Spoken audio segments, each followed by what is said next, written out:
In this world, the title of Awakener isn't just a name, it's a noble designation earned through blood and glory. They are the hunters who track down creatures of shadow. Along with that, they scavenge for treasure. But their most vital role is to protect the people. It's a dangerous job, yet they are hailed as heroes and are the center of admiration.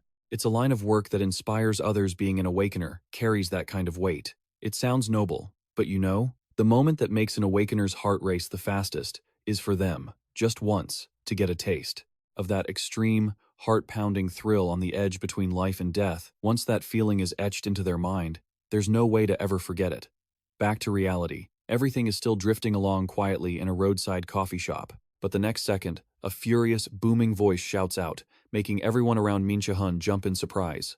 "Are you insane? You're asking me to be a meat shield?" Seeing him make a scene, Gyu-min hurriedly tries to calm him down. "No, brother, don't get it wrong. Besides, you said you needed money urgently." Ignoring his excuses, in this moment, Che-hun just wishes he could slap the living daylights out of these people. Damn it. I thought it was strange when they brought me along to clear the dungeon. This jerk is Gyu-min. He works for the Awakener branch and acts as a headhunter for Awakeners, without a guild, like me. So when he reached out to me, I knew I'd finally have my first job in a while. But after hearing the commission, he wants me on the front lines as a shield in an undead monster dungeon. Simply put, he's asking me to be a human meat shield in a dangerous situation. Thinking about this, he lets out a bitter laugh and speaks up. Is this really the only job available? The low-level kids younger than me don't have any trouble finding work. Gyu-min doesn't explain, just gives a vague answer. You know why there are very few commissions available for the warrior class, even for high-level awakeners. Che-hun, agitated, interrupts him. So, you're looking down on me just because I'm a rookie martial artist? At this point, Gyu-min can no longer hide his harmless, innocent mask, and admits it bluntly. Sorry for my uselessness. But the truth is, that's just how it is. These days, mages are taking over the stage. Warriors are relatively slow in handling situations and have a higher casualty rate, so they aren't the first choice for clients. A bitter truth compared to mages who can safely destroy monsters from a distance. Warriors on the front lines can only soak up damage, not to mention the fact that in large-scale battles, mages have a massive advantage. And Che-hun himself thinks the same. I know everything is different from 10 years ago. There's no place left for warrior-class awakeners. At this point, he feels a pang of regret for making such a difficult choice. Truth be told, I really should have chosen magic back then. Let's go back 11 years ago, back when Che-hun was still wearing his school uniform. In my third year of middle school, I got a very high score on the Awakening Aptitude Test, so I was admitted to the Milet Academy, an educational institution specializing in training awakeners. My magic potential back then was 97. Even the top S-rank mage today only has a potential of 92. So my score back then could be considered out of this world. On the other hand, I only had a potential of 34 for close combat. But after all that, I chose melee combat. I didn't really have a grand reason or anything like that. It's just that, at the time, the reputation of mages was terrible. They were used like buffing machines because they couldn't take down low-level monsters on their own without a warrior. But now, warriors are being denied, while mages are being revered. If I had chosen to become a mage 11 years ago, would my life be better right now? Usually, the growth of an awakener stops at the age of 20. Regretting it now is useless. While lost in his memories, Gyu-min suddenly urges him, "Brother, opportunities like this don't come often. I planned to find someone else, but I met you first because I remembered your situation." Che-hun can't make a decision just yet, only able to bitterly clench his fists before officially facing this cruel reality. I have talent, the kind that was once envied by those who chose magic. But now, I'm just a low-tier D-class warrior. His life had taken a turn for the worse, with no way to turn back. And finally, he makes up his mind. Fine, I'll take it. Hearing this answer, Gyu-min is momentarily caught off guard. Just enough time for Che-hun to calm himself down. From the very beginning, I had no choice if I wanted to survive in this society. A person can't be too picky about the type of job they take. A few minutes later, noticing no further reaction from him, Gyu-min cheers happily. "You made the right choice, brother. I'll send you the address. See you there at 8 a.m. tomorrow, and don't be late." After discussing, Che-hun stands up to leave, grumbling a few words beforehand. "Why do you have to meet me there? The work at the branch is already busy enough. Don't worry, just focus on your business." But Gyu-min excitedly replies, "No, I have something to do there tomorrow. See you tomorrow." The next day, the hired mages and warriors have all gathered in front of the dungeon entrance. Che-hun arrived early. He stands tucked away in a corner, quietly studying the battlefield. But after nearly an hour, there's still no sign of Gyu-min. Che-hun curses to himself. Gyu-min, that jerk, he said, he'd come to meet me, but there's no trace of him. He could have just messaged me that he wasn't coming. The truth is, Gyu-min deserves to work with a more talented awakener. He slowly casts his eyes over the warriors present, unable to help but compare. I'm just a D-class warrior-class awakener, while Gyu-min is an A-class mage. I can't understand why someone like that works at a branch office. He has enough ability to join any guild, yet he wastes his time in places like that. If it were me, I would. Just as that thought flashes, that terrifying illusion surges once again, strangling his chest, making it impossible for Che-hun to breathe. Even that disdainful, venomous remark still feels like a red-hot brand burned deep into his mind. You're useless. It acts like an invisible chain, crushing the little bit of courage Che-hun has left in the face of this cruel reality. While lost in his nightmare, someone's voice suddenly speaks up, pulling him back to reality. Huh? Che-hun, we meet again. Recognizing the person, he replies with a weak smile. You're here too? Mi-ung-ho. He scratches his head, looking troubled. Things haven't been busy lately. Jobs like this might be dangerous, but they pay well. Even Mi-ung-ho came here for that reason. Che-hun can only speak helplessly. You're right, especially when understanding the meaning behind his words. He reacts when there's nowhere else for a warrior to go, right? Kids these days don't have any love for the sword. Throwing balls of light from far away, what's so cool about that? The moment those words come out, Min Che-hun's face darkens. He doesn't deny it, just feels a sense of bitterness in his heart. Love? Damn it, I'm about to starve to death here. Mi-ung-ho nudges his shoulder gently and calls out, anyway, let's do our best this time. After that, we'll go grab some soju. How about it? Che-hun responds reflexively, but still hesitates. Yeah, that sounds good, but I'm short on cash lately. Hearing about money, the other man declines. Not a chance, I paid last time. He feels awkward because he always has to let Mi-ung-ho treat him. But his empty wallet, at the moment, leaves him with no choice but to wait thick-skinned. Mi-ung-ho peeks with one eye, waiting, but still sees no reaction from Che-hun. He gives in once more. Fine, I'll pay one last time. Hearing that, he beams and replies, I'm really sorry. I'm always relying on you. And yet, deep down, he silently judges the guy for being too soft. Just the next second, the guide shouts, calling out, Everyone, gather in front of the dungeon entrance. We head in 30 minutes. Hearing this order, most of the warriors sigh in annoyance. Even Che-hun and Mi-ung-ho are no exception. The word unwilling is written all over their faces, but for the sake of making a living, they have to trudge along. When it's time to prepare, he doesn't leave immediately, instead standing there and letting out a long sigh. Che-hun leans against a tree behind him with a look of endless exhaustion, because there are a few things he's extremely worried about. When entering a dungeon, an awakener has two things to worry about. First, it's the possibility of encountering unexpected fate. Fate within a dungeon can hinder an awakener's consciousness, and the dangers hidden within them cause them to let their guard down. While they aren't able to think clearly, the dungeon tests them to see what truly exists in their minds. Is it actually good luck, or is it a tragedy disguised as luck? Second, before he can finish his thought, Mi-ung-ho interrupts. Hey, Che-hun, what are you doing? Looking at your phone again? You always do that before entering a dungeon. What are you looking at so intently? A picture of your girlfriend or something? Min Che-hun smiles faintly and replies, It's nothing. Then he turns back to look at his phone, wearing a rare, happy smile. Inside is a keepsake photo of his mother and him, taken back when he was a high school student. Every time he looks at those radiant smiles, a wave of warm strength surges, lighting up Che-hun's will. Before stepping through that perilous dungeon gate, he always whispered a promise to himself. I'll come back home safe and sound. Once his mother heard that, Min Che-hun hurriedly followed the crowd into the mysterious dungeon. As soon as they entered, they were transported to a ruined hall filled with debris scattered from the collapse. Before they could even get their bearings, a swarm of dark creatures appeared, howling like mad. A mage quickly rallied the group, or rather, looked for some human shields to stand in front. Hey, you vanguard, hold your shields properly and stand in line. Are you people deaf? I said, hold the formation, even if you have to die for it. Though he was beyond frustrated, Min Che-hun swallowed his pride and endured it, cursing them out in his mind. Damn it, what a hellish job this is. Right behind the mages, they weren't wasting any time, starting their summoning chants. Oh, the blinding light of Asgard. A raging fire ignited under the runes, wiping out all the enemies in front.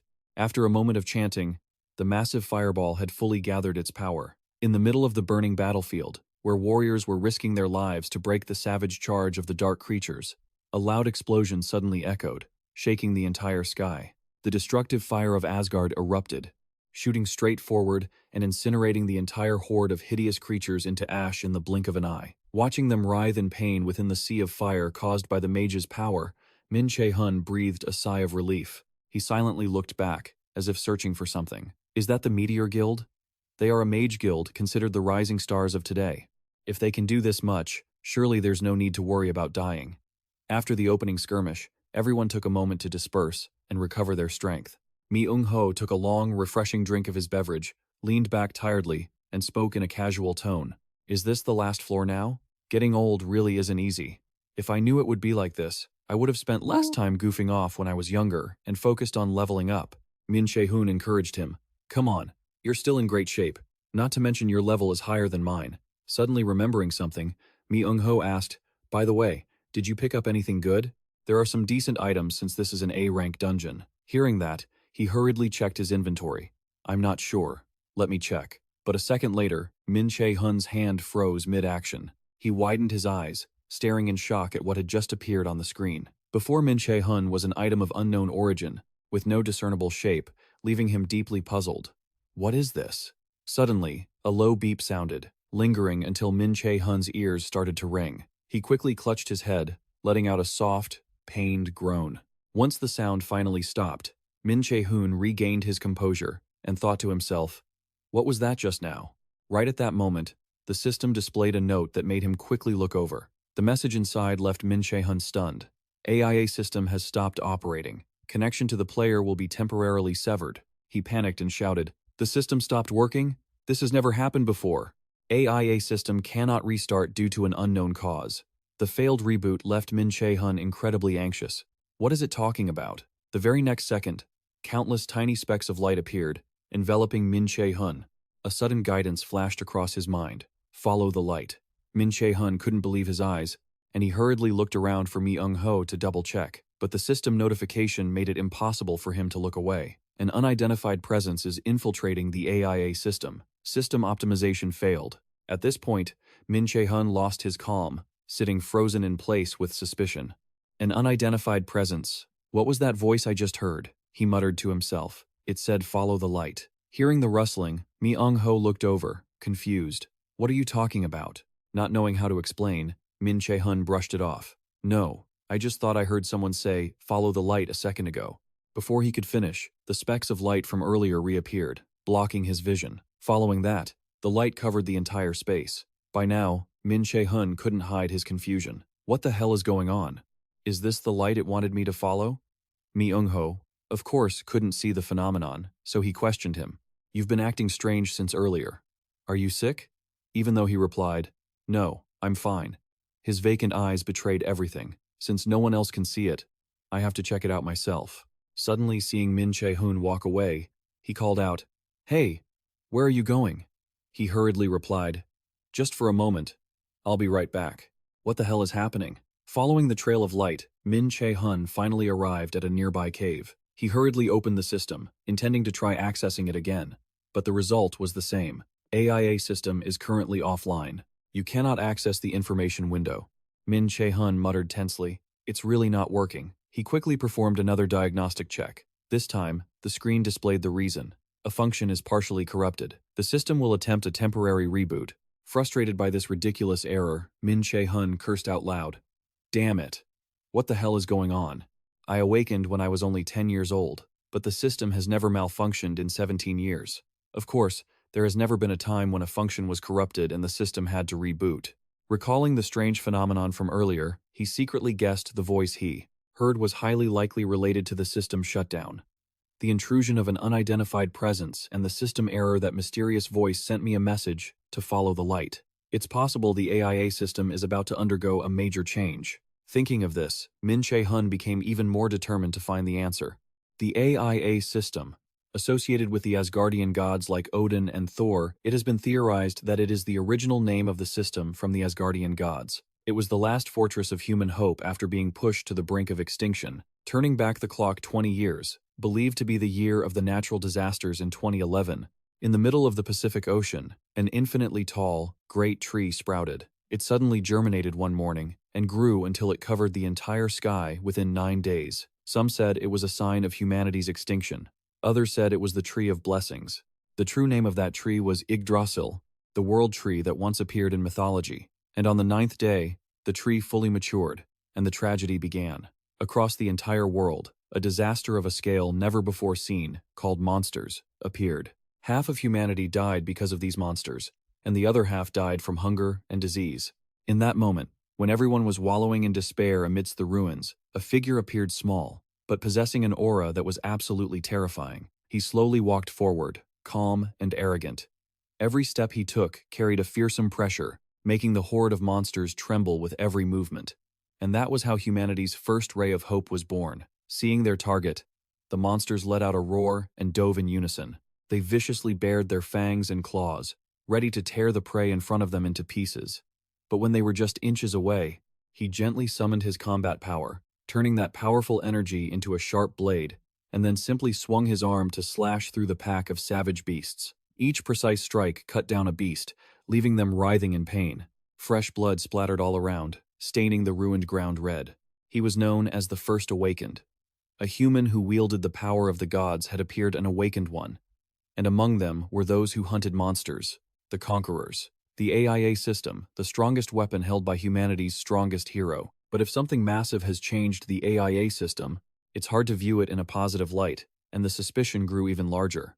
But Che-hun still hadn't clarified the cause, even with a few clues. After walking deep into the cave for a long while, his feet suddenly stopped. Looking at the abnormal gate before him, Che-hun softly muttered, "Is this a giant gate? What's going on?" Thinking of this, the corners of his mouth involuntarily curled up, revealing a greedy smile. Che-hun imagined it. A treasure gate.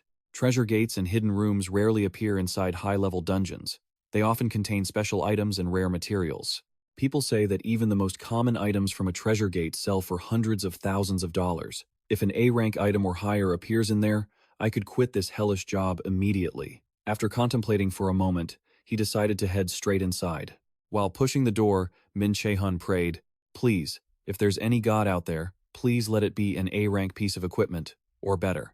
Once the door swung wide open, his belief in that mysterious treasure grew even stronger. What hit Che-hun's eyes then was an incredibly vast space. The light it radiated made anyone who saw it gasp at its magical brilliance. He stood there, observing for a long time before he exclaimed, "Thinking that a space like this exists inside a dungeon, those stories on TV might not just be urban legends after all." As soon as he finished, a blinding light appeared on the opposite side. Che-hun braced his eyes, waiting, unable to hide his excitement. Regardless of how you look at it, that's definitely an item. Should I check out what amazing treasure is hidden here? Before the smoke even cleared, he impatiently reached out to grab it. As soon as his hand touched it, the system notification appeared. System functions have been partially restored. A new piece of equipment has been added. Would you like to appraise the item? Seeing this, he exclaimed in excitement. Everything was going according to plan, and the system had restored itself at just the right time. They say good things come to those who wait, don't they? After a few moments of nervous anticipation, Che-hun touched the item. The next second, the system displayed an analysis panel. The item equipped was named Odin's Lost Eye, a legendary rank item. It was an eye abandoned by Odin, king of the Aesir, to gain wisdom from Mimir's well. When equipped, it allows others to comprehend runes and use magic to disarm or destroy. The only legendary item in the world. Warning: the item is now bound. Seeing its unfamiliar name, he was surprised for a long moment, but he quickly took it into his hand. Without him needing to perform any further actions, the system confirmed the command, activating the skill Universal Source. S-rank, identifies a magic formula and destroys it. After converting the spell into a formula and destroying it, mana consumption is based on the level of the spell destroyed by the Universal Source. The Universal Source skill effects have been learned, with full understanding of ancient runes. All spells can be used without chanting. Blank cards can be consumed to copy others' skills. Copying skills incurs no penalties. Once the skill is obtained, the blank card is consumed. Looking at the overwhelming features it provided, he couldn't help but exclaim, "This is real." Among the items that have appeared in the auction house, The highest level was only S rank. The moment that item appeared, it easily surpassed the $10 million mark. Especially with items related to magic, you can pretty much name your price, and people will buy it no matter how expensive it is, but this is a legendary item, and furthermore, it's the only one in the world. With this, I won't have to suffer anymore. I won't be banned by guilds, and I won't be forced to act as a meat shield in dungeons again. This damn life of a raider is over. Since I've absorbed this item, should I try it out? Yes. When else will I be able to get my hands on another legendary grade item like this? I should test it at least once before selling it. But just as he activated it, the system displayed a red warning message. Warning. Odin's lost eye has become a bound item. Do you wish to equip it? Here, Che-hun screamed in a panic. Cancel immediately. Sitting down on the ground, he muttered with regret. I almost wasted a legendary item that's hard to come by. I have no reason to use it. If I sell it on the black market, it would be worth hundreds of thousands of dollars. Even if I get a good item, I don't want to keep raiding dungeons anymore. I've completely passed the age limit of 20, so I can't level up anymore. It wouldn't be truly effective even if I used it. System error, this is an unexpected problem, one you could argue. This is an anomaly no one has ever seen. However, I'm too used to this kind of crap. In these daily lives, where dungeons have become a reality, unexpected situations happening to raiders are a common occurrence, and the situations that occur can usually be classified into two distinct groups. Am I lucky? Should I go back? Or tragedy? Thinking this, Che-hun slowly headed back to the assembly point. At the same time, Miho was still struggling to explain his long disappearance. He'll be back soon, for sure. It's like he just went out to check on a few things. Please, just wait a moment. Oh, there he is. Master Che-hun, come here quickly. We are leaving soon for the raid. Che-hun hurried over, expressing his apology. I'm sorry, I'm late. The mage grumpily corrected him. It will be very troublesome if you act on your own. Next time, I hope this kind of situation won't happen again. Knowing he was at fault, he quickly apologized. Yes, I will be more careful next time. Watching his retreating back, Mi-eung-ho breathed a sigh of relief. But when he turned to Che-hun, he felt a bit of pity. His shoulders were shaking, along with that dejected expression earlier, which made Mi-eung-ho misunderstand for a moment. He quickly patted his shoulder to lift his spirits. Now, Min Jae-hun, don't be so down. But on the contrary, Min Jae-hun was beaming with joy because he had just acquired a precious item. He excitedly reassured Miho. It's not like that. My friend, I'm fine, and I'll treat you to drinks tonight. I don't always tease you. Seeing this dizzying change, he couldn't quite wrap his head around it and still asked suspiciously, Are you sure? Just like that, Jae-hun walked quickly toward the gathering group of warriors, leaving Mi-eung-ho with countless questions. At 27. Has he grown up? On this side, Jae-hun didn't reveal anything unusual, except for the corners of his mouth curling up slightly. Observing the scene around him, he thought to himself, now I have to leave here with it. This is a dungeon, so nothing that happens here will be leaked outside. It's a lawless place. Unlike others, having obtained a good item is like inviting them to kill me. As planned, it wouldn't be too late to wait to sell the item after the dungeon raid. Now, the more important thing is to avoid being suspected by anyone. At the same time, above the ceiling of the gathering hall, a faint cracking sound echoed, so soft that no one heard it. The mage leader announced loudly, Now that the vanguard is complete, we will begin. The longer it went on, the more the crack on the ceiling spread. By the time the structure could no longer withstand the pressure, it officially collapsed, accompanied by a massive commotion. Jae-hun looked back in shock at the source of the explosion. Thanks to his quick instincts, he managed to leap out of the danger zone just in time. Just before the ceiling collapsed to bury everyone, Jae-hun slid across the floor, the pain hitting him as he shouted loudly, What was that? What is going on? Opposite him, the ground began to show jagged cracks, and notably, a terrifying purple smoke was about to fill the entire room. The smoke spread faster and faster, and by the time Min Jae-hun regained his composure, it was swirling right at his feet. Hurriedly glancing around, everyone else was also struggling against this toxic fog. One of those who inhaled it showed symptoms of difficulty breathing. She coughed a few times and then screamed, What is this? Realizing something was wrong, Jae-hun quickly covered his nose and mouth. Is this poison gas? If I inhale this for too long, I'll die. I have to leave here immediately. Finding him in the chaos, Miho shouted to warn him. Jae-hun, I think we need to leave here quickly. This smoke, I think it's very dangerous. Min Jae-hun nodded in agreement, and immediately after, he shouted to warn the crowd. Everyone, we must get out of here. But the next second, a dry sound echoed. A sharp sword stabbed out from somewhere, and fresh blood sprayed all around. Che-hun went stiff for a few seconds. Only when he processed it did he realize in shock that Mi-eung-ho's body had been pierced through by the cold sword. He spat out a mouthful of fresh blood and slowly slid down amidst Che-hun's screams. Mi-eung-ho's body collapsed to the ground. Che-hun's hands trembled violently in midair. His whole body went stiff as if turned to stone, and his ears began to ring, unable to hear anything. His eyes widened in terror as he looked ahead. In the peak moment of shock, his pupils contracted violently, then quickly glazed over. In his mind, there was only the urge to run. Che-hun's legs rushed forward, as if by a survival instinct in his panic. Even his breathing began to become ragged and broken from fear. While fleeing, Che-hun pictured the horrific scene from moments ago in his mind, that sudden explosion. As he ran, his footsteps suddenly faltered, his whole body feeling exhausted as if drained of all strength. Che-hun then suddenly remembered the toxic smoke from earlier, that poison gas spreading throughout the dungeon. Under the effect of the poison, the scenery before his eyes gradually blurred. Even though he was about to collapse, Che-hun tried to use his last remaining strength to think. And those who killed him. This isn't the work of monsters. This is definitely the work of the human killers hired within the dungeon. Could the goal be to wipe out the guild? Heading to the entrance isn't an option. I might have been killed by one of the guards at the path. So, it would be better than staying inside the dungeon. The more he speculated, the harder it was for Che-hun to accept the brutal truth. Damn it, why is this happening? Let it go. This isn't the time to worry about that. This is a legendary item I just obtained. Do you think I'm going to die like this? He began his internal mental struggle, and suddenly behind him, a looming shadow appeared.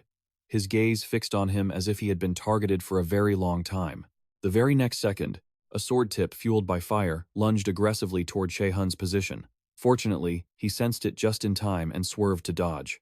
The lethal attack missed its mark, slamming into the empty air ahead before suddenly exploding, tearing through the night and releasing a terrifying surge of energy that Che-hun barely escaped by a hair's breadth. He turned his head back to identify the attacker, and a familiar voice spoke up with a mocking tone. "I knew you would survive." Seeing that face, Che-hun couldn't hide his shock, and his mouth instinctively uttered, "You mean?" Yes, he was the one who had orchestrated this entire situation. Instead of feeling guilty, Gyumin just wore an amused smile. He spoke smugly. "Didn't I tell you? I said I'd come visit you today." Seeing the arrogance on his opponent's face, Che-hun secretly gritted his teeth in frustration. "Did you do this? Releasing toxic smoke and attacking the Starlight Guild?"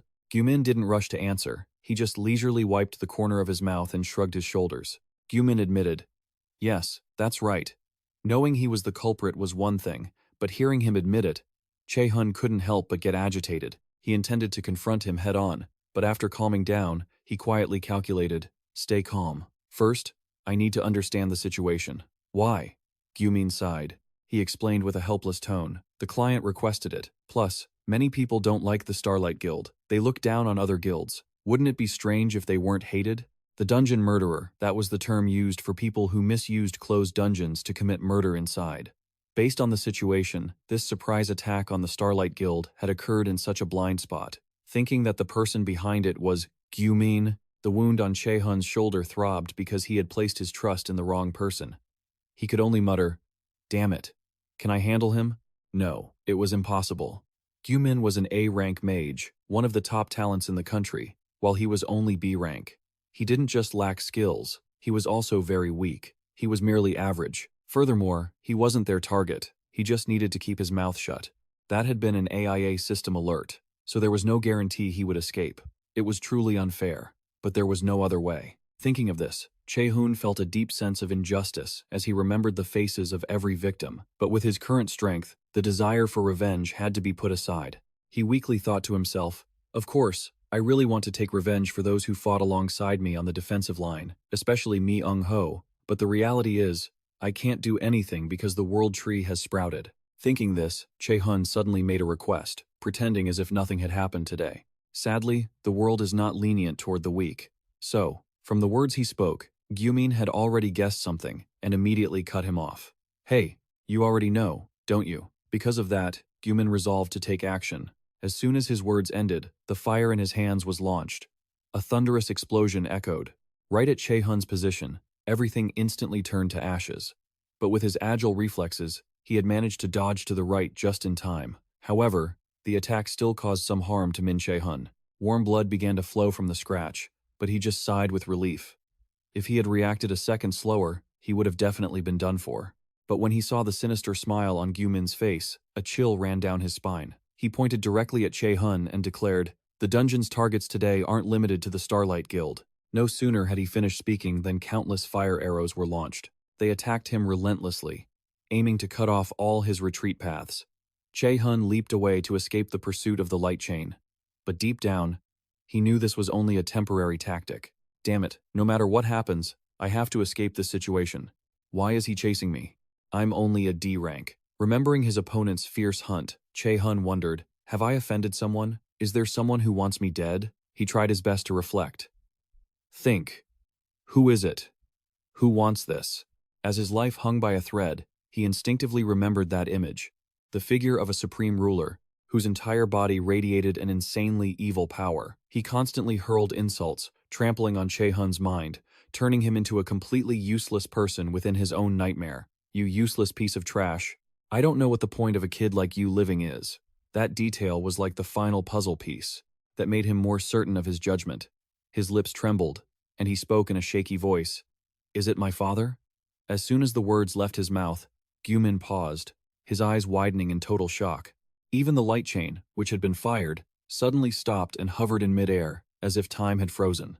He raised his hand and slowly adjusted his glasses for a long moment, as if to hide his agitation, but his shoulders still trembled uncontrollably. Then, he suddenly burst into laughter, a hearty laugh, overflowing with mockery and sarcasm. Standing amidst his opponent's ridicule, Che-hun dropped his shoulders, silently and bitterly understanding the answer. A moment later, Gyu-min finally admitted, "Wow, you're really smart. That's why I like you." At that moment, the memories of the smiles he had always cherished were suddenly covered in a bleak, gray color. By now, Che-hun only had one remaining question. "Let me ask you one thing." His hesitant voice rose, followed by the painful images of the past rushing back like a slow-motion film, gnawing at his pain little by little. With all his might, Che-hun whispered his final question. "Last winter, that person also performed an act like this, didn't they?" Gyu-min remained in the same mood, replying while still mocking him, "I never thought you would guess that." It was truly astonishing. Ignoring his opponent's contempt, the only thing he was waiting for was his confirmation. But contrary to his tension, Gyu-min only found it ridiculous. He stepped closer to Che-hun, his hoarse voice whispering mockingly, "I really can't understand a husband who kills his wife and then his own son." The light chain in his hand was finally released, brutally lunging toward Che-hun's position. At this moment, he no longer wanted to dodge. He just stood there and let it graze him. Gyu-min continued to taunt him, as if trying to provoke anger within Min Che-hun. "Isn't it so wrong? Don't you think so? Well, it's already happened. So, goodbye." Ignoring his nonsensical ramblings, Che-hun completely tuned him out and focused all his energy on his plan to turn the tables. His lips moved slightly, as if whispering something that no one could hear. A second later, the screen in front of him fluctuated, gently parting to reveal a crack. What appeared next was the Eye of Odin, a high-level item that Che-hun had accidentally picked up. Gyu-min was still unaware of any movement, focused on his dramatic performance. "What? Is there something you want?" The next second, the smile on his face stiffened, clearly strained. The scene before him forced Gyu-min's act to stop abruptly. Directly behind Che-hun, a massive, blinding surge of magical power was gathering madly.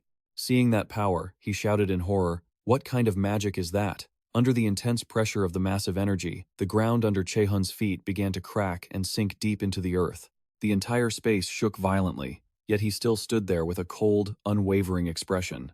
In contrast, Gyu-min on the other side was truly panicked. The mana was becoming increasingly powerful. "What is happening? Something is radiating. I should finish this quickly." Thinking this, he shouted in tension, "Our game ends here. Die this time." As soon as he finished speaking, a light chain tore through the air. It curled through the air a few times. Then, like a beast, it plunged straight toward Min Che-hun. Gyu-min held his breath, nervously awaiting the moment the arrow pierced his flesh. But when death was only a hair's breadth away, Che-hun suddenly opened his eyes wide, successfully activating the Eye of Odin. An overwhelming pressure erupted from his body, pinning the arrow in place, unable to advance even a millimeter. A second later, the light chain shattered into pieces and completely vanished into thin air under the absolute pressure of the magical aura behind Min Che-hun. Witnessing his desperate attack broken so easily, he was stunned to the point of disbelief. The remnants of the counterattack immediately dissipated into the void. The next second, the system notification appeared. The item Eye of Odin has been equipped. The item is now linked to the user. Now, Che-hun finally had time to answer the question left hanging earlier. I understand now. I can't let you off anymore. In a blink, he activated the blank card from his inventory. A blank card has been used. It took a long moment for Gyumin to scream madly. No way. What? My magic has been dispersed? Ignoring the guy standing there screaming, Che-hun just gently stepped forward, silently calling out his name. Gyumin. The system quickly updated the activation status. The effect of the Eye of Odin had been activated, and the blank card had been used. Each word of warning was spoken slowly by him. I will destroy you in the most painful way possible. Ignoring the guy standing there yelling, Che-hun just calmly stepped forward, his voice cold and steady as he spoke. In the system, his status updated instantly. The Odin's blindfolded eyes effect was active, and the blank card had been used. He slowly uttered a warning. I'm going to finish you as painfully as possible. A screen suddenly appeared in front of him, displaying, Che-hun has copied the active skill Chain of Light. As soon as the copy was activated, Che-hun summoned a barrage of magical arrows identical to the ones just fired at him, not only identical in every detail, but with far greater power. Looking at the chains of light floating menacingly behind Che-hun, he stammered in horror, How can you use Chain of Light? His heart was in total chaos. It took me years to master that spell. How could an F-rank warrior possibly use it? He couldn't fathom how Che-hun was wielding such high-level magic. But do you really think you can beat me with just that? Yet, Che-hun simply replied, I'm not sure, but we'll find the answer soon enough. As he finished speaking, all the chains of light shot forward, confronting Gyumin head-on, just as he had attacked Che-hun. Countless explosions from the chains echoed, forcing the entire area under immense pressure. The chains of light kept firing. Under Che-hun's command, no matter how much Gyumin dodged or tried to run, they followed him closely. With the pressure peaking, Gyumin triggered a counterattack, but his projectiles had the power of only one of Che-hun's chains of light. Not letting his opponent off the hook, Che-hun quickly summoned another attack. The active skill Origin of the Universe was activated. As Gyumin's chains approached, a flick of Che-hun's hand shattered them, the arrow piercing through the layer of solid shielding, and, following the momentum, aimed straight for Gyumin, as preset. In that desperate situation, panic set in. Damn it! Just as the arrow was about to strike, Gyumin quickly activated his magic barrier for protection. But Che-hun refused to let him gloat, immediately pushing the attack further. The active skill Origin of the Universe was triggered, and the sturdy barrier Gyumin was so proud of shattered in an instant. He stared in shock, eyes wide. As the arrow rushed closer, he couldn't dodge it. A resounding explosion rang out in the quiet space, reducing Gyumin's ambition and everything around him to dust. As the dust and ashes slowly settled, Che-hun walked over to take a look. Lying sprawled on the ground, Gyumin groaned in endless pain. The destructive power of the Chain of Light had crippled him in a flash, turning the arrogant man into a gasping, dying mess, lips trembling as he begged for his life, Don't kill me. But before he could finish, Che-hun struck the finishing blow to end any future trouble. A soft explosion echoed in the air. Gyumin let out a slight gasp, and finally faded away. Looking at the dungeon assassin defeated at his hands, Che-hun secretly breathed a sigh of relief. Warm, fresh blood trickled from the corner of his mouth as he vaguely muttered, Is it all over? A second later, Che-hun collapsed to the ground, his body reaching its absolute limit. With his body covered in wounds, he wearily closed his eyes and sank into a deep coma. But before he did, thoughts still flickered through his mind. Magic power, there's nothing left in my body. I only got one mythical item, but I'm about to die like this. No wonder all my luck was used up today. Death, a terrifying word he had faced countless times while working as a raider, but now he was truly facing it. So cold. As Che-hun's eyes closed, a system notification appeared on the screen. A new operating system has been downloaded. Do you want to initialize it? Hastily opening his eyes, he read the vague information. Once the new operating system is active, time will regress to the moment the user desires most. His mouth wheezed. Regression? Are you going to save me? Another variable had appeared. He didn't know if the end of this road would lead to happiness or tragedy, but for Che-hun right now, returning was the best choice. He made up his mind. All right, initialize it. But if this was the only decision he could make, then he had no other choice. New operating system, the Nonia system, initialized. Immediately after, fragments of memories from the coma flashed by, and the figures of the Norse gods appeared one after another. From the god who governed fate, the destiny of gods and humans appeared as clearly as a movie in Che-hun's mind. They seemed to be trying to say something, but he couldn't understand it. The goddess gently reached forward, and a pair of hands slowly reached out to grasp hers. A moment later, the system flashed an urgent notification. From now on, you are an enemy of the Almighty. The passive skill, followed by the gods, has been acquired. The passive skill, all-seeing divine eye, has been acquired. The gods who oppose Nonia are watching you. Jolted from his dream, Che-hun cried out in fear. As soon as he woke up, he sat up abruptly. When he saw his surroundings, Min Che-hun couldn't help but scream in shock. What the hell? What's going on? He quickly looked at his rough, stiff hands from before. Now, they were healed, without a single scratch. Suddenly, between his palms, a glowing red orb appeared. The system began updating the latest notification. Successfully reverse time to the stage the user desires most. Realizing the truth of what was happening, Che-hun still stammered in disbelief. Am I dreaming? All the painful memories of the past began to rewind. Even though they were faint, Che-hun could still feel every bit of that bone-chilling pain. At this point, he couldn't help but doubt. Did I really go back to the past? No, this must be a dream. Thinking of the happy moments with his mother, Che-hun deluded himself into thinking it was just a long dream. The door suddenly swung open, and she turned back to look at him with a bright smile on her face. Not wanting this image to fade, Min Che-hun rushed forward, hugging his mother with tears ready to burst. Lost in the feeling of happiness he had finally found again, he prayed silently that this was a moment he never wanted to wake up from. Returning to reality, the system began to pinpoint the time. Today is June 13th, 2022. The user has completed the process of reversing to the most desired time. Che-hun clutched his chest, which was aching incessantly, and let out a few soft sounds. The screen above continued to notify him of his current state. Restrictions on non-combat activities have been removed. Your body has recovered 20%. After regaining his composure, he whispered, "Am I dreaming? This is my old house." New quest. Rest is the mother of success has been automatically initialized. Subquest. Rest is the mother of success. You are a patient who has miraculously survived death. Please take time to rest and recover your health. Health recovery up to 80%. Difficulty, F. Reward, white card ×1.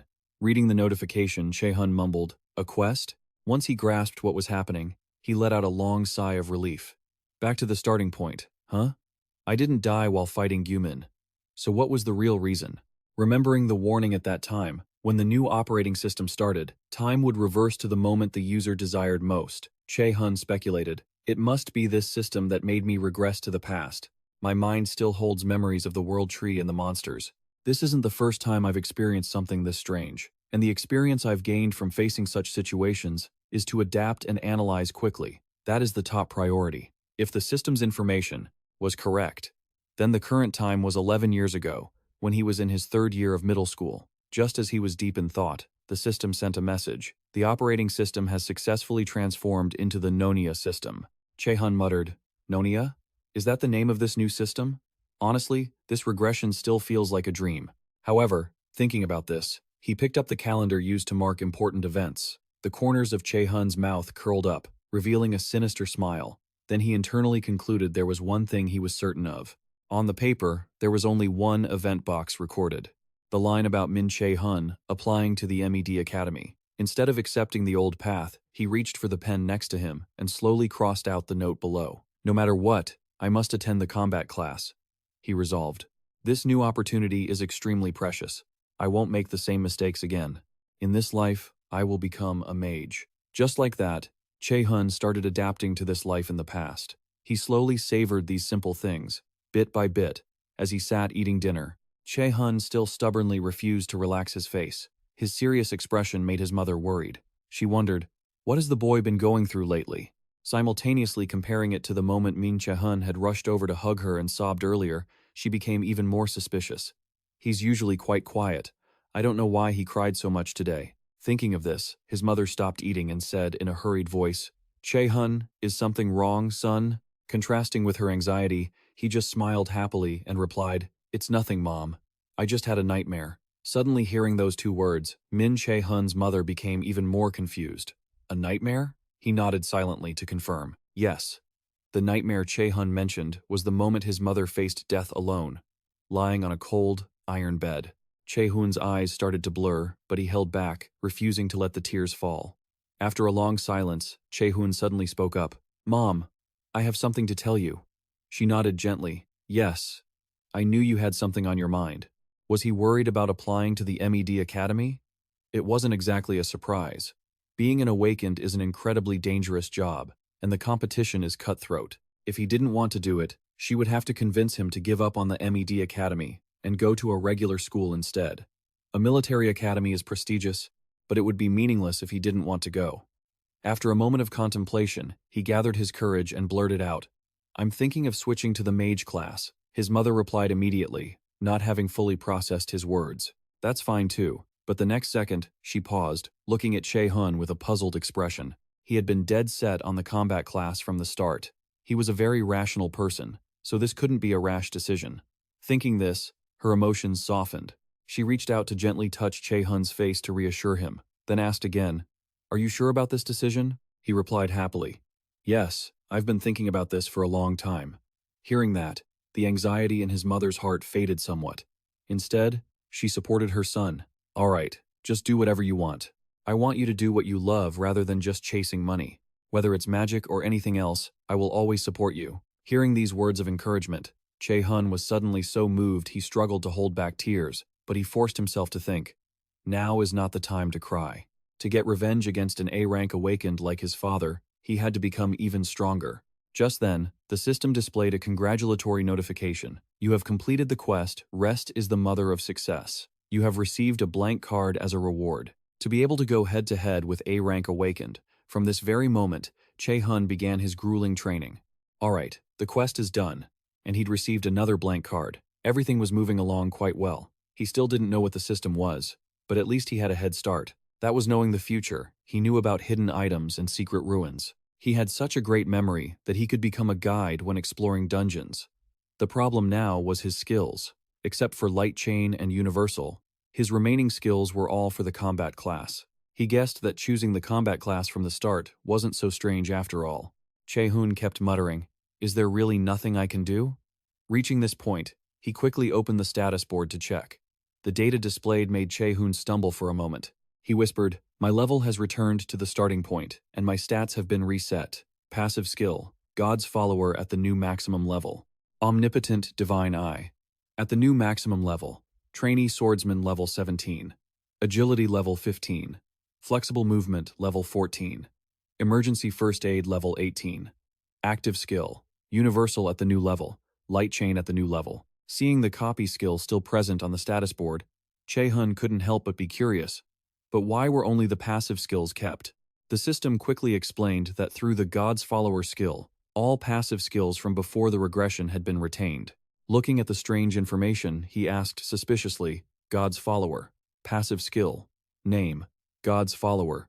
Infinite level. Helps the user grow under the blessings of the gods." The effects after regression were all kept. Every time the user's level increases, all stats increase. Most of the gods who oppose the queen are following you. At this part, he couldn't suppress his excitement at this superior new feature. A skill that buffs all stats? More importantly, the attention of the gods who oppose the queen, he had to check the other skills.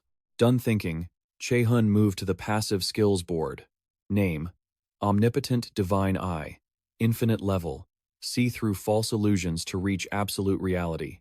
Active skill: A-rank Light Chain. Attack enemies with chains of light, causing paralysis to the target. Seeing it for the first time, he was a bit confused and muttered, "I'm still not sure what the Omnipotent Divine Eye is. Light Chain is definitely a useful skill." He looked at his skill parameters. Mages don't need to focus much on physical strength, but at least they need a few points in dexterity to dodge attacks. And magic is clearly for beginners. Here, Che-hun hesitated. However, dexterity increased by 2, magic increased by 5, stamina increased by 14. The most important thing was still stamina. Stamina isn't a stat that increases combat power like physical strength. It just helps the owner reduce fatigue when performing repetitive tasks. If he focused on it first, it would be easy to see that this was a stat with useful effects when leveling up. He had chosen his priority. Now, the important thing was to choose the skill to learn. He had Light Chain, so he already had an attack skill. Now, forcing himself to learn high-level spells wouldn't work because he lacked mana. Holding the spell card in his hand, this future mage started calculating. He thought the most necessary thing right now was a healing spell. It was the year 2020. The mage class was treated like trash by the combat class. However, an awakened who possessed healing skills was different. They were treated like nobility regardless of their background.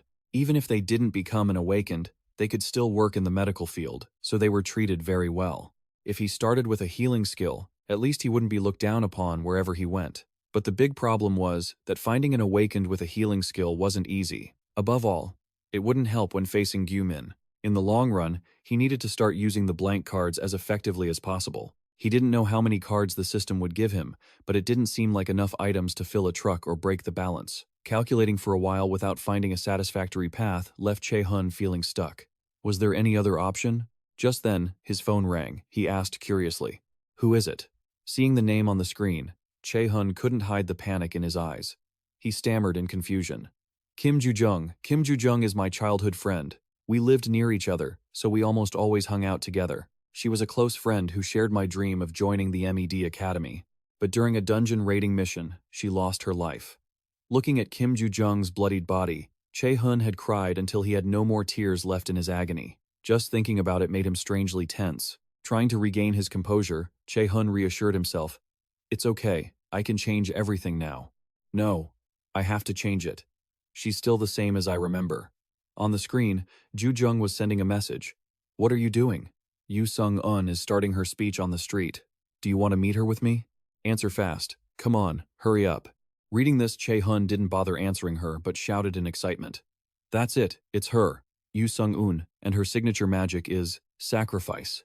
If I have her help, I won't have to worry anymore." Thought and done, he quickly put on his coat and rushed out. Before that, Min Che-hun didn't forget to report to his mother. "Mom, I'm going out for a bit."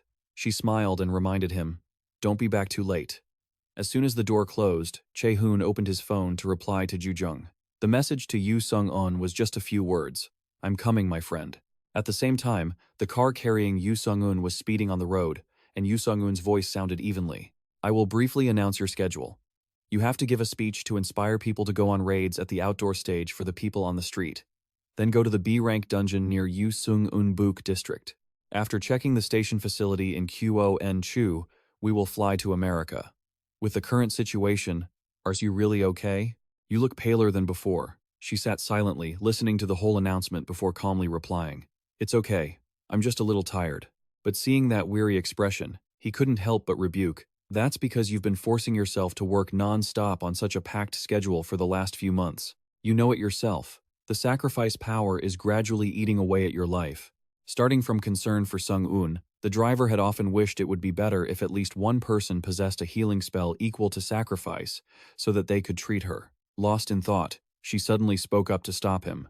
"We agreed not to talk about this anymore," Baek Sung-che. Hearing this weak rejection, he silently clenched the steering wheel in frustration, unable to shake his worry. At this rate, she, the Saintess of Korea, would soon collapse. After a long journey, Min Che-hun finally arrived at the meeting spot. Seeing him, Ju-jung excitedly grabbed his arm and pulled him along. "You're here? Let's go. There's a huge crowd ahead." Being pulled into the crowd, Che-hun grumbled uncomfortably. "I know, stop pulling." As she was walking, she suddenly stopped and looked around, searching for something. Seeing that, he immediately laughed and teased. "Be honest with me. You asked me to come with you because you're afraid of getting lost, right?" Hitting the nail on the head, Kim Ju-jung blushed and shouted indignantly, "What are you talking about?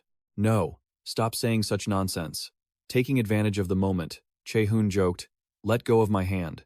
Only then did she realize she was still gripping his hand tightly, her face turning bright red with embarrassment. Capitalizing on her vulnerability, Che-hun teased her a bit more, wondering why a girl who loved nothing but studying and sports could always cause so much trouble just because she had zero sense of direction. Finishing his thought, Kim Ju-jung shouted, "Hey, you're only here to watch the lecture and everything else because of her. Do you think it's easy to even catch a glimpse of Miss Sung?" Hearing this, he seriously reconsidered. She wasn't wrong. As long as he could copy Yu Sung-un's sacrifice skill, it would become a massive asset for his future. He might even be able to build the largest network of personnel in all of Korea. A moment later, the two of them found a spot to watch. Looking at the scene surrounding Yu Sung-un, Min Che-hun thought to himself, just as expected from Yu Sung-un, an inspiring speech from the guild leader of Korea's top guild, Jogwa, saving the world and its people through the power of healing magic. The guild leader of Jogwa, she was a top-tier healer, famous not just in this country but recognized throughout the world. During her time working as an unknown explorer, she was the one who strove to protect the citizens from external threats. But his train of thought was interrupted by the appearance of Yu Sung-un. She gently began her introduction. "Hello, everyone. My name is Yu Sung-un."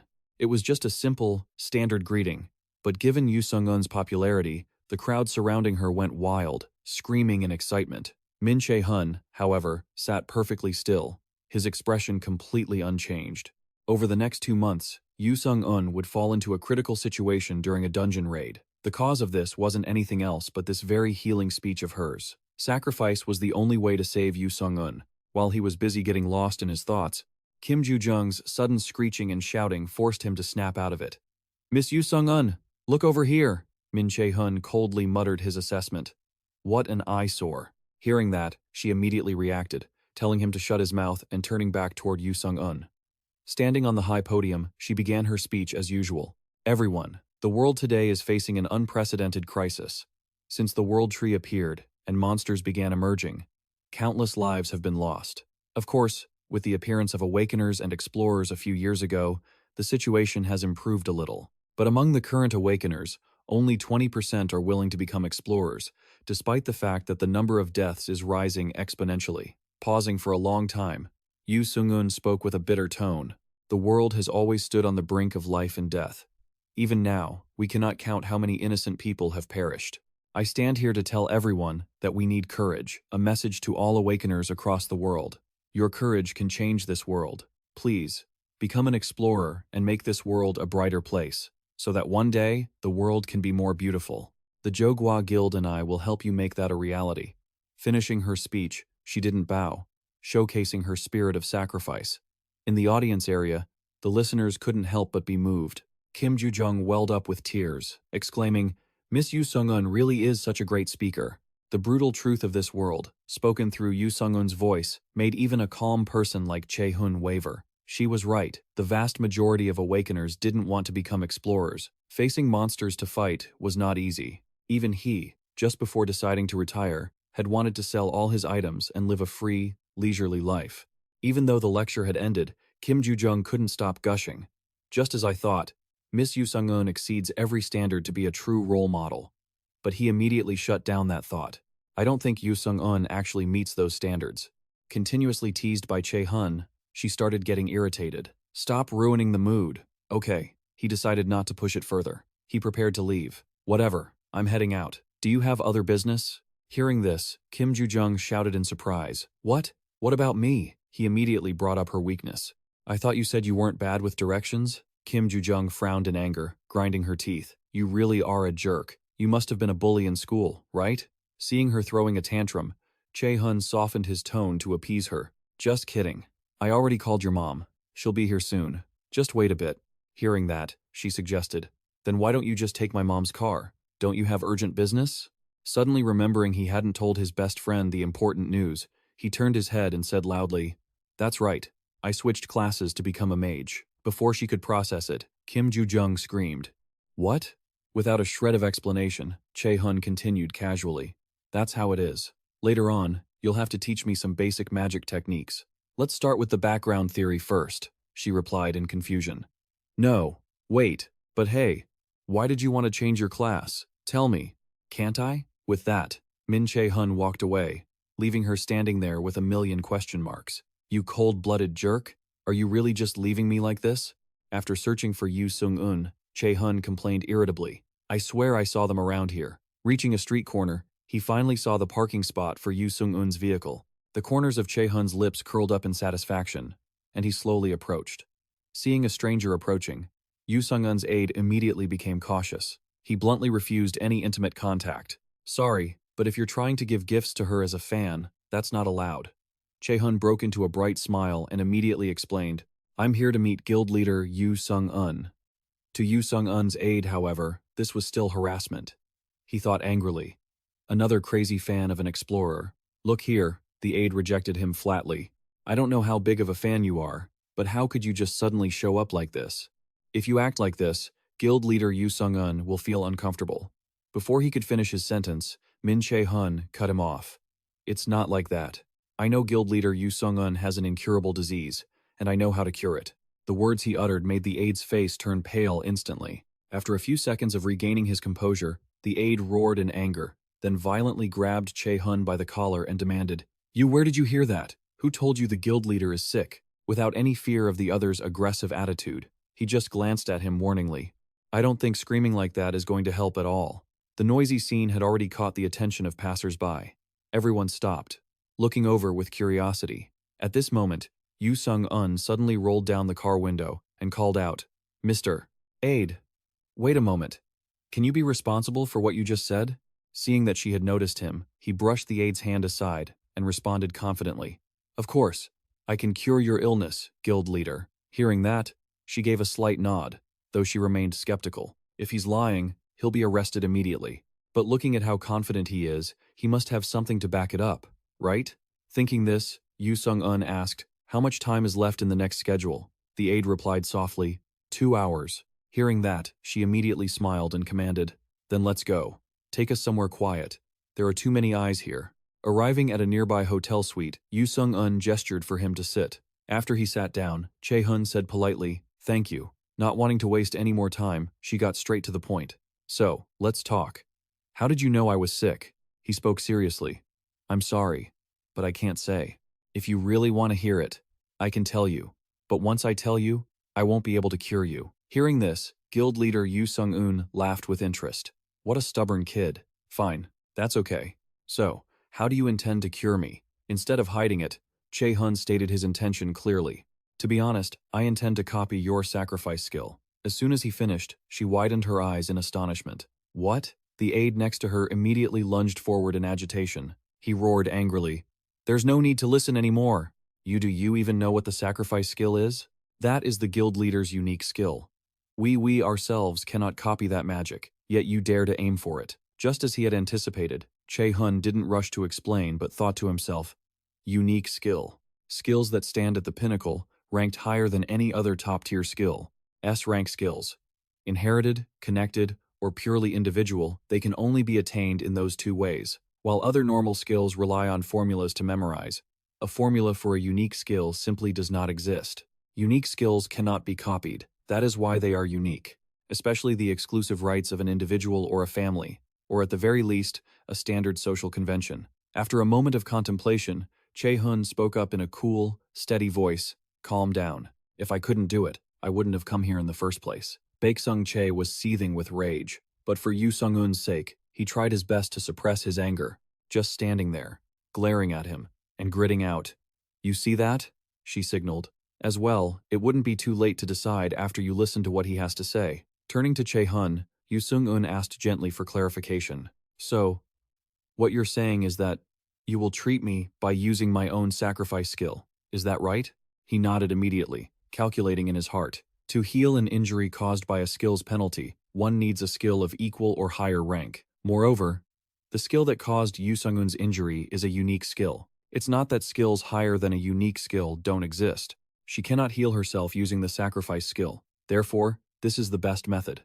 The basic principle of Yu Sung-un's skill is in its very name, sacrificing an offering to the gods. That is why Yu Sung-un cannot heal herself. Doing so would create a loophole in the concept of sacrificing her life if she were to mend her own wounds. Seeing the other party hesitating, Che-hun interrupted. "If you are willing to do it before he could finish his sentence." Yu Sung-un nodded happily. "All right, I agree." Her acceptance, uttered without a hint of doubt, caused Baek-sung Che to react immediately as the guild master. Right after that, she gathered her mana and performed her exclusive sacrifice technique right before Che-hun's eyes. Sitting opposite her, he watched her every move intently, nodding to himself in satisfaction. "Good." Under the table, Che-hun slowly waved his hand. The empty card was immediately summoned. The system instantly recorded that a new skill could be acquired. "Do you want to acquire the sacrifice skill into the empty slot?" he confirmed in a low voice. "Acquire." As soon as Yu Sung-un finished casting the technique, the sacrifice skill was successfully acquired into the empty card. The copying process was completed perfectly, leaving Che-hun unable to hide a satisfied smile. At this point, he spoke slowly to express his sincerity. "I didn't think you would trust me, so I should earn your trust first, right?" As soon as he finished, Che-hun immediately performed the sacrifice skill right in front of them both. The system notified him, "You have activated the sacrifice skill." Witnessing the sacrifice being performed by a complete stranger rather than Yu Sung-un, both of them were stunned. Finishing the demonstration, He clenched his fist and spoke with confidence. All right, now shall we get back to the treatment? After the copy, Che-hun had successfully obtained the sacrifice skill that so many people in the guild desired. The info board quickly updated. Active skill. Name. Sacrifice. Skill rank. Unique eye.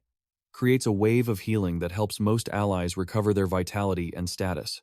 If used on an undead monster, it converts into the Judgment of Light attack skill. The skill was copied with the consumption of 1 empty card and will not incur any penalties.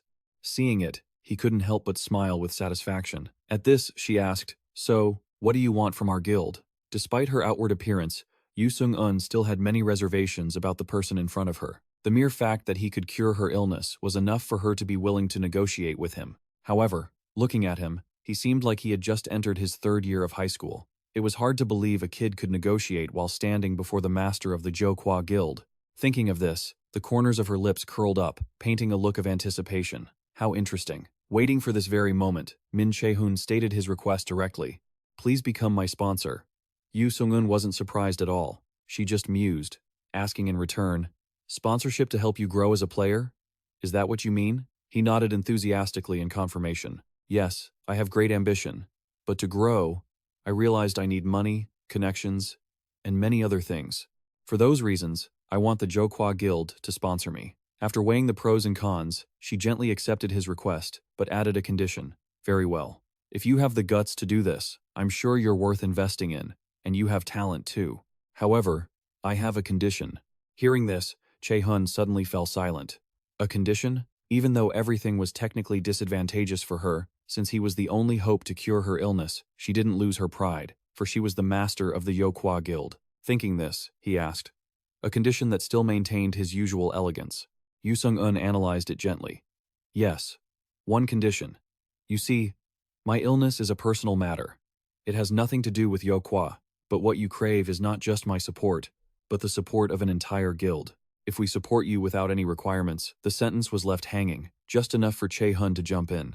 What you're trying to say is that this exchange isn't fair. I understand. Then I will decide after hearing your condition. After all, the one suffering the consequences if not treated was Yu Sung-un, not him. She surely wouldn't propose an unreasonable condition. Seeing him still hesitant to answer, she elegantly made an offer that Che-hun couldn't refuse. Do you want to join a guild? He was stunned for a few seconds, but quickly calmed down to reflect. Is she planning to recruit me? Min Che-hun nervously asked again to verify. Are you serious? Yu Sung-un nodded lightly, taking the opportunity to explain her reasoning so he wouldn't wonder further. Of course, I'm not the type to joke about such things. There are a few reasons I asked you that. First, the fact is that you discovered I, the master of the Jokwaa Guild, was sick. This is confidential information that very few people know. The fact that you found this out proves that your investigation skills are excellent. Hearing her praise, Che-hun couldn't feel happy. Although he knew this information thanks to his journey back through time, for now, he couldn't say as much. Yu Sung-un quietly complimented him further. Second, you copied my sacrifice skill perfectly. I have never heard of anyone possessing the ability to copy unique skills before. I don't know if someone like you might appear in the future. Just imagine how many other skills you could copy. The possibilities are infinite. Knowing that all these things were thanks to the system's support, he spoke up, feeling a bit awkward. Is there a third reason? She chuckled, secretly amused. There is. The third reason is also the most important. Third, even though I am sitting right in front of you, you haven't shown a shred of anxiety. A child who isn't afraid when facing the master of the Jokwaa Guild, that's quite appealing. So, are those enough reasons to recruit you? Che-hun wasn't easily swayed. He didn't accept immediately, but began to reflect on the guild's fate in his previous life. After Yu Sung-un fell into critical condition, the Jokwaa Guild quickly collapsed for unknown reasons. But at the present moment, there was no doubt they were the strongest guild. If he joined Jokwaa, he would certainly receive respect and be treated well while working. And if he wanted to grow, joining a guild was a wise choice. Even so, Che-hun still had some concerns. An agreement between a guild and an underage student is illegal, right? Before his innocent question, Yu Sung-un only smiled excitedly. Regaining her composure, she asked, Have you ever heard of priority negotiation rights? He was stunned for a few seconds, his eyes widening in surprise, as he hadn't thought the other party would use it right there. And for him specifically, priority negotiation rights are a guild's authority to support the development of a rookie player before they reach adulthood. And once that rookie grows up, the guild that supported them will be given priority in signing a contract. Normally, that is an offer that only appears for monsters ranked as geniuses. Who would have thought he'd receive such an offer one day? Before he regressed, even B-rank guilds refused to take him in. Seeing Che-hun sitting there stunned and speechless, Yu Sung-un was secretly certain of her plan. She smiled at him with appreciation. After all, he still had a very lovely, youthful side. At this point, Yu Sung-un spoke directly. "We will send the contract to your house once you provide your address. Think carefully before you decide." Che-hun nodded to acknowledge the information, then stood up, signaling for the treatment to begin first. Even though he really wanted to join the guild, with these conditions, he still had to calculate more carefully. This was certainly a wonderful opportunity. However, he didn't need to decide immediately. For now, he would just focus on the treatment. Preparing for the next step was never too late.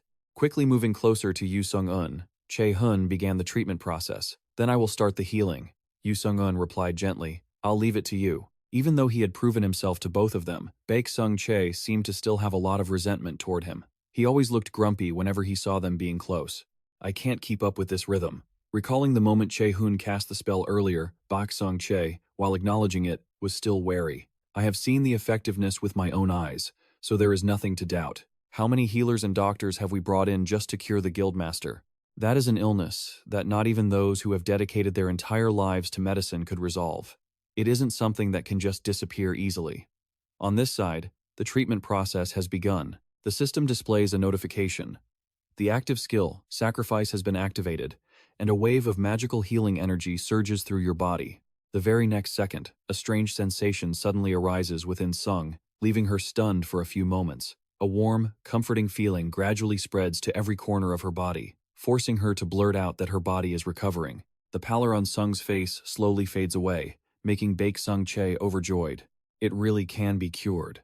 His gaze remains fixed on the two of them, and he cannot help but feel overwhelmed with emotion. Moments later, Baek Sung-chae bows deeply, performing the most respectful gesture he can toward Che-hun as an expression of his unspeakable gratitude. "Please forgive me for what has happened. Please look after our guildmaster." Not surprised by that action, he just responds with gentle empathy. "It's okay. I wouldn't have trusted a kid's request either." Hearing that, Baek Sung-chae feels even more apologetic. "I will express my sincere apologies on another occasion." A few minutes pass, and the system finally displays a congratulatory message. "You have successfully cured the target's illness." The passive skill, Emergency First Aid, has increased to level 19. Che-hun pulls his hand back with satisfaction and signals in a calm voice. "Everything is finished.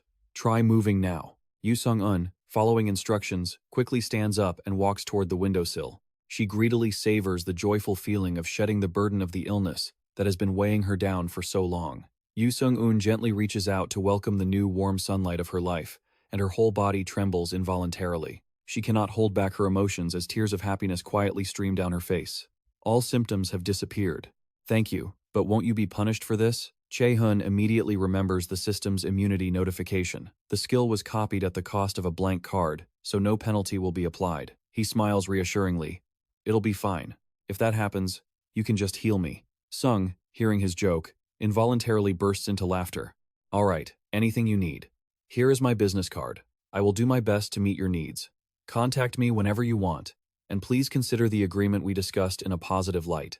After hurriedly taking the business card, Che-hun hesitantly speaks up. "Actually, there is one thing I would like help with." Time slips away, and it is now the next day. Yu Sung-un's luxury car slowly pulls over to the side of the road. Baek Sung-chae agilely gets out first and respectfully swings the car door open. However, the person stepping out from the back seat is not that woman, but Che-hun. With a calm demeanor, he stoops to step out of the car and strides forward decisively. Looking at the surroundings of Yu Sung-un, he has a few questions. This is a low-level dungeon owned by the Yokwaa Guild. The MED Academy is a place where geniuses gather to compete. If he wants to survive there, he must level up. It turns out the request for help that Che-hun mentioned yesterday was to be granted special permission to use the Yokwaa Guild's dungeon. Before he officially enters, Baek Sung-chae even thoughtfully prepares some support equipment. "I have prepared healing items and basic tools. Those will be necessary for clearing the dungeon. As for your gear, we will lend you the guild's spare items. You can use them now." Taking the staff, Che-hun nods with satisfaction, expressing his appreciation. "Thank you for looking after me." Feeling a bit anxious, Che hurriedly asks. Will you be okay? It might be an E-rank dungeon, but entering any dungeon alone is dangerous. Is there a reason why you have to go in by yourself? Fiddling with the staff, Che-hun nonchalantly replies, if I don't, I just want to level up a bit. Hearing that, Che feels even more uneasy but remains helpless against this stubbornness. To ensure Che-hun returns in one piece, he even thoughtfully gives him an extra protective item. It will be safer if you take this. Looking at the glittering object in Che's hand, he is quite surprised. He immediately explains its function. A teleportation stone.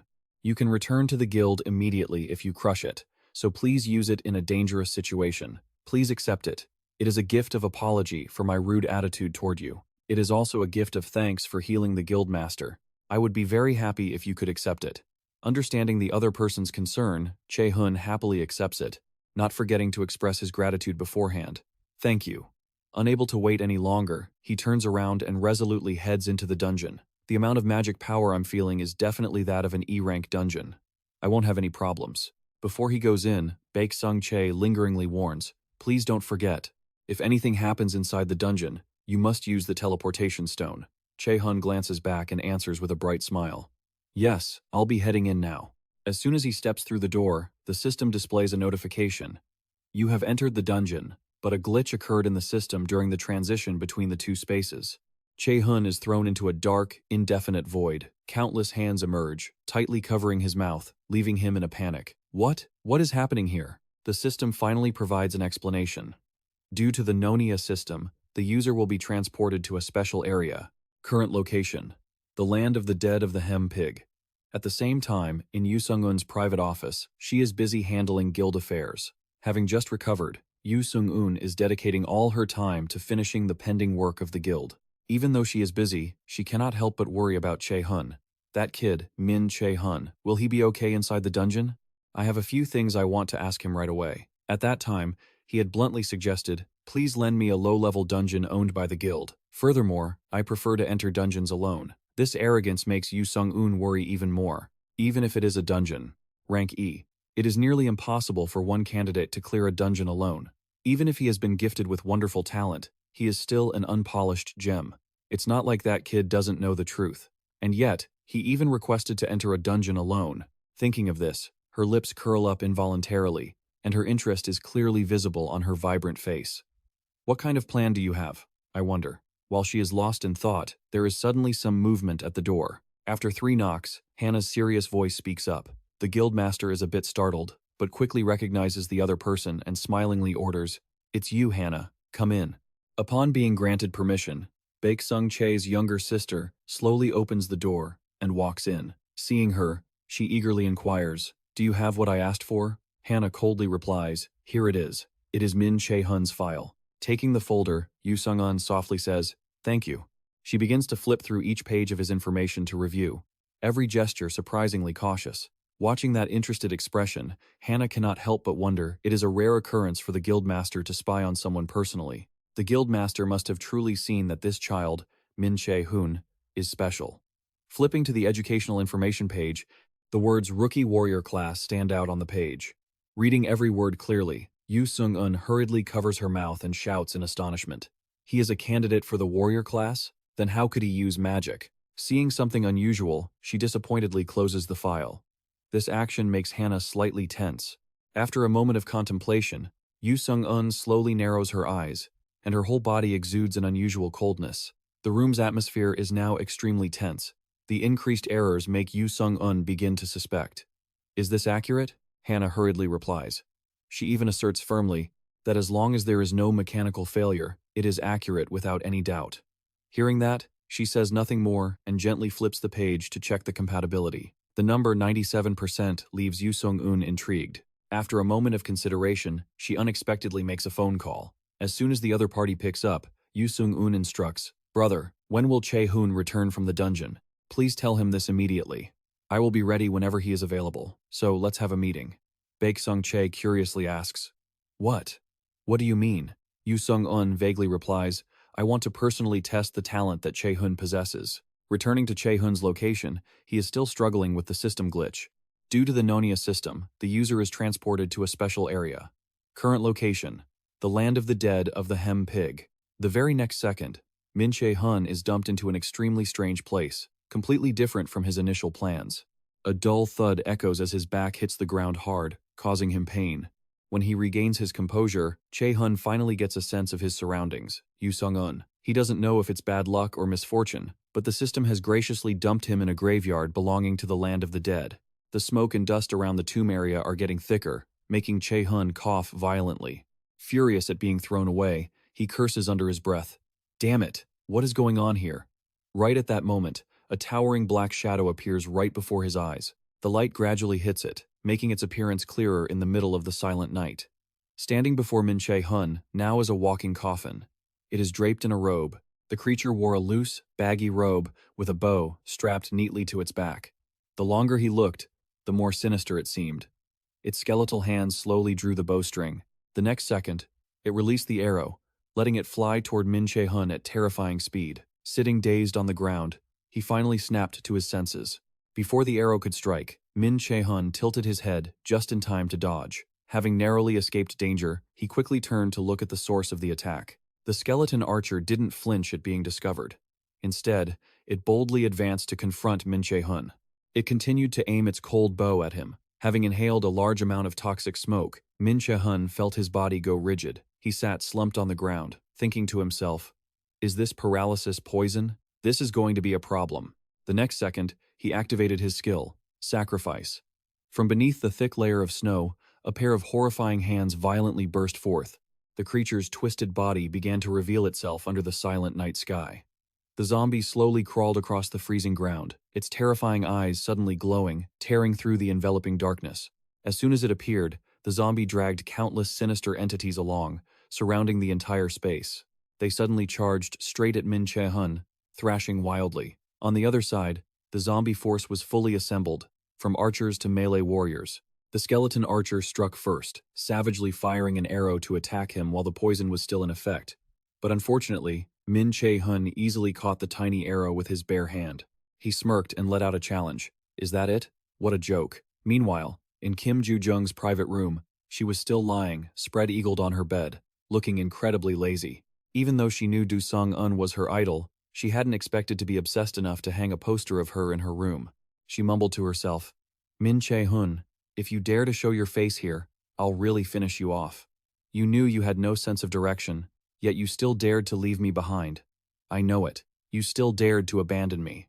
I know it. Following me to Sung-dun's concert was the least you could do. How dare you drag me around like that? I just don't get you. Back then, Che-hun had always been dead set against crowded events. I hate crowded places. Kim Ju-jung couldn't help but feel confused. He always says that, yet suddenly he agreed to come to the concert with me. That day, when he heard about Sung-un's talk, he had replied without hesitation, "I'll be there right away." Furthermore, throughout their childhood, whenever they hung out, Che-hun always escorted Kim Ju-jung home. No matter how busy he was, being abandoned that day had hurt her. "What are you doing here? Let's go home," he would always say, always walking her home. So why did he leave her all alone this time? And that's not even all. Switching to a mage class? What the hell is up with him? He always claimed he would pursue martial arts and trained day and night. If there was any motive to make him change his path like that, then it must surely outweigh all the effort he had put in, right? There really was no other explanation. Che-hun was a very cautious person. Even when eating out, it took him over 10 minutes just to decide what he wanted to eat. That's how indecisive he was. Yet, overnight, it was like he had become a completely different person. Thinking of this, the curiosity in Kim Ju-jung grew, causing her to jump out of bed, grab her phone, and send a message immediately. "I hope you haven't forgotten about leaving me all alone that day. If you dare to show up, I will definitely finish you off." She waited in anticipation, but Kim Ju-jung didn't know that Che-hun was struggling alone against a horde of zombies in this frozen wasteland. He exclaimed in frustration, "What is this? Is it because of these monsters? I've used everything I've got." At this point, Che-hun couldn't help but sigh in helplessness. 4 phantoms, plus the skeleton archer and the zombie. And are there really only one of each? They are more organized than common gangs. Do I have to defeat them all by myself? At least I have this. The system immediately displayed the item information. Beginner-level staff of the Jokwaa Guild. A beginner-level staff forged by a blacksmith of the Jokwaa Guild. Once the connection was successful, he immediately activated the supporting energy inside, Pointing the staff straight at the magical beasts, Che-hun focused his mind to condense the energy and fired it. This was Helheim, the world of the dead, guarded by Hel, the daughter of Loki, one of the 9 realms in Norse mythology. This dungeon was modeled after the 7 realms, excluding Midgard and Asgard, the worlds of fog and ice, Niflheim, the world of Dusung und Jotunheim, the world of giants, Alfheim, the world of elves, Svartalfheim, the world of dwarves, the world of the dead, and the coldest, darkest place, Niflheim, where Helheim exists a world apart. Helheim is a place where newcomers can hardly attack. The terror of facing enemies that have died and come back to life is beyond words. But without divine power, even facing them is difficult. Thinking of this, Che-hun couldn't hide his excitement as he pondered. No, this is actually better. If this is Helheim, it's a perfect place to test my new power. Active skill. Sacrifice. Special grade. 1. Create a healing wave that can heal multiple allies at once and remove all negative effects. 2. When used against zombie monsters, it transforms into an attack skill. Sacrifice is originally Nora's healing skill, but Light's Judgment, when used against zombies, becomes a powerful, wide-range attack skill. A powerful skill called Light's Judgment. After considering his strategy, Che-hun began to counterattack. In the first second, he deflected the path of the incoming arrow with a physical blow. Opposite him, the zombie let out a roar of rage, then aggressively brandished its sword, ready to strike. But because he was a step faster, Che-hun thrust his staff into the creature's chest. The blow carried moderate force, but it was enough to make the zombie lose its balance and fall backward. While fighting, he calculated, "Still, I don't intend to rely solely on that type of skill." The next second, Che-hun summoned his familiar skill, Light Chain, which defeated the demon and increased his ETP by 70. Just after taking down the zombies, the group of phantoms swarmed in one after another. Despite the massive disparity in numbers, he didn't flinch. Che-hun immediately turned and swirled his staff through the air to dodge, simultaneously activating the weapon's attack mechanism. He felt worried. "I have absolutely no experience as a mage, but I've mastered summoning a giant light chain in an instant." Using the momentum, Che-hun swung his body, dragging the glowing chain in a wide arc, sweeping the phantoms away. The system continuously announced the good news. Defeated 2 demons, ETP increased by 140. Successful in his first combo, Che-hun excitedly said, "I can't pass up an opportunity like this." With that, he used his melee skills and launched himself through the dark, murky night. With his current level, this was very feasible. The staff was now being used by Che-hun as skillfully and flexibly as a sharp sword. As soon as he landed right in front of a skeleton archer, he struck with the staff, delivering a powerful blow straight at the target. But because the force was too great, the weapon shattered instantly without him even realizing it. It broke. In less than a minute, the system displayed a notification. Defeated skeleton soldier, ETP increased by 50. Beginner-level staff of the Yokwa Guild has broken. Holding the piece of wood in his hand, Che-hun panicked. Damn it. He dazedly recalled the way he had been fighting from the beginning until now. Because he had never trained in any mage-style combat, he still maintained his old habits as a pure warrior. Every time he met an opponent, he would rush in and strike repeatedly. Only when the staff broke did Che-hun finally start to reflect. Come to think of it, how is a mage supposed to fight? He had no time to debate it. The remaining zombies began their charge. Facing the crisis, Che-hun let out a long, frustrated sigh. Seriously, this is not the time to pretend to be calm and try to earn ETP. I just broke a weapon. Well, the result won't change anyway. Thinking is doing. He waved his hand to activate a new combat mechanism. Active skill, sacrifice activated. Right above the dark, silent sky, a circle of light suddenly appeared. A stream of information updated continuously. System checking the number of zombies on the field, converting sacrifice into an attack skill. Light's Judgment activated. A deafening explosion rang out. A blinding beam of light from above suddenly descended, proving the name Judgment of Death. It defeated the zombies, increased ETP by 100, and the destructive power swept through, crushing everything to pieces. The entire space shook violently, reeling from the overwhelming rage that had just defeated the demon, granting him 70 ETP. After the battle, Che-hun slumped to the ground, exhausted, waiting for the notification that he had leveled up and was fully recovering his HP. Feeling a strange shift beginning within his body, he smiled to himself, thinking that this couldn't have happened at a better time. If I don't level up right now, I could be in danger. Is Light Verdict only a S-rank skill because of its name? It's more than just what the description says.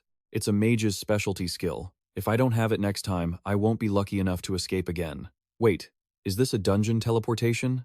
No way. Yokwa wouldn't send me to a dungeon without checking things like that. I was suddenly teleported to another area. The very next second, the system sent an urgent notification. My current location is the deadly fields of Helheim. Che-hun muttered irritably. Clearly. That system is the cause of all this. Damn it, this is so annoying. Should I use a return stone? While he was busy thinking, a stream of cold air suddenly crept in from behind. Sensing the abnormality, Min Che-hun immediately went on high alert. Turning his head to look back, he whispered, "What is this? What is that terrifying mana? Something is approaching?" An overwhelming pressure blanketed the entire space, including Che-hun. He clutched his neck tightly. Damn it, I can't breathe. What is this? What is coming toward me? But one thing was clear. It wasn't just his breathing. Che-hun's hearing started to fade as well. He tried his best to keep from making even the slightest sound. He had no idea what was coming, so he had to stay silent for now. After a while, that haunting aura surged again, making it impossible for Che-hun to ignore. Is it a shadow? He frantically turned his head to look, with unconcealable horror in his eyes. Before him stood a giant creature, radiating an incredibly evil aura that started to churn across the ground. The system immediately updated with information. The dungeon boss of the night has appeared. The level gap between the boss and the user is lethal. Warning. Evacuate the dungeon immediately. Looking at the urgent notification, Che-hun had to accept his fate. I can't fight this thing. He intended to use the return stone to leave, but his inventory suddenly disappeared, making him scream in panic. The inventory was right behind the dungeon boss, who was quietly approaching with a murderous look. But in a split second, that massive figure vanished into the night. On Min Che-hun's side, in the final moments before his inventory was sealed, he grabbed a return stone. Just then, the boss's aura appeared right beside him. Before Che-hun could react, it launched a lethal strike. The return stone in his hand was knocked away. Taking the full brunt of that brutal attack, his body slumped against the cold cliff wall nearby. The horrific impact had completely shattered the last shred of strength left in Min Che-hun. Struggling, he muttered, "Damn it all." The next second, the system displayed a message. Warning. HP is at a critically low level. Use a healing item immediately. Che-hun was now squarely in the crosshairs. The dungeon boss lurked there, locking its eyes on him without blinking for a second. Swallowing his pain, he gritted his teeth and endured. The monster slowly closed the distance. Without a moment's hesitation, it swung its sharp, icy claws, aiming straight for Che-hun once more. Faced with life and death, he had no choice left. With a mindset of resignation, he accepted his fate. I can't dodge this. Che-hun squeezed his eyes shut, waiting for the pain, but the space around him remained strangely silent. Right in front of him, the monster's sharp claws had stopped inches from his face. The tips of its claws seemed to be swallowed by a thick, dark mist, draining away all color. Witnessing this bizarre scene, Che-hun couldn't help but gasp. What? The shadows stopped moving. At that moment, a pleasant, gentle voice spoke, commanding, "Do not do that. This is someone I brought here myself. An important guest, that's you. Someone destined from birth to be the changemaker." As soon as she appeared, Hell's haunting allure left Che-hun stunned. He wondered curiously, who is this woman? Glancing at the dungeon boss, standing motionless nearby, Che-hun cautiously asked, "Did you do this?" Seeing his pathetic, battered state, she chuckled mockingly. "I thought, as the changemaker, you would be able to kill it? But you're just a kid, aren't you? Your physique is quite average. Your mana levels are decent, but not enough to face the gods of Asgard. Why would Loki choose a kid like you to be the changemaker?" Being touched by her so casually like a piece of merchandise made Che-hun feel uncomfortable. Damn it. I don't know if it's because of the blood loss, but I think I'm losing my mind. Hell's fingernail traced his fair throat before coldly scratching a line. Che-hun shuddered as warm blood began to flow. Is this the end for me? No, if I die here, all my calculations will be for nothing. The plan to avenge my father, the dream of becoming a skilled mage, everything will go down the drain. I must overcome this, no matter what. After thoroughly examining Che-hun for a long while, she finally spoke with satisfaction. Even so, I do like your eyes. But kid, you are too weak, and the apocalypse is coming very soon. You must become stronger, and much faster. If you fail, and we all end up in hell, I will be the one to kill you first. Hell's hands tightened, making the little oxygen left around Che-hun even more precious. He gritted his teeth to resist, cursing inwardly, who the hell is this woman? Whatever. Without letting Min Che-hun speak, Hell continued her monologue. You are very important to us, so I will give you a chance to become stronger, much stronger than you are now, and defeat the knight. Saying this, she glanced at the frozen dungeon boss beside her as a hint. Make it happen, and I will give you a special reward. But as I said, you don't have much time. As soon as her words ended, the system board quickly updated with a new challenge. The first main quest had appeared, Hell's Challenge received. She sternly set the condition. Defeat the knight within 2 months. Following her command, the system displayed detailed information about the quest. Main quest, Hell's Challenge. Ruler of Helheim, Hel, has issued a challenge. Defeat the knight within the specified time. To earn Hell's recognition. Difficulty, C. Reward, Hell's Blessing. Time remaining, 59 days, 23 hours, and 59 minutes. Failure penalty, death. Hell's hand released his throat, but the next second, the dark monsters swarmed him like predators. She warned him, half joking, "Don't forget, if I find that you haven't grown stronger, I will kill you myself. Child chosen by Nornir, I pray you succeed in this war." As her words faded, Hell vanished into the void, leaving Che-hun alone in the dark, empty space. As his consciousness faded into dreams, Che-hun once again saw the vague silhouette of a goddess. Her voice whispered softly, seeping into his mind like warm comfort. As he slowly opened his eyes after a brief trance, looking at the familiar surroundings, Che-hun muttered vaguely, "Am I at the dungeon entrance?" Confirming his location, he quickly sat up, his mind still reeling from the battle. Touching his healed stomach, he wondered in confusion. The wounds are gone. Was it that woman? What is she? She's definitely not human. But when he checked the system info, the quest timer was still counting down, which terrified him. It wasn't a dream. Searching for her identity, he finally confirmed who she was. Hel, the goddess who rules over death and the realm of Helheim in Norse mythology. Even now, Che-hun was still dazed, whispering to himself that he had met a goddess. At that time, Hel had evaluated him, saying he was destined to be the changemaker. Why would Loki choose a kid like you to be the changemaker? Every word was burned into his memory. The changemaker? Che-hun immediately connected it to important system information. From now on, you are the changemaker of Asgard. I heard something like that right after I got the Nornir system. Everything is so unclear. Why did I regress? What does this changemaker title mean? And what exactly does she want from me? Regardless, one thing is clear. I must become stronger.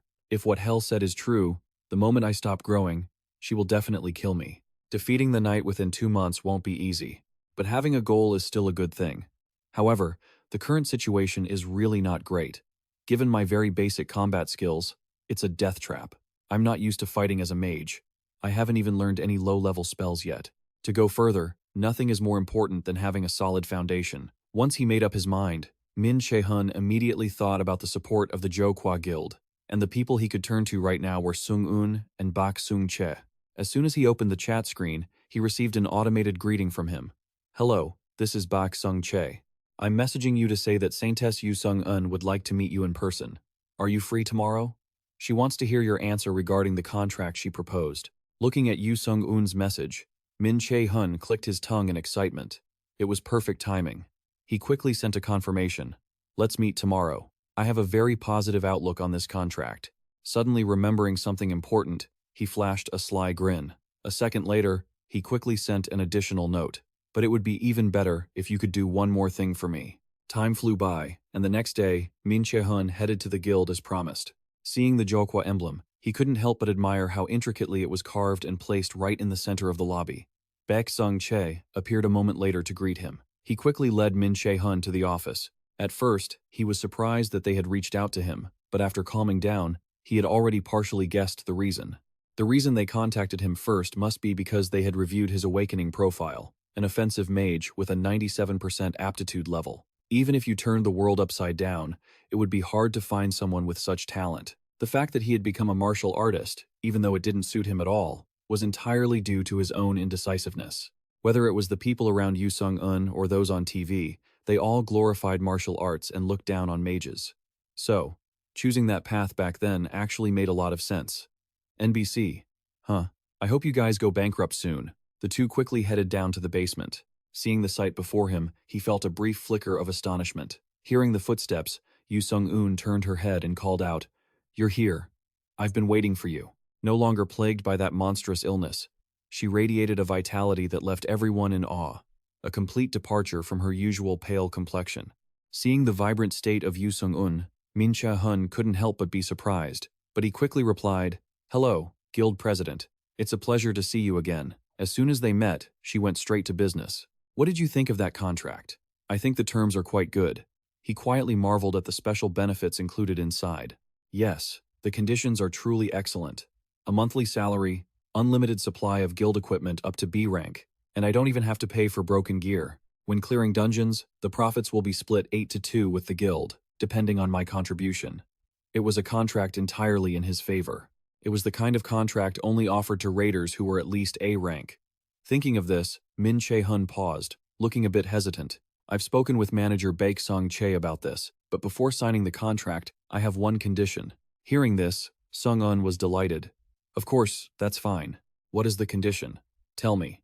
Seeing that she seemed eager, Min Che-hun didn't beat around the bush and directly voiced his request. "I'm saying this because I assume you've already seen my file. I changed my career path from warrior to mage less than a month ago. And because of that, I'm still not very familiar with how to use spells. So my condition is that Guild President Yu Sung-un must personally teach me magic." Hearing his heartfelt request, she didn't judge him immediately, but stood there in deep thought for a moment. Min Che-hun, on the other hand, was feeling quite tense. The first rule of survival for a raider is that your trump card must be used at the most critical moment. On the other side, Baek Sung-chae was also silently evaluating him. "From the moment I first met him, I had this thought: he truly is incredibly unique. Our guild president, who is also the owner of Joqua, is one of the rare S-rank raiders in this world. And yet, he didn't hesitate to ask someone like her to teach him." Seeing Yu Sung-un still hesitant, Min Che-hun added, "If you agree to this condition, I agree to sign the contract as discussed with the guild." At this, she excitedly spoke up. "What an interesting proposal. Fine, I accept. I'm also very curious to see what you can do." Having easily received her approval, Min Che-hun was overjoyed and didn't forget to express his gratitude. "Thank you so much for your help from now on." Sung-un shrugged lightly and replied, "My pleasure. But before that, I want to test your aptitude. Would that be all right?" Hearing that, he just thought indifferently. "I already expected this." As for Joqua, they would certainly want to be sure of his capabilities. Conversely, Baek Sung-chae was extremely tense. Through Yu Sung-un's facial expressions, he had been silently gauging the guild president's reaction, hoping that everything had been prepared thoroughly. Returning to their conversation, Min Che-hun asked coolly, "You want to test my strength? Is that it?" She smiled brightly and confirmed, "Exactly." Hearing this, he urged her, "How should I do it?"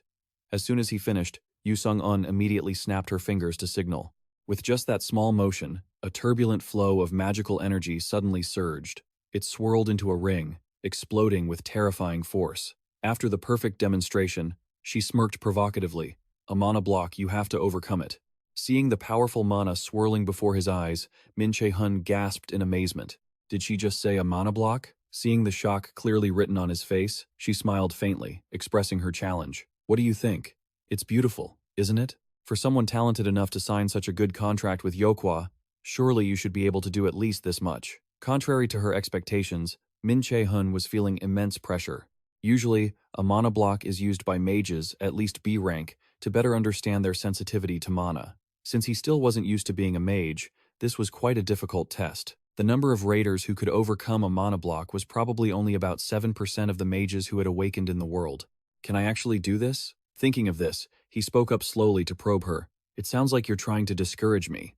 Yu Sung-un calmly explained, "Why would I do that? Even if you fail, there won't be any issues with the contract. The conditions will remain unchanged. As the president of the Joqua Guild, I promise you that." Even so, what Min Che-hun was putting on the line was his own honor and life. So the more he felt cornered, the more Min Che-hun tried to break his own limits. "It's unavoidable. I have no way out now. Even if I fail, I am forced to keep moving forward." Seeing that he had stepped into position, she backed away and signaled. Then, "Mr. Baek Sung-chae, please prepare everything necessary." Receiving the order, he couldn't help but express his concern. "Do you think it will be okay, President? A mana block is something even powerful mages struggle with. To let Min Che-hun, who is still just a boy, do this."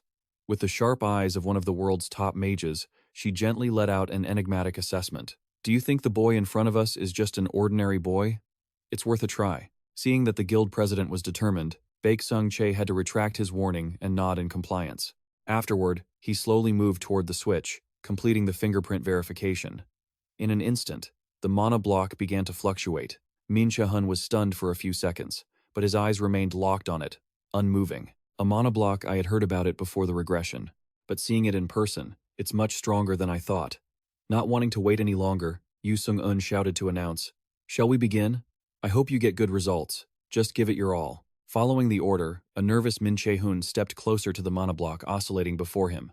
He stopped and took a deep breath to steady his racing heart. A moment later, Che-hun mustered all his courage and stepped inside. Even though it was just a regular ability test, he had secretly made a firm resolution. Watching his back, both Sung-eun and Baek-sung Che were filled with suspense. He dared to express his anxiety. "I'm genuinely worried. I completely understand why you are so interested in him, but he's still just a boy." Although she felt some internal anxiety, she placed her high hopes on Che-hun. "That boy will be able to do it." Taken aback, Baek-sung Che asked suspiciously, "How can you be so sure?" Yu Sung-eun smiled mysteriously, and then pointed to signal. "Intuition." Her answer was so casual that he was shocked and couldn't even hear it clearly. "Huh?" Ignoring Baek-sung Che's endless worrying, she only spoke up with excitement. Che-hun, how long will it take for you to break through the mana block and get out?" At the same time, Che-hun was immersing himself in an endless sea of mana. Looking at the landscape around him, he whispered in amazement, "This is an ocean made entirely of mana. It's a good thing I can still breathe normally. I was even afraid I might get mana addiction. Usually, in this world, mana is like oxygen, is absolutely essential for using spells or activating skills. However, being exposed to an excessive amount of mana for a long period can weaken human cardiopulmonary function. If it's serious, it could even be fatal. Wasting time will only cause harm. Maybe the symptoms just haven't appeared yet. Finding a way out is the top priority. If I remember correctly, there's only one way to escape a mana block. Find the single connection point to the outside hidden among these whirlpools." With that, Che-hun focused all his mental energy to heighten his senses. "Focus. I need to sense the vibrations of the mana waves. Amidst these complex, intertwining waves lies the only path to the outside." After sensing for a long while, what Che-hun was looking for finally appeared. A flicker of vibration just emerging made him slightly excited. "I just felt something different over there." A second later, right next to Che-hun, a space appeared, carrying unusual energy. The intense, colorful, radiant light inside left Che-hun in awe. After observing for a moment, Che-hun silently concluded that this was a crystal core with mana far stronger than the rest, as if it contained the mana of this entire ocean. Outside, the two of them were still waiting for the results. Baek-sung Che hesitated before speaking. "Chairman, you speak as if you're certain Che-hun can clear the mana block." Without a second thought, Yu Sung-eun quickly responded, "Of course." Even after hearing the chairman's bold affirmation, he still felt uneasy inside, wondering if such a demand was asking too much. It had only been a short while, but everything Che-hun had shown them so far was incredibly surprising. At this, Yu Sung-eun probed, "How long do you think it will take him?" She gave a nonchalant assessment. "It took me about 40 minutes, and I'm the fastest in the country, mind you." He began to sigh again, his raspy voice slowly rising, noting that only two possibilities would likely follow. Yu Sung-eun nodded in agreement. Just then, movement above caused both of them to watch intently. Baek-sung Che continued, leaving his assessment unfinished. "Either he can't even touch the mana block, or he's going to set a new record." Watching the mana block constantly fluctuating, she exclaimed with interest, "I think so too, but for some reason, I don't think Che-hun will just give up in despair." Finishing his sentence, Baek-sung Che nodded, clearly satisfied.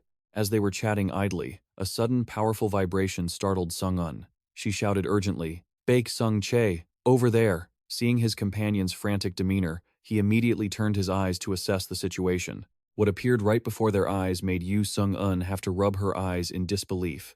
Opposite the mana block, a solid structure had begun to show cracks, and they were visibly spreading across the surface. Witnessing this rare sight, he stammered, unable to find the right words. That a crack on the mana block? Yu Sung-eun was stunned with sheer joy. Immediately after, she and her companion exchanged meaningful glances. Understanding the signal, Yu Sung-eun immediately checked the time on her phone. The number on the screen shocked him completely. 10 minutes. Only 10 minutes had passed, and a crack had already appeared. Not daring to look away for even a second, both turned back, waiting in suspense for the next anomaly. At this moment, they both shared the same thought. What on earth is happening? After the crack appeared, the inside of the mana block surged violently, as if a core entity were about to emerge, leaving Min Che-hun incredibly excited. The mana from this crystal orb felt much denser than the outside environment. Is this the core maintaining this mana block? If so, I just need to smash it to get out. No need to look for any exit. Thinking and acting, he rushed in with all his might, without a shred of doubt. Getting close to the crystal core of the mana block, Min Che-hun excitedly grabbed it before it could vanish. Gripping the crystal tightly, he didn't hesitate to crush it into fragments in an instant. The moment the core shattered, the mana block fluctuated even more violently, and the space around them began to shake uncontrollably. The underground mana sea surged, causing the cracks near the walls to spread rapidly. A corner of Min Che-hun's lips instinctively curled up when he saw the system notification that he had acquired the passive skill, Mana Manipulation. At the same time, from where Yu Sung-un and Bak Sung-che were standing, they could easily see the mana block collapsing little by little at a rapid pace. The sound of crumbling crackled into a continuous chain, then was suddenly swallowed by a massive, earth-shaking roar. Yu Sung-un exclaimed in sheer terror, "My God! Usually, only 7% of mages can even escape a mana block. And even then, it takes them 3 hours on average. B rankers take 2 hours, A rankers about an hour and a half, and S rankers between half an hour and an hour. But just now, Min Che-hun, the record for the fastest escape from a mana block is held by Camilla of the EU Alliance. She's a genius mage who set the Guinness record at 36 minutes. But Min Che-hun just broke her record by 26 minutes. Seeing Min Che-hun's silhouette, he couldn't contain his excitement, and rushed over to him. Grabbing Min Che-hun's hands, Baek Sung-che yelled in delight, "Superhuman Min Che-hun, you only took 10 minutes. You escaped that mana block in just 10 minutes. However, inside the mana block, he hadn't perceived how much time had passed. So he asked in surprise, "What? 10 minutes?" Just then, Yu Sung-un stepped forward and called out, "Min Che-hun, how did you escape the mana block so quickly?" He hesitated and explained, "Well, I found something like a crystal orb inside that mana block, so I just crushed it." Hearing this, she rushed over and shouted in amazement, "What? You crushed it? You crushed the crystal? That crystal is where the entire mana supply of the block is contained. An ordinary awakened person couldn't even find it, let alone crush it. Him being able to do that means the mana Min Che-hun possesses exceeds the total mana stored in the block itself." Thinking it all through, Yu Sung-un excitedly turned to leave, a wide grin plastered on her face. "All right, Min Che-hun, with the reputation of this guild and my name, Yu Sung-un, I swear I will turn you into the greatest mage ever. Are you ready?" Meanwhile, near the apartment complex where Min Che-hun lived, Kim Ju-jung and his mother were waiting for news. Time dragged on, making the atmosphere between the two increasingly restless. Kim Ju-jung complained irritably, "He's still not here." Min Che-hun's mother said anxiously, "He's so late today, and he's not even answering his phone." Just as she finished her sentence, a luxury car suddenly appeared, appearing to stop right there. Kim Ju-jung quickly noticed something unusual and eagerly watched. A screeching sound echoed. As expected, the car stopped right at the curb. The person stepping out of the car was none other than Baek Sung-che and Min Che-hun. Standing by the car, Kim Ju-jung yelled in surprise, "That car looks really expensive. How did Min Che-hun get out of that?" His mother couldn't hide her surprise either, stammering, "I don't know." On that side, Yu Sung-un politely greeted them before leaving. "See you again later." But Min Che-hun was only focused on the two familiar figures opposite him. He waved his hand to signal them, a bright smile on his face. Min Che-hun's mother waved back, taking the chance to probe for news from Kim Ju-jung. There's no way Min Che-hun would get involved in anything bad, right? 5 minutes later, Kim Ju-jung sat on the bed with her legs crossed, looking at Min Che-hun with a serious expression as she questioned him. She spoke calmly. "So you're saying you think becoming a warrior doesn't suit you, and you've decided to become a mage instead?" He confirmed nonchalantly, "Yes, I've prepared everything. The paperwork is all settled. It's exhausting to try and become a warrior now." Hearing these words, she couldn't hide her skepticism and directly challenged him. "Is this the same person who, just a few days ago, said becoming a mage had no future? Did you eat something rotten? Are you losing your mind?" Usually, Min Che-hun would react sharply, but this time he just shrugged indifferently. A person's mind is like a reed. It's easy to lean to one side or the other. But Kim Ju-jung still shouted in frustration, "I honestly never imagined I'd hear those words from you." After chiding him for a while, Kim Ju-jung softened her tone, asking with concern, "Are you okay? You've always wanted to be a warrior. and you only have more potential as a mage because you didn't want your mother to suffer anymore. Because no matter how hard you work as a mage, you don't make much money. Warriors solve objectives much slower and have a higher chance of getting hurt, so they aren't the top choice for clients. A guy who was so filial before she could finish her sentence. Che-hun uncomfortably interrupted. All right, let's not talk about that anymore. Hey, why are you here? Where are your parents? Off on a business trip again? Hearing this, she flopped onto his bed and lazily replied, Yeah, that's why I came over. And my mom told me to stay the night too. Seeing his friend's relaxed demeanor, Che-hun asked irritably, Why do you like it here more than your own home? I can't understand why you'd want to come to this tiny place even though you have a huge house. Contrary to his confusion, she just smiled and said, It's not that hard to understand. Hearing this, Che-hun tried to sit and reflect on the reason. This girl was actually the daughter of a fairly wealthy family. Kim Ju-jung's parents were involved in analyzing monster carcasses and selling the various parts to different countries. Since monster varieties change from country to country, they travel abroad quite often.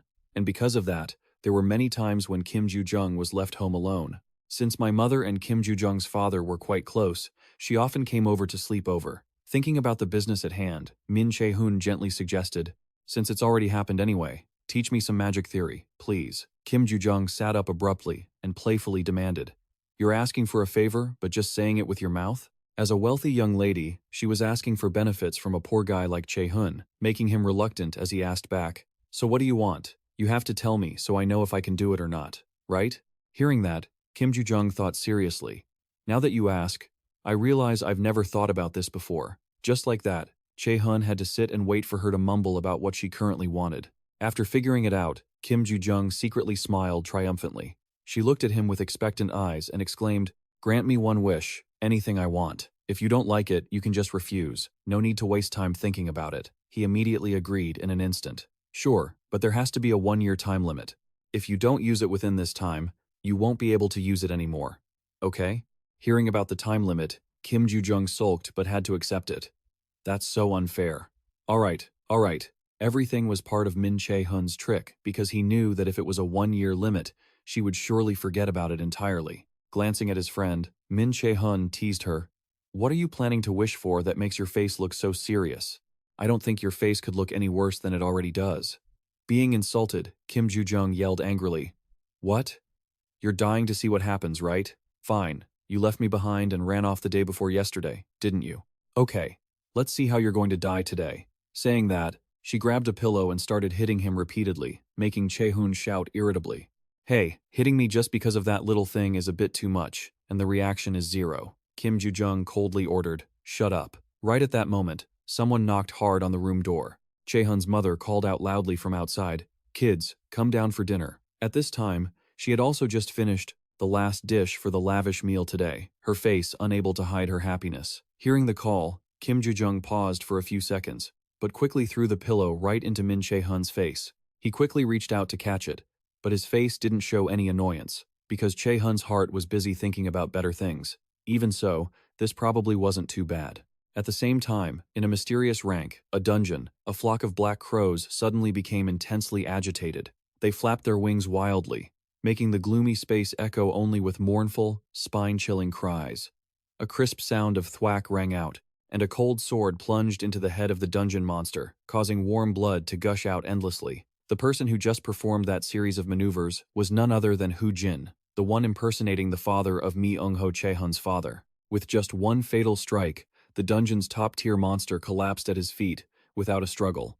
A moment later, the warrior stepped forward to report, Sir Mi-eung-ho, this successful hunt is all thanks to you. I really don't remember the last time our hunt was this easy. Thank you for those words. Hearing his voice, Hu Jin turned his head, for a few seconds, and then coldly pulled his sword back into his hand.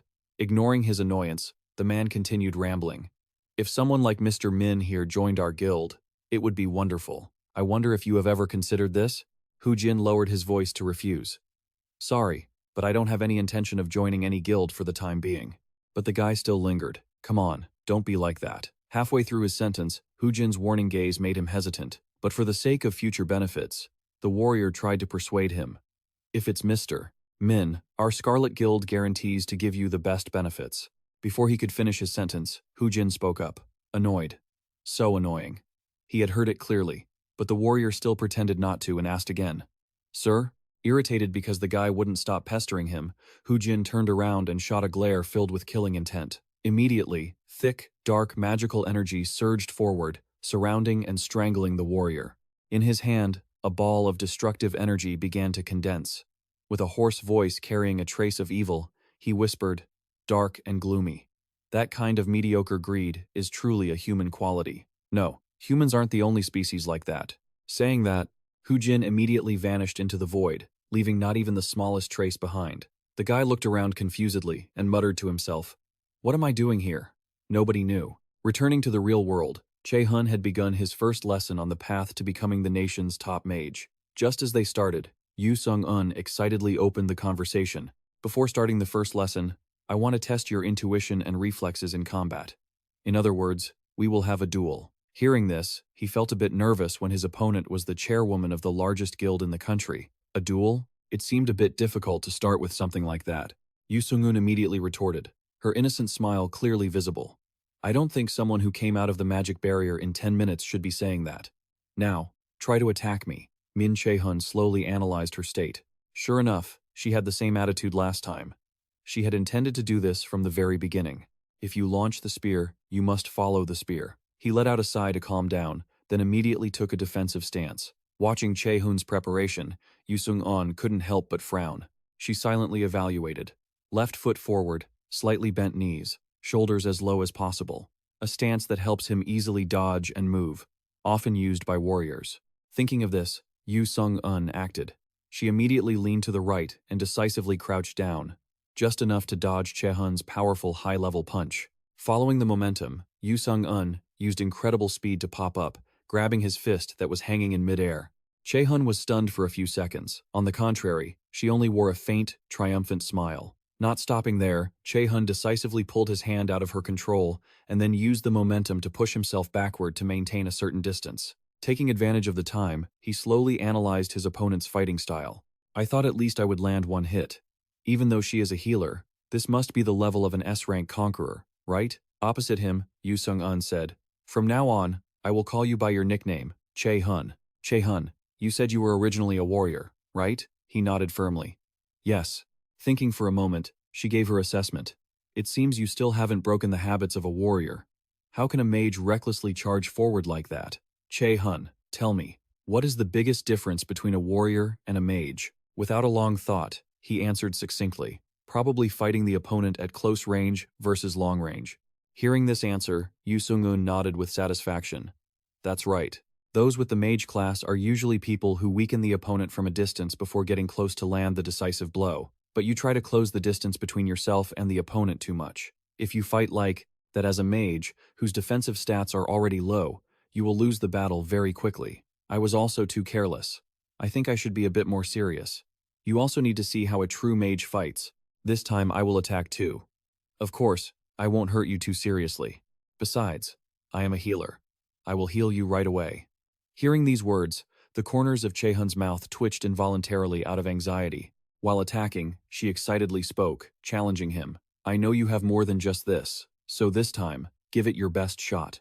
The energy point in Yu Sung-gun's hand grew larger and larger, making Che-hun raise his guard. The next second, a powerful stream of energy was launched by her. Highly focused, Che-hun easily dodged it. He rolled a few times on the ground to escape the area of effect of the attack. Seeing Che-hun still intact after the attack, Yu Sung-un ordered, your turn. Without hesitation, Lightning Chain was immediately activated, as if it had been waiting for a long time. The system displayed an update. Active skill Lightning Chain activated. Then, waves of light chains shot out rapidly. They carried powerful force and flew straight toward her position. A terrifying explosion rang out. Che-hun held his breath, waiting for the result. But Yu Sung-un's voice shattered the small hope left in him. An A-rank skill, and it's a lightning chain too. You hid that quite well, didn't you? But before she could finish, her hand had already deftly summoned an ice arrow. It flew straight toward Che-hun's position while he had not yet recovered. The speed of the arrow made him exclaim in surprise. Damn it, that's too fast. Before the words were fully spoken, Che-hun was engulfed in a resounding explosion. Yu Sung-un triumphantly analyzed. No matter how good a skill is, if you can't hit the target, it's all useless. Don't you think so? Just as the white smoke began to dissipate, a familiar figure gradually appeared. Even though he took a direct hit, the force was such that Che-hun was still able to stand firm. Seeing him, she sighed softly. Good grief, what a surprise. It's true that I reduced the force of the spell, but I didn't think you would still be standing. Then surely you can handle this, right? Watching the pile of arrows about to strike, Min Che-hun didn't flinch at all. He just stood there, focusing on regulating his breathing. The very next second, he activated Odin's Eye. Opposite him, she had already ignited her attack. Countless ice arrows raced toward Min Che-hun's position, but the active skill, Universal, was activated. The moment he unleashed it, he successfully shattered Yu Sung-un's attack. The system updated with a notification. The active skill, Holy Arrow, had been destroyed.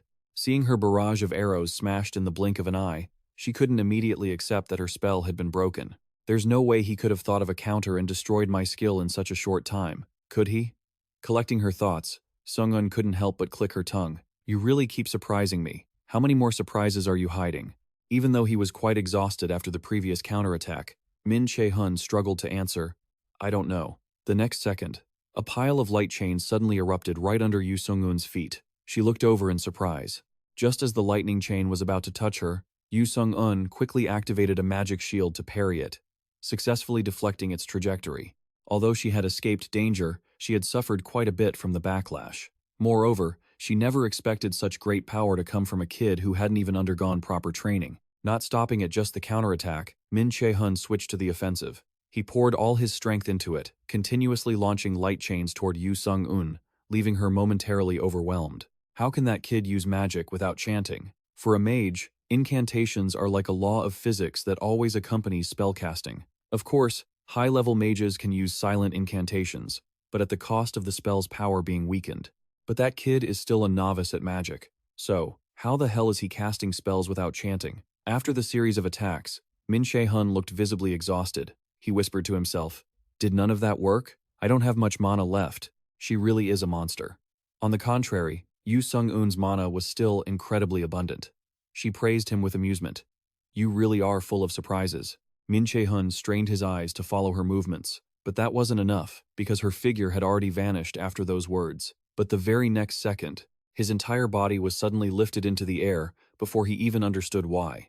In the blink of an eye, Yu Sung-un appeared right next to Min Che-hun and knocked him down instantly. She said smugly, You're still very green. Lying flat on his back on the ground, Min Che-hun couldn't help but be shocked. He kept trying to recall what had just happened, but he couldn't. What just happened? Yu Sung-un laughed and teased. What's wrong? You didn't actually think you'd win, did you? Saying that, Yu Sung-un reached out to pull Min Che-hun up. His mind was still stuck on the last few minutes. That final attack, I couldn't even see how she struck. So, this is the massive gap between me and an S-rank conqueror right now. Seeing the dejected look on Min Che-hun's face, she smiled to herself. But in her heart, Sung-un truly admired what Min Che-hun had just shown. The close combat experience he had gained while wanting to become a warrior, his ability to cast magic instantly without chanting, and that incredibly fast mana recovery speed. If it's this kid, perhaps it's possible. Thinking for a moment, she spoke up. While observing your fighting style, I had a thought. This made Min Che-hun quickly ask back in surprise. What thought? Thinking about it, Yu Sung-un boldly expressed. Anyone has probably thought about this once or twice, but no one has ever done it. It's a fighting style that only you can learn. What do you think? Are you interested? He stood frozen for a few seconds, seriously contemplating it, a fighting style that only I can learn? Ignoring the fact that Min Che-hun was still stunned, she excitedly commanded, From now on, call me Master.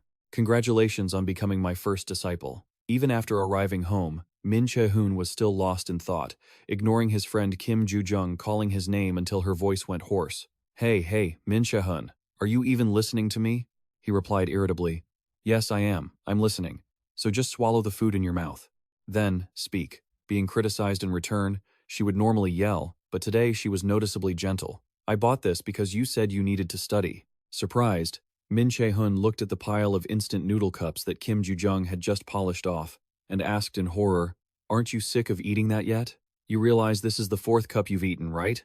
Still chewing, she replied nonchalantly. Not sick of it yet. Every bite tastes as good as the first time I ate it. Happy?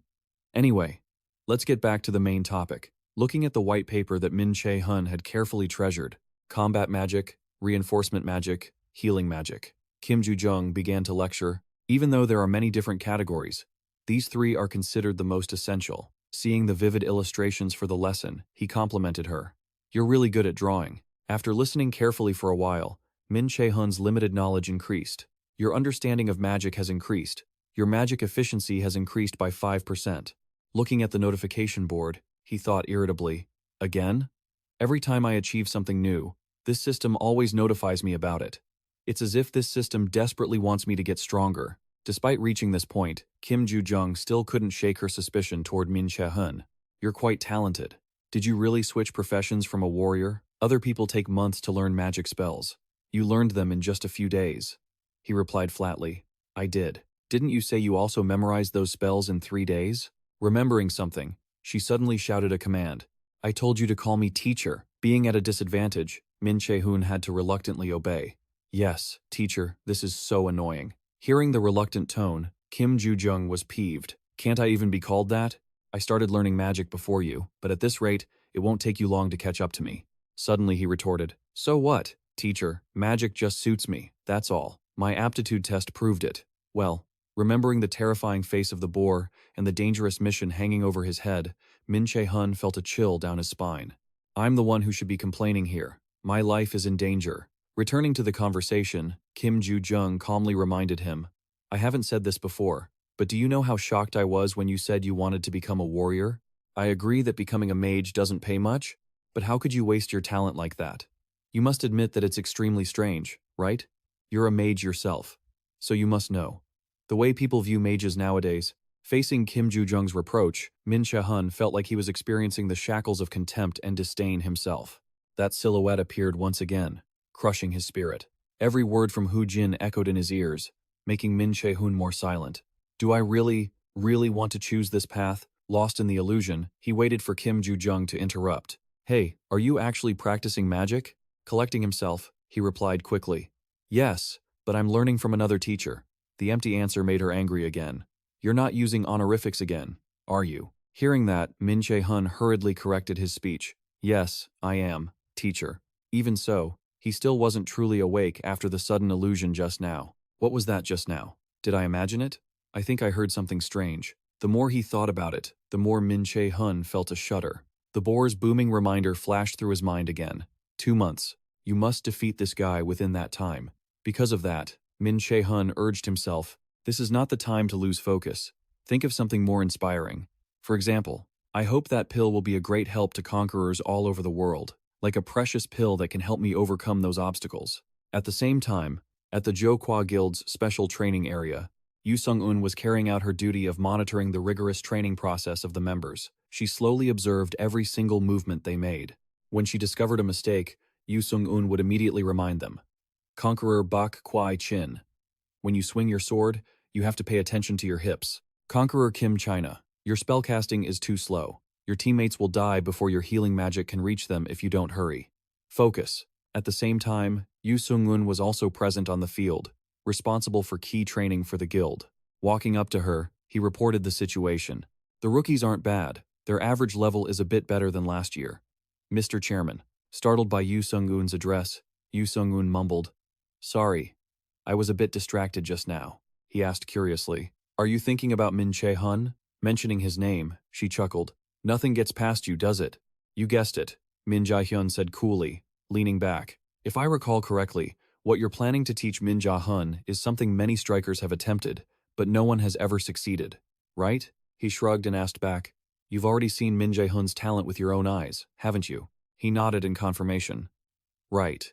You could even call him a veteran, and people would believe it, not a single wasted movement. Thinking of that talent, she stated firmly, if another S-rank mage appears in the future, it will undoubtedly be Min Jae-hun. I am currently the only S-rank mage in this country. Still, as a healer, my combat prowess is a bit low. However, what if a rising star like Jae-hun suddenly appeared? It would shake the entire magical world.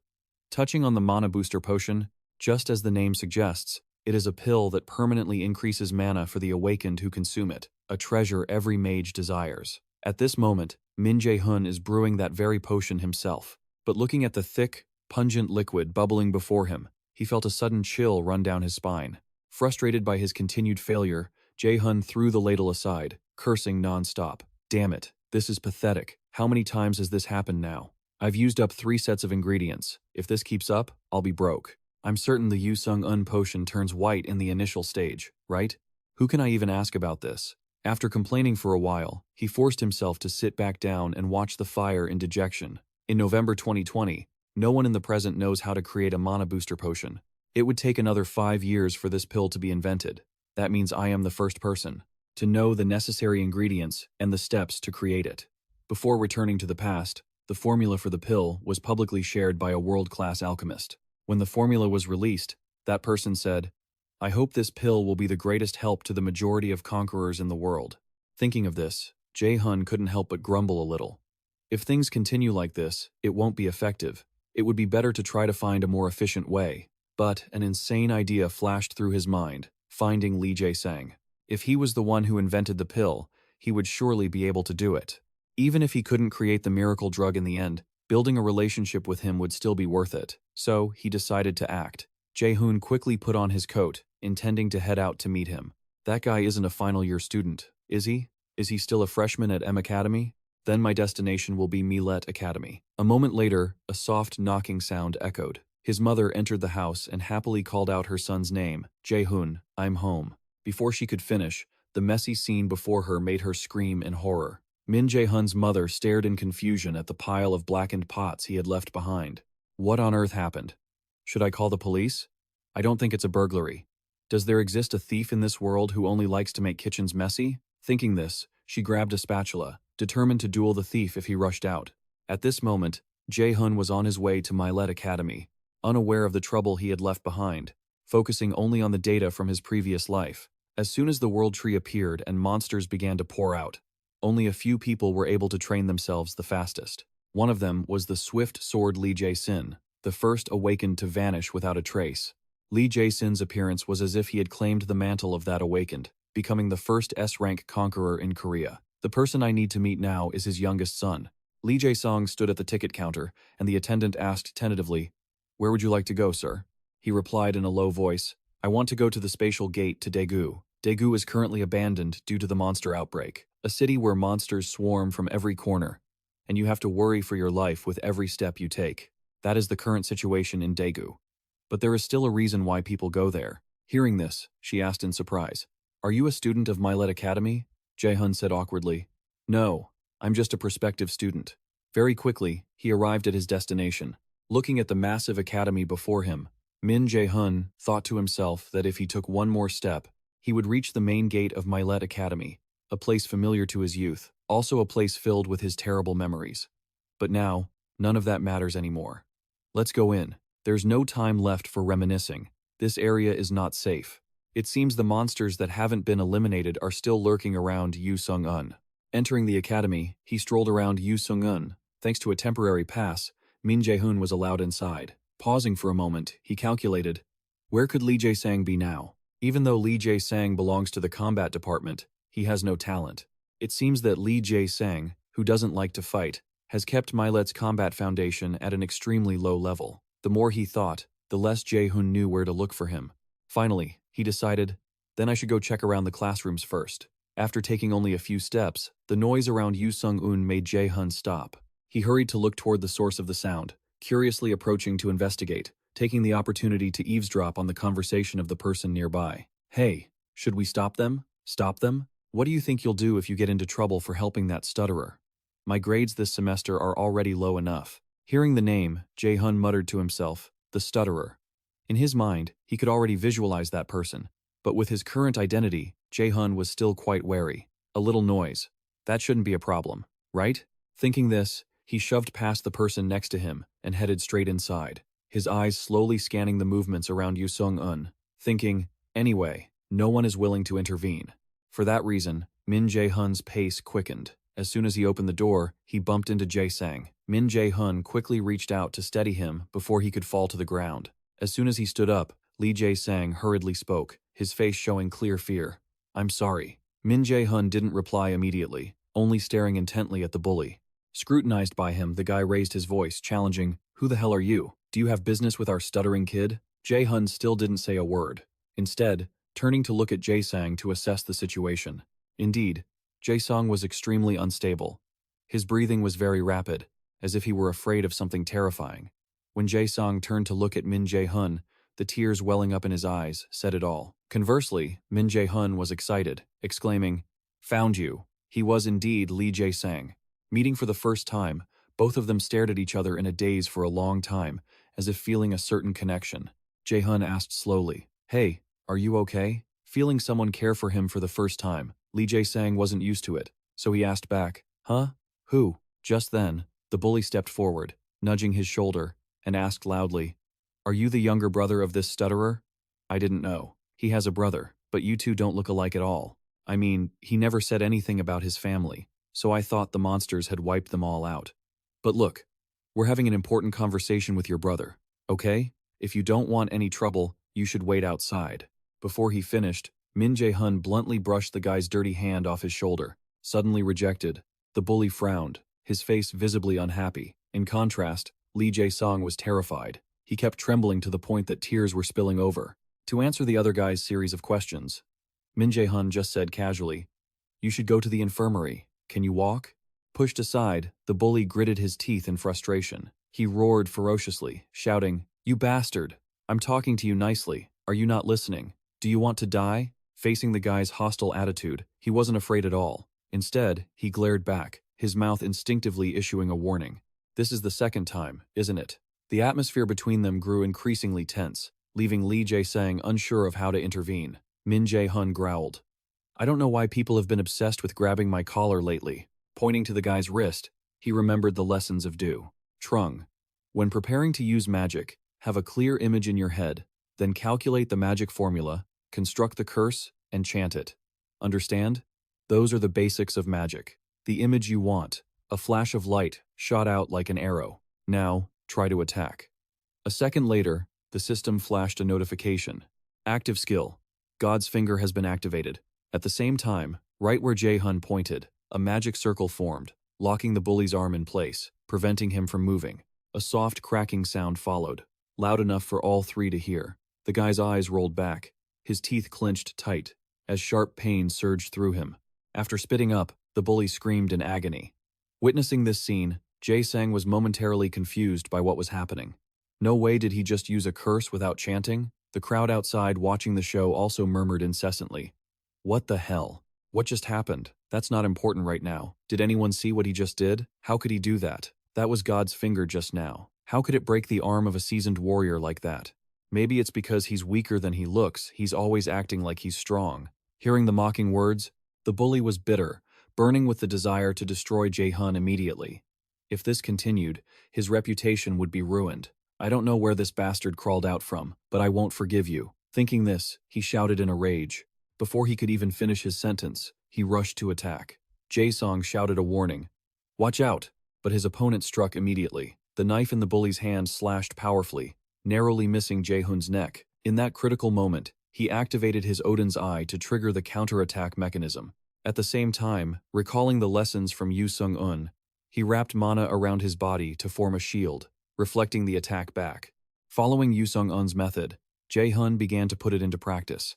The active mana shield skill was activated. In a split second, the sword slipped from the bully's hand, spun in the air, and flew backward. The thing that had deflected the sword's path was none other than Jae-hun's powerful and solid mana shield. Once he regained his composure, the bully trembled in fear. Taking advantage of the momentum, Jae-hun's hand reached out like a vice, gripping the bully's face. Cutting off his air supply made the bully's eyes bulge with suffocation. Jae-hun leaned in coldly, his face full of anger. He gritted his teeth and warned, "Still haven't learned your lesson?" Even after being beaten to a pulp, the bully was still resisting, reflexively cursing despite being unable to speak clearly. "You lunatic." Without giving the bully a chance to say another word, he decisively activated his active skill, delivering a finishing blow. The direct hit had devastating power. Very quickly, the bully passed out from both mental and physical exhaustion. A dull thud echoed as the bully's body slumped to the floor. Min Jae-hun just stood there, lightly brushing the dust off his hands with an indifferent attitude, as if he had just dealt with some trash not worth looking at. Conversely, Jae-sang was wide-eyed in shock. Jae-sang thought to himself, "What kind of monster is he? Only now do I have the chance to talk to him properly." But when Min Jae-hoon's cold gaze swept over him, Jae-sang's heart skipped a beat. Yet, he pulled his gaze away and began to walk step by step toward the bully. Watching the guy passed out, Min Jae-hun muttered, "I really wrecked him. Is he always like this? Oh well, I didn't buy this for this purpose, but it'll do." Upon seeing the potion in Jae-hun's hand, Jae-sang's eyes lit up. Jae-hun slowly opened the cap, and then decisively poured the liquid inside onto the bully's face, to Jae-sang's amazement. The liquid hit the bully's face directly. Jae-sang stared, not daring to blink for even a second for fear of missing the miracle. The potion's effects kicked in quickly. The inflamed wounds on the bully's face recovered miraculously, visible to the naked eye. Seeing this, Jae-hun clicked his tongue and said casually, "I don't know who made this medicine, but it's pretty effective. Now, let's go to the nurse's office." Lee Jae-sung still stood there, dazed, quietly looking at him in fear. Jae-hun walked ahead leisurely, and Jae-sung hurried to follow behind. At the corner of the stairs, Jae-sung called out tiredly, "Hey, the infirmary isn't in that direction." Hearing the call, Jae-hun paused, his voice sounding flat. "You don't seem very popular. No one would hear us here, right?" Not understanding what Min Jae-hun meant, Jae-sung's guard went up. He hung his head, thinking, as expected, this person knows who I am. That's why he came looking for me. Unable to contain his curiosity, Jae-sang asked, "Are you sent by my father?" Seeing the defensive attitude, Jae-hun realized something was wrong.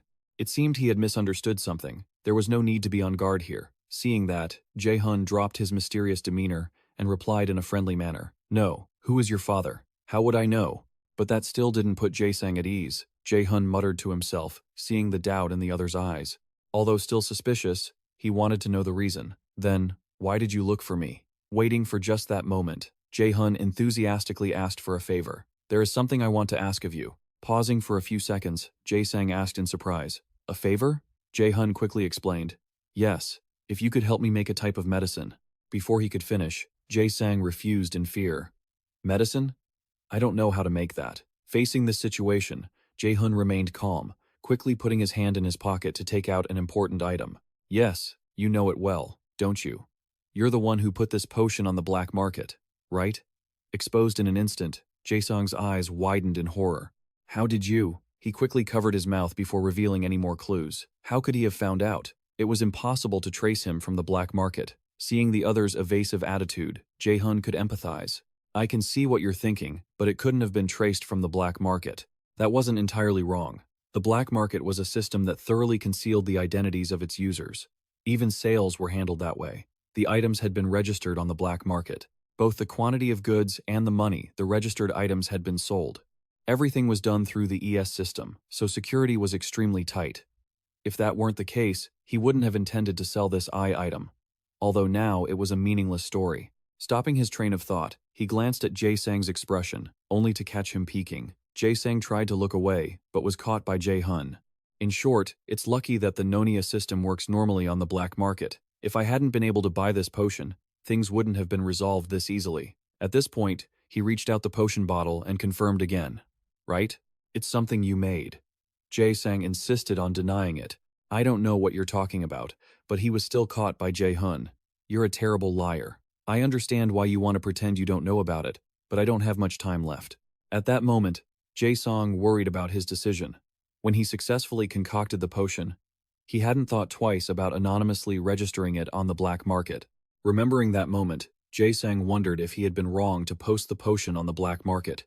He needed money, but he never thought things would turn out like this. Facing the choice of admitting or denying, he couldn't help but hesitate. Fearing exposure, Jae-sung tried to convince himself not to admit it. "No, if my father finds out, it'll be a huge mess. No matter what, I have to do it." But his actions were completely contrary to his thoughts. He whispered a plea, "Please, keep this a secret from everyone else." Realizing the other's anxiety, Min Jae-hun gently placed a hand on Jae-sang's shoulder to comfort him, and declared firmly, "I'm not bringing this up to threaten you or anything." Putting the potion back into Jae-sang's hand, he said in a friendly manner, "I'm just in desperate need of a talented alchemist, someone who can make the medicine I want." Hearing that recognition, Jae-sung couldn't hold back his emotion. A talented alchemist. He doesn't look like he's lying. Is he really not someone my father sent? After thinking it through, Lee Jae-sang finally dropped his guard. "Who on earth are you?" Only then did Jae-hun have a chance to introduce himself. "I'm a prospective student admitted to Milet Academy. Senior, you can call me Min Jae-hun." Tightening his grip on the medicine, Jae-sung felt somewhat reassured. Walking straight toward his workshop, he said slowly, "First, I'll hear what you have to say." Very quickly, both moved inside a place private enough to talk without anyone hearing. Looking around Yoo Sung-eun's workshop, Min Jae-hun sighed in admiration. The atmosphere in the workshop was great. Being complimented for the first time, Jae-sang was flustered. "Thank you." Then, both sat there looking at each other, neither willing to speak. Unable to stand the awkwardness, he took the initiative to speak, even though he was still nervous. "Hey, so, that medicine you want to make." Min Jae-hun smiled slightly.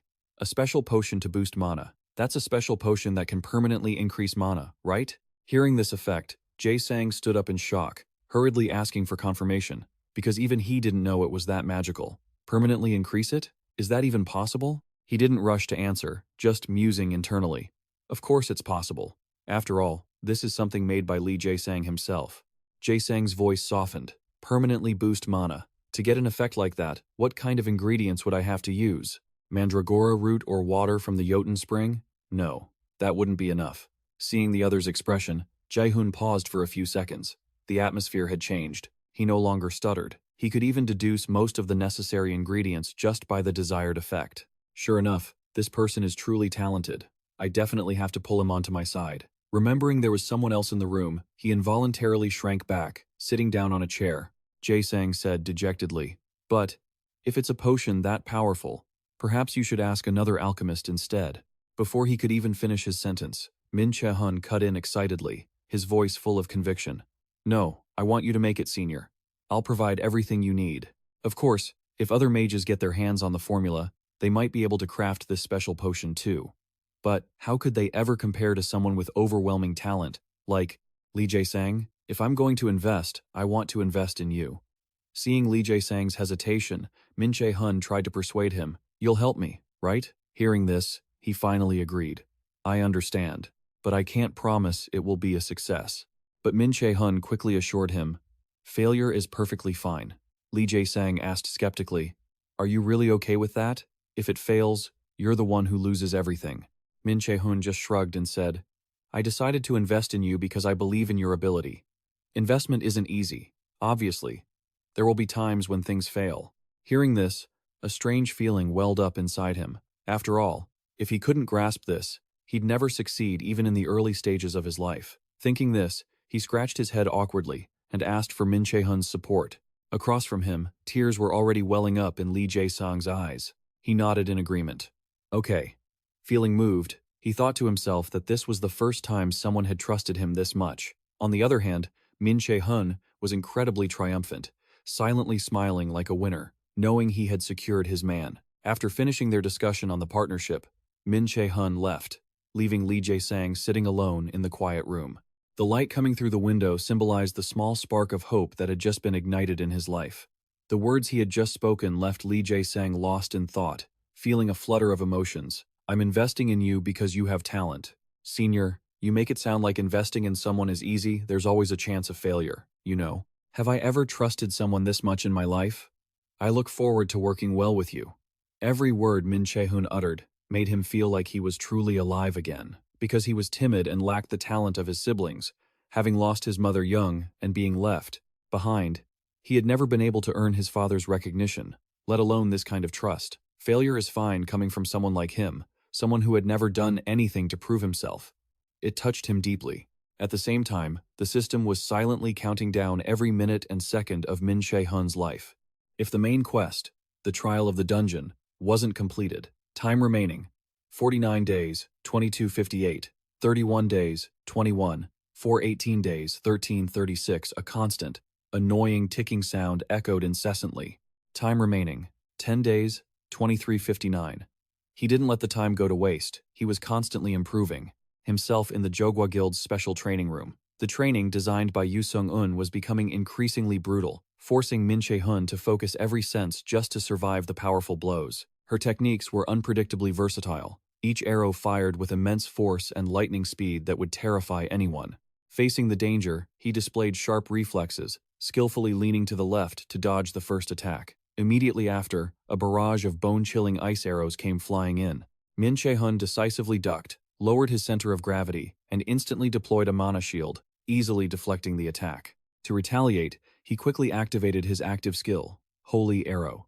The dark projectiles flew out, stabbing straight into Yu Sung-eun's defensive barrier. A split second later, a cracking sound emerged. She changed expression, shocked that her defense had been shattered in the blink of an eye. The shield is cracking. He's actually become this strong already? The thick white smoke slowly dissipated, leaving two figures standing there staring at each other. Both took advantage of this brief moment to catch their breath and recover. Little did she know, that was just a distraction. A moment later, Che-hun immediately summoned the light chain. Opposite him, Yu Sung-eun had also activated her holy arrow, ready to go. After 3 seconds, both simultaneously unleashed their attacks. But just then, Yu Sung-eun's voice boomed out. "Stop. Time's up. Both of you worked hard today." As she announced it, she glanced at the aftermath of the battle. The floor was covered in scratches from their collision, leaving Yu Sung-eun in awe. The training room floor is made of dungeon metal, and it's been torn up like this. Even making a small scratch on the surface requires immense force. If I hadn't stepped in between them, the whole training room might have been destroyed. Stopping the sparring, Yu Sung-eun said happily, "Your growth speed is truly unbelievable. Compared to when we were your age, even just the spells you can use, let alone their intensity, are completely out of reach. Are you studying the theory somewhere else?" Che-hun replied, "I'm learning from a friend." She immediately praised him. "Better than I thought. I was a little worried since I couldn't help you with both theory and practice. It seems you have a very smart friend." Remembering Kim Ju-jung, he hesitated before saying, "I guess so." Kim Ju-jung was indeed very smart. The problem was her strangely annoying personality. She was always so narcissistic that it left him speechless. "Can you feel the greatness of this teacher? Has it ever crossed your mind to treat this teacher to some ice cream?" Then Yu Sung-eun's voice called out, "By the way, Che-hun, you mentioned wanting to try attacking the dungeon one more time, right?" Che-hun nodded and said slowly, "I want to test how effective the training has been." Hearing this, Yu Sung-eun agreed. "Sure, with your current ability, an E-rank dungeon should be a piece of cake, right? Keep it up." Thinking about that quest, he couldn't help but sigh. If it really were just an E-rank dungeon, that would be great. But I must make this decision with a cold head. Am I really ready? The dungeon boss, the Black Shadow, has appeared. My enemy is actually a C-rank boss monster.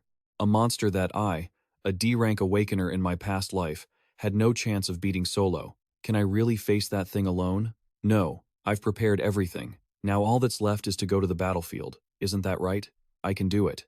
After training, Che-hun still made his regular visits to Lee Jae-sang's office. Seeing him, he greeted him happily, though still quite shyly. "You're here, Che-hun?" Since finalizing their partnership, Lee Jae-sang had stayed up all night, refining the potion to produce what he had today. Looking at the pill resting neatly on the tray, Che-hun's eyes lit up. "Yes, senior, you've worked hard. This is..." Without needing Lee Jae-sang to introduce it, the system automatically updated the information. Consumable item. Mana Enhancement Potion. A single pill that permanently increases the user's mana stat. Created by an excellent alchemist, its effects are greatly enhanced. He asked excitedly, "Can I take it now?" He nodded happily. Of course. As soon as he put the pill in his mouth, mana surged uncontrollably inside Che-hun. The system notification also appeared. "You have consumed a mana enhancement potion. Your mana stat has increased by 15 points." The surge in skills and mana left him stunned. The effect was incredible, even making the bitter taste of the pill seem very sweet. Alchemy has always been a profound and difficult science. Even though the product is the same, the effect depends entirely on the alchemist's skill. If I had given these ingredients to another alchemist and told them to make this, let alone 15, they probably wouldn't have even increased my mana stat by 5 points. Seeing the effect far exceed his expectations, he couldn't help but exclaim, "See, senior, you're so talented." Lee Jae-sang replied shyly, "It's all thanks to you putting your trust in me. Thank you." Hearing that, Che-hun said, "I'm the one who should be saying thanks. You should get some rest too. You haven't looked like you've been sleeping well lately." Rubbing his eyes, he replied tiredly, "Of course. Let me know if you need anything." Saying that, Che-hun happily said goodbye to Lee Jae-sang and returned home with an indescribable excitement. "With this, I'm ready. The moment has finally arrived, and tomorrow I will defeat the Black Shadow. Time remaining. 9 days, 22:47. At the same time, she also sensed the upcoming battle. She murmured softly, "Looks like I'll have a distinguished guest visiting today." In the blink of an eye, Che-hun had appeared at the Jogwa Guild's dungeon gate, the path leading to her field of death. He quickly prepared the necessary gear for this expedition. Item equipped: C-rank Apprentice Valkyrie Ring. A ring for a Valkyrie in the apprentice stage. Item equipped: C-rank Apprentice Valkyrie Necklace. A necklace for a Valkyrie in the apprentice stage. Item equipped: C-rank Apprentice Valkyrie Earrings. Earrings for a Valkyrie in the apprentice stage. The full Apprentice Valkyrie set, and the passive skill, Mana Appropriation. Checking everything once more, Che-hun said with satisfaction, "This gear should be enough, and I'm at my peak condition." Then, nodding to signify he was ready, after saying his goodbyes, Che-hun took a long, deep breath to regain his calm. He stood still for a moment before slowly walking straight inside. "Let's go." As soon as he entered the dungeon, the system began spamming notifications about spatial shifts. Due to the Nonia system, he was being transported to a designated location. The current destination: Hell's Death Field. Learning from experience, Che-hun landed gracefully this time, instead of face-planting like before. Just as predicted, he was standing in the middle of a graveyard within the Deathland. This time, Che-hun had a moment to observe the surroundings. He hadn't noticed it before, but there was a deeply unsettling magical aura weaving through the space. This had to be the Dark Shadow's presence. If he could defeat it, he'd be able to meet that woman again. Hell, his greatest enemy, Loki. While he was lost in thought, a skeletal archer not far away silently drew its bow. Che-hun whispered a prayer to the Norse gods. The moment the arrow was about to hit him, his mana shield activated automatically. Che-hun deflected the attack, changing its trajectory. He wasn't in a hurry to strike back. He just stood there and challenged them in a low, gravelly voice. "I have plenty of questions for you lot." Che-hun then slowly turned his head to look behind him. A sea of zombies met his eyes, standing in dense, silent rows, waiting for the perfect moment to tear their prey apart. Seeing such an overwhelming number of zombies, Che-hun felt no fear, only intense excitement. He thought to himself, "And one thing I need to teach you all is exactly how a magic swordsman fights." The teachings of Yu Sung-un still echoed in his mind. In martial arts classes, this is called a magic swordsman. But at its core, it's a class that combines both magic and martial arts. And no one has ever truly mastered this class before. When it comes to long-range combat, I'm not as good as a pure mage, he thought, before charging forward to tear through the enemies. His holy arrows pierced them with terrifying speed, leaving them no time to react. He reached out, his eyes burning with lethal, terrifying killing intent. And for close quarters, I'm not quite at the level of a warrior class. Finished with his thought, he pinned a zombie to the ground.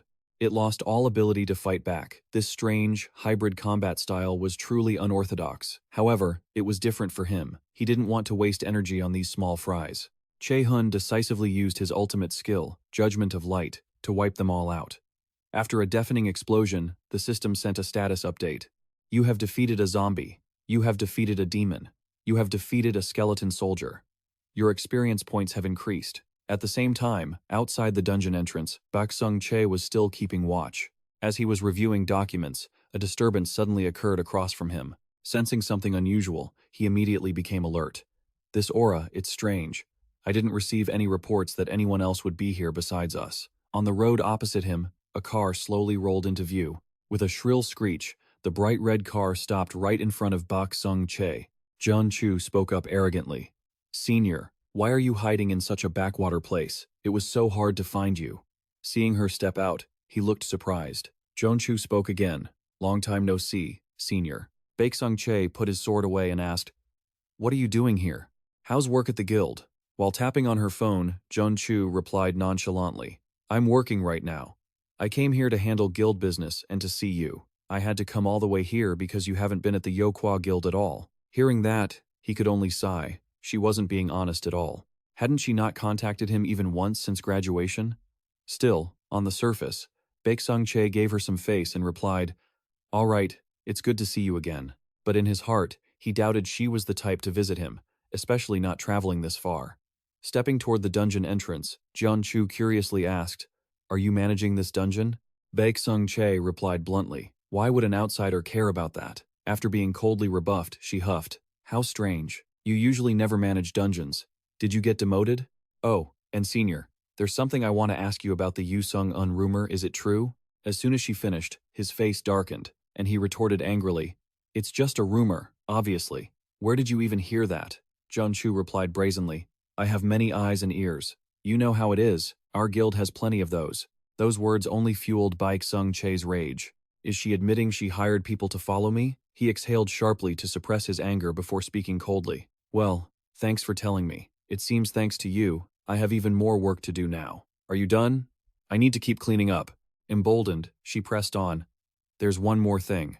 Do you know a kid named Min Che-hun? At the mention of that name, Baek Sung-che froze for a few seconds. Jeonchu continued, her voice dripping with arrogance. Lately, he seems to be lurking around the Jokhwa Guild headquarters a lot, and he meets with Guildmaster Du-sung constantly. I wonder if you know why.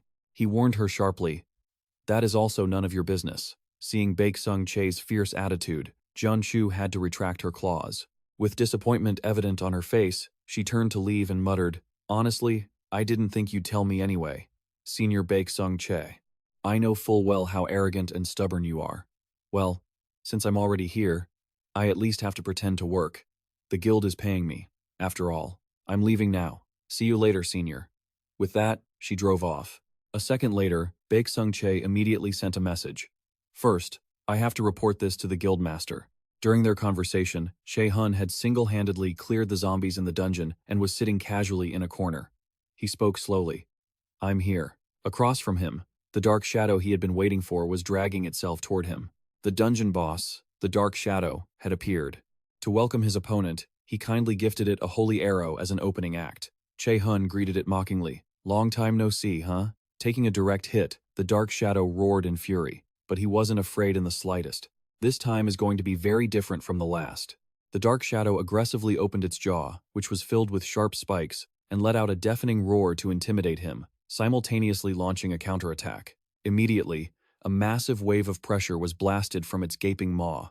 With his speed and reflexes, Che-hun launched himself into the air before the attack even connected. He focused intensely, scanning for an opening.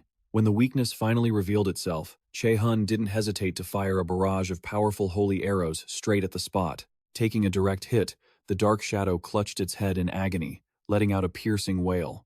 Now, its ferocity exploded even further. It opened its glowing red eyes, fixed a deadly glare on Che-hun, and began to move. Countless spikes were launched, hurtling toward him. While dodging, he took the opportunity to activate the Eye of Odin. Seeing a gap, Che-hun silently calculated his next move. One step to the left, and his body automatically shifted. A thunderous explosion rang out, making the dark shadow flinch in sudden fear. Seeing its reaction, he quickly shifted his focus to find its next weakness, before striking. At the same time, his feet slid silently over the snow to adjust his stance. After regaining its composure, it swung its massive, hideous claws at him. But before the attack could even land, countless chains of light from Che-hun shot out, binding the dark shadow from all sides. Once the target was locked, he unleashed the final detonation of the light chains. Even standing far from his opponent, Che-hun only needed to flick his fingers to control the energy with incredible skill. To get into the perfect position to detonate, the light chains had to carefully snake through every gap, pausing a few times for fear of being detected by the dark shadow. After a few nerve-wracking minutes of maneuvering, the light chains successfully detonated. The terrifying pressure left the dark shadow completely stunned, and half of its health bar vanished instantly. Pain racked its entire body, and the dungeon boss seemed to go mad, screaming in agony. It felt like all his attacks so far were just a temporary numbing effect. He felt a momentary sense of concern this still wasn't enough. Thinking quickly, while the dark shadow was still disoriented, he unleashed another volley of holy arrows directly onto the top of its head. This time, the target was the monster's eyes. A thunderous explosion shook the room, echoing through the space, followed by the monster's frantic, painful screams. Fresh blood splattered everywhere, filling the air with a thick, metallic stench. As the thick smoke began to clear, the dark shadow was still standing tall, showing no signs of giving up. On the contrary, Che-hun, who had been attacking relentlessly, was running into some trouble, as he hadn't yet dealt a fatal blow. The dark shadow's eyes were half gone, but its fighting spirit was rising incessantly. After pinpointing his location, the dark shadow angrily raised its claws, madly slashing toward him. It has completely lost control. The light chains binding it are loosening. The system quickly confirms the current status. Warning: the Black Shadow boss has entered a berserk state. Its power and agility have both increased by 1.5 times. Seeing the warning, Che-hun focuses his full attention. But a second later, a new notification appears, causing him to tense up. The inside of the dungeon has been encoded into characters. and a curse mark has been placed upon him.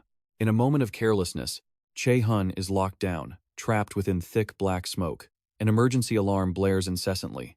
If the mark isn't removed within 10 minutes, the player will suffer a penalty of instant death. The condition to remove it is to defeat the Black Shadow. Now, he realizes with horror the trap he is in. The instant death penalty. I've never heard of anything like this before.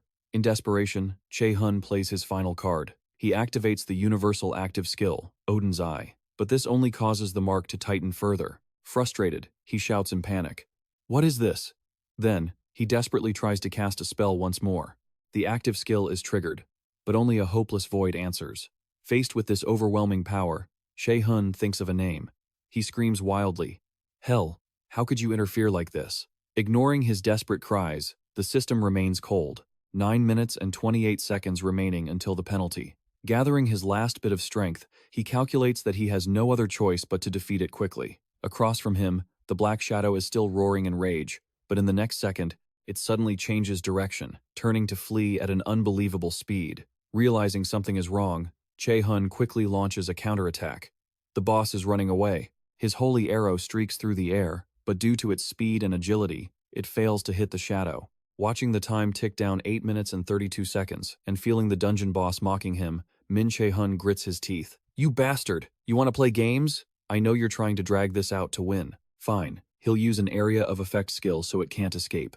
After running for a while, the Black Shadow suddenly stops and turns to rush straight at Che-hun. While he is still off balance, it appears behind him and casts a psychological spell. A powerful wave of pressure crushes Che-hun's mind, leaving him frozen in place. The air in the dungeon around him begins to drain away, and the system sends a warning. "You have failed to resist. You are temporarily under the fear debuff." Unable to believe the situation, he yells, "What?"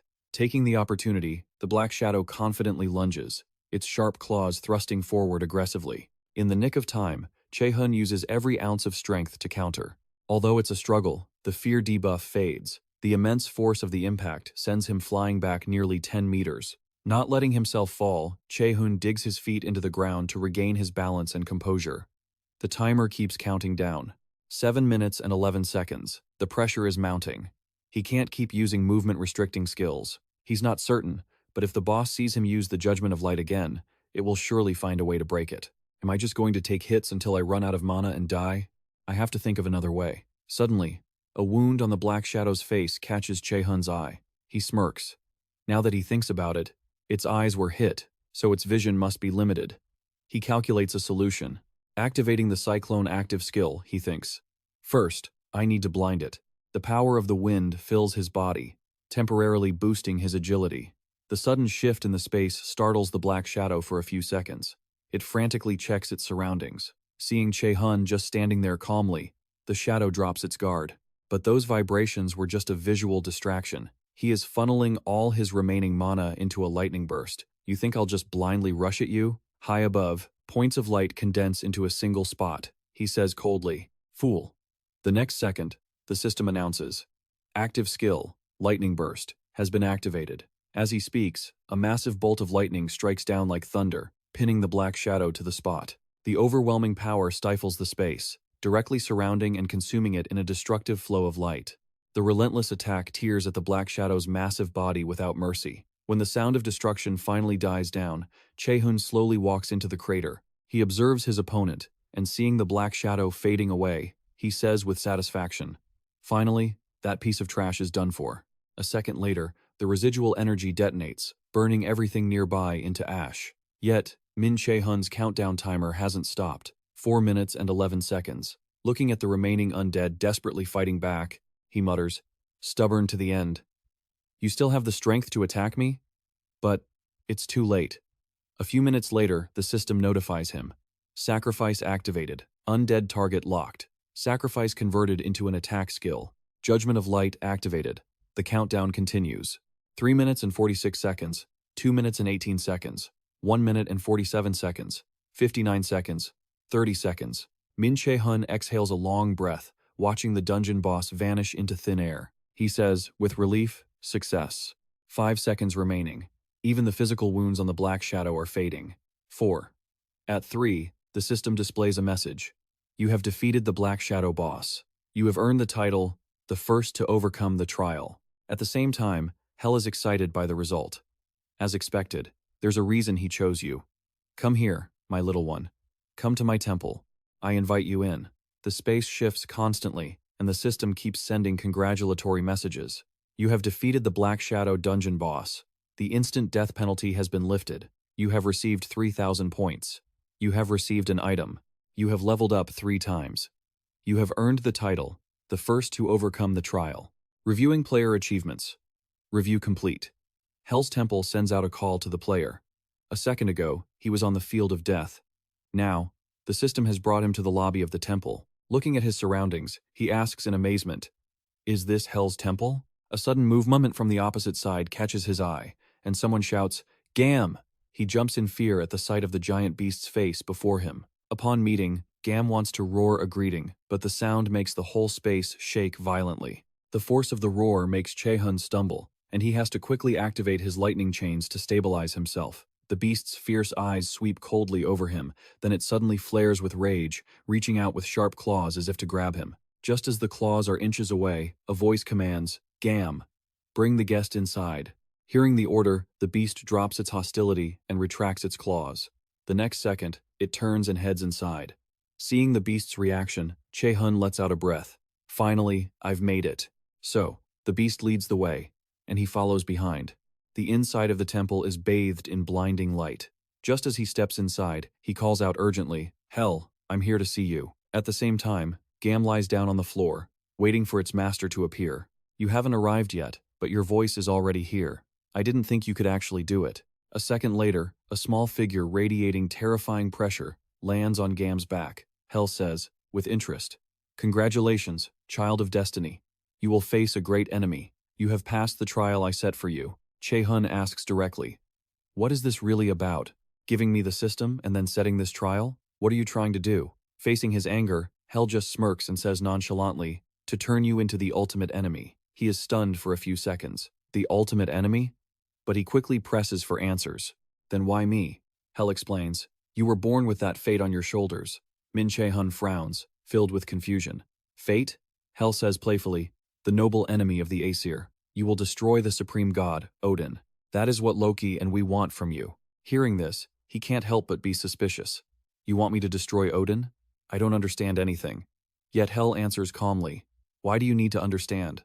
I never needed you to understand." Treated like a toy, Che-hun is truly furious. Hell leans over, places a hand over his mouth, and asks casually, "You must find it absurd." Unable to grasp why you have to be a pawn in the god's game, she slowly moved her finger down his chest and declared, "But keep this in mind, this isn't just about the gods. You know." As soon as she finished, she suddenly jerked backward, letting the magical energy surge forward and lift him into the air. Hell spoke up, explaining in a sharp tone, "The world is inching closer to the apocalypse, all because he wants everyone to bow down to him, and we need the strength of the one who is prophesied to wield great power. The archenemy is the one hovering in midair." Min Jae-hun shouted in a hurry, "Wait, Hell, I still have something to ask." But Hell didn't even bother to answer him, just softly continuing what she was saying. "Get stronger. I'll be counting down the days until we meet again." As soon as she finished, a surge of magical energy quietly sent Min Jae-hun out of the temple, leaving her alone with Ga as she muttered to herself, "So, you still want to watch, huh? I don't recall inviting you here." A few minutes later, Min Jae-hun was transported out of Hell's domain, returning to the dungeon's entrance. He opened his eyes, visibly frustrated, his face showing clear annoyance as he kept grumbling, "Man, again? She still didn't answer a single one of my questions." A notification sound from the system forced Min Jae-hun to fall silent immediately. Hell's reward had arrived. You have learned the passive skill, Hell's Blessing, legendary grade. Nullifies all abnormal status effects on the player. Seeing this, he shouted in shock, "What?" At the same time, inside the temple, the mysterious figure Mimir replied to her, "I forgive the old man's rudeness. I heard you were getting impatient when you met him." Hell said nothing else, simply stroking Ga's silky fur. She added quietly, "He really is a loyal friend, isn't he? So, how did it go meeting him in person?"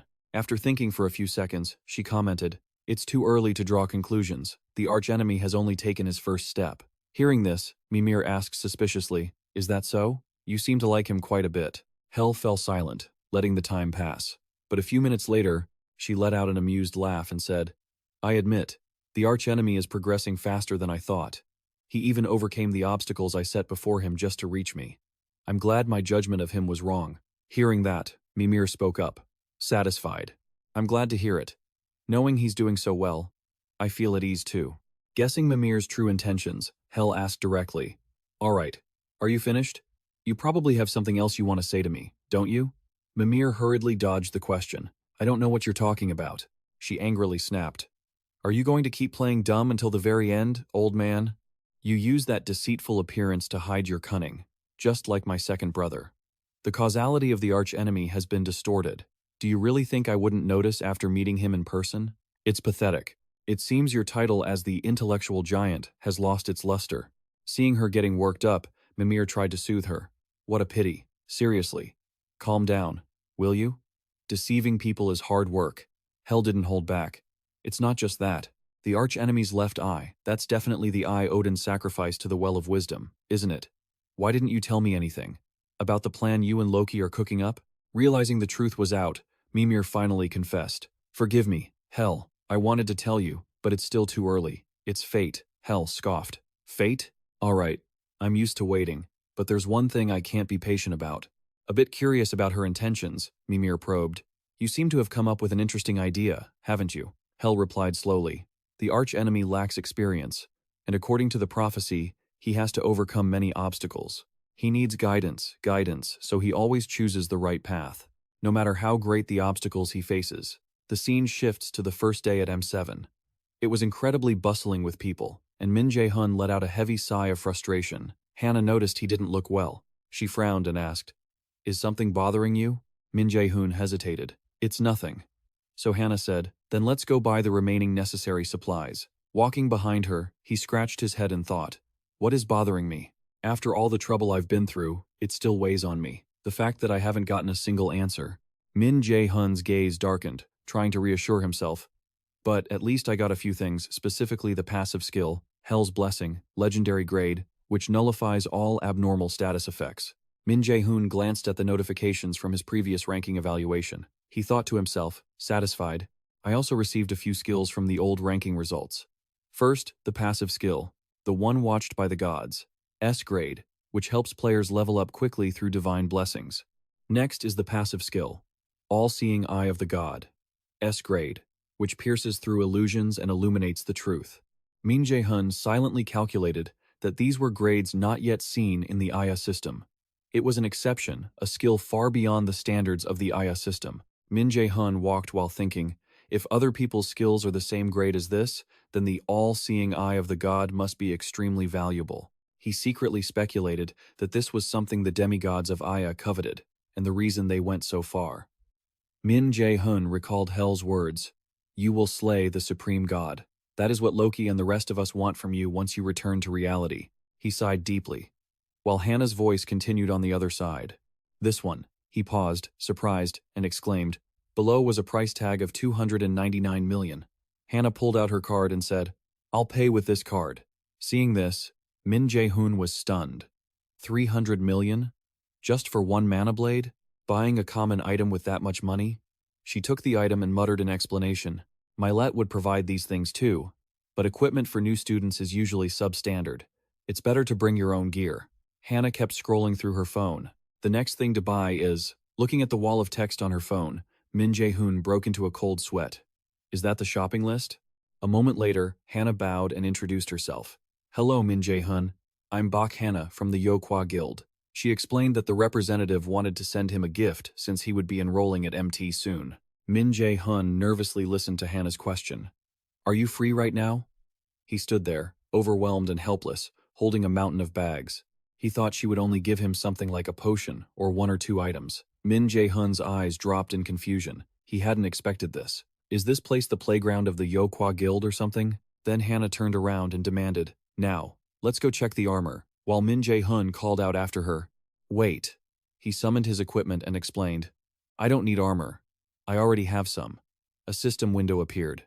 Equipped item, Black Armor B grade, a shard of the night, shrouded in darkness. That darkness stretches beyond the veil of death, yet still carries a lingering sense of existence. When equipped, invisibility is activated. Min Jae-hun silently evaluated. A B-grade defensive armor. I can't find anything better here. His eyes were sharp. Plus, invisibility. When equipped, invisibility is activated.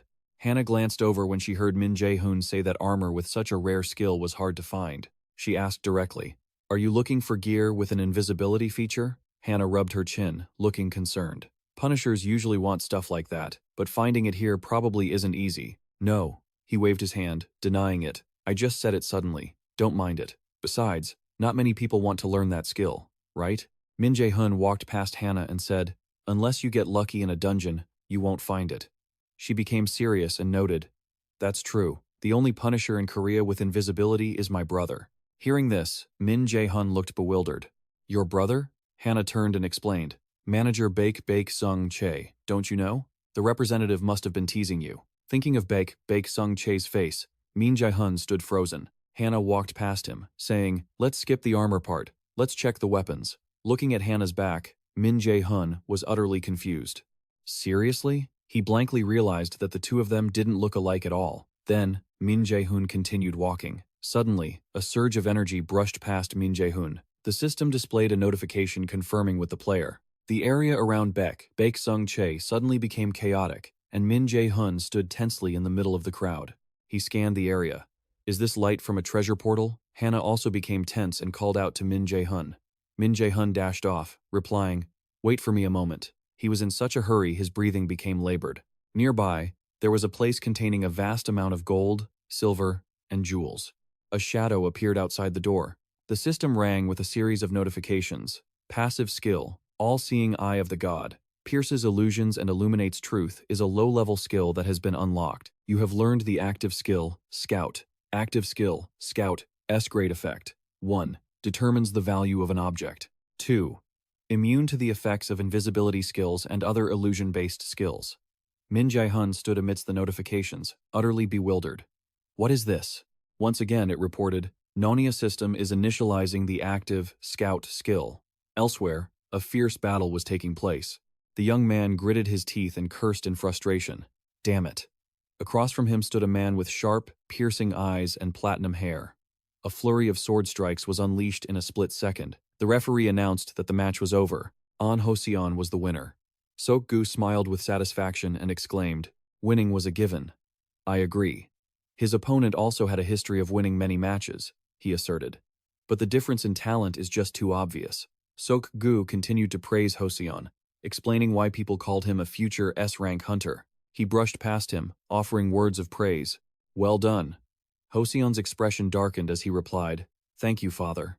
Immediately, Sok-gu's face turned stern as he reminded him, "Don't get too happy. This was just a match where the odds were in your favor." Ho-seon replied, still calm as ever, "I know." As Sok-gu walked away, he instructed, "The match is over, so go prepare for the next item on your schedule. I have to go buy a few things, so come meet me once you've finished showering." All that remained in Ho-seon's mind was annoyance. He stood under the shower, trying to relax. Helplessly, Ho-seon thought to himself, "I'm so tired of this robotic life where I can't do anything I want." He muttered, "This isn't the kind of hunter I wanted to become." Ho-seon was deeply troubled, wondering, where exactly did things go wrong? Back at Min Jae-hun's location, a series of notification windows appeared. Item equipped. Mistletoe growth type. The mistletoe branch had ended the war of Odin's son. It grows alongside the player and contains immense magical power. When equipped, magic detection will be activated. Passive skill. A-rank magic detection. Increases the ability to detect magic to the highest level.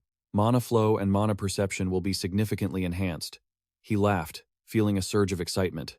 Mistletoe right in front of Che-hun was that glowing pile of items. He mused, "Is this another one of the system's pranks?" Just then, Ho-seon brushed past behind Min Che-hun. Inside the shopping mall, Sok-gu was talking to an employee. This, and this too." Seeing this, Ho-seon cautioned, "Isn't that a bit too much?" Sok-gu calmly picked up a sword to examine it and replied, "All of these are for you. Don't think that this is much. You are the S-rank hunter of the future." The boy was still worried. "But if we spend this much money, Mother's company before Ho-seon could finish," Sok-gu cut him off irritably. "It's enough," he stated firmly. "That is my concern. You just need to focus on training." Ho-seon couldn't continue. "Yes, father." Ho-seon's eyes became empty. "What am I doing here?" The people around were starting to whisper and point. "Look, isn't that An Ho-seon?" That martial arts prodigy. But why is he here? It seemed Hossein hurriedly pulled his hat down and turned to leave. Did I ever want to become this kind of hunter? He began to lose his sense of direction, no different from a monkey trapped in a cage. Ever since he awakened as a child, Hossein remembered, Mother gave me a warm smile and patted my head. I wished that one day I could become a hunter.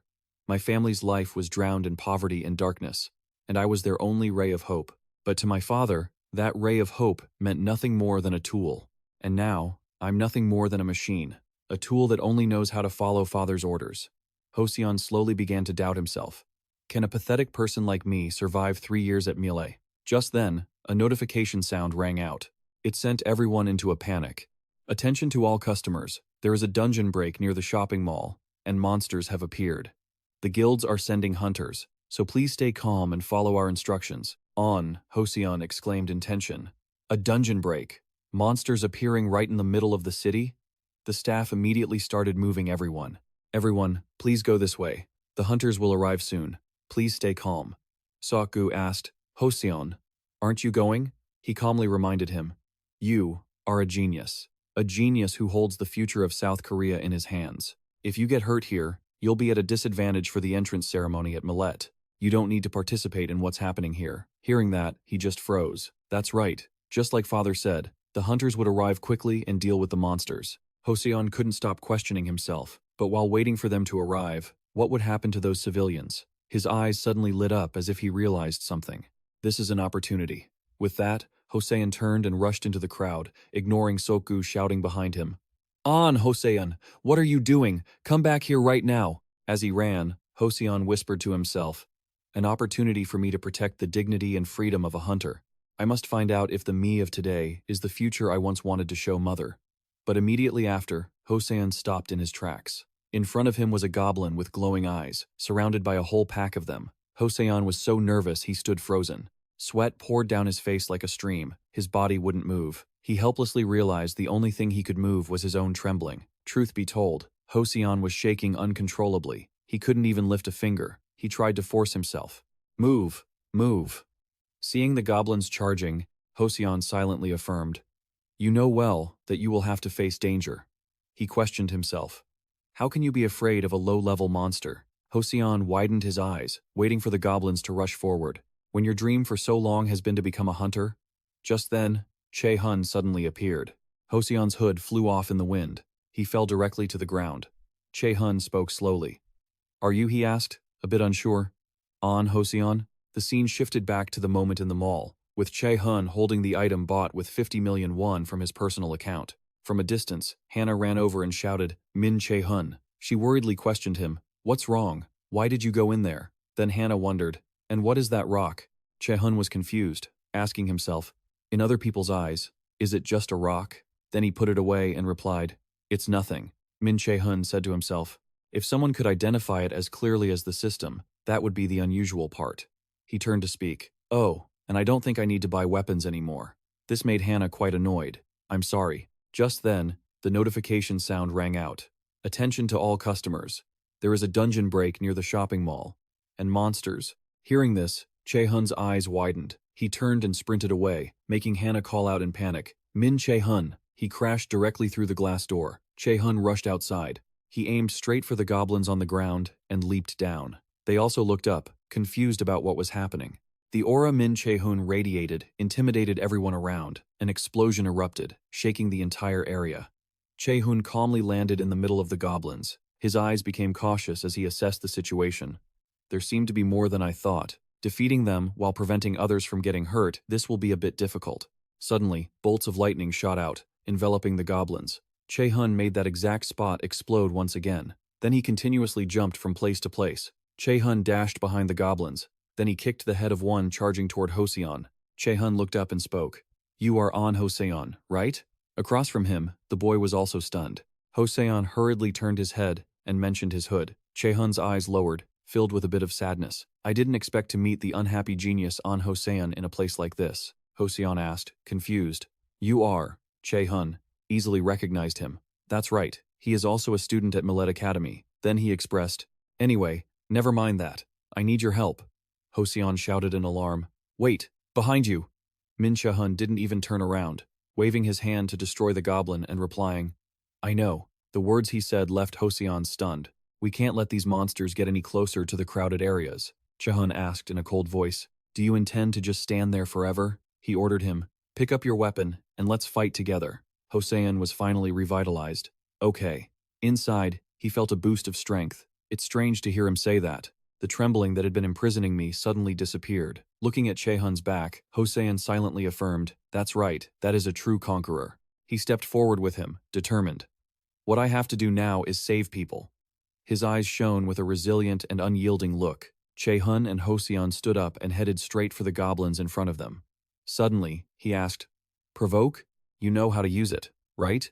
Get ready. You need to provoke the monsters around here.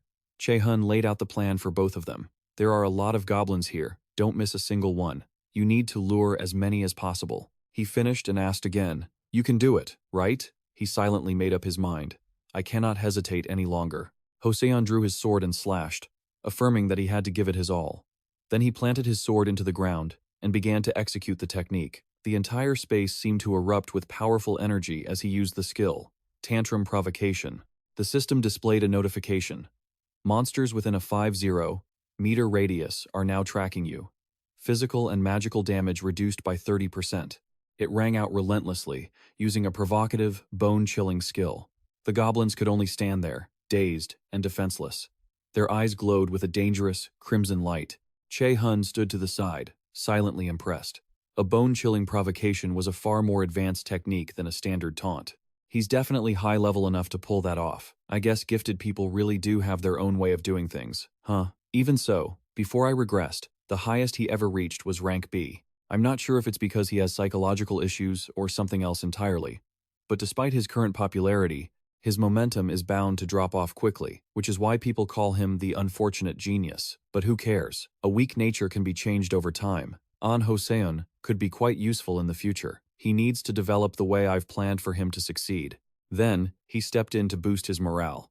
All right, let's face this together. Let's go. Joseon responded firmly. Got it.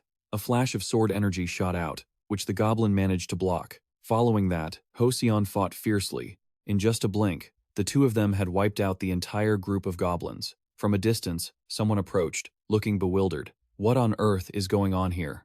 Both of their eyes immediately turned toward the sound. The man saw them and walked over. Deong-hun introduced himself calmly. Hello, I'm Officer Deong-hun from the National Punisher Agency headquarters. Did you two handle this goblin swarm? Joseon nodded in confirmation. Ah, right. By then, he had recognized him. Gray hair, gray eyes. Is he really An Joseon? I heard he was a genius, but he looks like a high schooler. That kid over there is about the same age, yet he managed to take down all those monsters? Deong-hun scratched his head, mumbling in confusion. Well, I honestly don't know how I'm supposed to report this to my superiors. Che-hun stepped in to cut him off. I was actually about to discuss that with you. He suggested reporting that the agency had wiped out the monsters, since no one would believe it was just the two of them. Deong-hun rubbed his chin, looking conflicted. But that's against protocol. Che-hun glanced around the area to be sure, noting there were no cameras or black boxes, so no one had seen a thing. He shrugged, expressing his stance. You know how it is. We're under the government's thumb, so I can't make the call on my own. If you two don't want your identities revealed, I'll take care of it. You'll also get a reward from the Air Force. Hearing that, Che-hun sighed with a bit of frustration. In the end, he agreed, pointed at Joseon, and said, Fine, just give him my share, and keep my presence here a secret. Che-hun calculated silently. Since he was being supported by the Yo Guild, he didn't need the money. It was better not to attract attention before getting into Milet, and having Joseon owe him a favor would be advantageous. Deong-hun responded, still confused. I can handle that. Is that all? Just then, Joseon shouted, cutting him off. Wait a second, he glared, protesting. What are you talking about? You're the one who cleared out all the monsters. Hearing this, Deong-hun couldn't help but be startled. Che-hun turned to explain, I have my own reasons. He smiled, though he felt anxious inside. He couldn't risk being discovered by that bastard before getting into Milet. Che-hun had made up his mind before he regressed. He was just a nameless warrior, so he hadn't paid him any attention. But things were different now. He didn't know he had switched to using magic. If he found out, there was no telling what he would do to get in his way. From now on, he had to keep a low profile. His revenge plan had to be meticulous and secret. He had to hide his tracks, grow stronger, and wait for the perfect opportunity to slit his throat. The more Joseon heard, the more confused he became. He bowed his head in a daze, wondering, what should I do? I can't handle this situation. Joseon questioned his own conscience. Taking credit for all of Che-hun's hard work didn't feel right. He hesitated, but that money could pay for his mother's treatment. Joseon struggled internally. He wanted to be an upright punisher. He couldn't think clearly, but if he missed the chance to treat his mother's illness just because of this, she wouldn't make it. What should I do? Just then, Che-hun looked over and noticed the problem. He looks so serious, surely it's not just pride. Is there another reason he's hesitating? He had to help him decide. He spoke up firmly. Remember, keep going. Min Che-hun tried to encourage him. You've done plenty already. If you hesitate, someone else might get hurt. So don't think you're unworthy. Hearing this, Joseon turned away. He confirmed, you're right. Joseon already had his answer. He shouldn't have hesitated in the first place. If I lose someone important just because I'm overthinking, what was my dream even for? He turned to Che-hun. I'll pay you back for this someday. Deong-hun stood to the side, having witnessed the whole thing. He couldn't help but marvel. He's really good at persuading people. He truly is an exceptional person. Deong-hun spoke up. So, it's decided then. I'll go with the plan. Min Che-hun turned to leave. All right, I'm heading out. Joseon called out after him. Please, tell me your name and phone number. He chuckled and replied, no need for that. Don't talk so formally. We're the same age. Che-hun promised. We're both going to Milet, so we'll see each other plenty. This left Joseon stunned. Same age? Che-hun thought to himself. Actually, I've already prepared everything for Milet. Time shifted to the first day at Milet Academy.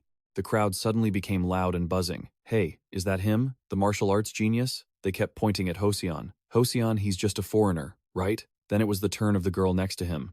Who's that? She's so pretty. This person was Seo Ina. Che-hun thought silently. She's already attracting attention before even starting.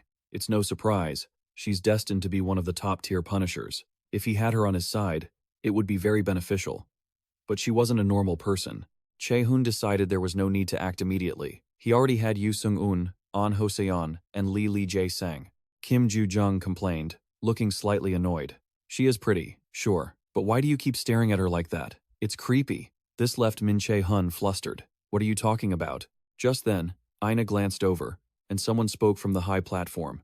Welcome, students. He smiled and introduced himself. I am the headmaster, Gu Cha-in. Che-hun frowned, thinking to himself, Gu Cha-in, I think it all starts here.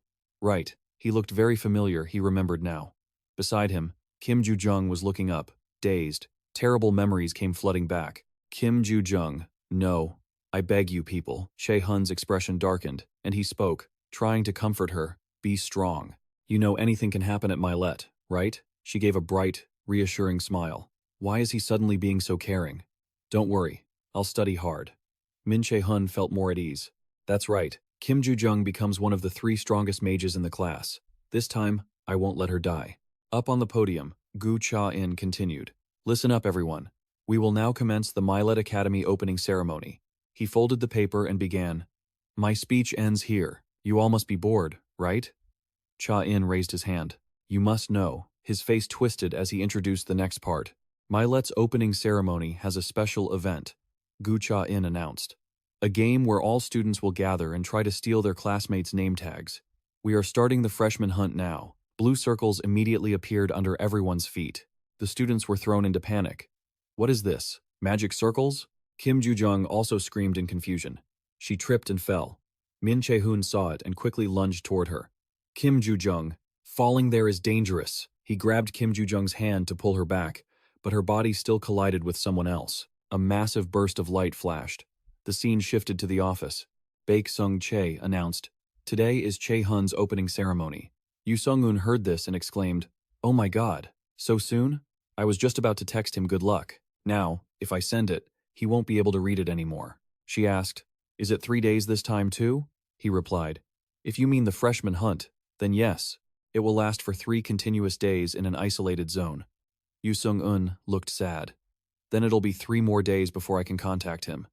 What a shame. He mentioned, I knew you'd forget, so I already sent it for you yesterday. Hearing that, she brightened up. Really? Did he answer? What did Che-hun say? Baek Sung. Che pulled out his phone to show Yu Sung-un, but the scene returned to the freshman hunt. Che-hun asked after Kim Ju-jung with concern. Hey, are you okay? Beside him was the appearance of Ina.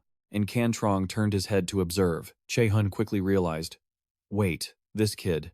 Black hair, hazel eyes, 92nd rank in magic aptitude, the one who completely changed the mage class and will become a legendary punisher.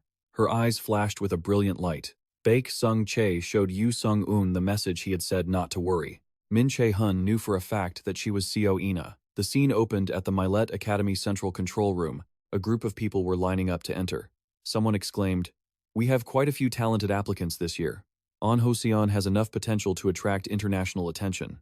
And even Fat Co Ina, Kim Ju-jung, and Lee Shu-hook all received aptitude scores over 90. The candidates' profiles for their career paths hadn't been updated yet. Just then, Min Che-hun's father intervened, telling him not to worry about it. Instructor Kim Sok-jae, with a nonchalant air, asserted that if they were already considering replacements at this stage, there was no point in watching anymore. He insisted the place wasn't so lenient that it would just take anyone. The candidates entering Milet Academy were generally very talented, but among them, some stood out significantly. Min Che-hun's father silently assessed them, noting An Hoseon as an example. He smiled calculatingly. They'll just become stepping stones for the true geniuses. We don't need to give them a chance. Normally, when an awakener can't defeat an opponent or faces a life-threatening situation, they might get an extra chance. But for the awakened, even if it means sacrificing 100 Class C scouts, we must train one Class A scout. A scout must constantly prove their mettle. The losers probably just failed to prove themselves. That's all, Min Che-hun's father told himself, believing his role was simply to pick the gems for him. Resting his chin on his hand, he declared that he couldn't delay any longer. The rookie hunt was taking place on a mini-planet created by magic. In this space, one could do things impossible in reality, like manipulating time or removing gravity. And in that space, about 50% of candidates failed each year. The event was that difficult, forcing you to realize how limited your skills truly were. Min Che-hun resolved not to let his guard down. He was extremely cautious, especially around Co Ina. Just then, his father's face appeared on the screen. He smiled and began, "I will explain the rules of the rookie hunt. Within the confines of the mini-planet you are currently on, you can use skills of a certain rank or lower, and if you obtain a name tag, you will earn points. When a senior captures a freshman's name tag, they receive 10,000 points, whereas freshmen earn 100,000 points for doing the same. You can use these points anywhere in Milet. Get as many as you can." Min Che-hun frowned, assessing the situation tensely. Skills of a certain rank or lower? That means I can't use my A-rank lightning chain. But he didn't mention anything about special skills. Then he concluded the briefing. "We hope you all have a fun time. All skills will be scaled down to power level 1 for everyone's safety, so don't worry about getting hurt." Hearing that, he exhaled in annoyance and muttered, "What a load of crap." Min Che-hun understood the problem clearly. Not only did he fail to mention special skills, but he also didn't mention the stat caps. He was clearly trying to weed out the useless ones and select the talented ones. He then turned to Kim Du-jung and said, "Let's go. We have to stay here for 3 days. We need to find a shelter first." Min Che-hun thought to himself that this planet had plenty of resources for survival, such as traps that provide food, healing lakes, and nightmare beds. The ecosystem allowed you to find food and shelter.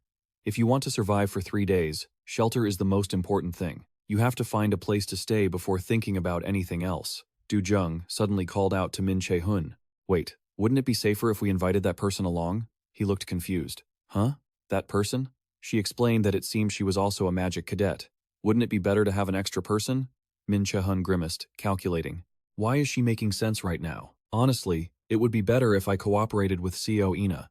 Deep down, he remained extremely wary, but he couldn't control her. Even though he knew about her from the news that the incident on that day happened because Co Ina couldn't control her temper, endangering a large number of people, Min Che-hun raised the issue. "We can't just decide that easily. Are you sure she won't betray us?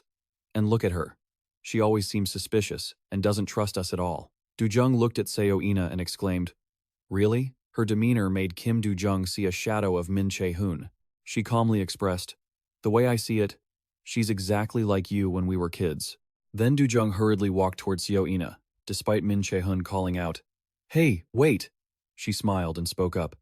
"If you're able to, would you like to come with us? We're mages too." Her gaze flickered briefly. Du-jung was still trying to convince him, saying that no matter how you looked at it, This deal wasn't bad at all, especially since it's easier for mages like us to fight in groups.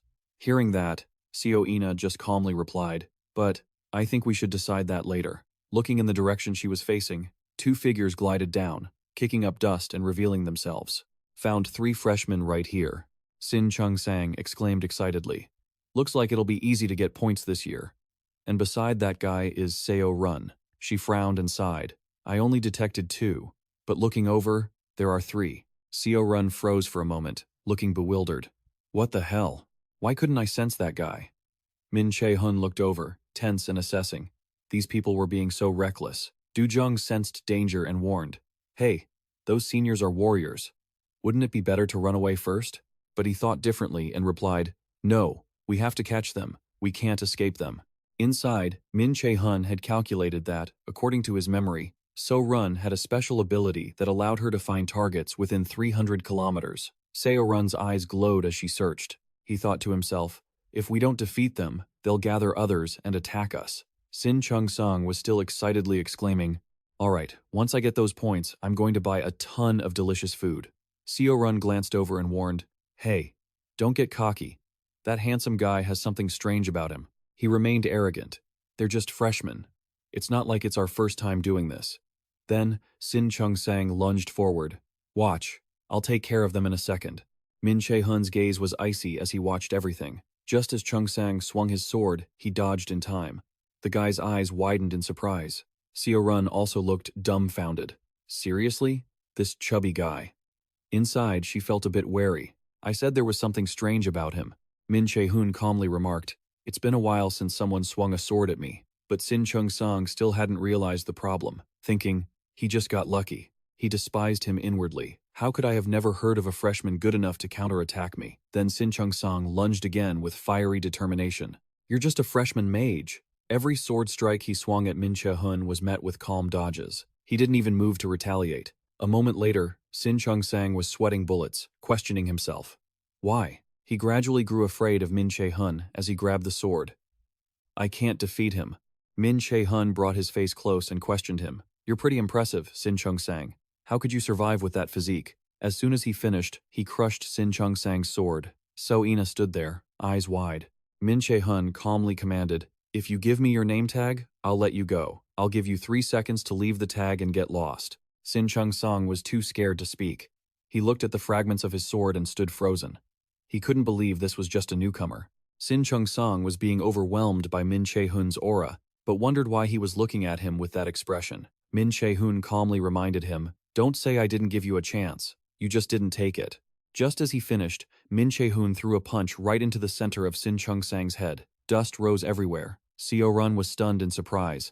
A light beam shot down from the sky. The system announced, player Sin Chung Sang has been eliminated. Sok Jae frowned and exclaimed, the first rookie has already been eliminated. Along with that, another system board appeared. Player Che-hun has earned 100,000 points. Li Shuhook froze in shock, looking bewildered. Wait, not An Hoseon, but Che-hun? Who is that? Is there a problem? Guide Park Ha-chun looked back in confusion. No, the results are correct, Guide. Is there an issue on your end, Guide Kim Chi-jeon? She stared blankly and replied. Nothing here either. On the other side, Cha-in was also silently observing. He chuckled. Che-hun, huh? In the arena, Seo Run shouted in annoyance. You, who the hell are you? Che-hun calmly reminded them. Kim Do-jung, get ready. We have to deal with the rest of them. I'll send you a team invite. Accept it right now. She replied, confused. Oh, okay? Do-jung stood to the side, wondering, has he always been this strong? So, Ina was also invited to the team. Seo Run frowned, assessing the situation with worry. Sin Chung Sang, that idiot. Things are more complicated now. She calmly analyzed the problem. Even without that monster, a 1-on-3 is too dangerous. From her bag, Seo Run pulled out 3 throwing blades, telling herself, I should take one of them out and get out of here quickly. Then, she suddenly lunged forward. Seo Run charged toward Kim Do-jung with a dark expression. She looked slightly bewildered and gasped. Che-hun carefully assessed the situation. Not bad. He realized she was confusing her opponents with fast attacks, then relying on the openings to run. That was the best option for Seo Run. But things weren't that simple. When she saw Do-jung set up a shield, Seo Run couldn't help but be surprised. She can react to my speed? He asserted that her strategy only worked if Kim Do-jung were a normal person. Then, she pivoted to use a combination attack. 4 throwing blades were tightly gripped in Seo-run's palm. Then she suddenly stopped in her tracks, turned around, and threw them. Kim Do-jung quickly activated his shield to defend himself. Che-hun stood by, calmly assessing the situation. It's still quite tough for Kim Do-jung to face a senior, he thought. I should help him. He then used Afam's holy light. At the same time, Aina was forming a holy sword. Che-hun looked up, puzzled, and quickly realized it was Seo-ina's special skill. Hem's mirror. A barrage of swords shot towards So-run. She helplessly spat out a mouthful of blood. Damn it! So-run finally realized the truth. All 3 of them were monsters. The system announced, player So-run has been eliminated. Based on contribution level, player Kim Do-jung received 50,000 points. Ina crossed her arms and asked, "Did I interrupt?" Another notification rang out. Based on contribution level, player Seo-ina received 50,000 points. Kim Do-jung replied happily, "Not at all. I won thanks to you." She then probed his previous offer. The offer she made earlier was still on the table. Meanwhile, Che-hun was calculating, "It seems I need to update my information about the Seo-ina." His current assessment of her was that she was quiet and unreliable. Suddenly, Ina glanced at him. Che-hun felt very curious. Right at that moment, the system announced, "You have formed a team. Team 33, Captain Min Che-hun, members Kim Do-jung and So-ina." The scene shifted to the nightmare bed near the hideout. On the ground was a large footprint. Kim Sung-hoon bowed his head to assess it. There are traces of people passing by. It seems they have entered a hideout. He thought in surprise, could the rookies have eliminated So-run and the others? Then Kim Sung-hoon ordered the others to stop searching and just keep observing the area. Hunting rookies is a game that lasts for 3 days. Those brats can't just hide in there for 3 days. Now, let's see what they look like. At this moment, Kim Do-jung was standing guard on the side. A ray of light flashed, piercing through Kim Sung-hoon's chest. Immediately after, the system displayed, player Kim Sung-hoon has been eliminated. Chin-hook immediately became alert and turned around sharply. He caught a glimpse of her running away and shouted. On the other side, they rushed to pursue her, with Kim Do-jung caught in the middle. Her eyes darkened as she calculated. Are there 5 of them? Then she exhaled. Very good. Everything is going smoothly. Finally, Kim Do-jung turned back to challenge them. Seriously, you guys are like dogs chasing a bone. Aren't you ashamed to be circling around in such a large group? This made Chin-hook furious. Stop right there, Kim Do-jung exclaimed while running. That was simple. The scene shifted back to just before that moment. Che-hun had given instructions. All right, listen up. He carefully outlined the issue. The hideout might be safe, but we can't stay here forever, Che-hun affirmed. We have to go find food, and more importantly, we need to get points. Kim Do-jung muttered, puzzled. So-ina understood and spoke up. You mean Che-hun directly confirmed? Yes. He laid out the plan that Kim Do-jung was now executing. We're going to hunt some seniors. She ran past something that was glowing. A system panel immediately popped up. Warning, level 1 creatures are living here. Kim Do-jung's eyes darted over, filled with satisfaction. Found them. I've lured them in just like you planned, but I'm losing strength. The system announced, active skill. Gale has been activated. Kim Do-jung messaged, I'll leave the rest to you, Min Che-hun. Deep down, she knew that failure meant death. A warning panel appeared again. You have entered the environment of paralysis spore mushrooms. Before the start of the challenge, Che-hun had gone to see Lee Jae-sang to inquire about information on how to deal with the paralysis spores during the rookie hunt. He pondered for a long time. Based on their growth habits, Lee Jae-sang slowly found their natural predator. Perhaps it's best to use ash tree sap, because it's very easy to find in the nightmare forest, but it's only used for healing. It has no preventive effect. Even if it was just a little bit of information, he was still delighted. He hurriedly said, full of gratitude, That's more than enough. Thank you so much. Returning to the nightmare forest, the group of seniors began to panic. Senior Chin-hook hurriedly shouted, Everyone wait!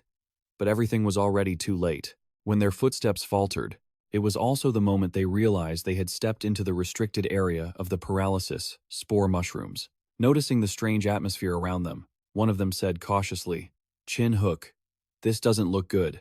Should we retreat? At this moment, he seemed to have fallen into a state of paralysis, his eyes bloodshot, the inside of his pupils riddled with terrifying blood vessels. A notification from the system suddenly sounded. Warning. Level 1 creature. Opposite them, a level 1 creature had made a move. causing the crowd to shift their focus in a hurry. A while later, the seniors were still wandering inside the territory, as their search had yet to yield results. Che-hun spoke up, frustrated. "We've come this far, and you guys dare to talk about giving up?" Because they had come this far, they had to be even more cautious. Just a little carelessness, and it would all be over. Seeing the other's stubbornness, Kim Sung-hun worryingly tried to stop him. "Don't chase them anymore." But as soon as the words left his mouth, the other shouted, threatening him. "Hey, Kim Sung-hun, you were defeated by a rookie. What are you thinking, daring to say such nonsense?" Facing the other's reprimand, he could only tremble as he stated his opinion. "So what if I was outsmarted by a rookie girl? What if we continue and end up poisoned?" Hearing this, Che-hun remembered something, and thought to himself, the poison-spreading range of the paralysis spore mushrooms can reach 50 meters. While thinking, he firmly said, "Then that girl must be poisoned too. You, Baek Sung-hook. You stay here and guard the outside of the spread range, the rest follow me.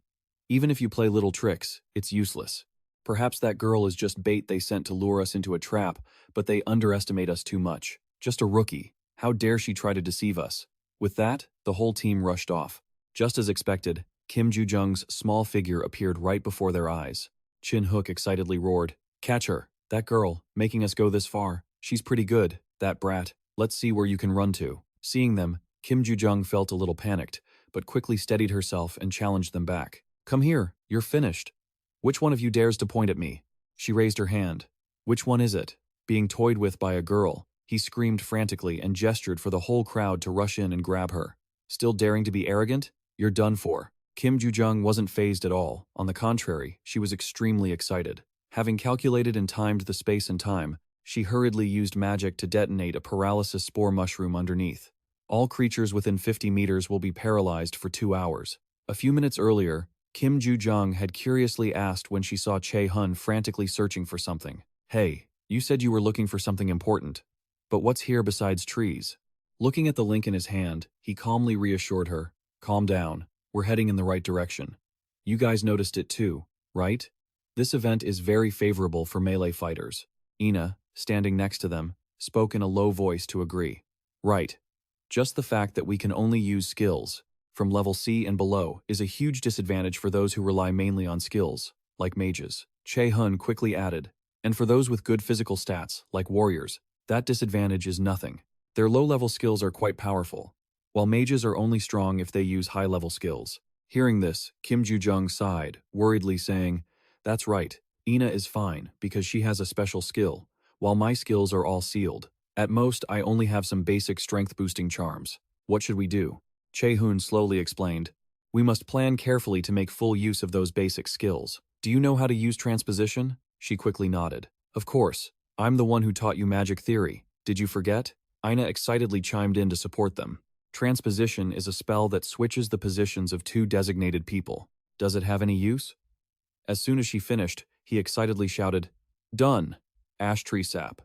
With this, we can play some pretty interesting games with transposition. Back in reality, a loud explosion echoed from the area of the spore mushrooms. Hearing the signal, Che-hun hurriedly signaled, "Start." "All right." Receiving the order, Ina nodded. "Okay." Inside the territory of the paralysis spore mushrooms, the seniors were struggling to resist the shockwave of the recent explosion. Che-hun yelled, "Bitter! That crazy woman!" At this moment, the system also flashed a notification. "Active skill. Transposition has been activated." Kim Joo-jung excitedly shouted, "Switch turns. Sorry, but I can't keep playing with you guys anymore." Saying that, she quietly vanished from the mushroom territory using teleportation. A second later, in midair, Che-hun's familiar feet appeared on the screen. As he arrived, he brought his foot down onto the other's face with a mocking tone. "My turn." The kick carried so much power that Che-hun fell backward, blood spurting directly from his nose. A heavy thud echoed, and his body collapsed onto the ground, the impact so strong that the surrounding mushrooms were knocked over. Realizing his combat strength was plummeting rapidly, Che-hun helplessly tried to reach forward and cursed. "Damn it, you think you've caught us? You idiot, you've stepped into the territory of the paralytic spores. I knew you guys were planning something, so I left someone keeping watch outside. Once the spores disperse, all of you." Before he could finish his sentence, Che-hun coldly cut off his hope. "I hate to disappoint you, but that guy isn't coming." Before being logged out of the game, Che-hun screamed in frustration. "What the hell?" Just then, a grim notification arrived from outside the forbidden zone. Player Baek Sung-hook has been eliminated. He lay sprawled on the ground, his eyes rolling back in terror from the agonizing, stabbing pain that kept coming, and the one who cleared him out was none other than a core member of Team Ina. The point notification rang out repeatedly. Players Min Che-hun, Kim Joo-jung, and Seo Ina have each gained 100,000 points. Inside the forbidden electric zone, Chin-hook writhed on the ground, unable to close his eyes due to the intense bitterness. Che-hun smirked and spoke up. "I told you, he wasn't coming." Unable to accept the defeat, Chin-hook gritted his teeth so hard his whole body trembled. Unable to contain his rage, Chin-hook exploded in fury. "Just wait 2 hours, we'll definitely turn the tables. Once this paralysis poison wears off, just me alone." While he lay there screaming challenges, Che-hun just sneered at the threat of a comeback. "Do you think I'd allow that?" Watching Che-hun walk through the forbidden zone, Chin-hook was stunned into silence. Wait a damn minute. How was he moving without being affected by the spores? He kept muttering, "No way. This is impossible." Che-hun coldly continued, "Yeah, it's absurd. But go complain to God about it." Actually, the reason he was immune to the paralytic spores was all thanks to a blessing from a pig. Che-hun stepped closer, causing Chin-hook to scream in fear. "Get away! Don't come here!" In an instant, the whimpering suddenly stopped, replaced by his piercing screams, accompanied by the pungent, metallic scent of fresh blood, slowly filling the air. The remaining upperclassmen immediately fell into a panic, their feet instinctively backing away in terror. The system's voice echoed, "Player Chin-hook has been eliminated." Players Min Che-hun, Kim Joo-jung, and So Ina have each gained 100,000 points. Looking at the group before him, his eyes gleamed with a predatory hunger as he spoke. "Only 3 left?" Without waiting for them to react, he sent them off. "No." At the same time, the news reached the outside. Yu was so shocked he couldn't speak. "No way." The first 30 minutes passed, and the newcomer ranking was updated. First place, Min Che-hun. Second place, Kim Joo-jung and So Ina. Fourth place, An Ho-seon. Fifth place, Lee Shu-hook and Cha Duan. Seventh place, An Ho-seon. After a struggle, Che-hun's group finally took a break to recover. Kim Joo-jung quickly drank an energy potion. She downed the whole tube in one go. Seeing her exhaustion, Ina worriedly asked, "Are you okay?" Kim Joo-jung let out a breath and replied, "I think I'm okay now." Hearing that, she quickly confirmed, "Really? Can we keep going then?" Her eyes brightened, and she urged them impatiently, "Let's go." Saying that, the two stood up and continued moving. After a few steps, Ina curiously asked a random question. "It seems Che-hun has a lot of knowledge about magic. I didn't expect transposition could be used that way." Hearing this, Kim Joo-jung quickly denied it. "What? He only recently became a mage. It hasn't even been 3 months yet. I told you before, I'm the one who taught him magic." The words left Ina completely shocked. She stammered, "What? You mean at first, Che-hun actually intended to be a warrior?" She excitedly recounted the whole story. "Yeah, just a few months ago, he was quite passionate about fighting. Back then, he didn't pay any attention to magic at all. But then, however, I'm surprised Min Che-hun knows about the Beton tree sap. Where did he learn that? And he didn't even get paralyzed? Why is that?" Ina nodded in agreement. "True." After walking a bit further, the group reunited. Kim Joo-jung happily called out, "Hey, Min Che-hun!" He laughed and teased, "Are you over the paralysis? You guys seem okay, right?" She retorted confidently, "Hey, of course. Besides, I just had to run like crazy and chant a spell. What about you?" Ina was suddenly called out. She replied blankly, "I'm fine too." As soon as they got closer, they started bickering again. Kim Joo-jung laughed and praised him, though her tone wasn't very kind. "Min Che-hun, your plan this time wasn't bad, was it? You seem a bit different today. You look less like a fool." Being directly insulted, he pinched her mouth shut and threatened, "Who are you calling a fool? How dare you say that? Huh?" Unexpectedly, Ina reacted to the remark just now. "A fool? He actually looks pretty handsome." The more she thought about it, the more her eyes fixed on Che-hun, scanning every detail. Suddenly realizing she was having such indiscreet thoughts, Ina startled back to reality. She hurried to compose herself. "Now's not the time for this. Get a grip." On the first night of the hunt, the group set up a barrier around their shelter. Instead of resting or eating, Che-hun started brewing a miracle potion. Looking at the bubbling pot, Ina couldn't suppress her curiosity and asked, "What are you making?" He replied nonchalantly, "This is a stamina recovery potion, just in case something happens. I learned how to make it from an older brother I know." At this moment, Lee Jae-sang was crying because his rare herbs had disappeared without a trace.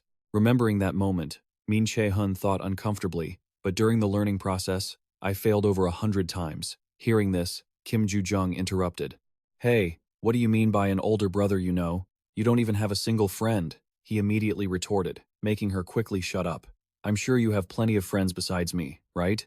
Kim Joo-jung clutched her chest, panting. That hurts a bit. Conversely, Ina was full of admiration. She whispered, Che-hun, you're really impressive. You don't seem like someone our age at all. You seem very experienced with these things, as if you're 10 years older than us. Hearing this sensitive topic, he paused for a few seconds, feeling a guilty pang. What? Her intuition is really sharp. She even guessed the time correctly. Kim Joo-jung suddenly stood up and shouted, all right, enough nonsense. If we're leaving tomorrow, we should eat something now. You guys wait here, I'll cook for us. Che-hun said worriedly. What? I'm fine, let's just eat some fruit or something for now. She pouted and argued back. Hey, no way, don't you trust me? He immediately nodded. Absolutely. Trust you? Then tell me, what color were the cookies you made in cooking class? Mentioning this, Kim Joo-jung's heroic spirit vanished, and she whispered, Ina, imagining the delicious look of the cookie, asked out of curiosity, did you add blueberry jam? But Che-hun immediately exposed the harsh truth. No, it's just that she's a terrible cook. Back then, he had vomited so miserably that Kim Joo-jung had to call his mother for help. Mom, Min Che-hun is dying. Thinking of that, he sighed, I don't know how to cook either. At this, Ina offered, I know how to cook a little, how about I do it? A bit surprised, Che-hun quickly checked. You're good at cooking, Ina? She replied timidly. I live with my grandmother, so I cook for her every day. Saying that, Ina rolled up her sleeves and got to work. Watching her confident demeanor, he wondered to himself, I don't know much about Co Ina's family. Does she live alone with her grandmother because there's some problem with her parents? After a while, Ina reached the seasoning stage. Seeing the delicious final product, she excitedly signaled, it's done. The aroma from the dish reached their noses, and the two of them couldn't resist the craving and grabbed spoons to taste it. The rich flavor of the dish made their taste buds explode. Kim Joo-jung happily hugged Ina and cheered, so good. Che-hun couldn't stop praising it either. It's really delicious. I didn't expect we could eat such a good meal here.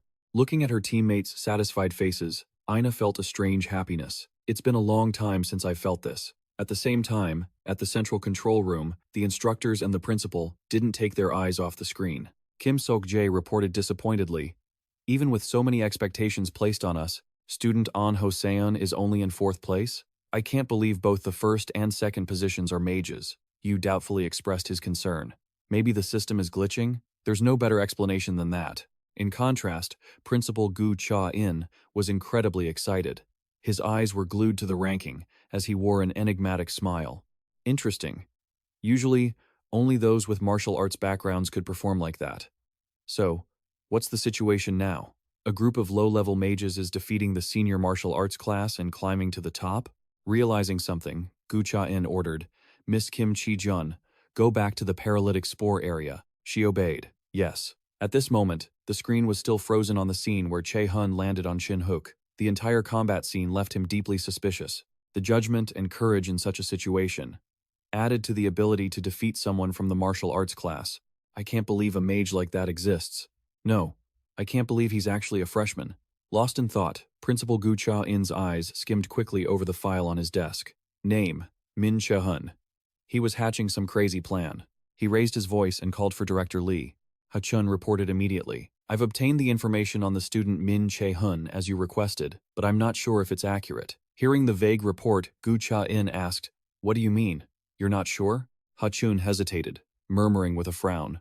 The principal commanded in a cold, low voice, stay calm and tell me, what's the problem? Spreading the documents out in front of him, Ha-chun stammered, it's 70%, sir. A number that high for an unknown rookie made Gu Cha-in jump. What did you say? She slowly explained that Min Che-hun's magical ability level was 97%. The string of impressive numbers left him in awe. 97. The strangely silent atmosphere made Kim Joo-jung feel incredibly tense. But a second later, the room was filled with Gu Cha-in's cackling laughter. He clicked his tongue in satisfaction. Good, very good. This Min Che-hun, I want to see for myself just how talented this student really is. Kim Sok-jae asked, confused, are you saying you're going to intervene, sir? A flash of malice crossed Principal Gu Cha-in's eyes. He whispered, "Then, let's plan something truly interesting." Understanding his intent, the director replied immediately, "I will prepare it." Meanwhile, fierce hunts were still taking place inside the forest. A desperate scream echoed through the woods. In the blink of an eye, Min Che-hun's team reached an incredibly impressive milestone. 100,000 points awarded to candidates Min Che-hun, Kim Ju-jung, and Seo Yi-na. Ju-jung cheered excitedly.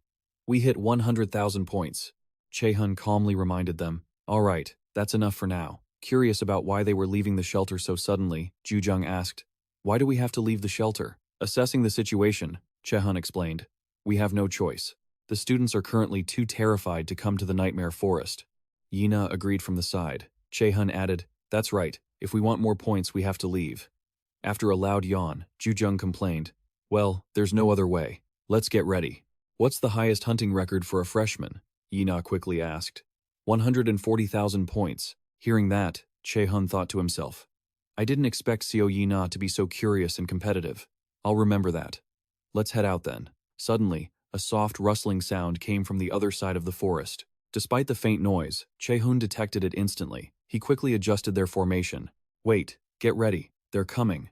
As soon as he finished speaking, a cold, sharp slash tore through the air, heading straight toward Min Che-hun's group. The massive pressure from the attack erupted, making the space feel like it was about to shatter under the terrifying impact. He silently judged that this technique had to be higher than C rank. At that moment, the system issued a warning. The connection within the subspace is unstable. The limits placed on the candidates will be temporarily disabled. The familiar aura made Yi-na suspicious. That person, it must be someone from our side. After stabilizing, Ju-jung asked Min Che-hun anxiously, "Are you okay? How could a freshman?" He kept his eyes fixed on the opponent.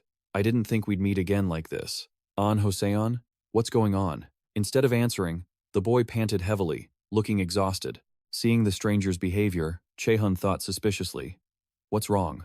Can't he hear me?" Yi-na realized something and warned him, "Be careful. He looks like he's losing his mind. It seems like something is possessing him." Hearing this, Che-hun's eyes burned with resentment. "Gu Cha-in is the mastermind, isn't he?" Before I regressed, something similar happened. The Milet Academy Festival, a day that was supposed to be a happy celebration for the freshmen, turned into a catastrophe.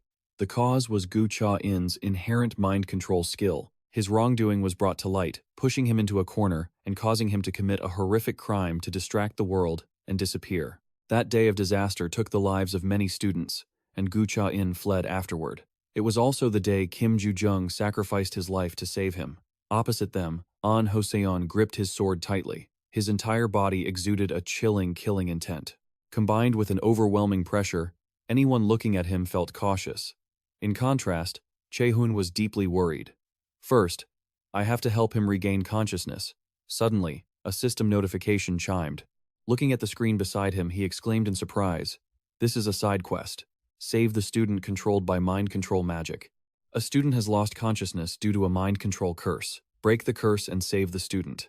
Difficulty: C. Reward: blank card ×1. Time remaining: 1 hour, 59 minutes, 59 seconds. Penalty for failure: blank card." The tempting reward made Che-hun's determination surge. He smirked to himself. A blank card. Seeing him moving forward, Ju-jung called out, "Min Che-hun, I'll help you." But Che-hun stopped him. "No, I'm fine. You guys should leave here quickly, as fast as you can. And if possible, while you're running, get me some more points." Hearing his nonsense, Ju-jung paused, stunned. "What? Do you know who that is?" "That's An Hoseon, the martial arts prodigy. How do you plan on beating him?" Contrary to Kim Ju-jung's fear, Che-hun just asked softly, "Do you think I can't?" Seeing that confident look, Yi-na couldn't help but think. She was dazed for a few seconds, but quickly turned her anxiety into trust. The next moment, Yi-na replied gently, "Okay, we'll go." Hearing that, Ju-jung reacted immediately. "Yi-na, you too?" But seeing her resolute gaze, he had to comply. "Fine, whatever, we'll go, and we'll try to get as many points as we can. So, don't get hurt. We're leaving. Whether you plan on fighting or stealing his name tag, make it quick."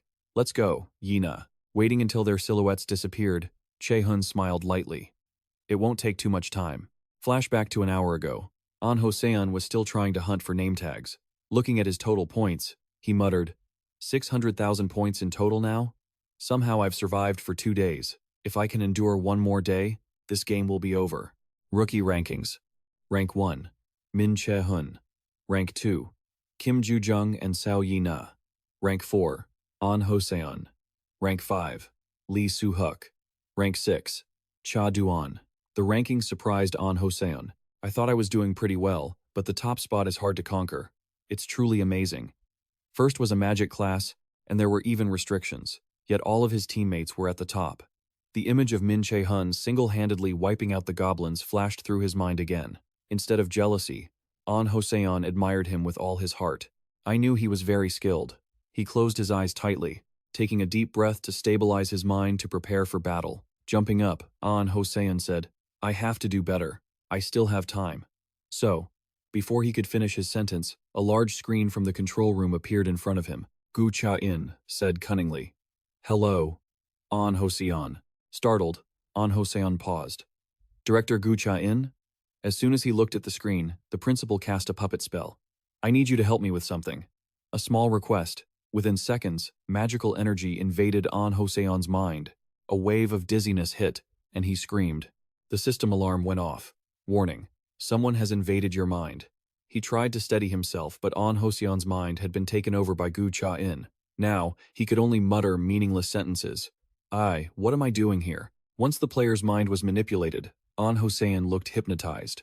His mind confirmed the mission. "That's right, that's what I need to do." Back in reality, he swung his sword coldly, attacking Che-hun like a killing machine, his violent slashes cutting through the wind. Just as the suffocating pressure felt like it was touching his skin, Min Che-hun tilted to the side, parrying the attack effortlessly.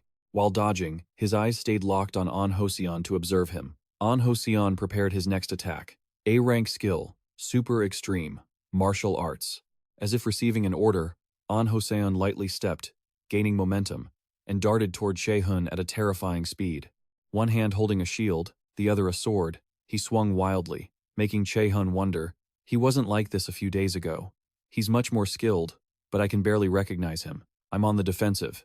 In terms of physical strength, this is really troublesome.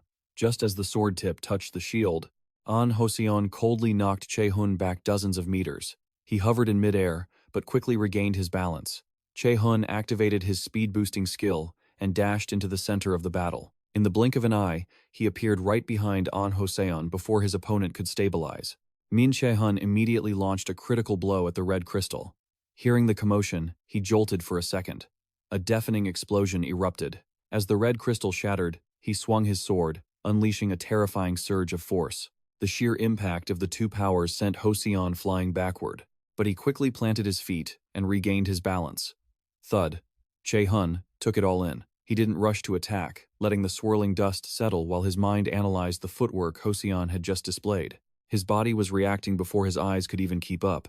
This made Che-hun even more wary of his opponent. He let out a sigh, thinking to himself, "His battle instincts are incredible. He's not as easy to deal with as I thought. I could just use my ultimate to wake him up." But the problem is the person watching from the outside. It was obvious that guy was enjoying watching how he would deal with such a talented martial artist like An Ho-seon.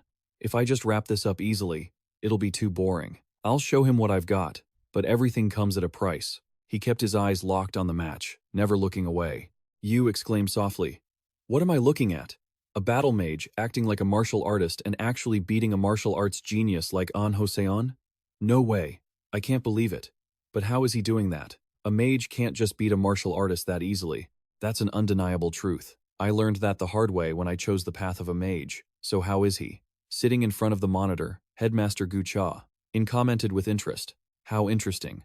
Back at the fight, Ho-seon's sword was helplessly embedded in the ground, accompanied by the stench of fresh blood filling the air. He sat crouched on the ground, his whole body aching. Che-hun said calmly, "I didn't intend for things to go this far. You're strong, so I think you'll be fine." With that, he activated his flash bomb skill. As soon as the bomb detonated, the headmaster's monitors turned completely white.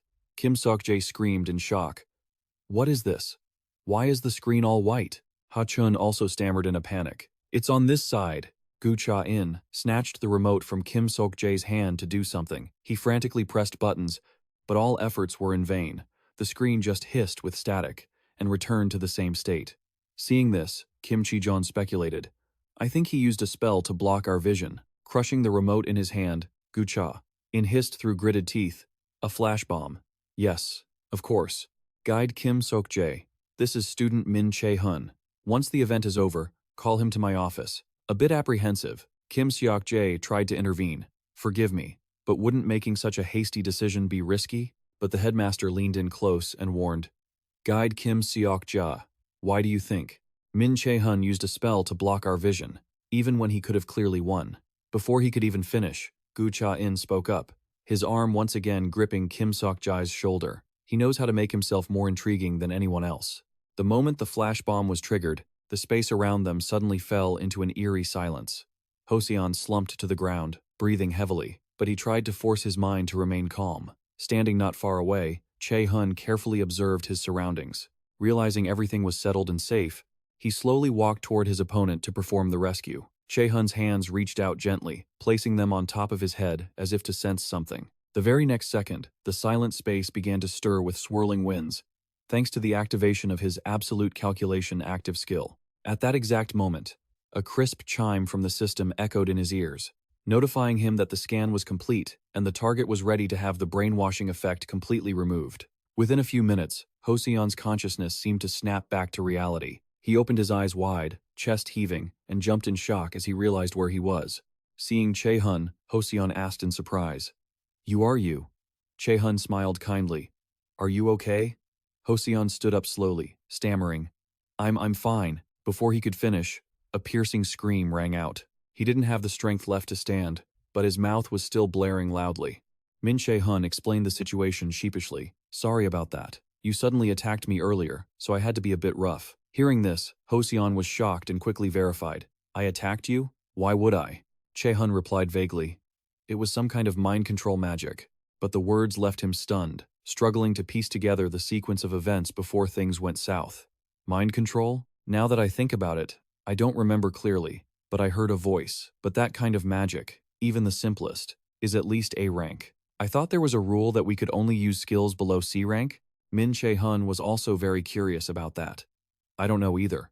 Maybe there's a glitch?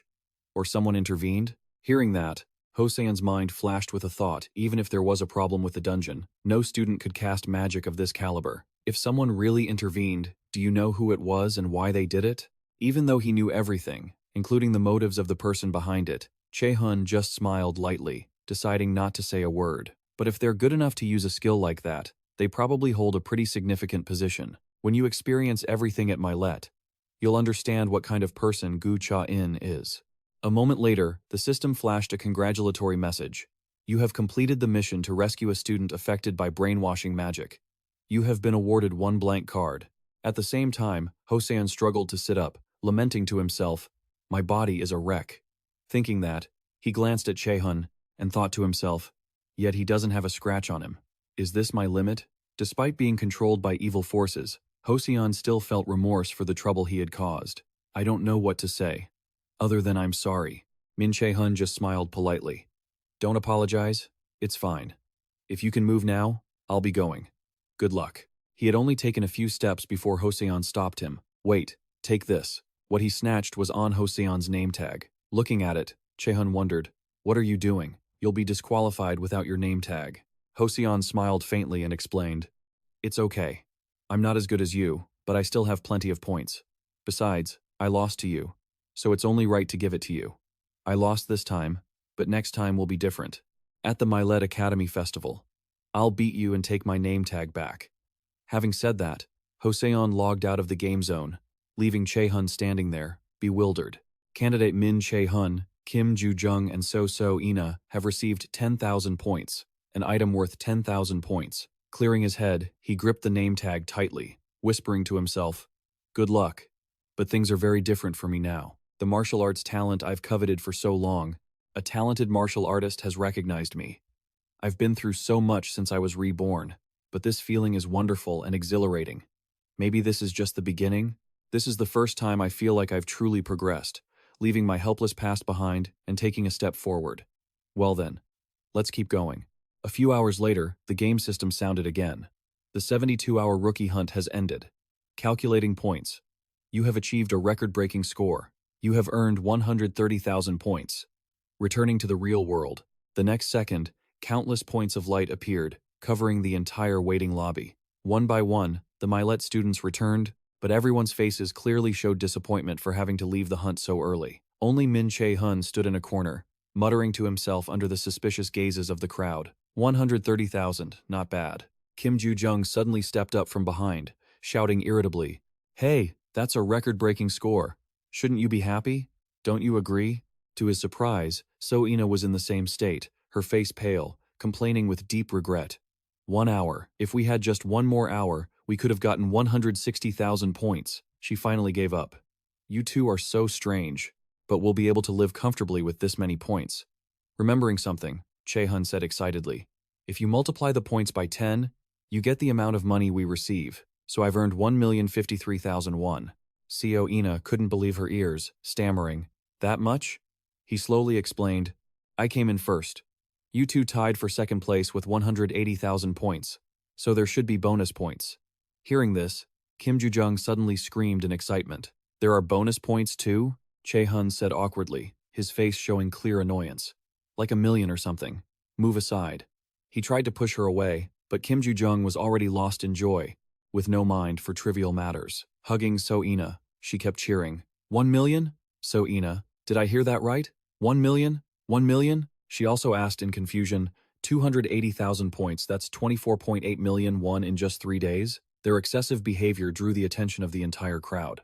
Everyone glared at the group with envy. The way they acted, so arrogant and out of touch, was so cringeworthy, it made one want to crawl into a hole. Oh God, it was so embarrassing. Everyone was staring. Embarrassed, some covered their faces, instinctively stepping away from the awkward scene, moving far from the two girls who had been chatting so loudly. Suddenly, the crowd fell silent at the appearance of the harsh instructor.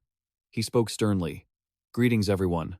I am Instructor Kim Sok-jae." Kim Joo-jung startled, quickly replying, "Yes, instructor." Ina also chimed in politely, "Hello there." Glancing toward the three, Kim Sok-jae lowered his voice to signal them. "I have something to discuss with you three, but not here. Shall we go somewhere else?" Che-hun reacted immediately, asking cautiously, "Does this talk have to do with our performance during the event?" Sensing the underlying warning in his tone, the instructor could only look down and sigh. Che-hun brushed past Kim Sok-jae and stated, "Fine then." Ina, curious, stepped forward to ask, "Where are we going?" Before the instructor could answer, Che-hun calmly replied, "The director's office, right?" Meeting Che-hun's unimpressed gaze, Kim Sok-jae looked back, silently confirming it. After a long moment, the instructor spoke, "That's right. Che-hun, Kim Joo-jung, and So-ina. Director Gu Cha-in wants to see you." A while later, the group arrived at Director Gu Cha-in's office. Sitting in a chair, Che-hun spoke coldly. "So, where is the director? You said he wanted to see us, yet he's not even here." Hearing his arrogant tone, as if he didn't care about anyone, Kim Sok-jae frowned in anger, but tried to suppress his emotions. The tense atmosphere in the room made the two girls feel uneasy. Kim Joo-jung whispered nervously, "What's wrong? What's going on with him?" Ina glanced over, silently signaling, "I don't know either." Seeing the two still standing there, Kim Sok-jae said, "You two sit down and wait as well." Hearing the command, the girls immediately sat down obediently, not daring to say another word. 10 minutes passed before the office door slowly creaked open. The person entering was none other than Gu Cha-in. He greeted them with a superficial, friendly tone. "Everyone is here, right? Sorry I'm a bit late." Seeing him, the two girls immediately stood up to greet him. "Hello, I'm magic class student Kim Joo-jung. I'm So-ina." Gu Cha-in maintained a gentle expression. "Right, I know that." Kim Joo-jung and So-ina sat down, while Che-hun just sat there dismissively, challenging him. "You're really late. I was so bored waiting for you that I almost fell asleep." The words caused the temperature in the room to plummet. Kim Joo-jung turned pale with fear, and Ina was deeply worried. As for Kim Sok-jae, he was infuriated by this rude attitude, wishing he could discipline him right then and there. Had he lost his mind? The atmosphere around Kim Joo-jung felt gray and heavy. No sound was made. Everyone was frozen in place, quietly watching the changes on Che-hun's face. Hearing a student criticize him so bluntly, Gu Cha-in didn't know where to hide his fake smile gradually freezing over. Regaining his composure, he tried to salvage the situation. How embarrassing. "I needed a moment to prepare for today's meeting." Yet, Che-hun complained bluntly. "Actually, we are the ones who should be embarrassed. For the past 4 days, We've been struggling in the side dimension, so we haven't even had time to bathe.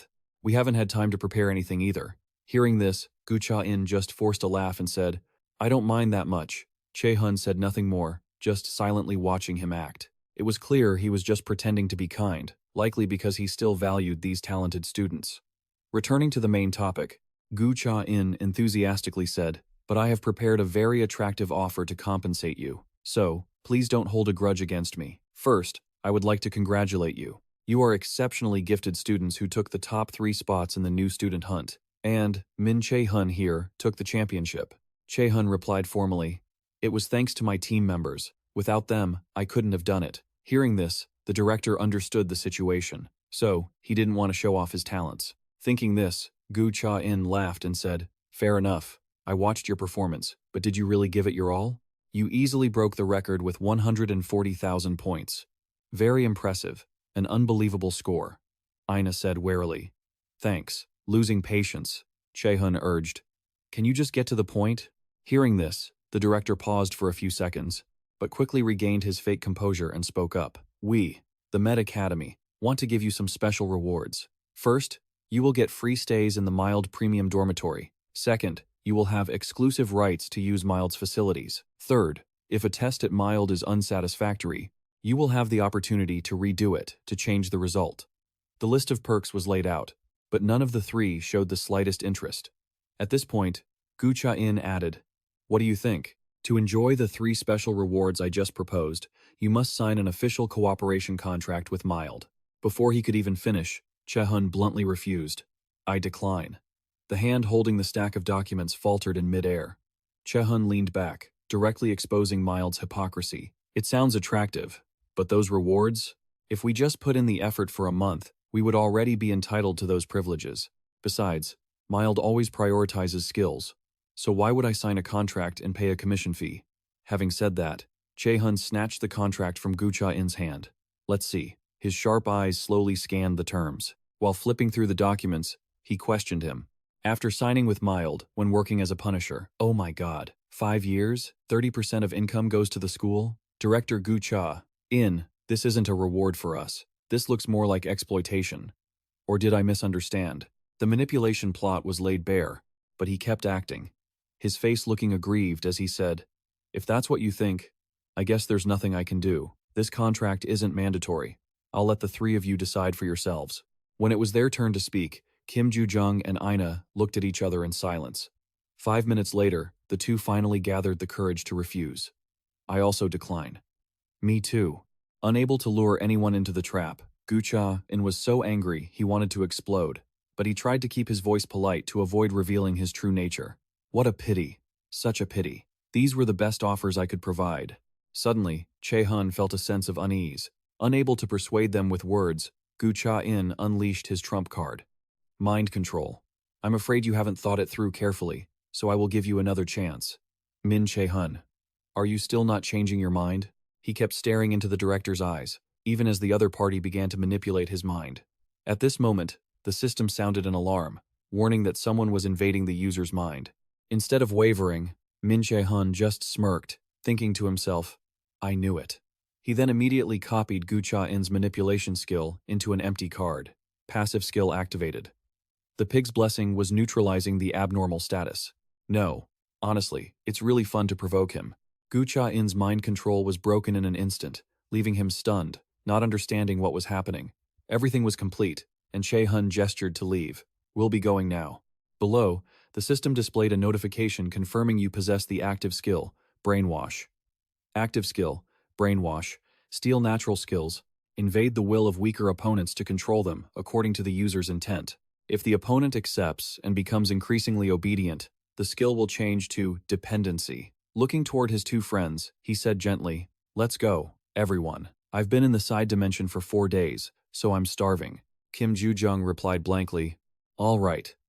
Saying that, the 3 walked quickly toward the door, leaving Kim Sok-jae standing there in frustration. Passing by him, Kim Joo-jung politely greeted him. Nice to see you again. Ina also obediently said goodbye. After the kids had completely left, Gu Cha-in growled, blaming everything on Kim Sok-jae. Kim Sok-jae, he replied nervously, sweat pouring down like rain. Yes, He thought the director would fly into a rage, but the director just said coldly, "You can leave now." When the bolt on the door clicked, Gu Cha-in dropped the dignified mask he was wearing, returning to his inherently evil self. That new student was able to resist a natural skill? Min Che-hun, how interesting. Walking into the middle of the schoolyard, Min Che-hun's steps suddenly stopped. He asked with concern, "Are you both still okay?" Kim Ju-jung asked in surprise. "What do you mean?" Che-hun brought up Gu Cha-in's offer again. "You both refused him too." She thought, seriously. "At first, I liked them. But you're right. He definitely saw that we were still green, so he used sweet words to take advantage of us." Ina also said uncomfortably, "That contract didn't sound fair at all. I think refusing was the right decision. Besides, if we had privileges from the very beginning, others wouldn't like it. Even if it takes time, we should own those privileges ourselves." Hearing her honest words, he thought to himself, "Such integrity. She's a completely different person from before my regression." Che-hun said, feeling reassured, "I'm so glad. To be honest, I really wanted you two to refuse." Remembering Principal Gu Cha-in's expression, Kim Ju-jung commented, "Isn't that Gu Cha-in a bit strange?" His face soured the moment we didn't agree with him. In chimed in eagerly, "I felt a chill down my spine, too, when that happened in the subspace." The guide, Kim Seok-jae, and Principal Gu Cha-in said nothing. Min Che-hun didn't comment but nodded in agreement. "Good intuition," Seo-ina said, turning to him. She asked tentatively, Do you know anything about Principal Gu Cha-in?" Che-hun didn't answer immediately. His footsteps faltered. He asked with curiosity, "Why do you think that?" Seo-ina explained that from her observations, even though he was a new student, he remained incredibly calm. Yet, when he provoked that man, he suddenly acted very strangely. Kim Ju-jung chimed in with interest. "Right. Hey, Min Che-hun, tell us about it." Che-hun gave a vague reply. "I'm not sure. It's hard to say. But I need to tell you this. Don't trust anyone, not the principal, not the guide."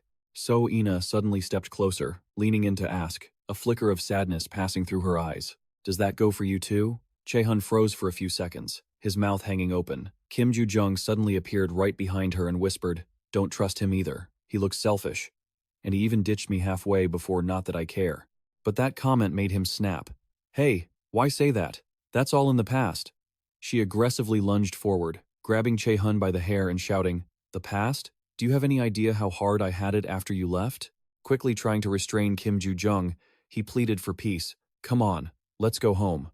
Look, the sun is setting." Seeing that, Kim Ju-jung snapped out of it. "Is it that fast?" "You're right, huh?" So-ina said sadly. "Then let's part ways here." No sooner had she spoken than both Seo-ina and Che-hun awkwardly looked away. Left in the middle, confused by what was happening, Kim Ju-jung grabbed them both, jealous and interrupting. Hey, what's with this romantic atmosphere? Let me in on it." Pushing Kim Ju-jung toward the opposite direction, he gently implored, "The girls' dorm is on the left, the boys' is on the right. Go get some rest." She stomped her feet in frustration. "I know, I can go by myself," Seo-ina hurriedly said. "Then we're off. You get some rest too. Tomorrow is the first day of class." Watching them leave, Che-hun replied warmly, "See you tomorrow." A moment later, he made his way back to his room. The space inside made Min Che-hun nostalgic. It had been a long time since he returned, with the musty smell and the creaky floorboards still in need of repair. The gloomy atmosphere lingered, left behind by students who were expelled for lack of talent. "It really has been a long time since I came back here. After tomorrow's class, I need to find somewhere else to live. One hellish experience is enough." Early the next morning, the air was fresh. Min Che-hun was already in the school courtyard, jogging. After running for a while, he stopped to catch his breath. Resting his hands on his knees, he muttered, "That's enough of a warm-up." Then, Che-hun began to jog slowly back. He had to return to prepare. My first class. Soon enough, the class began. Students arrived at the assembly point one by one. Che-hun and Kim Ju-jung were looking forward to this moment. Just then, the sound of high heels echoed, followed by an imposing voice. "Welcome to magic class." She introduced herself slowly. "I am your instructor for Mana Adjustment 1, Kim Chi-jun." Then, Kim Chi-jun didn't forget to speak politely. "I am very happy to be your instructor."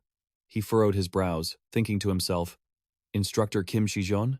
Never heard of her. Even with my memories before the regression, I don't remember this instructor. Maybe she's one who quits early." The atmosphere around the students was buzzing. Only Che-hun was lost in thought.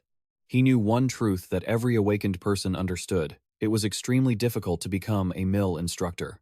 Those who overcame the hardships were just as ruthless as Kim Sok-jae, ready to snap up anything Gu Cha-in offered them. On the podium, Kim Chi-jeon clenched her fist, signaling the class to be quiet. She slowly walked down. "I'm pretty sure you're all very confused." Without hesitation, Chi-jeon continued, explaining why they were in such a large facility instead of a classroom. She answered that the reason was simple. As she spoke, the locked doors opened, and a powerful surge of energy poured out. This situation left the whole class gasping in astonishment. Chi-jeon turned to them. "This is to test your mana sensitivity." The students started whispering, "What is that? Is that a mana block? Are we going inside?" Someone shook their head. "No way." Another asked, "Isn't it too much for the first class?" But Min Che-hun calmly lifted his head to observe. He silently assessed that it was exactly like the mana blocks he had entered before, though the mana volume seemed lower. Despite the protests, Kim Chi-jeon stood firm and shouted, "Attention!" She began to explain. "What you are seeing here is a device called a mana chamber. We created it by renovating a mana block, usually used by guilds." At the same time, Kim Chi-jeon asserted that, for students like them, it was nearly impossible to endure a standard mana block. Then, she waved her hand. "That is why we prepared this." Chi-jeon walked them through it. As you can see, this mana chamber has many levels. The mana density of the first chamber is similar to normal air, but the density increases as you go further. According to her research, new students usually only reached level 3, and graduates reached level 7 at most. Chi-jeon said that today they would experience the mana density they could withstand. So Ina was a bit pensive, wondering, can a mana chamber really test your level? After explaining, Kim Chi-jeon commanded, "Everyone, line up and follow me." Before going in, she reminded them, "If you have any problems, just raise your hand, and an assistant will guide you out." Seeing no one respond, Kim Chi-jeon stepped into the mana block and announced, "Let's begin the test." The students entered and exited one by one quite easily. Seeing this, she evaluated them briefly. The first level seems to have no issues for any students. Then Kim Chi-jeon shouted, "We will proceed to the second chamber." By now, some students couldn't withstand the pressure and left earlier than usual. Next, she glanced over and announced, "Level 3, let's go." Che-hun's group Kim Ju-jung and Seo Ina passed very easily, but at the same time, several hands went up. Chi-jeon noticed quickly, thinking to herself, nearly half the students raised their hands. The challenge didn't stop there. She called out, "Level 5. More hands went up. Next, Kim Chi-jeon announced, "Level 6.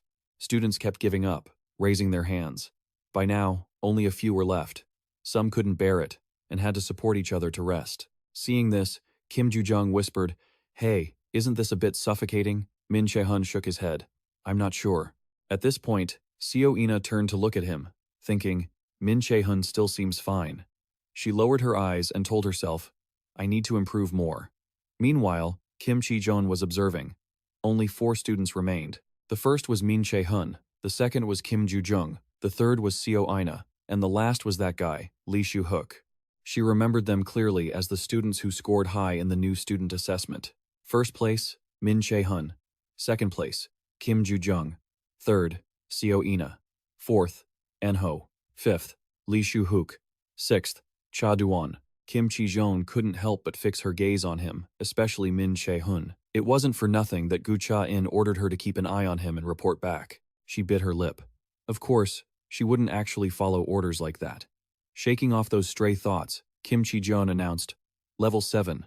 Let's go." Then, the 4 entered and came back out calmly to report to Kim Chi-jeon. The remaining students were still panting, sitting on the floor, wondering, what kind of monsters are they? Someone was confused. "I thought only seniors could handle level 7. But Kim Chi-jeon maintained her composure. "We will proceed to level 8. Does anyone have any issues?" Hearing this, the 4 said nothing. Seeing that, she turned and walked inside. Witnessing that scene, the rest of the students panicked and shouted, "Look at that! Are they going into level 8? Chi-jeon led the way. At this moment, Kim Ju-jung felt breathless and clutched his body.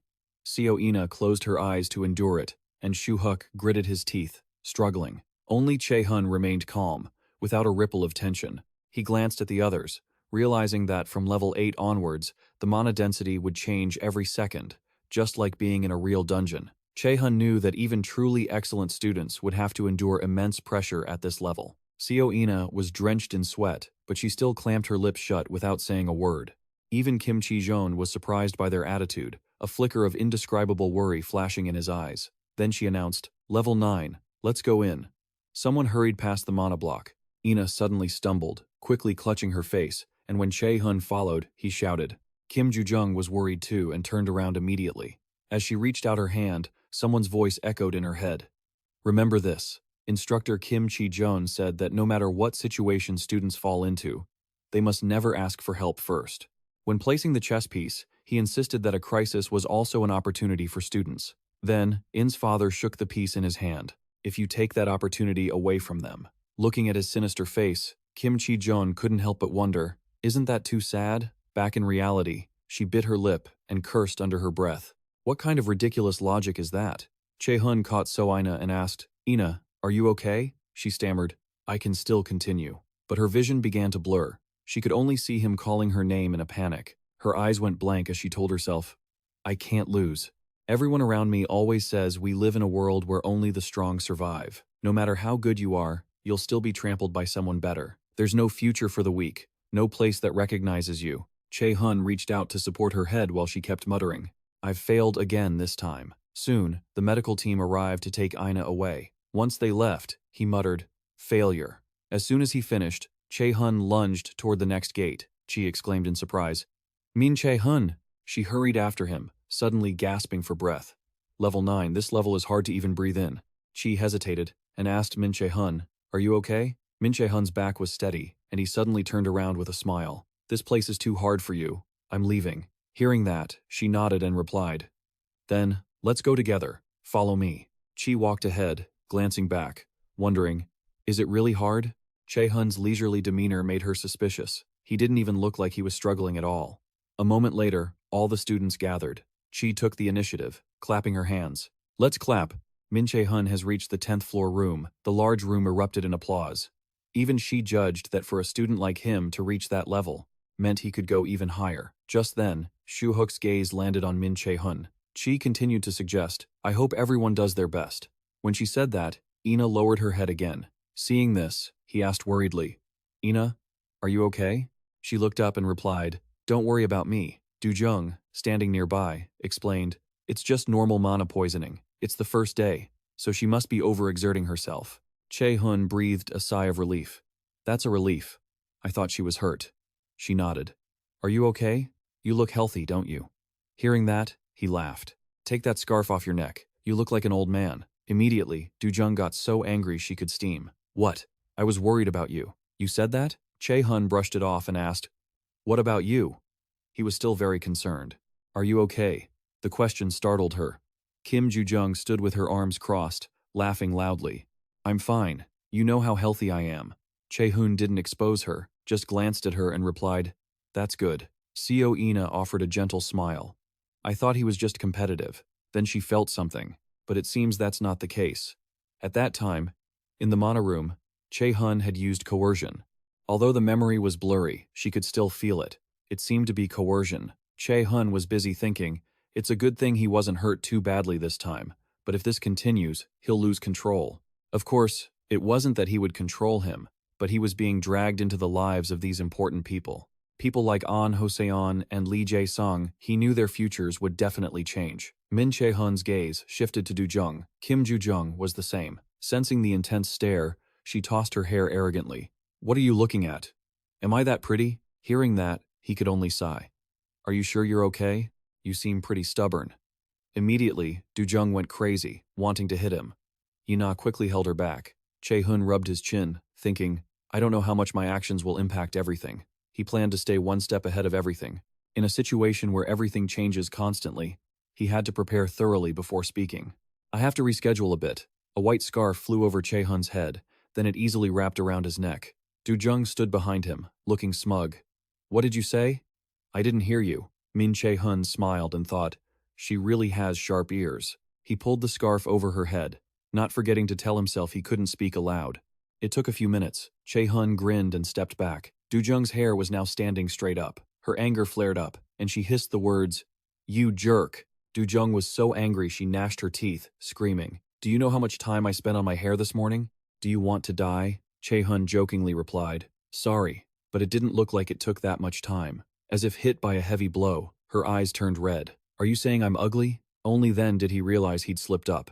In the blink of an eye, Du-jung lunged forward. Hey, Che-hun, stop.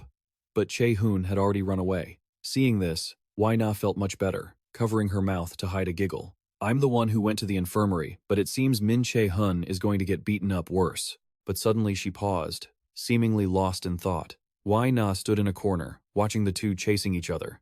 They're really close. At the same time, Shu-hook was watching them. He narrowed his eyes, unwilling to accept it. That jerk. How did he get to the 10th floor mana room?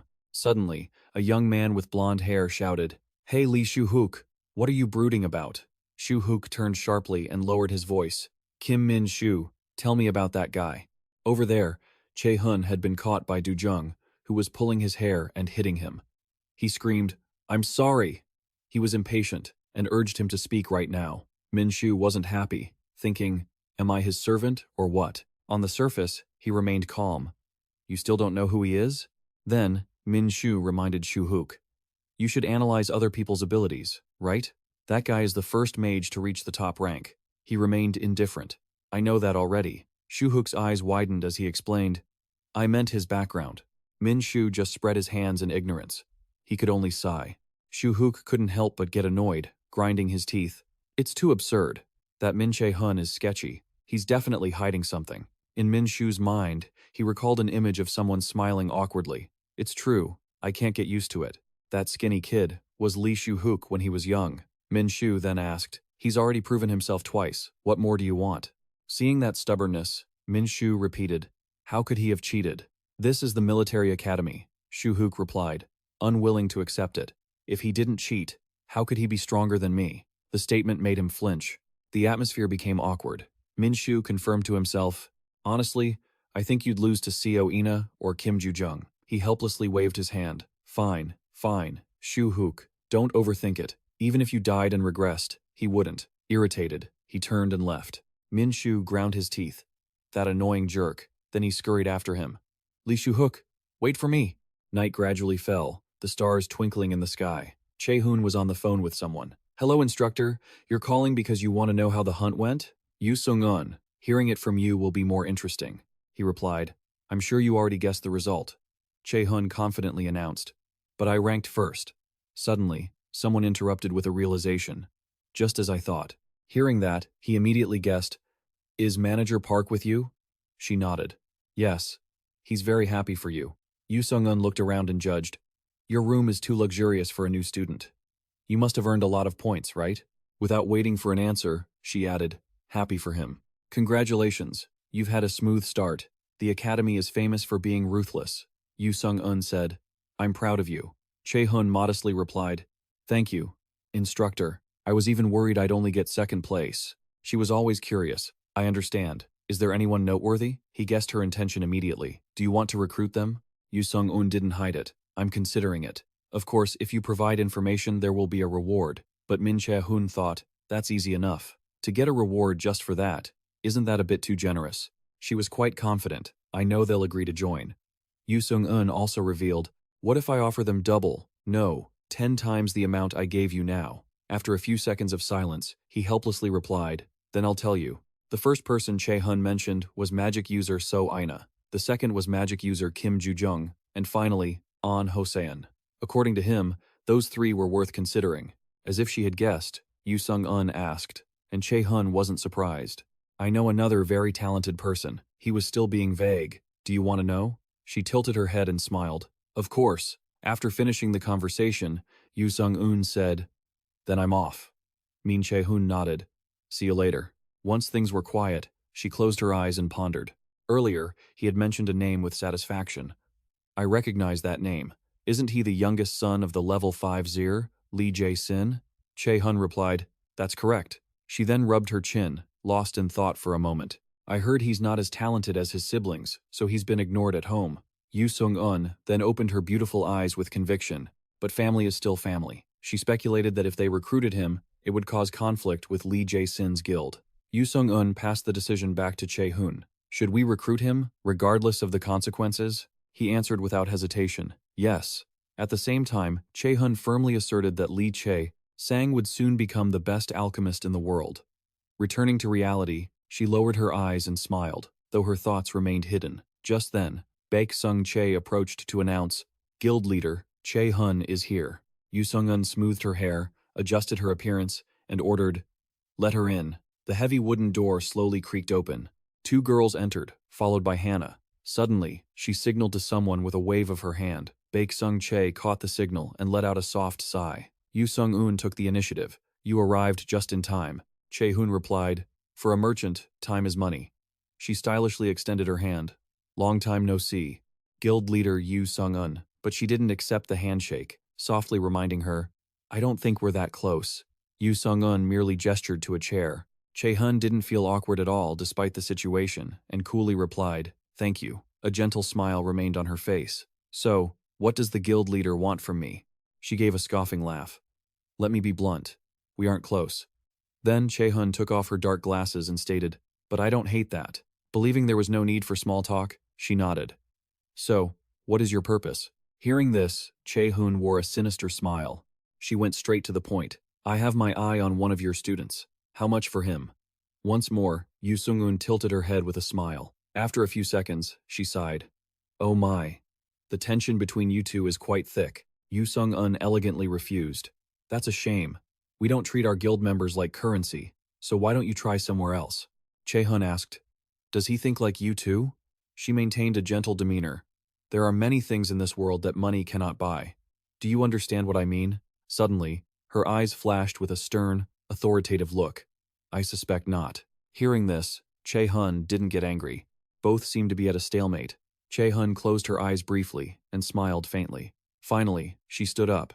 "I didn't think you would respond to the offer like that. It doesn't matter." Che-hun explained, "Coming here to talk to you was just a minimum gesture of courtesy." At this point, Hannah couldn't help but glance over. Baek Sung Che also watched the proceedings tensely. On the contrary, Yu Sung-un didn't see it that way, and judged, that minimum gesture of courtesy was quite rude. She replied nonchalantly, "That's too bad." Then, Che-hun twirled her glasses. "In that case, I'll take my leave. It's getting late, and I'm quite sure you don't want to talk to me any longer." Yu Sung-un didn't hide it. "It's a good thing you're perceptive." This made her quite confident. Naturally, Che-hun put her dark glasses back on and commented, "That's what a businesswoman should be like, right?" The next day, a giant notice board appeared in the classroom. Students gathered, and this was the day of the physical aptitude test. They all looked up at the changes on the board. Even Che-hun was drenched in sweat, panting heavily. The board clearly displayed physical aptitude test results. Data loading.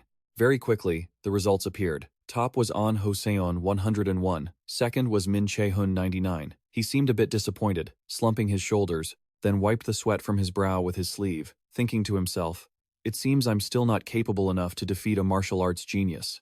Even so, Che-hun understood that second place wasn't bad. His red eyes lowered slightly. There was no need to be impatient to prove himself right now. Che-hun knew it well, but the truth was, that still wasn't the position he wanted right now.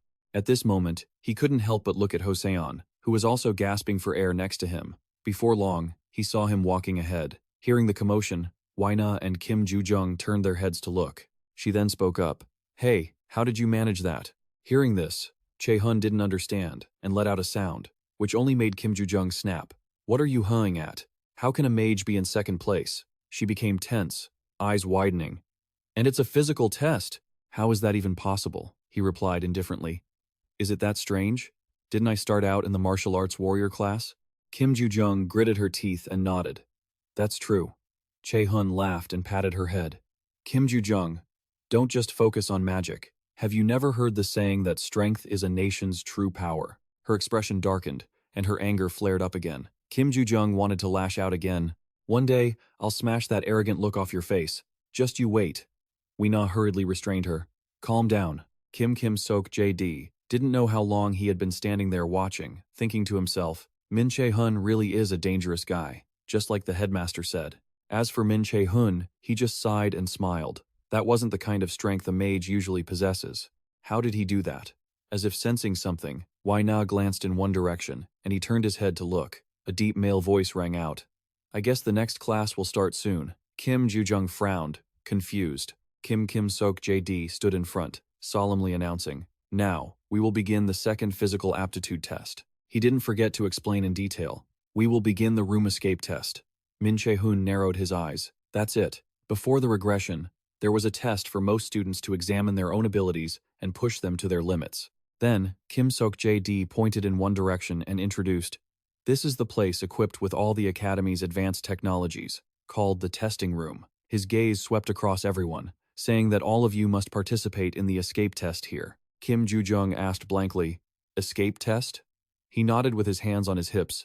"Correct. The combat measurement system behind you will enhance your fighting capabilities through virtual reality combat." As soon as these words were finished, the students there all fell silent. Che-hun looked down and pondered. "That's right. They're making things difficult for us." In front, Kim Sok-JD spoke up again. "Normally we would let you analyze situations yourselves while fighting monsters or various other entities. But for this physical aptitude test, we will only test your escape skills." He also added, "Of course, you will receive higher scores by defeating the monsters in this test." Hearing this, Che-hun remained tense and frowned. That was exactly it. Those who hunt monsters to collect equipment, potions, and items a scout who cannot fight is just useless. Kim Sok-jae handed things out one by one. Kim Ju-jung and Y-na reached out their hands obediently. She picked it up to inspect it. "Is this an earpiece?" Che-hun also put it in his ear and explained, "It's a receiver used to support the system during the virtual reality combat display." Naturally, the one who had been observing all this while spoke up to confirm, "Student Min Che-hun, you're quite knowledgeable." "You're right." Kim Sok-jae explained a bit further. "This device is a receiver used for virtual reality display. It stimulates the brain to make the monsters shown through the projector feel more realistic. The combat system uses drones to project images into 3D space. That way, the monsters will look real. The key to this device is safety. It recreates the monsters with full strength, but since they are fake, there is no risk of injury." Che-hun looked at the two girls and thought, "Naturally, the stimulation from the receiver will recreate about 12% of the enemy's damage." As for Hosseon, he understood that it would accurately help the students. Next was the name Shu-hook. Che-hun knew well that getting used to situations facing monsters would lead to a higher survival rate in real dungeons. Kim Sok-JD said that this system has levels from 1 to 100, but today we will only stop at level 10. He opened a file and called out, "Groups of 4 will perform the test, and now I will call each group. You will be tested in the order I call." Very soon, Kim Sok-JD announced, "Now we will start the test." A screen of light flared, somewhat blinding. This place was Group 3, including Che-hun, So-hun, and 2 other girls. And these were 2 people from the martial arts warrior class. The long-haired girl waved. "Nice to meet you." He remained silent, and 2 people from the magic class. Che-hun glanced over to assess. What a balanced team. Suddenly, a voice called out from the opposite side. Hearing it, he looked over. Shu-hook asked irritably, "Are you Min Che-hun?" Min Che-hun calmly confirmed in a cold tone. He continued, "I heard you were at the top of the new student confrontation a few days ago," but Shu-hook used a skeptical tone. "I still don't understand how someone with the mage profession could be at the top." After finishing, he didn't forget to laugh triumphantly, and didn't forget to pretend to be knowledgeable, saying, "I think there must be some special reason for that. What do you think?" Che-hun raised his eyebrows, exhausted. "Can you tell me? What if I didn't have the special reason you're talking about?" Shu-hook still didn't give up, asserting, "I will find it." He waved his hand. "Even if I have to use force." Min Che-hun sneered.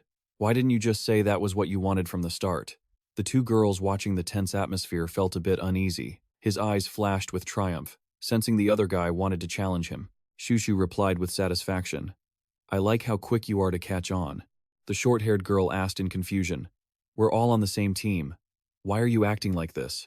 After a brief pause, the long-haired girl glanced over nervously. "Is this okay?" She then stepped between the 2, giving an awkward smile as she tried to intervene. Just then, instructor Kim Sok-jae called out, "Next, Team 3, please step forward." Immediately, Che-hun stopped bothering with him and turned away. This dismissive attitude only made Shushu grind his teeth in frustration.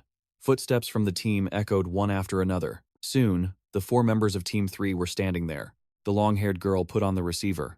The system announced that the room escapability test would begin in 5 seconds. The short-haired girl braced herself, looking serious. The system started the countdown. 5. A firm hand reached out. It was his turn. 4. As Shushu shouldered his weapon, the system counted down. 3, 2, 1. The skeleton soldiers were about to appear, and the area in front lit up. The skeleton soldiers, carrying shields and swords, gradually became visible. Seeing this, Shushu hurriedly calculated that he needed to back away. At the same time, someone bolted forward with such force that white steam seemed to rise from him, leaving Shushu wide-eyed with astonishment. The short-haired girl looked over, confused. It was Che-hun, charging ahead like a gust of wind. The long-haired girl stared blankly, and the two girls shouted in great alarm, "Che-hun, that's too dangerous." Meanwhile, Shushu felt annoyed and slightly contemptuous. What is that bastard doing?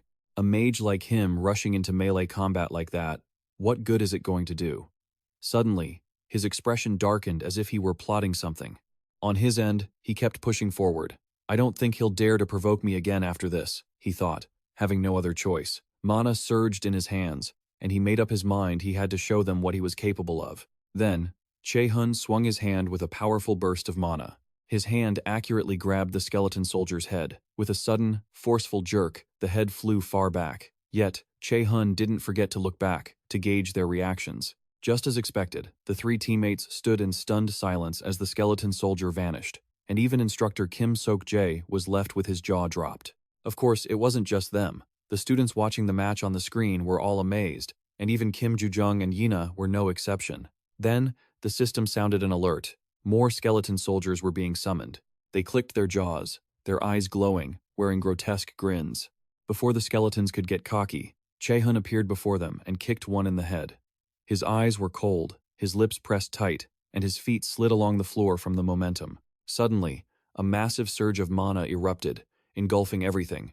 As the system chimed, activating the mana weapon skill, he understood that this was a special ability not every mage could use. It was a skill that increased physical damage. Che-hun threw a powerful punch, a technique that wouldn't usually work for mages. He stood in a combat stance, his eyes determined. But for him, it was different. Witnessing this horrifying scene, Shushu couldn't believe it, and blurted out, "What the hell? This bastard is insane." The long-haired girl was left speechless. Finally, the system notification sounded. You have completed the Level 1 room escape test without injury. You have eliminated all enemies. You have been awarded bonus points. Contribution rate of student Min Che-hun, 100%. Without stopping, the system sounded again. Starting Level 2. A monster with a different, more powerful aura was summoned. This was a dagger monster. Seeing it, he smiled and greeted it. "Hey, long time no see, huh?" A moment later, the inside of the room was in ruins. The floor was cracked, and deep holes were scattered everywhere. Che-hun stood silently in the center of the room, listening to the system announcement. You have completed the Level 10 room escape test without injury. Congratulations, you have set a record. Even now, Shushu was still in denial, biting his lip and thinking to himself, no way, how can I believe what just happened? But he didn't care. He quietly looked down at his hands. He muttered to himself, not bad. After changing his combat style to the methods Sung-un taught him, he felt like his body was much lighter, and he smiled happily, satisfied. Suddenly, Che-hun remembered Sung-un. Whenever she taught him, she would get strangely excited. Even though it was a bit scary, those lessons were absolutely amazing. Suddenly, Shushu spoke up from behind. Listen here. His expression changed instantly as he turned around, wondering, how did he do it? Che-hun replied nonchalantly. You saw it with your own eyes, didn't you? Shushu raised his voice. You want me to believe a mage dared to jump into the middle of a fight and wipe out all the enemies by himself?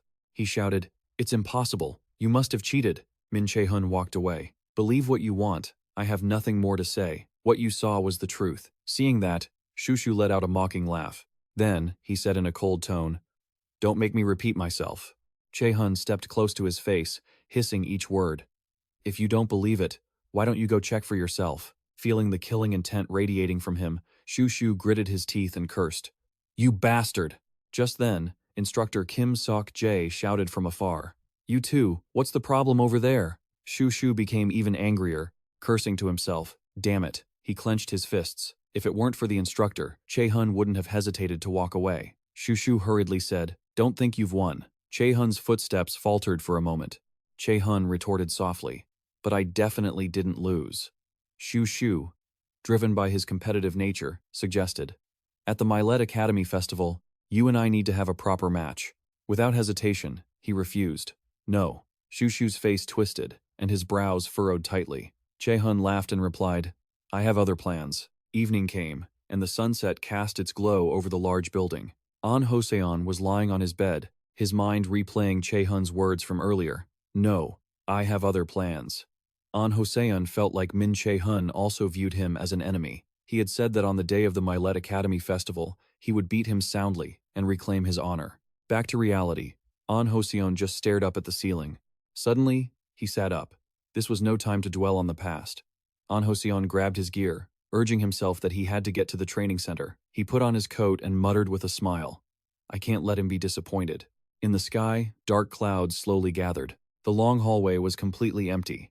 Kim Sok-jae appeared with two fully equipped individuals. One wearing a mask asked, Has everyone seen the results of the physical fitness test? The person beside him nodded. I have. The new students this year are truly impressive. That person reached out and added, I heard there's a new record, too. Is it that student Min Che-hun from the magic class? How is that even possible? Hearing this, he fell into deep thought. Min Che-hun, he's not just talented. Kim Sok-jae clearly remembered every image of Che-hun that day, thinking about his courage to rush into the fray even though he was a mage. The three of them stopped before a large door, and he opened it to step inside. Inside, a person was sitting in a chair. Back turned to them. Hearing the noise, the person spoke. Thank you all for your hard work. It's Director Gu Cha-in. He turned around with a sinister smile. Now, tell me the results of the physical fitness test. The white light from the ceiling was a bit blinding. Kim Sok-jae reported clearly. Only 3 students achieved perfect scores. An Hoseon, Cha Duan, and Min Che-hun. Among them, Min Che-hun's score far exceeded the maximum. After listening, Gu Cha-in responded politely, Thank you, Instructor Kim, you've done well. Suddenly, his eyes narrowed with calculation. On the large screen, the footage from that day of Che-hun was playing, even the smallest of his movements captured. Looking it over, Gu Cha-in grinned greedily. He ordered, Keep sending me reports on Min Che-hun's scores and activities. If he makes any strange moves, report it to me immediately. Kim Sok-jae bowed and replied, Understood, Director Gu Cha-in. He didn't forget to flatter him. I'm very lucky to be able to rely on you, Instructor Kim. Then, he told the 2 masked figures, My briefing ends here. Please prepare for the event with the next instructor. One of them bowed and replied, Yes, Director Gu Cha-in. They left one by one, while Gu Cha-in remained, resting his chin on his hand as he studied the images on the big screen. The blue light from the system glowed. The system announced, You have successfully completed the room escape test, level 27. Che-hun was gasping for breath, drenched in cold sweat. He pulled himself up, assessing his condition. With my current ability, level 27 is my limit. Che-hun stretched his limbs. It might be difficult, but at this level, he had managed to take down 6 C-rank disciplinary soldiers. Leveling up means I've finally reached his level. The next dungeon will likely be a practice simulation, so it's best to be prepared. The dungeon practice incident, one of the most disgraceful events in Millet Academy's history, a tragedy that cost the lives of hundreds of students. My team was caught, right in the center of it, and in the end, I was the only survivor. People constantly tormented me, asking why it wasn't me who died instead, but I couldn't leave Millet Academy. Back then, Min Che-hun had to walk that path all alone, and now, he feels he doesn't want to disappoint those who trust him. Back in reality, Min Che-hun's red eyes are cast downward, looking at something. Various items are laid out on the table. The merchant speaks cheerfully. Thank you for stopping by. Have a great day. He steps outside into the chaos. Will everything be different in this life? I couldn't protect anyone before. I only knew how to shoulder all the blame. I used to be such a dull, mindless fool. But I'm not going to live like that anymore. I've had enough regrets. The first day of the dungeon simulation practice, I'm back in this familiar place. The students sit neatly below. The instructor announces that the class is over. As Min Che-hun is lazily resting his head on his hand, someone calls out, Min Che-hun. Dujung grabs Waina's ear and waves, calling out, Come with us. Seeing that, he sighs helplessly. Then she wilts. What are we going to do tomorrow? It's our first dungeon practice, she continues. I haven't been able to sleep since yesterday. Min Che-hun offers some reassurance. It's normal to feel that way when you're entering a dungeon for the first time. Dujung immediately laughs. You're acting so experienced. Is this not your first time, too? Have you been in one before? He retorts with a teasing tone. Not really. But I've encountered a few monsters, so I know things like the one right next to me, for example. Instantly, her killing intent flares up. She rushes over, punching Min Che-hun repeatedly while scolding him, You jerk! Yuna still stands silently, hiding in the corner while watching them. On this side, he looks down at Du-jung with affection, which only makes her more certain. She quickly shifts her gaze elsewhere. Finally, they stop that performance, and Min Che-hun takes something out. If you guys are that worried, take this. Both of them take a pink bottle. Du-jung shakes it curiously. What is this? A love potion? He explains. I bought some supplies and grabbed it on a whim. Don't be shy, use it if you need to. At this, she huffs. I'll let it slide this time. And Waina softly says, thank you. Min Che-hun realizes that last time, he survived only by luck, but this time, it will be thanks to his own strength. It's the first day of the dungeon simulation, and the view outside the window is a bit foggy. Min Che-hun takes a deep breath, as if preparing for something. Mana surges, enveloping his entire body. Deep inside his core, the pearl is constantly emitting that energy. Min Che-hun closes his eyes to focus. Warming up before entering the dungeon is crucial. No matter how talented a mage is, if they use high-level magic too suddenly, mana backlash is inevitable.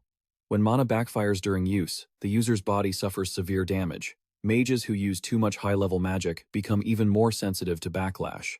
Kwangshik Light Chains and Hyuntae Sacrifice are both high-level spells. Min Che-hun knits his brows, thinking that if he doesn't prepare thoroughly, he won't be an exception. Moreover, he is extremely cautious. Who knows how dangerous today's practice might be? The mana in his core seems to stabilize. Min Che-hun exhales, and when he opens his eyes, they are stern. The one who dies could be him or his friends. He moves to sit on the soft bed, and most of all, Min Che-hun reaches out to feel it. If he gathers magic energy in his core beforehand, he can enhance his body or magic whenever he needs to. It's quite useful. Suddenly, he remembers something and freezes. Once the new system is activated, time will regress to the period the user longs for the most. Min Che-hun knows exactly which period he longs for. An orange screen suddenly appears before his eyes. Min Che-hun's eyes flash, confused. A main quest slowly appears on the new notification board. First crucial step. You have successfully returned to the period you longed for most. From now on, when you encounter a turning point that you regretted in the past, you have the right to make the same decision as before, or choose a different path. Your decision can save lives, but can also lead to destruction. The choice is in your hands. Difficulty and rewards. Route A. Make the same choice as the past. Route B. Choose differently. Time remaining, 11:59. Failure penalty. Death. Min Che-hun grits his teeth. Yet another bizarre thing. Various choices appear on the system interface. He scans them quickly. Min Che-hun thinks to himself, the system must hope I become stronger because it needs me. But he crosses his arms and mutters, you want me to choose a route? What is their goal? The underground dungeon simulation at Millet Academy. The doors are being tightly sealed. This time, Kim Chi-jong is the one leading them in the simulation practice. She announces that they will draw lots to form teams and act together. In the crowd, Min Che-hun thinks it's quite logical, but also unfair. He believes that if you're lucky enough to have a strong person on your team, you can easily clear the dungeon. But if not, students at a low level, grouped together, will have to struggle through the dungeon. The murmurs don't stop. Kim Chi-jong raises her hand, and the class immediately falls silent. Everyone is serious. She reminds them that this practice is one of the criteria for their grades, and the dungeon only contains monsters they are capable of defeating. Finally, Kim Chi-jong says she hopes everyone will do their best. Min Che-hun listens seriously. In his heart, he knows that her words are just Gu Cha-in's deception. According to Instructor Kim, most of the monsters are indeed low level, but based on what he experienced before the regression, there are also boss-level monsters mixed in. Min Che-hun's expression becomes tense, a boss-rank Bear King. Of course, dealing with it isn't difficult for him, but his gaze shifts to Kim Ju-jung and Waina. I don't intend to do what Gu Cha-in wants. There is also An Hoseon, who is very serious. Min Che-hun looks cool, hands in his pockets, his red eyes narrowing. During this practice, Gu Cha-in will reveal a small weakness, and Min Che-hun calculates that it could be his chance to finish him off. He looks at Kim Chi-jong standing on the platform. She lifts her arm, showing her watch. Then, Kim Chi-jong clasps her hands behind her back and calls out, "All right, let's draw lots first." She explains the rules. Whoever I call, step forward and draw. The students line up, taking the chance to discuss a little. At this moment, Waina and Min Che-hun are walking side by side. He takes the initiative to speak. "Thank goodness. I didn't expect to have someone I know on the team." She responds, feeling a bit shy. Min Che-hun happily thinks to himself that it's fortunate to have someone on the team he can talk to comfortably, and he is quite confident in her abilities. Even so, he keeps looking around. If things go this way, maybe that tragedy won't happen. Suddenly, someone approaches them. Hearing a sound, Che-hun turns his head, and his eyes widen in surprise at who he sees. The orange-haired girl waves, "Hey, I'm a warrior, I'm Kim China."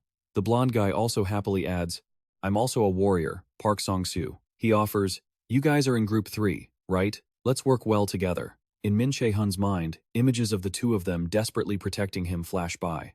"Run. We'll hold them off." He is stunned, unable to say a word for a long time. Why does Min Che-hun remember yesterday, facing the system screen, asking him to choose a route? The power of choice is in your hands. That decision can save people, but can also destroy them. Now he realizes, he finally understands what that choice is. All 4 of them stand together quite happily, but Min Che-hun is incredibly silent. His expression is stern, his brows furrowed, thinking that the system has been aiming for this from the start. Finally, Min Che-hun lets out a sigh, then steps forward to shake hands with Song-koo. "Nice to meet you. I'm Min Che-hun, a mage." Then, he glances to the side and introduces, "This is Seo Waina, also a mage. She's quite shy with strangers, so I'll speak for her. Let's cooperate." Waina is hiding behind Min Che-hun's back. Hearing that, he laughs and scratches his head. "It's okay. We'll get used to it as we go." China steps up to reassure them. "That's right. We're not easily embarrassed, so don't you worry." Min Che-hun evaluates them. They are exactly as they were before he regressed. The two of them are bombarding Waina with conversation, and he feels helpless, only able to sigh. Min Che-hun slowly speaks up. "Since introductions are over, should we think about our strategy?" They nod. "Sure, let's pick a team leader first." Someone refuses, "I don't want to do it." What about Min Che-hun? In his mind, he can't help but remember the notification screen from the other day. Min Che-hun falls back into a state of silence. A moment later, the ceiling of the cave glows slightly. He draws on the ground and says, "That is the entire plan." Che-hun kept a stern face and warned, "Listen carefully. No matter what appears in this dungeon, you must not falter." His gaze locked onto China and Du Sung-un, his voice dropping, "Especially you, the vanguard attacker. If you hesitate, the whole team gets wiped out." Hearing that, the student shouted in surprise, "You're really the one leading the new recruit hunt. Your strategy is flawless." Park Song-kyu calculated before adding, "A total of 6, right? I've memorized it all." Waina nodded in agreement, and so did I. Just then, applause rang out from somewhere. Chi looked around and announced, "Discussion time is over. We're starting the dungeon training right now. Team captains, step forward." Seeing Che-hun step out, Park Song-kyu remarked that it was time to get it done. Suddenly, he paused, noticing something. It turned out Kim Ju-jung was pouting about being on a team with Hoseon. Even so, Che-hun felt reassured. An Hoseon is a 4-star team captain. At least Kim Ju-jung won't get hurt. After waiting a few more minutes, Kim Chi-jun announced that teams ready could head to their respective dungeons. Hoseon's team was prepared with extreme seriousness. She didn't forget to say, "Good luck, everyone." On this side, Che-hun's team was also very confident. He closed his eyes, as if preparing for something, but just a second later, he turned his boot and spoke. "All right." He smiled and asked, "Shall we go?" They slowly moved deeper inside, the ground scattered with pebbles. Inside the cave, there were large, intersecting quartz formations. An Hoseon led the way, with the other members following behind Yu Sung-un. Suddenly, the purple-haired girl spoke up. "It's so dark and damp, and it smells moldy. Is this really a dungeon?" Kim Ju-jung also observed the surroundings and speculated, "I guess some kobolds might appear here, right? Since it's a mine dungeon." The brown-haired guy nodded. "Probably. I heard mine dungeons have plenty of ore." She snapped her fingers playfully. "We might even find diamonds here," he blurted out naively. "How is that possible?" Kim Ju-jung grinned, showing his teeth. "Who knows? It would be great if we could. If we look carefully, we'll surely find some." Just then, she sensed something, stopped, and went completely silent. Hoseon shouted, "Something's coming! Get into position!" Kim Ju-jung gripped his staff tight, taking his pre-assigned spot. Both the purple-haired girl and the brown-haired young man stood back to back. Aggressive wolves with glowing blue eyes appeared, their claws serving as sharp weapons, surrounding the 4 of them in large numbers. Hosein quickly assessed the situation. They might be weak, but if they swarm us, it'll be hard to deal with them. As soon as she finished speaking, she launched herself forward. "Let's end this quickly." Kim Ju-jung controlled his staff and shouted, firing a beam of light. The system immediately issued a notification. Active skill, lightning burst activated. Instantly, a deafening explosion echoed. The wolves caught in the flames shrieked in agony. Not stopping there, a blade of aura slashed through the air, cutting straight into their sturdy, bare backs. Hearing a strange sound, Hosseon glanced over. It turned out, the brown-haired young man was struggling heavily with a large wolf. The purple-haired girl could barely hold on either, urging, "Hurry up!" A faint green mana stream appeared, enveloping Kim Ju-jung's small body. Summer wind. The system chimed. Active skill. Wind burst activated. A tornado was formed, and she leaped into the air. When she swung her staff, sharp blades of wind descended, piercing straight into the bodies of the remaining large wolves. When there were no more wolves on the ground, she said, "Don't worry." Only then did Hosseon close her eyes and breathe a sigh of relief. Anxiously, she turned around. "Is anyone hurt?" The purple-haired girl leaned over, panting, and replied, "I'm okay." Kim Ju-jung followed up, "Me too." On the other side, the brown-haired guy was still gasping for air, not saying a word.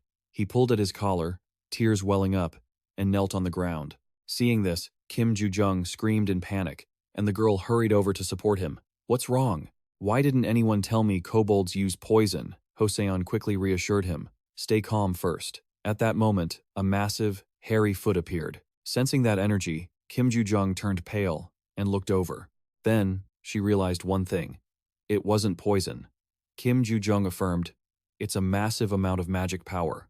By now, the creature had towered over them. Hosseon quickly recognized its identity. A kobold lord? What is it doing here? Meanwhile, Che-hun's team was still moving. Ina proudly spoke up. "Che-hun, I know you're strong, but you're truly amazing. You took out so many monsters all by yourself." He modestly replied that it was nothing major. It just happened that way. Hearing that, she laughed. "How is it nothing? At this rate, we can complete the mission without anyone getting hurt." In contrast, Ina fell silent. Che-hun noticed this awkwardness and looked over. Her hands were still crossed, a posture showing she didn't want anyone to get close. He smiled and asked, "Are you still feeling shy around everyone?" She shyly nodded to confirm. Che-hun silently thought to himself that she was truly timid. In his mind, he inadvertently remembered her silhouette.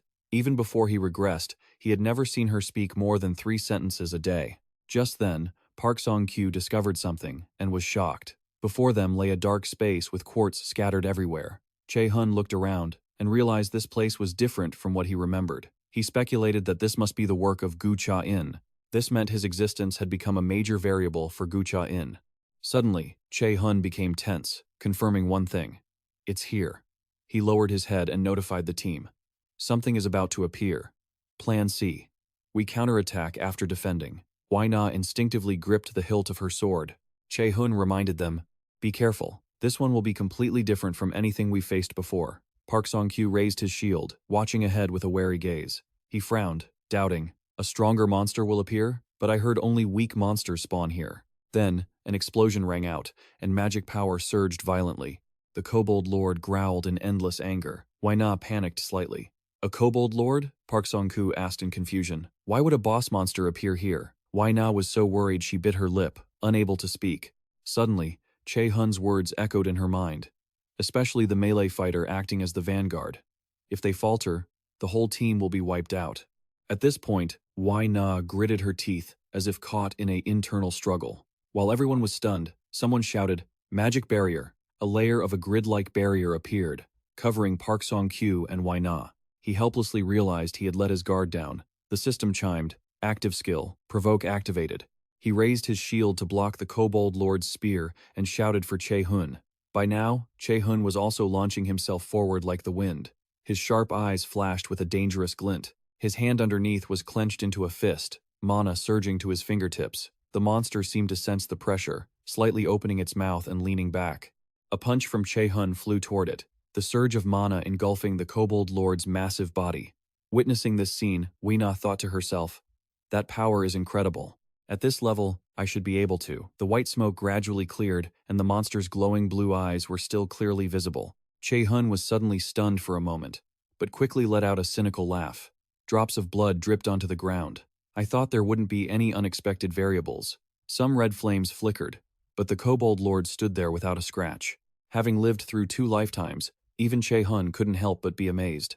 To think a kobold lord with healing abilities would appear. He gritted his teeth and spat out, That's enough. Suddenly, the system chimed rapidly. The culprit behind the Kobold Lord has been revealed. The culprit has been identified as Odin's crows. You have been assigned a special quest. Raven Hunter. A figure in a hooded cloak appeared in his line of sight. Red eyes flashed, and the system chimed again. Special quest. Raven Hunter. Odin's crows are suppressing the parallel AI. Eliminate all of Odin's crows. Objective, 0 of 5. Difficulty, 5. Reward, blank card X1. Completion reward, level up. Time remaining until failure penalty, death. All the rooms were sealed from the outside, feeling somewhat peaceful. Kim Chi-hun was still waiting, checking the computer in her hand, which showed a live video of Che-hun's battle, along with his darkened expression. She stroked her chin in confusion. How can a mage class student be that talented? I'm an A-rank mage, but I can't do what he just did. Kim Chi-hun locked her gaze on the sealed door, speculating, I think Team 3 has a high chance of passing this practical test. Just seconds later, the door slowly opened, and mana spilled out. Chi put away her computer, turned her head, and asked, Are those kids out already? Suddenly, her eyes widened in horror. Kim Ju-jung was so anxious he shouted, Instructor Kim Chi-jun, something has happened. Behind him, Ho-seon was helping the brown-haired young man.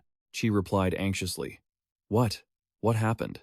Seeing the scratches on his face, she asked, Instructor! A kobold lord appeared in the dungeon. This left her in disbelief, and she blurted out, What? A kobold lord? That's impossible. In Kim Chi-jun's heart, a warning bell rang. What on earth is happening here? Very quickly, 2 masked individuals appeared to check on the brown-haired man. It's just mild mana poisoning. Here, take a deep breath. Next, someone behind Kim Chi-jun called out, Instructor, Team 3 hasn't returned yet. After a moment of hesitation, she closed her eyes and replied, No, there's no information yet. An Ho-seon lowered her eyes, her gaze unfocused as she muttered, This can't be. She stared at the sealed door, convinced that those 2 should have easily completed their objective. Hearing her, Kim Chi-jun remained silent, not daring to show too much emotion. At the same time, in some dark room, a phone on the table began to vibrate incessantly. Hearing it, the man finally reached for the phone, still sitting in his familiar swivel chair. Yes, Gu-cha, in speaking. Principal. A hurried voice sounded from the other end. This is Instructor Kim Chi-jun. Cha-in replied with a sinister smile. Instructor Kim Chi-jun. What's the matter? She made a request. There is a grade B monster in the dungeon practice. Please send a support team immediately. This is an emergency. He nodded. I understand, but Cha-in quickly reassured her. You don't need to worry about anything. I will send a support team right away. Just wait there. It was as if he had anticipated it. He smiled again, pausing for a few seconds. She replied, Yes, sir. With that, Cha-in hung up, and Kim Chi-jun slowly set her phone down. She felt like something was off, staring at the phone with a furrowed brow. What is it? Elsewhere, Gu Cha-in covered his mouth and chuckled cunningly. The symbol on the ring he was wearing glowed faintly, while Kim Chi-jun remained alert, thinking about that unsettling feeling. Back inside the old dungeon, with quartz scattered on the ceiling, another explosion rang out. Mana flared up, and dust obscured the view. Cha-in and So-ina sat on the ground, panting heavily, while Park Song-koo also collapsed nearby, letting out a cry of pain. Only Che-hun stood firm, though his eyes held a hint of surprise. The Ogre Lord was turning its head to look at something, still holding its massive, serrated club.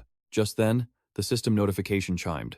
The culprit was identified as Odin's raven, and his eyes grew even colder. Inside, Che-hun thought of Odin's 2 ravens, one named Hugin, representing thoughts and feelings, and the other, Munin, tasked with gathering all the knowledge in the world to rule the realm of Asgard. He finally understood. Looking at the Ogre Lord, who was grinning triumphantly, he spoke up. Che-hun also smirked, confirming, You're following Odin's orders, aren't you? Instantly, the red eyes of Odin's raven flashed with light. His gaze fell on that weapon, and he speculated, The mana I'm sensing is at least grade B. Che-hun then reflected on the previous situation, calculating that it could regenerate. No matter how strong he was, this wouldn't be an easy opponent. He became silent, wondering if he should run. A flash of white light zipped by. At the same time, Min Che-hun thought, That's right, that would be the most logical choice. A protective barrier mesh appeared over his arm. He was shielding So-ina. That was what he used to do most in his previous life, like a coward hiding behind excuses that he needed to survive. Min Che-hun didn't say a word, his heart in turmoil, but his life had been full of regrets. Quickly, he made a decision regarding his second chance. I don't care if this is just a test. Che-hun stood up, his sharp eyes staring down his opponent. This time, I will fight. He then spoke up. Everyone, listen up. Che-hun announced seriously. Run out of the dungeon while I hold it off. Hurry. Hearing that, Park Song-kyu was stunned.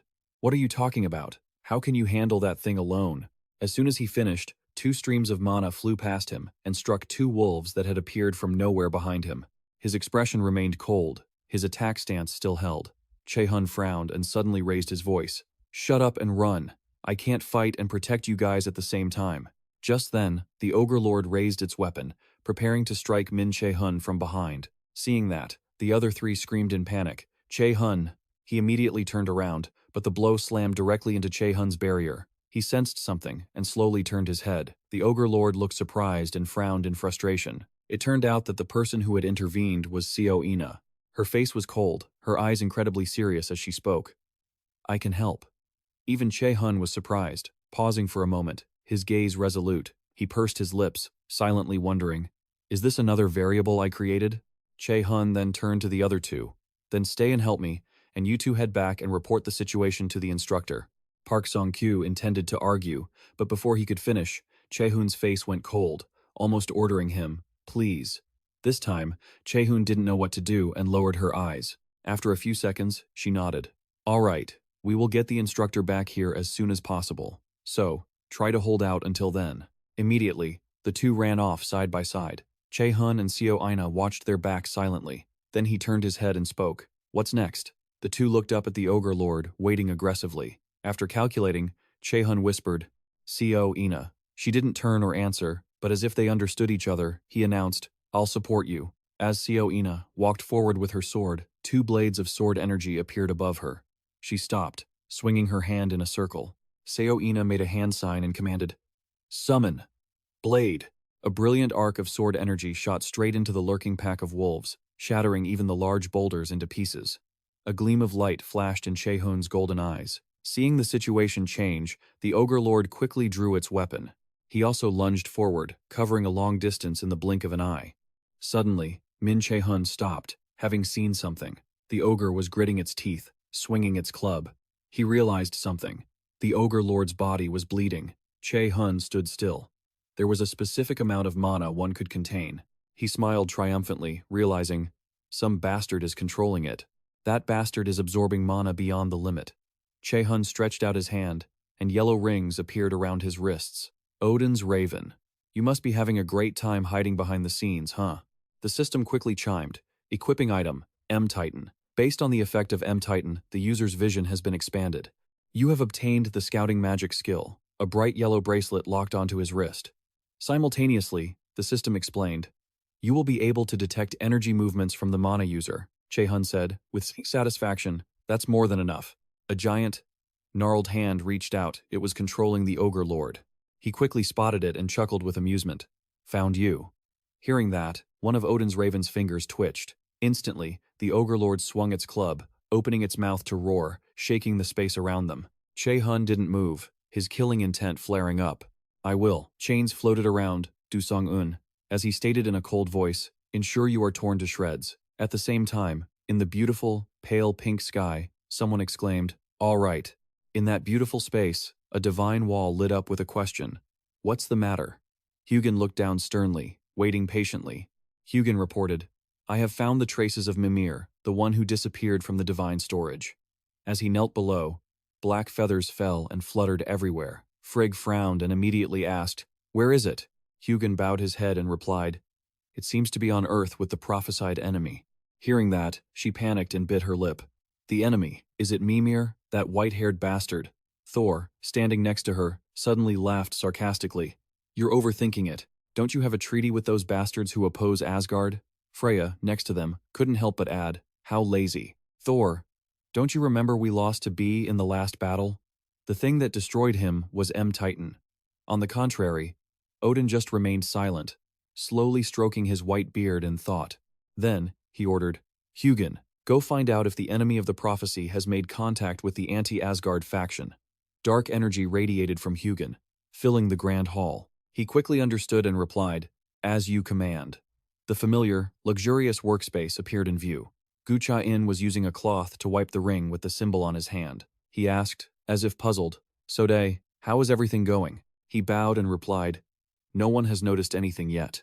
The image of Che-hun with magic chains still swirling around his body remained. Gu Cha-in sighed with relief as if happy for him, but inside, he wore a sinister smile. Cha-in thought of the Ogre Lord and gloated, "It's good that I anticipated your power beforehand. No matter how arrogant you act, you will still fall before me." After finishing, he slowly put the ring on his index finger. Gu Cha-in lowered his eyes and affirmed, "All of this belongs to Odin." Returning to the battlefield, the golden chains carrying powerful mana closed in on the body. The giant size of the Kobone Lord made it impossible for him to move. But very quickly, the Kobone Lord started struggling, using his bare hands to tighten his grip on those chains. Next, he used his strength to swing the chains back to attack Che-hun. Fortunately, he managed to lean aside just in time. During this, Che-hun didn't forget to observe his opponent's actions. Upon landing, he hurriedly performed a backflip. Che-hun returned to Ina's side and suggested, "Ina, can you support me for a bit? I need to understand his attack pattern." By now, she was exhausted to the point of gasping, her face pale, but she still agreed, "I'll try." Hearing that, he glanced over and immediately realized that Ina seemed to be reaching her limit. Che-hun knew one thing clearly: her mana was backfiring. Even if he managed to defeat the Kobone Lord, there was a high chance she would die from the mana backlash. Seeing Ina's resolute attitude, he was even suspicious. Does she still want to help him? Why? In this second chance, he shouldn't trust anyone ever again. After all, this world is completely unjust and cruel to the weak. But returning to reality, there was a cut on Che-hun's face that was dripping blood. "Let's end this." His sharp eyes narrowed, secretly calculating a plan. Che-hun looked at the Kobone Lord, who was clutching his magic, certain there was only one chance. Then, his own magic appeared one after another. From within it, a sharp, pointed tip emerged, carrying powerful mana. Countless magic chains stretched out, whistling as they shot forward. Suddenly, a flash of white light streaked past the Kobone Lord, forcing it to dodge. Ina stretched both hands forward, biting her lip, struggling to hold everything together. Right then, the system rang out. "Mana shield has been activated. Mana shield has been activated. Mana shield has been activated." Accordingly, Che-hun took big steps in that direction. Her face grew increasingly pale, and she bit her lip hard to keep herself alert. But Ina's hands couldn't help but tremble a little. Thanks to the protection of the shield, he successfully avoided many attacks. This made the Kobone Lord angry, and it swung its massive club down hard. Even so, he was unscathed. Someone once told him back then, Mi Eung-ho, said, "There is nothing more painful than dying because you don't trust your teammates." From now on, Che-hun's feet stomped hard on the ground, kicking up dirt and debris. He launched himself high into the air, yelling with great intensity, moving forward to prove that it was wrong. Che-hun ran along the chain, and the creature took the opportunity to attack. His face was cold, flashing with immense determination. Below, Ina suddenly thought to herself, "He's using that move to maneuver." She wondered, just how skilled has he become to be able to do that? Very quickly, Che-hun arrived right before the Kobone Lord. It opened its mouth, looking up to track the opponent's movement. He seemed to be observing a specific point on the giant body of the Kobone Lord. Che-hun's eyes squinted, trying to find it. Very quickly, he spotted a part of its arm, where the veins were bulging with power. The Kobone Lord's massive clawed club dragged along the ground, leaving deep furrows. It was extremely alert, swinging the club back violently. Seeing this tense situation, Ina, over there, widened her eyes in terror. Che-hun stood still, waiting for the Kobone Lord's move to come. And then, he spotted something and smirked triumphantly. At the perfect moment, Min Che-hun leaped high, the ground beneath him shattering. When he landed firmly on the floor, he spread his hand, and a wooden sword box appeared. Che-hun assumed a combat stance, and without hesitation, he turned to draw the sword. Che-hun gripped the hilt with both hands and swung it in an arc. Then, he lunged forward, his eyes incredibly sharp. Looking closely, one could see Min Che-hun holding the sword with one hand in a standard grip and the other in a reverse grip. He opened his mouth and roared with spirit, leaping high. The sword spun through the air, and he twisted his wrist to point the blade straight down. The target was the giant Kobone Lord, which was growling incessantly. At this moment, Che-hun's sword shattered into pieces and fell freely. He glanced over, but seemed not to care at all. In contrast, Ina below was extremely worried, her brows furrowed tightly. Just then, the system announced that the connection link between the Kobone leader and Odin's crow had been severed. Simultaneously, Che-hun landed gently on the ground. Then, he slowly stood up straight. The massive body of the Kobone lord collapsed to the ground with a thunderous sound, while Che-hun simply scratched his head. Now, when he looked up, his eyes were sharp. "It's your turn." The rocky cave walls seemed to vibrate, and angry roars echoed throughout the space. Che-hun, however, stood nonchalantly. On the ground, Odin's crow lay painfully, fresh blood flowing and staining everything. Seeing that, he wasn't surprised at all, and walked over there, step by step. Che-hun slowly spoke up. "What is Odin's goal?" Not only that, he stepped on the creature with his foot. From within its body, a necklace flew out, marked with a symbol of triangles overlapping each other. As soon as he saw it, Che-hun's face darkened, his eyes narrowing with killing intent. Immediately, he ripped it away. Odin's crow could only reach out to stop him in vain. Once again, Che-hun used force to step on it and demanded, "What is the connection between Odin and Gucha-in?" Suddenly, the red eyes of Odin's crow widened, then went blank, devoid of any soul. At that point, he realized one thing. It had no individual consciousness. It was pointless to keep asking questions like this. Perhaps because of that, Che-hun pulled his foot back, but his eyes remained cold, staring at the dying crow. Afterward, Che-hun turned his back and walked to the cave entrance, muttering, "Now then." Outside, Aina was worriedly calling out, "Che-hun." Hearing this voice, he remembered something and suddenly became tense. Immediately, Min Che-hun shouted a warning, "It's not over yet. Be careful. The mana backlash will hurt you." As soon as the words left his lips, she froze in confusion. Suddenly, the system rang out. "Toxic mana is accumulating in your body." He gritted his teeth in pain, immediately clutching his chest with his hand. Not stopping there, Ina wasn't doing much better. She couldn't help but scream. But very quickly, the system rang out again. "Due to your mana purity, the toxic mana has been cleansed." The energy core returned to its original color. Che-hun's complexion hadn't improved yet. The pain seemed to be lingering. A few minutes later, the system notified him that the user's mana had increased by 5%. Only then did he exhale, bracing himself and muttering, "It worked." When Che-hun opened his eyes, a system notification appeared. On the screen, it clearly displayed, "You have successfully hunted the first prey in the special mission, hunted the crow. Reward. You receive 5 stat points. You receive 1 white card. You level up. User has fully recovered." Reading this, Che-hun sighed, replying, "What a disappointment." But before he could finish the sentence, he sensed something wrong and spun around. The system blared constantly, warning, "Your teammate is in critical condition." By this time, Aina had fainted on the ground. Min Che-hun yelled anxiously, "Aina!" At the same time, the system warned, "If not recovered in time, your companion will die." It's unclear how much time passed, but Aina slowly opened her eyes. She collapsed in pain, having to use her hands to prop herself up while rubbing her aching head. Ina tilted her head to look over, wondering, what just happened? Seeing Min Che-hun motionless, she called out worriedly, "Che-hun?" He covered his mouth, yawned, and replied, "Ah, you're awake?" Che-hun did a few stretching movements. "How do you feel?" Ina opened the system menu. "Wait a second."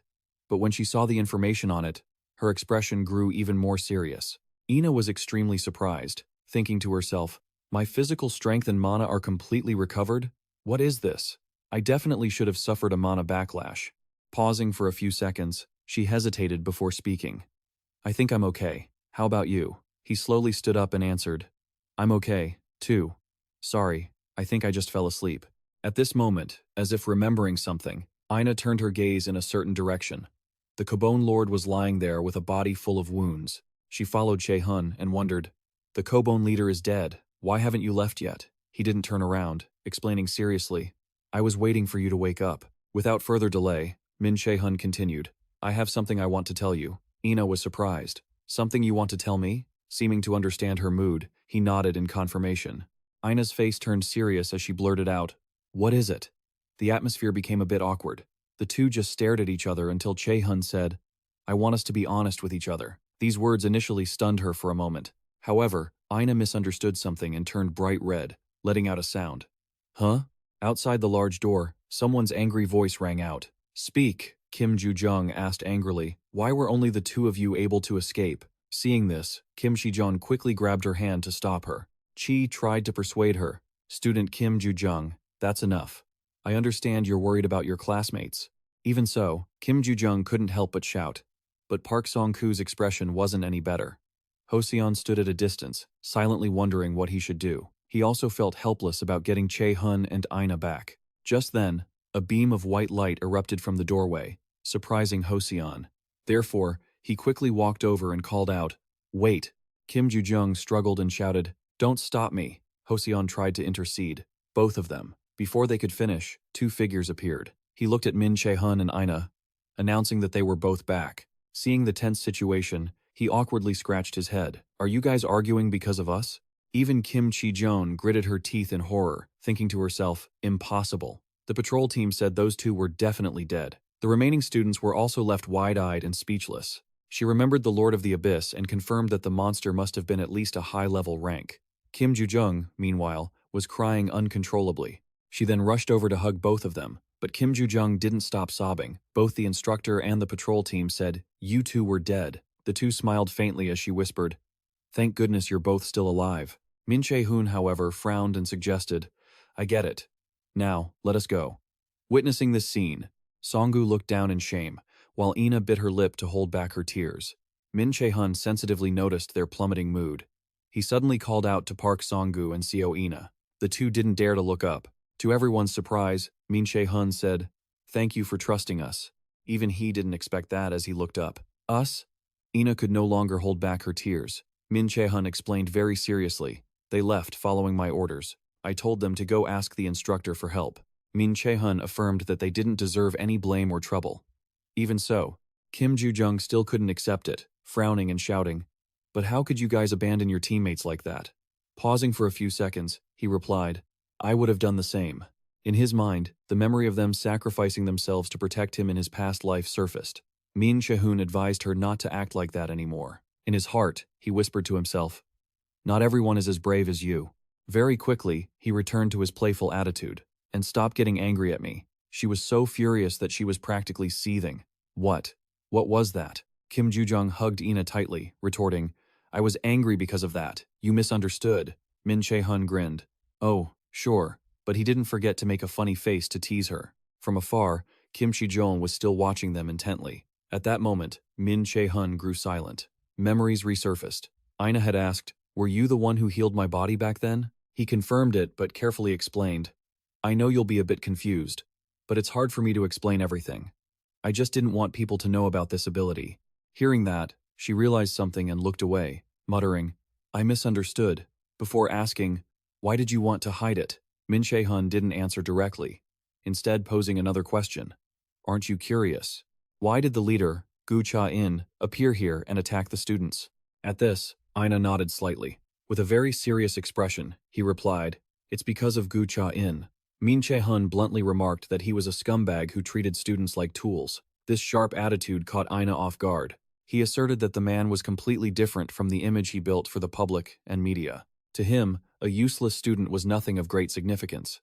Finally, she understood, "So that's why you resisted him and hid your abilities." Min Che-hun nodded in confirmation. Suddenly, Ina grew silent as if deep in thought. She then recalled, "The day we went to his office together, you said something to me, right?" Ina remembered every word clearly. He had said, "Don't trust anyone, not even the director or the instructor." She challenged him further. "How much do you know about him?" This time, Min Che-hun paused. Seeing that, Ina realized he had known he was a bad person from the start. He acted as if he had predicted everything that would happen. Ina was deeply confused. "How do you know these things?" Growing impatient, she urged, "Please tell me."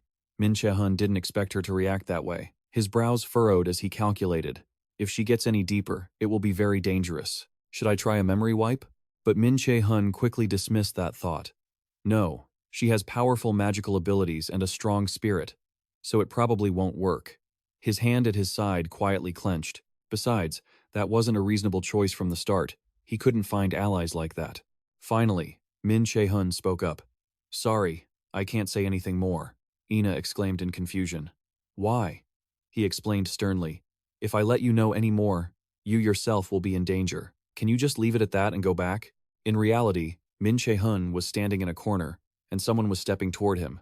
Kim Chi-jeon bowed her head sincerely and said, "I'm sorry I couldn't save you all from the dungeon. I am truly sorry." She still didn't dare to look up, her voice raspy. "It's a good thing you're all okay." He was a bit surprised but quickly replied, "It's all right." Min Che-hun understood that she didn't know the truth and yet had deliberately sent them in there. At this moment, Kim Chi-jeon looked up and called out softly, "Student Min Che-hun." Conversely, he didn't want to say much. "I'll go first. I'm very tired." Watching Min Che-hun's retreating back, Ina quickly followed. Min Che-hun. She pressed close to him and whispered, "Can you really not tell me?" Ina brought up the issue. "Who knows if this will happen again?" Before she could finish, Min Che-hun cut her off. "Sorry." He smiled. "I trust that you will keep our promise." Saying that, Min Che-hun didn't hesitate anymore and left, leaving her standing there bewildered. A moment later, the system notification rang. "You have completed the main quest. The first turning point. Rewards depend on the path you choose. You chose path B, a different choice from the one in the past. You have received the golden apple of Eden." At the same time, in another place, the light from the ceiling lamp shone down blindingly. Gu Cha-in was still sitting on that chair as he spoke. "Instructor Kim Sok-jae, you disappoint me." The man was soaked in cold sweat, bowing his head as he spoke. "I apologize, Director." He continued, "I will let it slide this time."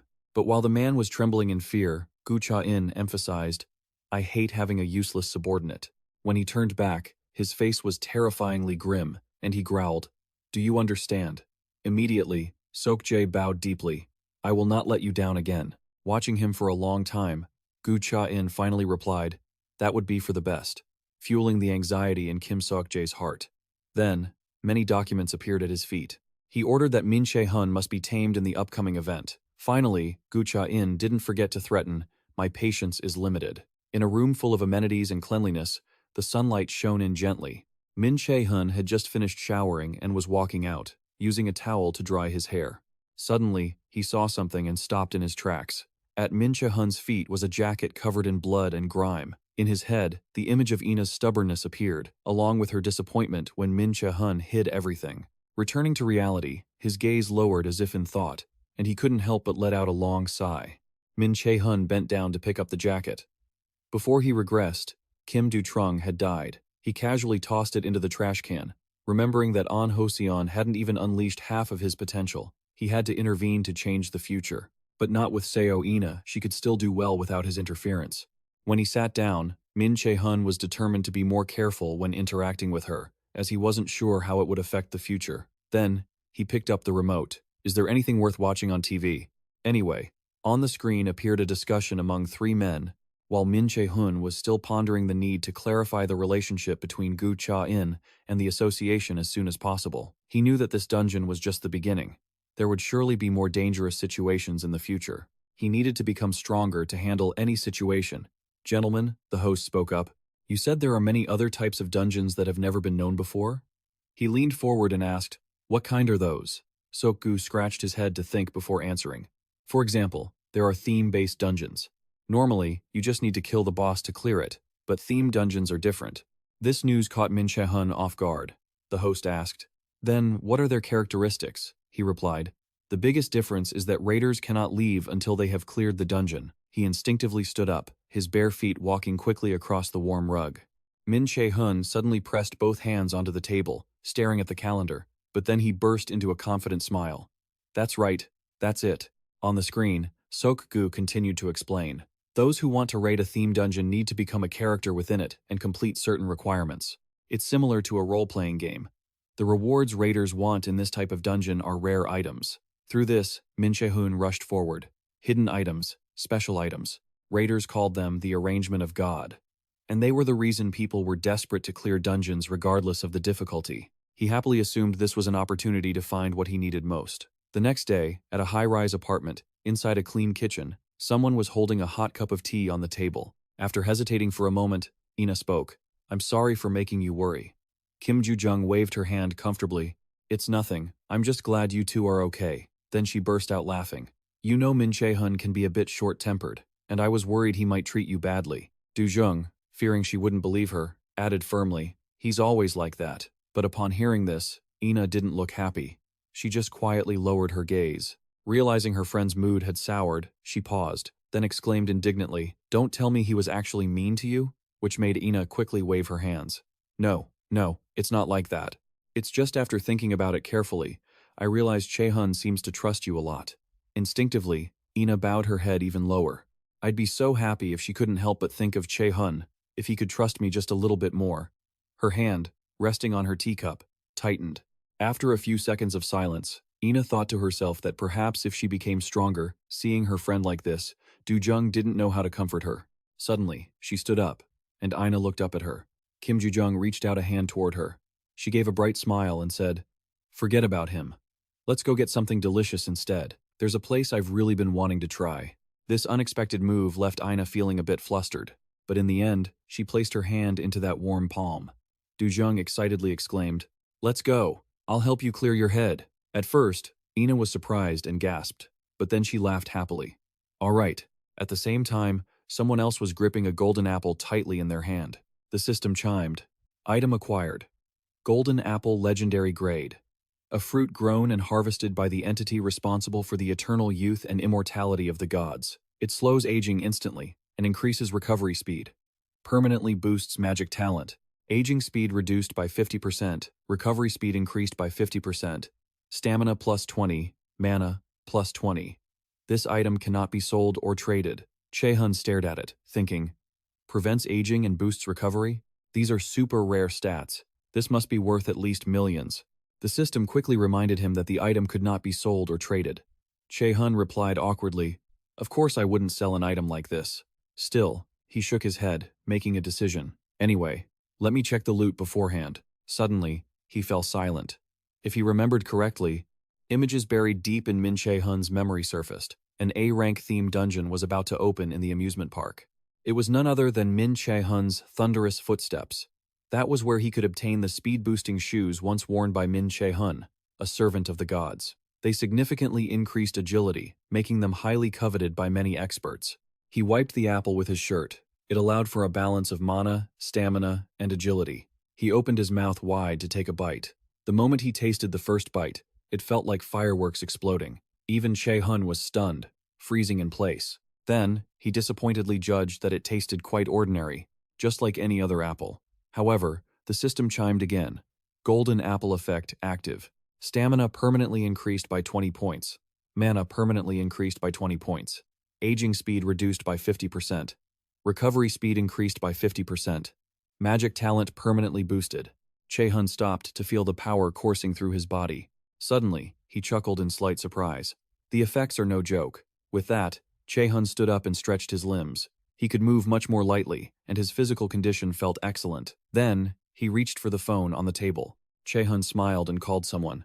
Yes, this is Min Che-hun. A beautiful amusement park scene appeared in his view. The atmosphere was incredibly lively, crowded with families. Che-hun looked around helplessly. The place looked a bit messy after the reset. Still, he stepped inside. Upon reaching the gate, the girl at the counter took the initiative. "Hello. What kind of ticket would you like to buy?" Not rushing to answer, he pushed something forward, a black card with a strange symbol. Only then did Che-hun introduce himself. "I am Min Che-hun, a conqueror from the Yokwa Guild." His eyes flashed, and his voice dropped. "A theme dungeon is about to open here."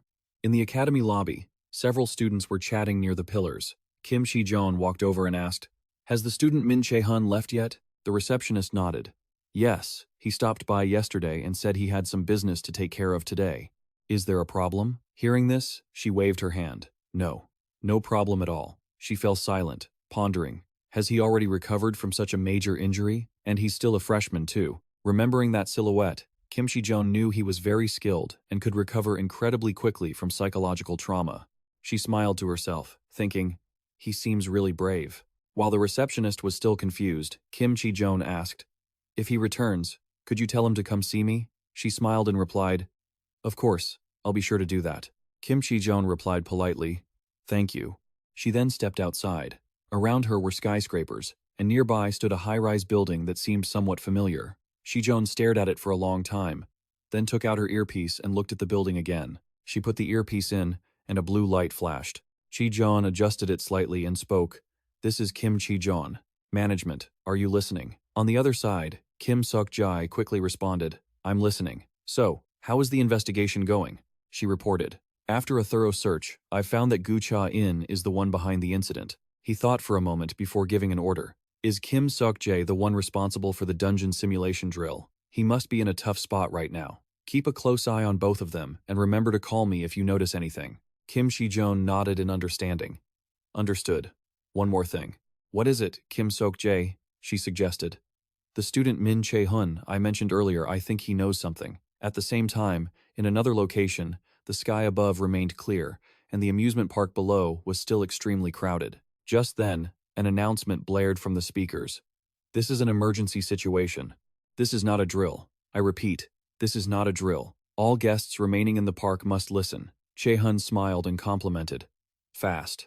The Jokhwa Guild really has influence. He checked his phone and muttered, "It'll start soon." But his eyes narrowed, staring intently into the distance, recalling the conversation from earlier. "All right, if you're that sure, I'll let you mention our guild." When Che-hun was about to finish and say thank you, the other party interjected. "But there is one condition." It turned out Sung-eun had instructed them to prioritize his safety if the situation worsened. Even he was surprised. "That's the condition?" She put her teacup down and replied, "It's not that I don't trust your abilities, but no teacher wants their student to be in danger. Anything can happen in a dungeon." This time, Che-hun just listened in silence. Returning to reality, the system notified him. Theme Dungeon Neverland Ruins has appeared. Dark energy flowed from somewhere, enveloping the amusement park. Not stopping there, the system chimed again. A special item will be gifted if 3 consecutive missions are completed. Special Mission, Jahi 3, has been added. Special Mission, Jahi 3. This is a theme dungeon called Neverland Ruins. Find the 3 missions scattered throughout the dungeon and complete them all. Difficulty: B.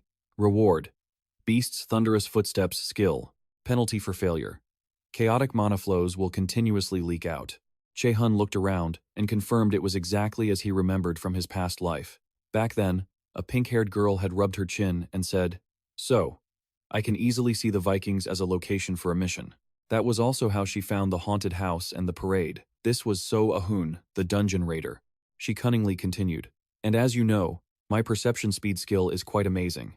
At the same time, Ahun insisted that nothing was impossible if one put their mind to it. I was quite excited to hear it was a theme dungeon, but honestly, I'm quite disappointed. Ending that memory, he sighed helplessly. A genius with an IQ of 150. She was so excited about her ability that she bragged about it, but in the end, she was destroyed by those jealous of her talent. Because of that, the Thunderous Footsteps skill fell into someone else's hands, but Che-hun wasn't pessimistic. He walked forward, certain that things would be better. In the sky, something was gradually taking shape. Red light shifted and flashed. Black and red magical sparks overlapped. It slowly enveloped everything around. The dungeon was gradually finalizing. He stepped into it. Che-hun's whole body seemed to glow in this dark place. What if I'm the one who gets that skill? On the massive wall, the words entrance appeared clearly. The system displayed a notification. You have found the first of the 3 Jahi 3 missions. Do you want to start the Viking mission now? With a quick glance, Min Che-hun confidently muttered, "Fine, let's head in then." No sooner had he finished speaking than the system announced that the player was being teleported to the Viking dungeon to alter the story's ending. A pitch-black vortex appeared in midair, and a beam of blue light struck Min Che-hun's stern face. As it began to shrink, his figure was pulled inside. Moments later, the vortex slowly dissipated. Someone had been watching from a corner for some time. As Min Che-hun entered, the system continuously updated. 7%, 20%, 97%, 100%. Synchronization with the character was complete. You are entering as F, a warrior who survived the Viking invasion. Finally, the system chimed. The first mission, Jahi Ba's Grudge, has been added. He slowly opened his eyes. On the system screen, the theme of the mission was explained in detail. The Grudge of Jahi. The god of life grew jealous of Min Che-hun's agility and kidnapped Min Che-hun's sister as a hostage to force Min Che-hun to work for him. Play the role of Min Che-hun, rescue the sister, and resolve the grudge. Difficulty: B. Reward: active skill commanders shout. Failure conditions: 1. Min Che-hun dies. 2. The sister dies. Penalty for failure: death in this place. Everything was sinking into a sea of fire, with bandits constantly hacking and killing. In a quiet corner, 2 siblings were clinging to each other. He was one of those who served the god of life and was the fastest in the world. Born a commoner, he began to loathe the Norse gods. He had lost his family to the Vikings, who worshipped the Aesir gods. This time, it was Min Che-hun's turn to be horrified. What? He hates the Norse gods? I'm sure that's not the original plot. Could this be another discord between the Aesir and the Vanir? At that exact moment, a loud shout rang out. Min Che-hun! He was still screaming. Wake up and get to work! Min Che-hun jumped in shock and opened his eyes. He clutched his head, feeling annoyed. This is my head. Min Che-hun's gaze shifted. On one side, strong men were pulling ropes, while others were tied up, kneeling on the floor. He recognized the ship he had stolen to set sail in search of Jahi. Then, Min Che-hun looked over at the green-haired guy. This was Phasich, who had come up with the idea of stealing the ship. He looked anxious. Are you okay? Min Che-hun seemed to jolt awake, hesitating. Yeah. Just then, two ships collided with immense force, causing everyone on board to stumble. It didn't stop there. Successive ships pressed against theirs. Then, a group of bandits leaped onto the deck, with sharp weapons and a ferocious aura. Phasich cursed in anger. Damn it. As for Min Che-hun, he remained silent, calculating. I don't know what's going on, but I'll have to pause finding Jahi for a moment. Finishing his thought, he ran forward. I'll leave this to you. Seeing this, Phasich didn't understand what was happening and shouted, Wait! By then, Min Che-hun had already bent his knees to jump. As he dashed off, Phasich was still calling after him. Wait, Min Che-hun. Just like that, Min Che-hun leaped over the large gap between the two ships, but his eyes were still focused downward, observing the situation. The battle was still raging, and one guy noticed Min Che-hun's presence and looked up. He landed on the mast of the ship. The bandit leader laughed loudly, pointing at Min Che-hun. You leaped onto the enemy ship when you should have been running away? Next came mocking taunts. You idiot. I'll finish you off right now. But Min Che-hun didn't react. Suddenly, he realized something and was stunned. Wait. His gaze fell on Jahi, who was tied to a large pillar, looking confused. The girl seemed to have fainted. In Min Che-hun's mind, memories of So-ahun flickered a clever girl with round, enthusiastic eyes and a mischievous smile. He couldn't understand why she was here. At the same time, the system chimed. You have found Jahi, the youngest sister. I am a genius, and I am a great conqueror. So-ahun had confidently tossed her hair. After all, I am an amazing person. Then she slumped, her face darkening. So-ahun clutched her head, remembering, and shouted angrily, Why am I stuck here? She remembered saying she needed to go to the bathroom, but they realized her true intentions. You could have just said you didn't want to go to the haunted house. This was 3 minutes before the emergency announcement. So-ahun curled up, her murderous intent flaring. She muttered, There's a 0.6% chance of a dungeon appearing where I am, and a 0.3% chance of being trapped in a themed dungeon. Why is my luck so? She resigned herself to her fate and started crying. Damn it, stop thinking about it. Very quickly, she regained her composure. All right, I have to find a way out of here. I don't want to die here. So-ahun looked around, guessing, The scout team must be here, please, someone. Just then, she saw Min Che-hun's back and grew suspicious. So-ahun snuck toward him and wondered, What? He doesn't look like he's from the scout team. Who is he? Finally, So-ahun narrowed her eyes and decided she had to follow him. Back to Min Che-hun, Jahi was still tied to the large pillar. She cursed angrily under her breath. Damn it. Min Che-hun helplessly bowed his head, massaging his forehead, thinking, We announced for everyone to evacuate. Of all the people, why did it have to be her? Seeing this expression, the pirates became even more excited, shouting, Turn him into a pincushion. Countless arrows were fired at once toward him. Despite this, Min Che-hun didn't flinch. As he raised his eyes, a shield was erected. He opened his hand, and a magical orb appeared powerfully. Why does this always happen when I? Min Che-hun clenched his fist, and the suffocating pressure swirled around him. He was truly furious now, throwing a magical punch with a loud roar. You bastards! The entire group of pirates took the hit and were sent flying backward, blood spraying everywhere.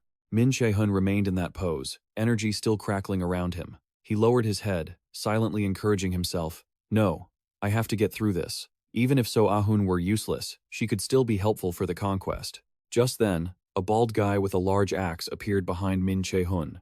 Without turning his head, he easily sidestepped and dodged. The axe slammed into the floor. A glint of calculation flashed in Min Che-hun's eyes. I can't just dump her, so it's best to make good use of her. He then walked quickly toward her, throwing a punch at the bald guy's face, causing him to howl in pain. As the bald guy fell heavily to the floor, Min Che-hun made a decision. I must resolve this situation first, then decide what to do with her. He turned to the remaining pirates, but they instinctively recoiled in fear. Min Che-hun tiredly rubbed his neck.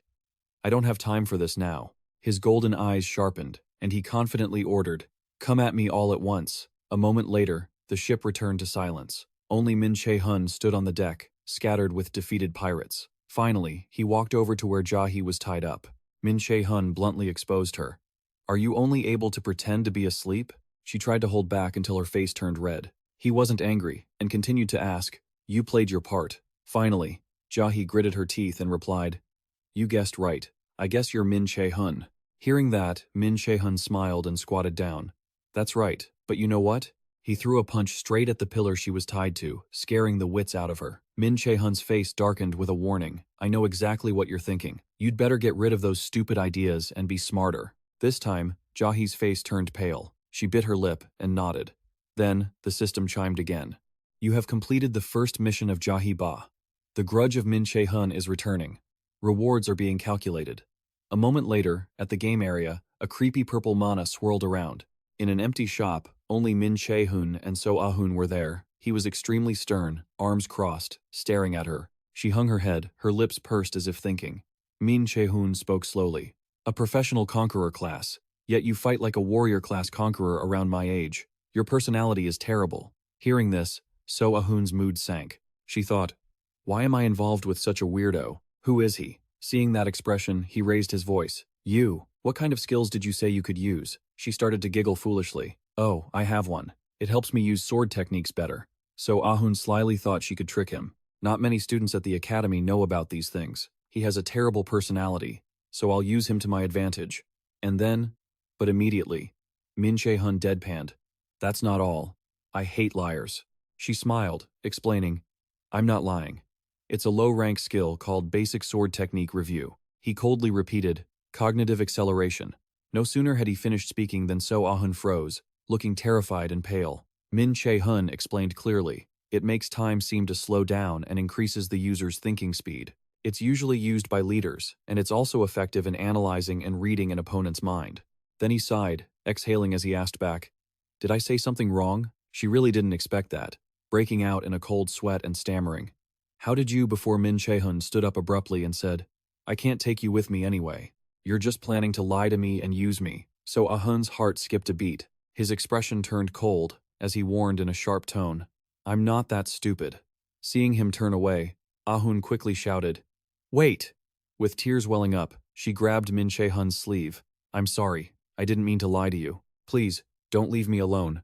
I'll die if you leave me behind. His attitude remained indifferent. How can I trust you? Ah-hun didn't hesitate to reply. I'll prove it. Seeming to have calculated everything beforehand, Min Che-hun smiled cunningly. Really? Then write a contract. She hadn't expected this. Her expression stiffened as she stammered, Yes. High above, the sky had yet to return to normal. Below, Ah-hun was already frowning, cold sweat pouring down incessantly. On the system screen, a clear contract appeared. So Ah-hun cannot harm Min Che-hun. So Ah-hun will follow Min Che-hun's orders. Min Che-hun will ensure So Ah-hun's safety until the Neverland dungeon is cleared. So Ah-hun must not speak of this contract. After reading it, she could only pull at her hair in frustration, cursing him for being a jerk. Min Che-hun, standing beside her, wore a hard-to-read, serious expression. Dependency is a brainwashing skill. I can hold the reins through this contract. However, he chuckled, secretly thinking this was the best way to use her so she couldn't betray him. Even though she felt terrible about it, Ah-hun could only sigh and agree. Fine, I'll sign it. Instantly, a golden magical shackle appeared around her neck. It didn't stop there. Another appeared on her wrist. The system didn't forget to announce that So Ah-hun had become a subordinate, and the dependency would not be broken even after completing the mission, as this was a contract-based dependency. Seeing this, Min Che-hun couldn't help but smile triumphantly. Isn't this a great deal? It's not like I'm mind-controlling you or anything. She, however, gritted her teeth, unable to feel comfortable with someone always inside her thoughts. Hearing that, he resorted to threats. Then break the contract. I'm not forcing you to sign. I can just leave you here. The next second, Ah-hun became eager and affirmed, I'll do a good job. Min Che-hun exhaled, thinking to himself that she was quite simple. The scene changed. They reached the dungeon, and before them lay a large beast with blinding red fur. A hand with sharp claws reached out to touch that snow-white fur. So, it was the pig. Our little enemy seemed to be working hard. It appeared the eyes of God Axia had grown sharper. Thinking of this, a cunning smile bloomed on her face. The pig leaned against the large beast and muttered, They'll be angry if I leave now. What should I do? She smiled and kept playing. Black fur slowly moved closer. Then, the Aya system suggested, "Then pig, be my eyes." It said that it needed time until he was ready to return here. Ahun asked, "Where are we going now?" Che-hun replied, "The haunted house. We're going there first." As soon as he finished, she jumped and screamed, "The haunted house?" He looked over, confused. "What's wrong? Are you scared?" Ahun angrily jumped up. "You think I'm afraid of that stuff?" Even though her face had turned pale, she tried to talk tough, asking what kind of high schooler would be afraid of things like that. Che-hun knew better and smirked mockingly. "People like you," she still vehemently retorted. "I told you, I'm not." To the point of tears, he continued, "If you say so." Before they knew it, they had arrived, and Che-hun announced it was time to enter. This time, Ahun was truly terrified, losing all her strength. When he lifted his foot to walk, she shouted again, "Wait, I need to take a deep breath." But the system wouldn't wait, and a notification rang out, starting the second mission of Jahi-ba at the haunted house.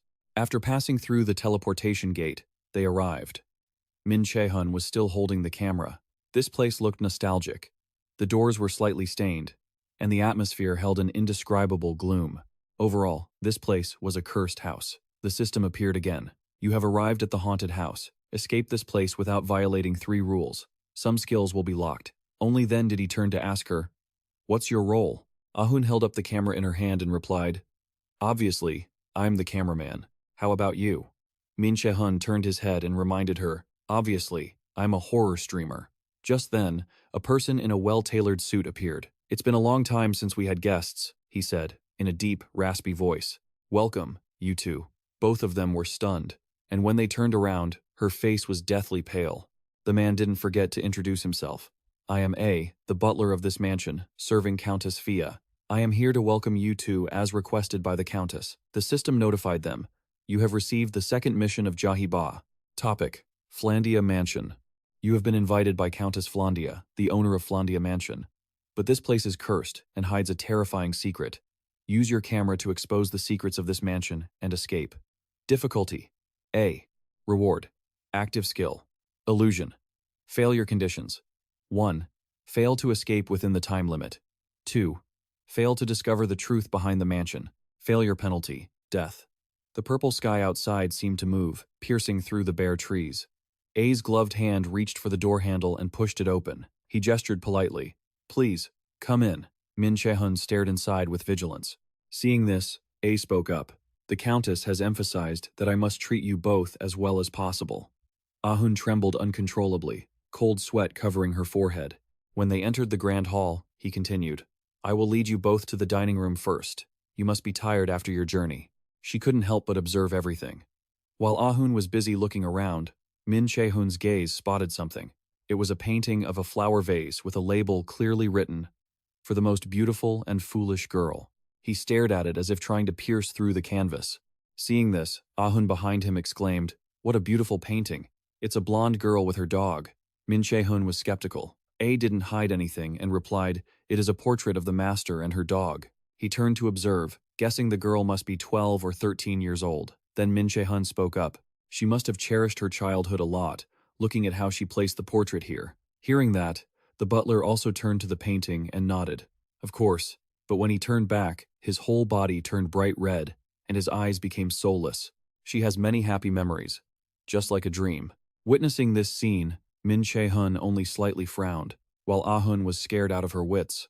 The butler didn't seem to care. He moved forward. "Please, this way." They had no choice but to follow. She couldn't stop herself from sweating. Che-hun whispered to himself, "I must be vigilant." The system had given him the background for the first mission, but not this time. He had to decode all the secrets himself. Suddenly, creepy sounds echoed all around. Ahun was terrified, tears welling up again. Seeing this, he immediately frowned. "Are you okay? So you lied when you said you weren't scared?" She held back her tears and replied, "It's just because I'm not used to this place. Just let me stay here a little longer." Just then, the large door in front of them opened, and Ahun jumped again. Che-hun darkened his face and announced, "We're here." This was a large banquet table, prepared with food and candles. The butler explained that this was a banquet Countess Flandia had prepared for them. Before closing the door, A didn't forget to say, "Please, enjoy." Finally, He promised, I will return when you both have finished eating. When they turned back, the door slammed shut. They stood there in silence for a long moment. Finally, Ahun glanced at the table. She assessed the food on the table and frowned. Bad idea to eat this stuff. Che-hun quickly calculated. We should investigate the surroundings now that the butler isn't here. But Ahun said, wait, we should gather information here before we go. After saying that, Ahun closed her eyes to focus. Very quickly, the system displayed. Active skill used. Family perception. Her whole body was engulfed in a blue flow of mana. Then, the table with the flower vase suddenly turned to gold, as did the chairs, the cutlery, and the eating utensils. The blue light still hadn't faded, and Ahun's eyes took it all in. Slowly, she pulled the mana back, and her eyes returned to normal. Then, Ahun exclaimed excitedly, I've discovered a few things about this mansion.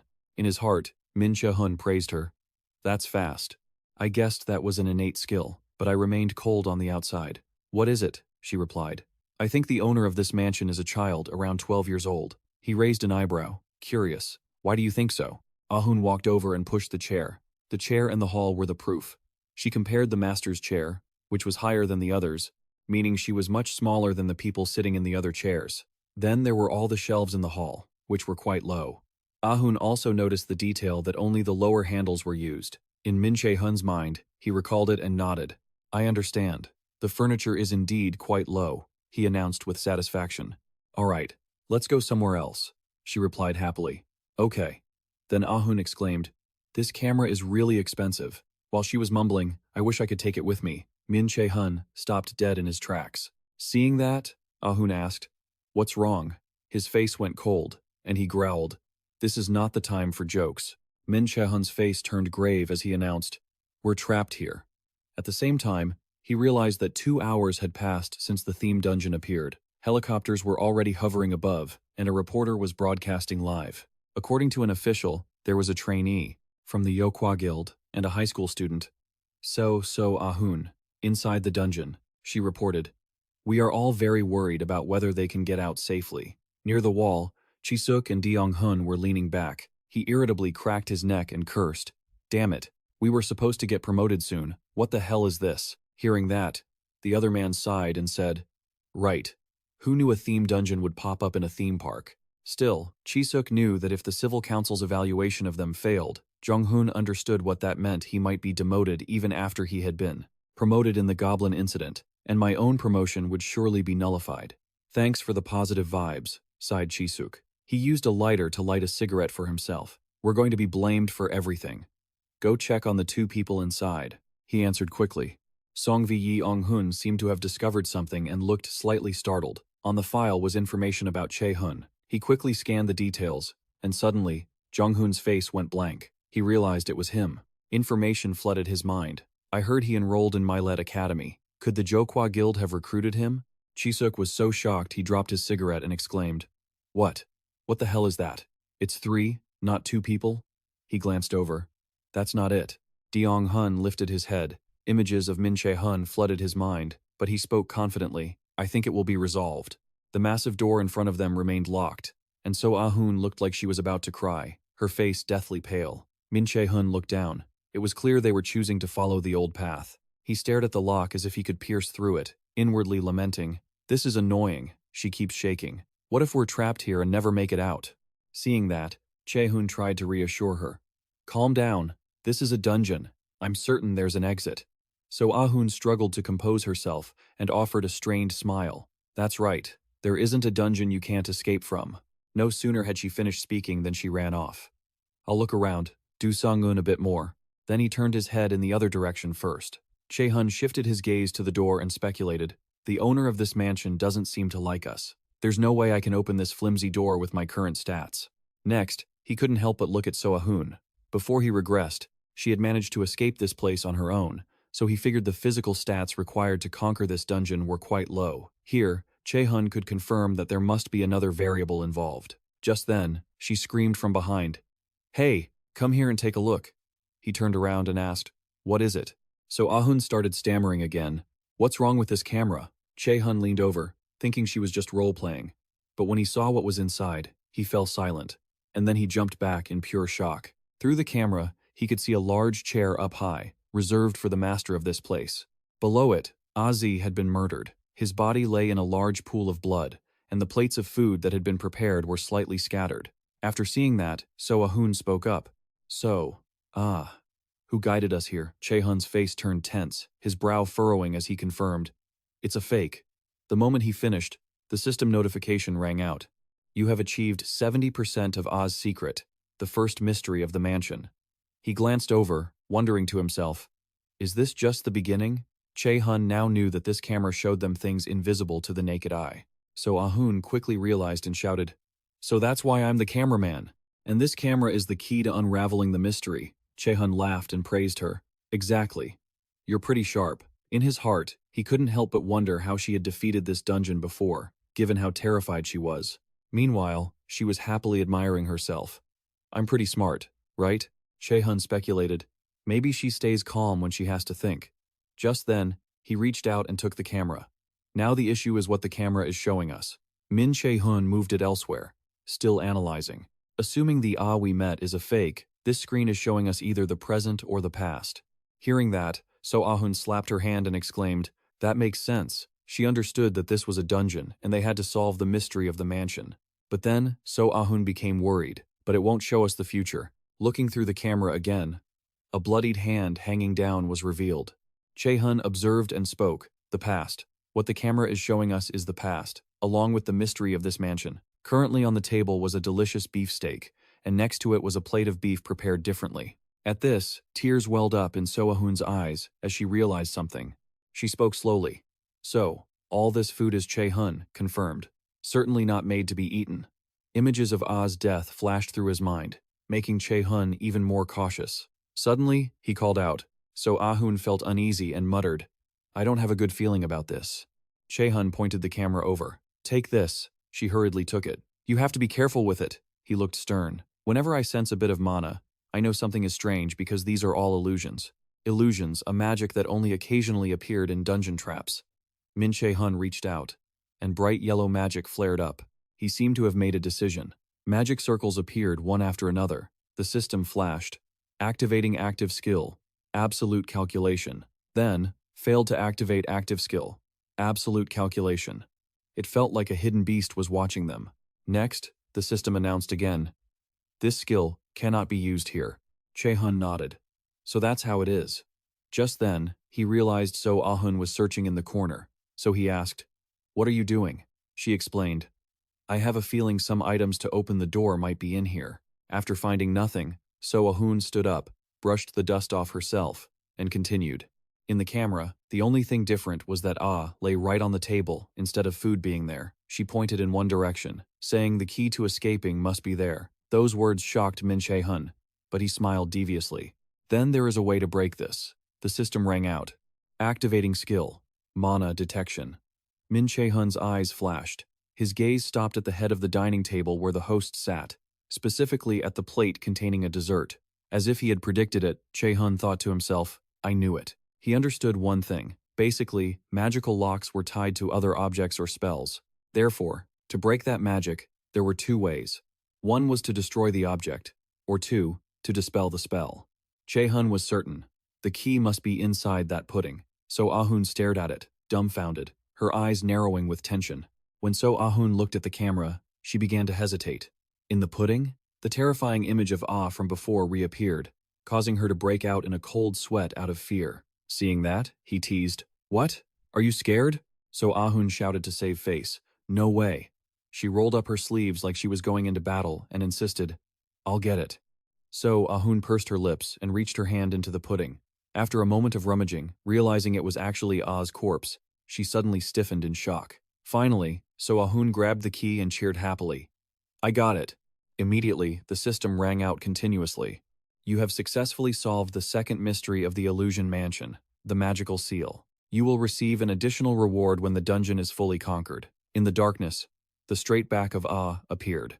Through the lens, must have observed everything and sighed. Oh no, he thought. It seems our guests don't like the meal. Kept telling himself, we cannot have any shortcomings when entertaining guests. No, that wasn't right. Just then, someone called for Butler. He replied, I am here. I will never disappoint the Countess. Following the retreating figure of Aulret, cries of lament echoed.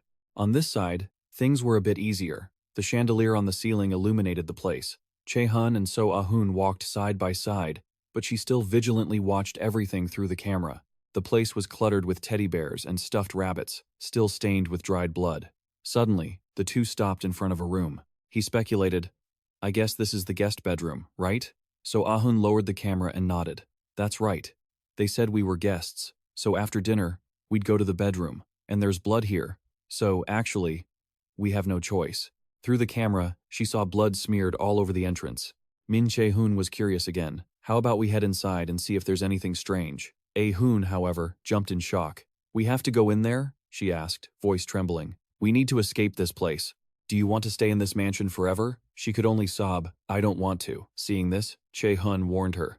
"Keep your mouth shut and keep a close eye on your surroundings. Remember to call me if you see anything." Ahun gave a weak nod. "Got it." He then slowly opened the door and stepped inside. The only light came from the moonlight streaming through the window. Che-hun muttered, "I'll look around for clues." Just then, a breeze blew through, making the curtains flutter. Suddenly, a heavy rain started pouring outside, and that white fabric kept brushing against his legs. Che-hun glanced behind him. His eyes fell on a young girl wearing a white dress already stained with dark, red blood. "Not." He pointed a finger forward, toward where Ahun was standing. The scene was dimly lit, save for a small torch illuminating a corner. A faceless figure with glowing red eyes flickered before them. Ahun was terrified, crying out, "Is that you?" When Min Che-hun finally sat up, clutching his head, she let out a sigh of relief. "Geez, are you all right?" he replied. "My head is pounding. Stop screaming." Min Che-hun cursed under his breath. "Damn it." His gaze swept the area. "I knew this would happen. Yet I still." He wondered if these were the necessary events for the dungeon to progress. As Che-hun began to investigate, Ahun spoke up. "I used my perception acceleration to guess what kind of situation we're in," she informed him. "Based on the moss, mold, and humidity, it seems we're trapped in an underground prison, and there are still signs of torture here." An old, rusty iron lock lay on the ground. Ahun muttered in disgust. "This is so creepy. Why would they have a prison inside a mansion?" Che-hun was still inspecting the place, gripping the iron bars with his hand. He swung his arm back, and a hint of mana appeared. "There has to be a key around here somewhere." The system chimed, activating the silent lock skill. Che-hun tightened his fist, channeling his powerful energy. He slammed his hand directly into the iron bars. A blast echoed, and dust filled the air. Seeing this, Ahun's jaw dropped. The walls in front of them shook, rubble tumbled down, and the bars vanished, even the walls collapsed. As they walked out, Che-hun cautioned her, "Try to stay as quiet as possible. Nothing good will come if anyone finds us." Ahun narrowed her eyes and questioned, "You call destroying that wall quiet?" He replied irritably, "Shut up." Just then, Che-hun turned around, looking for a way for them to escape, when a strange sound erupted, followed by something leaping at them. Instantly, he turned, defensive and ready to fight, but the thing landed right in Min Che-hun's arms. He frowned, looking down and exclaiming, "What the hell is this?" As Che-hun held it, he was still suspicious. "A puppy?" Ahun's face went dark, her mouth still agape. She clenched her fists and yelled, "Drop that dog right now." Che-hun continued to shake it, responding, "Why? Judging by its appearance and mana, it's just a normal puppy." He pointed out, "Look, it's holding a key in its mouth. It must have been trapped down here too." Ahun lowered her voice, countering, "No way. The dungeon wouldn't just give us a key that easily. What if this dog is a trap?" Hearing this, the puppy immediately got angry, its face turning red, teeth bared in a growl. No one noticed the golden key in its mouth. Seeing this, Ahun's guard went up even higher. The system chimed repeatedly. New quest received. Florania's diary. Subquest. Faya's diary. Enter Lady Florania's room on the 4th floor of the mansion and read her diary. Difficulty. B. Reward. Reversal of the dungeon's silent lock. Failure condition. Death or failing the mission before the time limit. Time remaining. 1 hour, 59 minutes, 59 seconds. At the 4th floor of Countess Flaun's manor. Reading her diary. Difficulty B. Reward. Unlocking the dungeon's master key. Theme. Failure condition. Death before time expires, or failing to complete the mission within the time limit. Time remaining. 1 hour, 59 minutes, and 59 seconds. Min Che-hun narrowed his eyes. "That's not a bad reward," he smirked, thinking, "This means this place is connected to the secret of the mansion." A moment later, they arrived elsewhere, and the wooden door opened. Both of them instinctively checked their surroundings, the puppy still in tow. Che-hun reported, "We've made it to the 3rd floor." He stood in the middle of the large room and said, "But now I don't know which way to go." Che-hun sighed. "We don't have the camera anymore, so we have no choice but to search the surroundings." Che-hun froze. With no word from him, she called out, confused. A few seconds passed before he seemed to snap out of it. And feeling uneasy, asked, "Is something wrong? You're making me." When she said she was worried, she looked into the distance and saw the girl again, the same white dress, the same face and body covered in blood. Min Che-hun didn't hesitate to speak up and question her. Immediately, a hand grabbed his arm and pulled him back, and turned pale and urged him, "Let's just go. We don't have time to talk to a spirit." But he stubbornly shook her hand off. "Why are you still here?" Che-hun continued. "Do you still hold some grudge related to this mansion?" Seeing the blonde girl shake her head slightly, he asked again, "Then are you here to help us?" This time, the girl nodded in agreement. Now that Min Che-hun was certain of his guess, he asked directly, "Then I'll ask you one thing. Where is Countess Flandia's room on the 4th floor?" The blonde girl's bloodied arm reached out and pointed in one direction. The two of them squinted, trying to understand. He guessed she was pointing toward the end of the corridor. Then Che-hun replied, "All right, thank you." The girl seemed to smile. Before leaving, he didn't forget to promise, "I will help you find peace as soon as I have the chance, so please wait for me." Only then did Che-hun turn to urge her, "Let's go." Even so, Anne turned to look at the girl one more time. The two followed the directions to a dark room filled with a thick, murderous aura. At the same time, in a more luxurious mansion, two men sat across from each other at a table. Chisok spoke first. "So," he repeated, "the Lotus Guild will take responsibility for everything related to this theme dungeon? Is that what you're trying to explain?" Bak Baek-sung Che didn't hesitate to nod. "Yes, not stopping there," he added. "You could direct the sharp criticism of the National Punitive Bureau headquarters and the public toward the Lotus Guild. But in return," Yu Sung-un Che emphasized, "the guild master of Yu Sung-un has requested that you do not disclose any information about Min Che-hun." Hearing this, Chisok leaned back, surprised. "That's hard to understand. Why would the Lotus Guild decide to take such a risk just for one student?" This time, he shook his head. "I cannot tell you the reason." He remained silent, seemingly hesitant about something. Finally, Chisok felt helpless. "Well, we lose nothing from this proposal. So, we will do as you say. But if he fails the dungeon raid." Hearing this, Yu Sung-un Che seemed to have anticipated the concern and spoke to reassure him. "Don't worry," he stated firmly. If he were the type of person to fail at something like this, the Lotus Guild wouldn't have gone this far for him. In the dark room, a flash of sword aura cut through the air, and a golem was decapitated. And still shocked, stammered, "No way." She looked at Che-hun standing amidst the monsters, doubting her own eyes. "I thought golems were C-rank monsters." He took a step forward, assuming this was the shortest path. To him, this was nothing. The two, along with the puppy, opened another room. The system announced that they were entering Flandia's room. Looking around, Anne felt uneasy and said, "It's terrifying." Then she offered, "I'll check the table area." But before she could take a step, Che-hun grabbed her shoulder.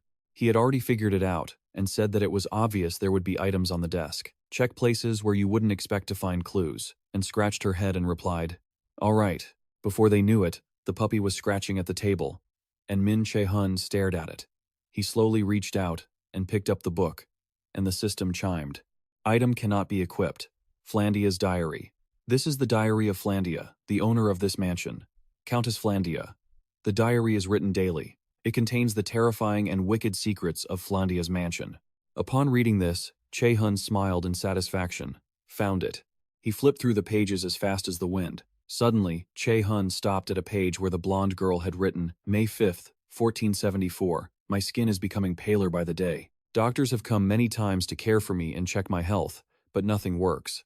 Will I leave this world here without ever seeing the outside world?" The next page was recorded on May 10th, 1474. "My parents said they would buy me the doll I've always wanted. My parents are the best. I can't wait for them to return home from the city."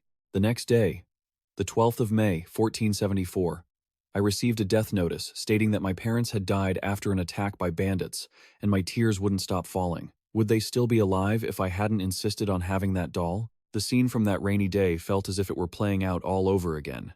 The girl silently clutched the doll, her eyes glancing backward. There was a stain on the page. The 15th of May. 1474. The funeral was over. I had become the owner of this mansion, as I was the last of the Plania line, but I didn't feel happy at all. I am so lonely, now and forevermore. The events are all recorded. The 4th of May, 1474, a girl was taken away. It seems she had plucked a flower from my garden. She was around my age and looked quite similar to my doll. So, I felt a bit fond of her. I will ask if she wants to live in this mansion with me. It didn't stop there. The 20th of July, 1474, she said she didn't have a name. So, I named her Sally. We played together in the mansion every day. I was so happy to have made a friend. I hope it stays like this forever. Suddenly, the day felt gloomy. The girl wrote, the 8th of May, 1474. A has left here without saying a word. Sally told me that he must have been in a hurry, that he went to the next city. I don't know why, but I feel so worried. Yet, the girl seemed to sense something strange, clutching her doll tightly to her chest. The 10th of May, 1474. He has returned, but something is strange. Sally also seems to be hiding something. Something must have happened. At this point, the page was stained with dried blood. The 9th of October, 1474. I keep hearing screams from inside the mansion. My kitchen maid, Soline, and my servant. They keep screaming. It sounds like their throats are about to be torn apart. Could this be just a dream? No, it can't be. This must be real. I'm so scared. I'm so scared. What is happening? Sally and A are knocking on the door of my bedroom. I am sure they are trying to kill me. What should I do now? Finally, the girl closed the thick diary, and the system immediately announced that the restrictions had been lifted. The restrictions on the cam would no longer be in effect. Min Jae-hun's face darkened. I see. Min Jae-hun affirmed that Flania had been destroyed. Surely this was the work of the monster that had taken over the mansion. Just then, the A behind him spoke up. It's a doppelganger. He turned around, feeling a bit surprised. A creepy voice echoed as it seemed to be slowly taking shape behind Min Jae-hun. A creepy face emerged. This is a doppelganger's doing, isn't it? Beside him, the figure of A also suddenly appeared. And not just one, but many. When he looked again, Min Jae-hun saw countless versions of him and a monster. Just then, the system assigned a task. First, Secret A's identity has been discovered. Subquest. The Diary of Flania has been completed. You have successfully uncovered all the secrets of the mansion. Escape the mansion safely. The monster extended a hand with sharp claws, then frantically flailed its limbs to attack Min Jae-hun. He hurriedly grabbed the puppy and dodged. As one strike came, Min Jae-hun tilted his body, almost lying flat on the ground as he lunged away. The puppy in his arms was on the verge of crying. Min Jae-hun then stopped, his feet scraping the floor, leaving 2 large skid marks. Only then did he speak. You finally decided to show yourself. He smiled mockingly. I was getting a little impatient. Seeing you act so fake like that, the monster complimented him. You're quite fast for a human. Min Jae-hun didn't act humble, replying that it wasn't a difficult task. He remembered when they were in the dungeon, Jae-hun had sensed something, saying, I'm just smart. Suddenly, he changed his tone. Probably not. It might just be because you're stupid. These words made the monster furious. It roared, How dare you insult me? In the cursed mansion, a strange red hue lingered everywhere. On the ceiling, the chandelier was still blazing. A loud bang echoed, and a surge of power erupted from above. Min Jae-hun grabbed the diary and leaped backward to dodge. The monster was also startled, eyes widening as it watched. Then, he summoned his magic, and bright rings of fire appeared behind him. Next, Min Jae-hun swung his hand. Golden chains shot out, aiming straight for the target. Each of the monster's heads was hit by an orb and a chain. Within a second, an explosion rang out, smoke and dust filled the air, and he landed gracefully on the ground. The puppy, having been shaken around, was dizzy and disoriented. Min Jae-hun's eyes were sharp and waiting a B-rank doppelganger. It's dangerous with the ability to copy the skills and appearance of other creatures, but in terms of melee combat skills, it's more like a C-rank monster. On the other side, it stood up, filled with extreme rage. Your body, I will devour it all. Give it to me. He just looked at it silently, his lips pursed in displeasure. The monster was sagging in many places but still shouted, Give it to me! Give it to me! As soon as it finished speaking, its sharp pincers lunged toward where Min Jae-hun was standing. But when the distance was less than a palm's width, the monster was blocked by some invisible force. Instinctively, he spoke up. How does that feel? It shouted in confusion. Huh? At this moment, magical chains had wrapped around that hideous body. As the monster struggled more and more, Min Jae-hun explained, having been toyed with after toying with others for so long. It was pinned to the ground, letting out a terrifying scream. Then, Che-hun caused another explosion, blowing up the floor. He watched the scene with a cold face. Even though it had nothing left, the monster still struggled and shouted, "No envy." Finally, its eyes became dull with jealousy. In the monster's head, an image of the beautiful blonde girl appeared, and it uttered, "I want to be human too," or that cute girl with the shoulder-length brown hair. Another explosion roared, and black smoke poured out, obscuring the view. Che-hun stood there, waiting for the smoke to clear. He suddenly leaned down and praised the puppy. "You barked well, you really have a talent for it." But it growled angrily. Then, the puppy kept barking, making Che-hun helplessly scratch his head.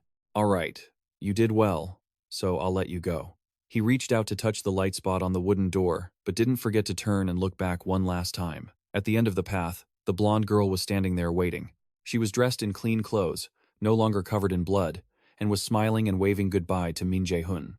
Seeing that, he happily replied, "Goodbye." Then, the door lit up and began to teleport. At the same time, the system chimed, "You have completed the second mission, Flania's Mansion. You have completed all hidden scenarios in the mission. An additional reward will be granted. You are being teleported to the real world." A scene in another strange place appeared before his eyes. Che-hun and So-hun stepped inside. She bent over, panting. "Is this a parade? I'm going to die." He nodded.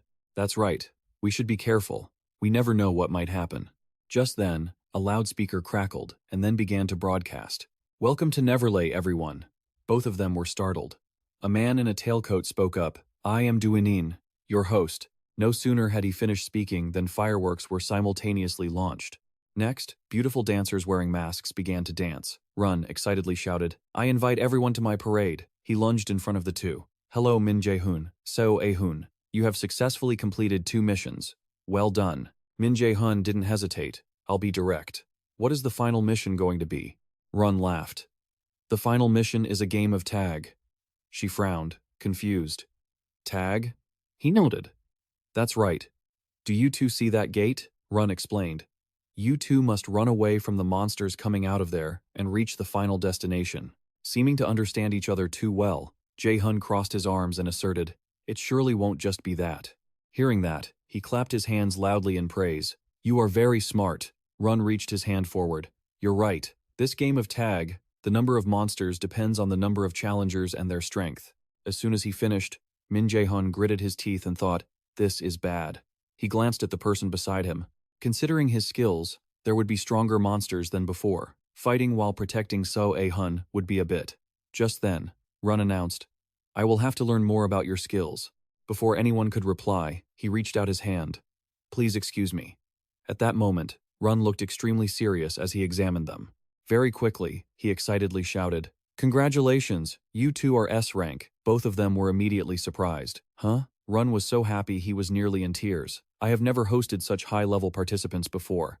This is truly impressive." Che-hun shouted, "Wait, that doesn't make sense." But he didn't seem to care much, turning his face slightly with a smile. Then, a large flame erupted, along with a message from Yoo-sung-un. "Good luck." So-hun stood there, stunned in disbelief. The system rang one after another. "You have received the final festival mission. Run from the start to the final destination or defeat him." A monster's form was slowly taking shape. The system announced the mission again. The final festival theme: enjoy the last event of Neverland. The last festival: escape Cert to reach the final destination, or defeat him. Difficulty level increased, plus Chopai's loot drops. Failure conditions: 1. Eliminated by Cert. 2. Consumed by Cert's flames. Hidden Quest 33. Defeat Cert and eliminate the hidden threat. Rewards are yet to be decided, but you may receive superior performance upgrades. Che-hun stared at the information for Quest 33. He gritted his teeth. "Wait, what? No way." Che-hun looked at the monster, feeling guarded, sensing something was wrong. Cert, the entity, intended to engulf the world in a sea of flames. The entity planned to incinerate the entire world before the first giant appeared. The flaming sword in his hand was so hot it could turn everything to ash with minimal effort. Sensing the heat behind him, Che-hun frustratedly ran away. Damn it! Even so, he didn't forget to grab So-hun and pull her along. She was so terrified she started to cry. "How are we supposed to escape that thing?" Che-hun shouted back. "I'm thinking, aren't I? If you don't want to die, stop talking and just run." The beautiful scenery of the park was already nearly submerged in a sea of flames. Just then, a cat sitting on a mana orb observed the situation. I think I overdid it a little, Hera thought, licking her fur. Should I help them? Then she chided herself. You're so mean. You have no intention of helping them at all. Hera wore a sly smile. Just leave them be. She was a bit curious. I want to see how he survives. The flames from Surt's sword put even more pressure on them. A sword with such terrifying power, it punched a hole straight through the mountain. Che-hun glanced back, watching every move with horror. He realized it was too dangerous to confront him head-on. He needed to avoid a direct fight and reach the destination. Suddenly, So-ahun noticed something and shouted, "Over there! There's a signpost, I think that's our destination." Che-hun nodded. "Got it. Hang in there a little longer." The system chimed, activating his active skill. Mana surged through his body, and he picked up his pace. Che-hun dragged So-ahun, sprinting like crazy toward the signpost. He had figured out the rules. This event was simple. They just needed to reach the goal. Che-hun began to calculate. He would draw the monster's attention. He looked at the panting girl, thinking that as long as So-ahun reached the goal, it would be enough. Meanwhile, Surt began to grow angry. Who summoned me? Surt conjured a fireball, preparing to attack. The fireball was launched, and the blast radius threatened the two of them as they ran. Che-hun couldn't help but grit his teeth and curse. Damn it, get a grip and listen to me. Even So-ahun was panting heavily, unable to catch her breath. Finally, he suggested, "We'll split up, okay? Run straight toward the Ferris wheel." She understood his intention immediately. "Are you going to lure the monster?" Che-hun retorted. "You want me to use you as bait?" Without further explanation, he shoved So-ahun away. "Just run." Min Che-hun gritted his teeth and turned back, facing the giant Surt. Che-hun screamed at the top of his lungs to grab its attention. "Over here, you bastard." Naturally, he succeeded in enraging it. Another blow came crashing down. He quickly leaped up to dodge it. Che-hun landed on top of a large clock tower, one hand in his pocket. He didn't forget to provoke it. "Are you trying to catch me with that snail-like speed?" This time, Surt was truly enraged, and flames poured from its mouth. It slammed its flaming hand into the clock tower, shattering it. Che-hun quickly ran off, but at that moment, Surt realized something. Its gaze locked onto So-ahun as she ran away. She was unaware, doing her absolute best, murmuring, "I'm almost there." Suddenly, a fireball landed right in front of her, sending clouds of dust into the air, forcing So-ahun to freeze, cold sweat breaking out on her face. Che-hun noticed this and shouted in shock. "What?" The system simultaneously announced, "Target destroyed." The completion conditions for the quest, apart from the hidden quest, changed to impossible. In front of her, the area was engulfed in large flames that burned the Ferris wheel to a crisp. Surt laughed triumphantly. "You pathetic creatures, you thought you could fight me?"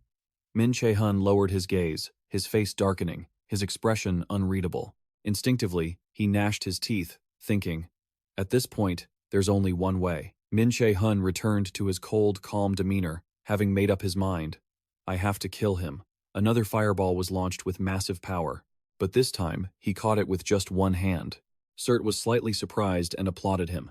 Up until now, only a few could block my attacks. Impressive. Next, it drew its flaming sword, releasing a sword aura with terrifying destructive power. Try blocking this. Che-hun calmly stretched out his hand, mana surging, ready to intercept it. So-ahun had hidden in a corner, witnessing this horrifying spectacle. Perhaps feeling nearly desperate, she looked up, thinking, is this really how it ends for us? But So-ahun didn't give up. Gritting her teeth, she told herself, think, there must be something I can do. At that moment, he was using a shield to withstand Surt's attack. Suddenly, from the corner, she called out, Che-hun. So-ahun looked very excited, shouting, I figured it out, how to defeat that giant. The entire amusement park was now submerged in a sea of fire, smoke billowing out, and he leaped away like a madman again. Seeing this, Surt was displeased. Running away from me? So-ahun took a deep breath, ready, and followed in Che-hun's footsteps, not forgetting to shout, 5 steps to the left. He skid a long distance, leaving a trail of smoke on the ground. Che-hun retreated further and further, while the fire spread rapidly to their location. During that time, he remembered her words, the water tank. He raised an eyebrow in surprise. The water tank? So-ahun pointed behind her, explaining, there's a water tank outside. We have to lure the monster there. Min Che-hun listened very seriously. They could use water to douse his flames. Surely, even Surt knew its own heart was a weak point. Even if it was a giant from mythology, he was only a clone, not the original. He would die if they attacked his weak point. She added, I will use my skill to predict Surt's path and tell you, so lure him to the water tank. Back in reality, Che-hun's voice still echoed. 3 steps to the left. Duck down. Suddenly, his footsteps froze instantly, and Che-hun stood there, even surprising Surt. Have you given up, human? Che-hun slowly lifted his head to look back. Running? He suddenly let out a triumphant laugh. Min Che-hun retorted with a mocking tone. I heard you weren't a rival to the gods, Surt. He pointedly exposed it. You're just a gatekeeper. I don't think you have the right to call me weak. These words enraged it so much that it trembled. What? Che-hun's face remained calm, carrying a mocking look. What? Are you afraid of me? A human? At this moment, Surt was truly enraged, the fire on its body boiling over, and even its eyes became dazzlingly bright. Foolish human. But just then, multicolored magical lines intertwined, appearing out of nowhere and catching it by surprise. Simultaneously, the system announced the activation of an active skill. Mirage. Water surged from the tank, pouring out. The powerful stream of water slammed directly into Surt's massive body. Che-hun shouted, Now! Min Che-hun grabbed his sword and lunged forward, heading straight for where Surt was struggling. He plunged his sword straight into the weak point on its body. Surt shouted with resentment, You play dirty! But Che-hun didn't care in the slightest, retorting, So what? As long as I win, that's all that matters. Its eyes flashed with a dangerous glint. Don't be arrogant. I am Surt. When you meet my true self, it won't be this easy. Finally, Surt was defeated and vanished. The system chimed repeatedly. You have completed the final quest of the Jahi 3, the last festival. You completed the quest via the hidden path. Additional rewards are being calculated. An unbelievable performance. You have received the item, Surt's Undying Flame. Meanwhile, Che-hun stood in the old corner, watching. She leaned against the wall, wondering, Is it really over? The night sky was descending, and Hera still sat high up, observing the situation below. She flicked her tail and said, In the end, I guess he didn't need my help. Hera looked down at Min Che-hun and Che-hun below. As they laughed and talked, she confirmed he had truly made his choice. Hera then evaluated him. That Min Che-hun is definitely interesting. It looks like he craves becoming stronger. Hera quietly lowered her head and asked back, Don't you think so? Hing. The energy ring behind her echoed with a response. He is nothing more than an ordinary creature. Hearing this, Hera couldn't help but tilt her head in mockery. But you're the one most curious about what he does, aren't you? Even so, deep down, Hera knew that Gaia shouldn't discover the existence of this exceptional enemy. His eyes below were scanning the area with extreme vigilance, and she still worried that even if war was destined to happen, it was still too early. Hera's black eyes shone brightly. Even so, Helra knew clearly that AIA shouldn't discover the existence of this exceptional enemy. His eyes darted around with extreme vigilance, while she remained anxious.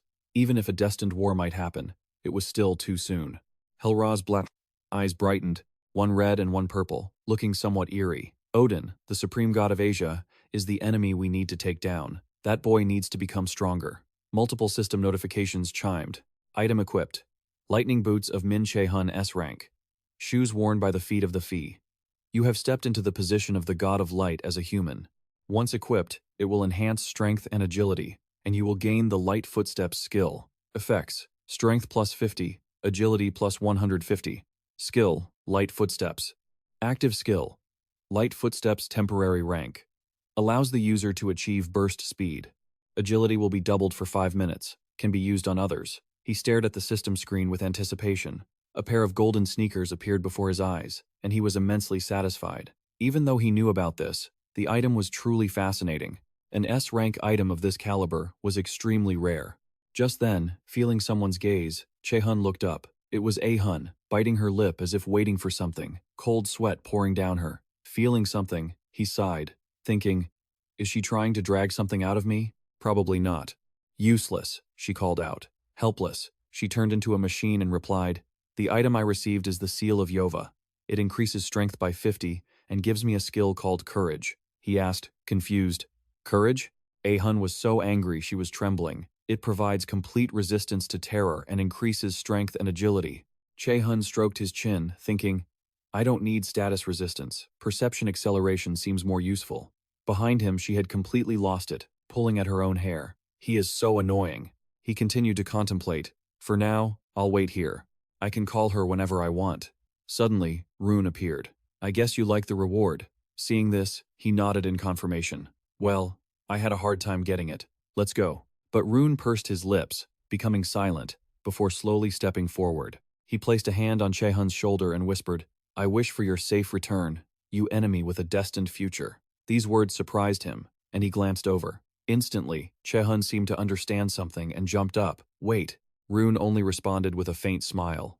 The dungeon space in the amusement park hadn't receded at all. An eerie red color continued to shroud the area. A crowd was waiting anxiously, including Chi-suk and Deong-hun. Suddenly, cracks appeared on the dungeon barrier. It collapsed in an instant, debris falling everywhere. The host of the live broadcast was incredibly excited, shouting, The survivors are coming out! The sky brightened, and two figures, Che-hun and A-hun, stepped out calmly. She shouted, There are two of them! Someone cheered happily. They're okay. Witnessing this scene, both were a bit startled. Just then, Chi-suk rushed forward, shouting, Clear the way. I have some things to discuss with the survivors. But as he saw the situation, he was stunned. Che-hun had vanished into thin air before everyone's eyes. Someone wondered, did he leave? He was just there a second ago, right? All lenses turned toward A-hun. Someone suggested, Then let's interview the other one immediately. But someone else pushed in.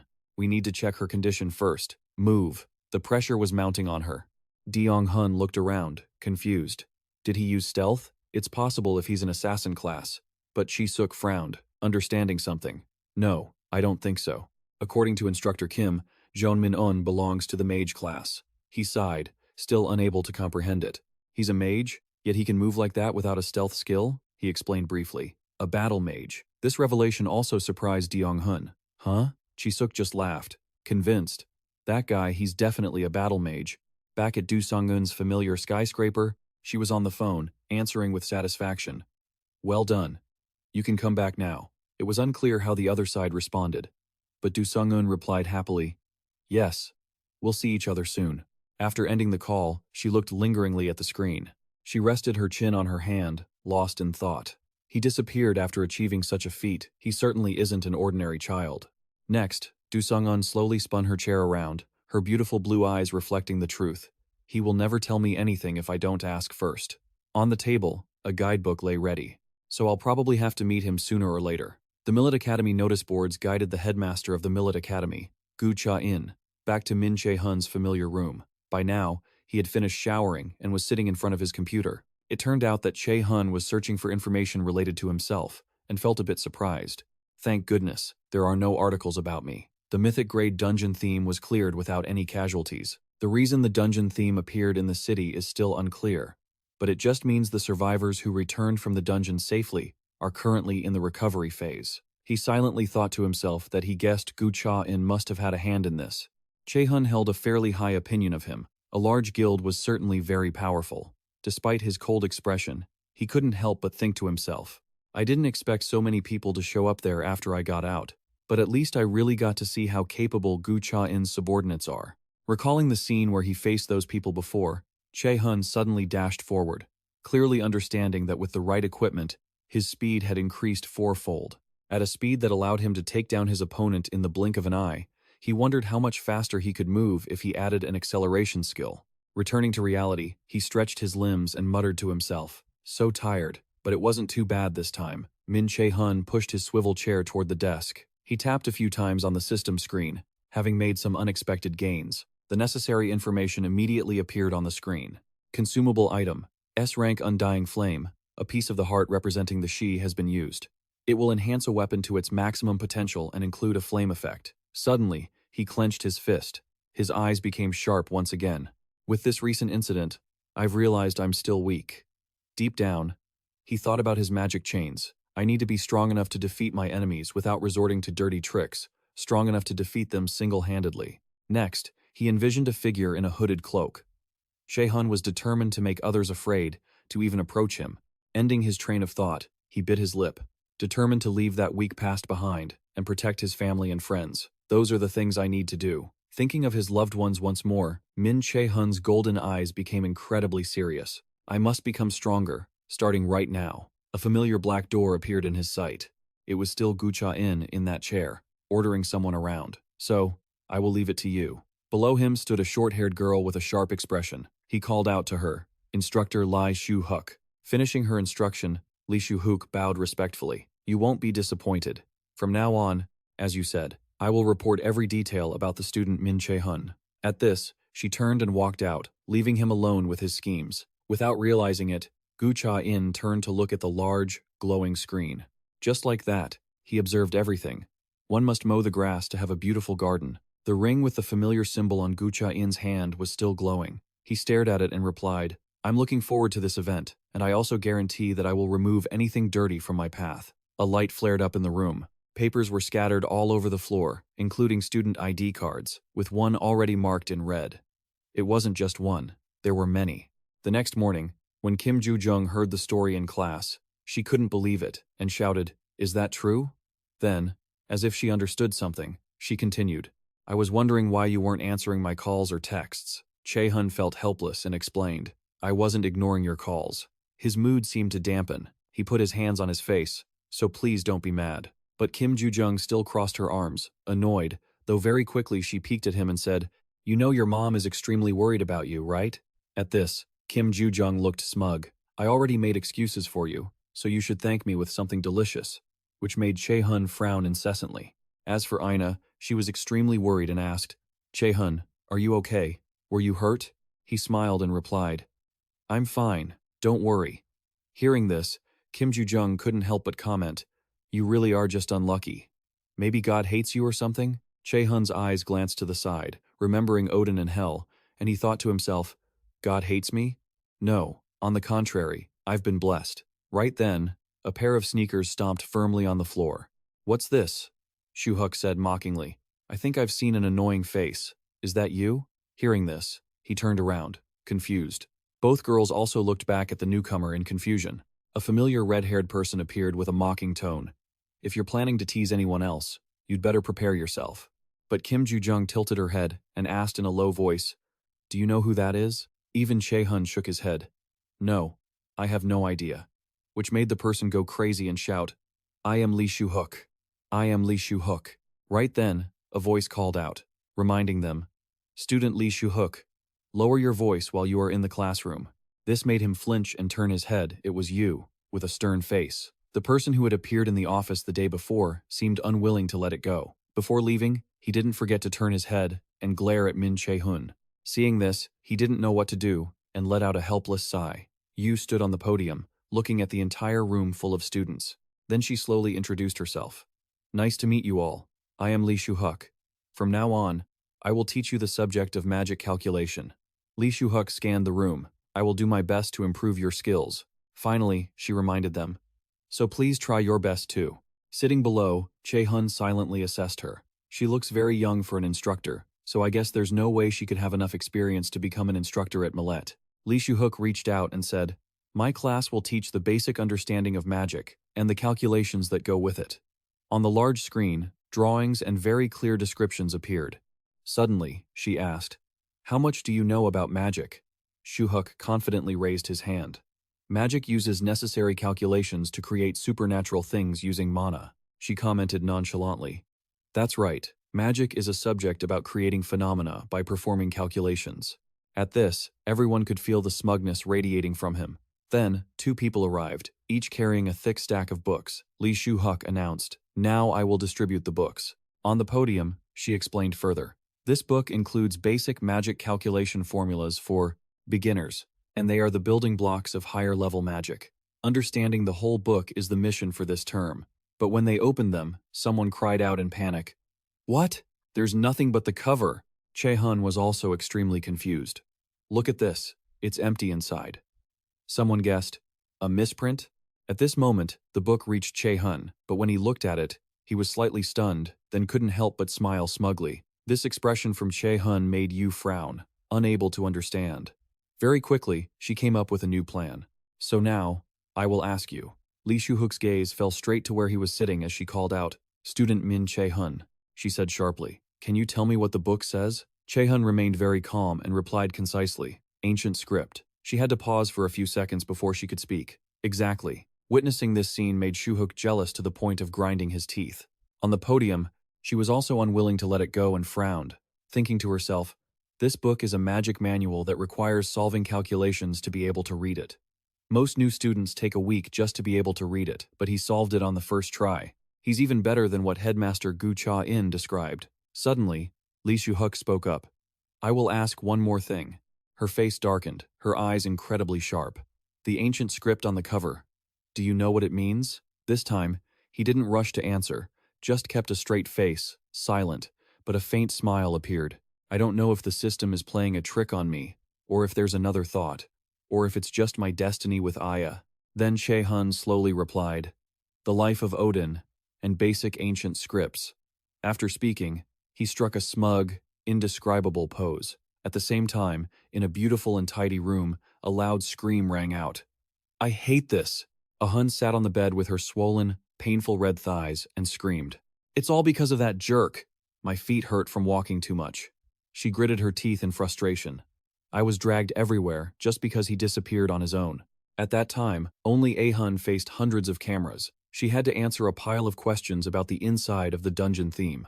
Not only that, she was also taken to the office to explain what happened and talk about the items she received. Hun remembered clearly that when Che-hun just darkened his face and said, I need to go right away, so handle the journalists by yourself. She asked, confused. Huh? Before leaving, he was still giving instructions. And never mention my skills. This sentence was like a command chaining Hun. Don't mention anything related to my skills. Remembering that scene, she couldn't help but cry in anger, punching the soft bed repeatedly. Min Che-hun, when will you break this dependency? Suddenly, Hun thought of something and paused. Wait. Her eyes flashed with a sharp intensity. That's right. I just need to keep looking for him.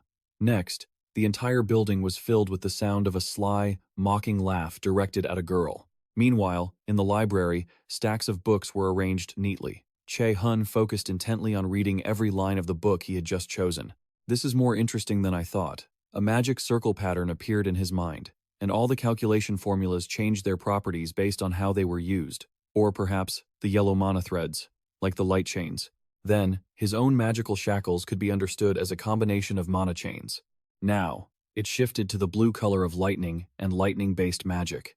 He closed the thick book. Che-hun's expression grew thoughtful. A deep understanding of the basics allowed a user to utilize a wider range of low-level magic. Just like martial artists who achieve the title of swordmaster, once their basic swordsmanship improves, a mage could reach higher levels by gaining a better understanding of calculation formulas.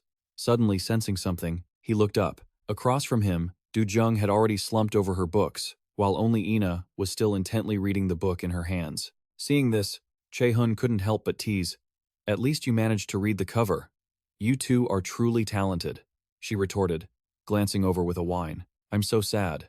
And I'm the one who taught Min Che-hun magic, too. He didn't back down, sarcastically remarking, that's just how it goes. You've heard that students often surpass their teachers, right? Du-jung lost his temper. Suddenly, Ina exclaimed with joy, I did it! I can read it. When they both looked over, she pointed happily at the book. Look at this. I can finally read the first page. Min Che-hun praised her.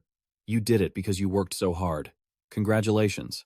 These words made Ina's face turn bright red with shyness, and she quickly used the book to cover her face. Sensing something was off, he thought, she's acting so differently toward me. Is it because of the boundaries I set that day? Suddenly, Du-jung slammed the table and stood up, shouting, Why am I the only one who can't read it? Everyone looked over. As her temper flared, the librarian frowned and appeared, causing Che-hun to give an awkward, forced smile. It wasn't me, I swear. Outside the window, a crow was perched on a branch, its eyes glowing red, as if observing something. It spread its wings and flew away, leaving behind scattered black feathers. The contest to name the first pharmacy had a prize of a first-class medicine box. On the table were some medicinal supplies and a timer to keep track of time. Present were Hosseon, Du-jung, Ina, and Li Jae-sang. Even Che-hun frowned, not knowing what to say at the sight. Seeing this, he spoke up. This is much harder than I expected. Ina glanced over and added, That's because there are barely any pharmacies around. Du-jung worried. What if the business doesn't succeed? Hosseon explained. Survival is the most important thing for a conqueror.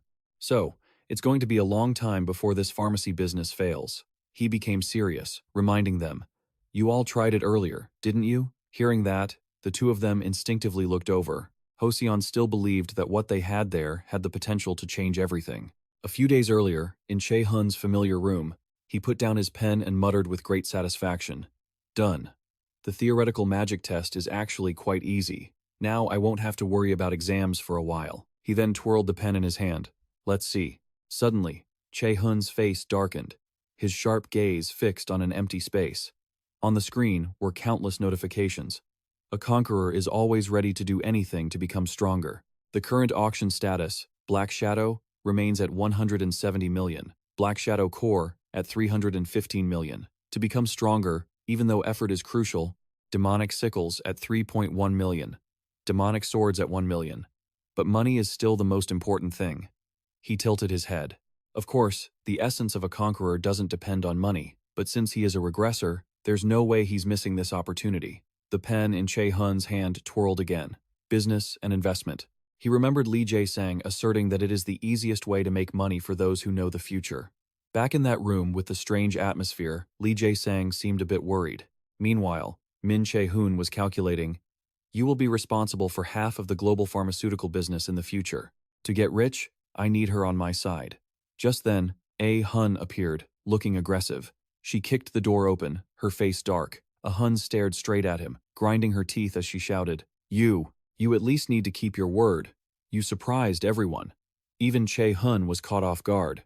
How did you? She crossed her arms angrily, accusing, Because of that strange skill you used, I couldn't do anything. He remembered the past. The user and the dependent target could determine each other's location, and this effect could not be removed. Hearing this, Kim Joo-jung's face darkened. You actually blackmailed a child like that? Ina refused to comment. His face darkened with irritation, but he tried to wave his hand, saying, Since you're already here, sit down. Let me borrow that brain of yours. Hearing this, Hun couldn't understand at all, her mind full of question marks. A moment later, her familiar hand was raised repeatedly. She exclaimed excitedly, What about Heavenly Demon Pharmacy? Someone praised it as the strongest title in the martial arts world, right? That would be great. But his patience had run out. He rubbed his forehead and shouted, Dependent. Immediately, Hun was silenced. Seeing this, Hoseon quietly bowed her head. Lee Jae-sung, Pharmacy. Ina followed up. Alice Pharmacy. But Alice is cute. At this point, Che-hun was helpless, trying to cover his expression with his hand, thinking, They are so useless. Is this a gathering of useless people? Even dungeon monsters could come up with better names. Suddenly, Du-jung became angry and yelled, Hey, Min Che-hun, why didn't you ask me? He sighed. With your intelligence, actually. Never mind. What do you think? Suddenly, she blurted out an answer. Elixir Workshop, which even made Che-hun startle. Hun looked expectant. What do you think? He thought to himself, Elixir. Another name for the Philosopher's Stone. Something that can revive the dead and heal wounds. Hearing that, Lee Jae-sang became excited. If they used that name, it would promote the medicine and increase the brand's value. Che-hun walked over and grabbed Du-jung's shoulders. You saved us. This made her face turn bright red. Why are you acting like that all of a sudden? He stood up and shouted, All right. Min Che-hun clenched his fist with determination and announced, The official name of the store will be Elixir Workshop. Back in the classroom, Min Che-hun calmly answered, Ancient language, the language of magic. He added a clear explanation. By analyzing this phrase, we can see that the ancient language is the foundation for magic, and at the same time, it is used as a medium for algorithmic formulas. Lee Shu-huk couldn't say anything more and had to praise him. Very good, Min Che-hun.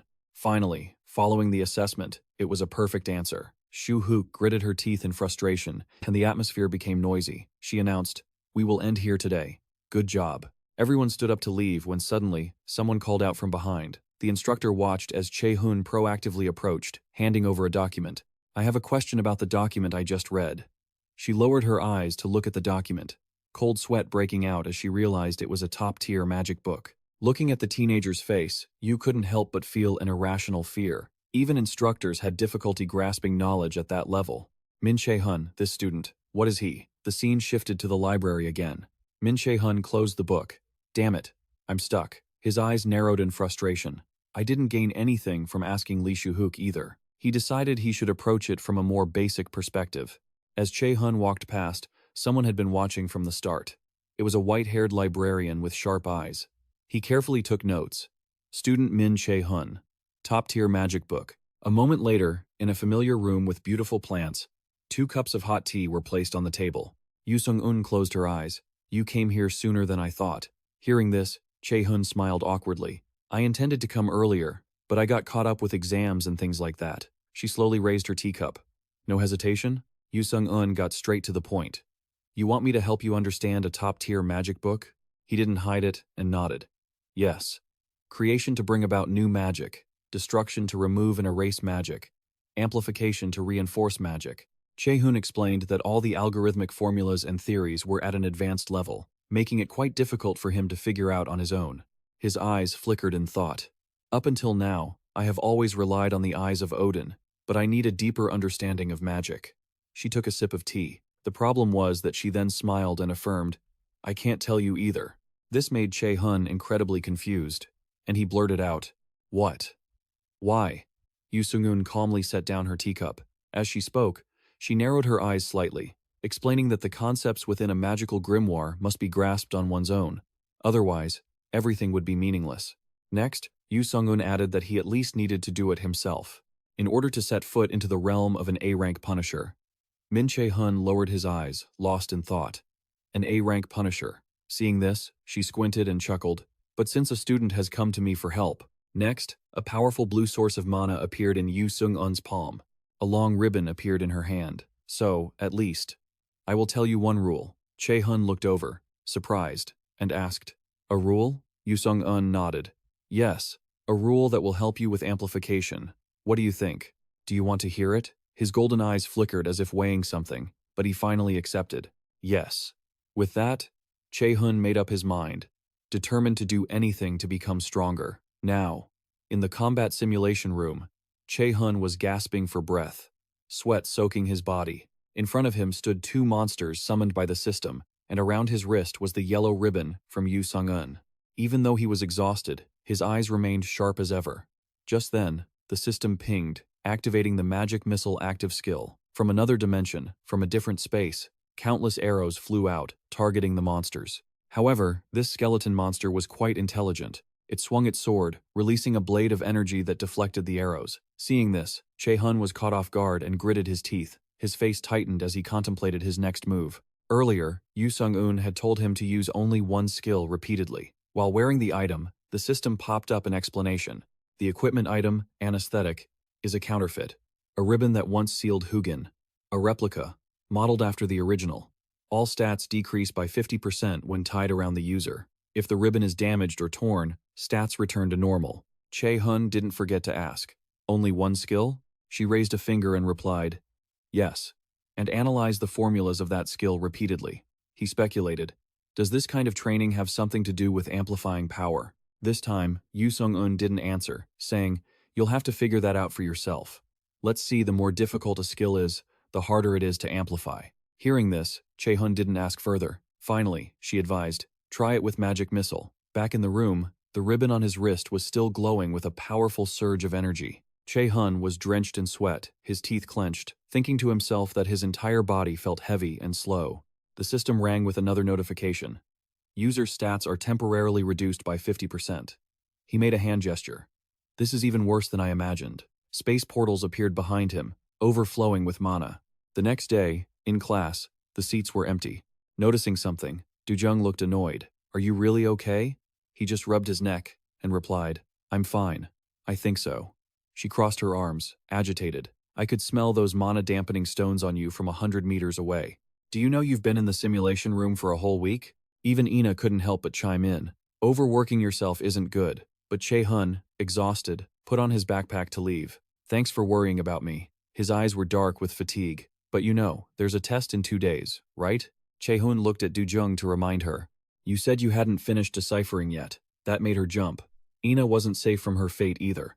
And for you, I heard you have to take remedial classes if you don't pass this test. Hearing that, Ina hurriedly looked away. Dujung smiled awkwardly to deflect. All right, time to head to the library, right? She quickly dragged Ina away. Ina, let's go. Min Che-hun, we're heading out. Seeing that, he breathed a sigh of relief and returned to the simulation room once more. Still in his combat gear, he couldn't stop panting. Che-hun reached up to wipe the sweat, still dripping down his cheek. At that moment, the simulation room system sounded.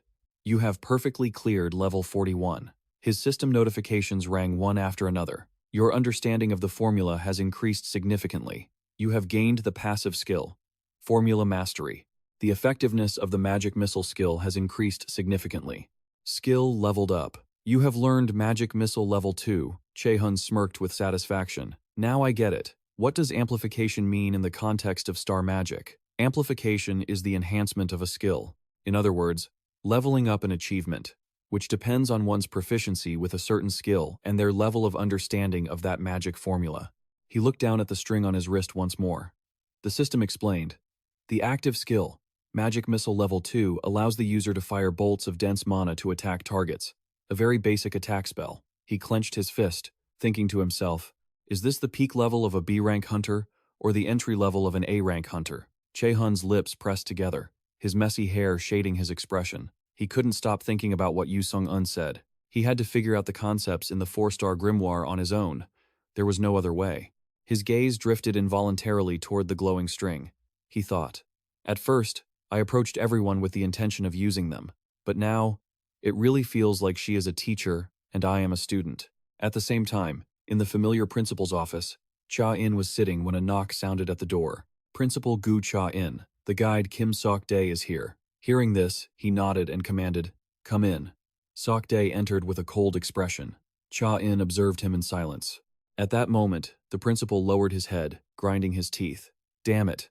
My reputation has hit rock bottom because of the fake dungeon incident. I need to restore my honor.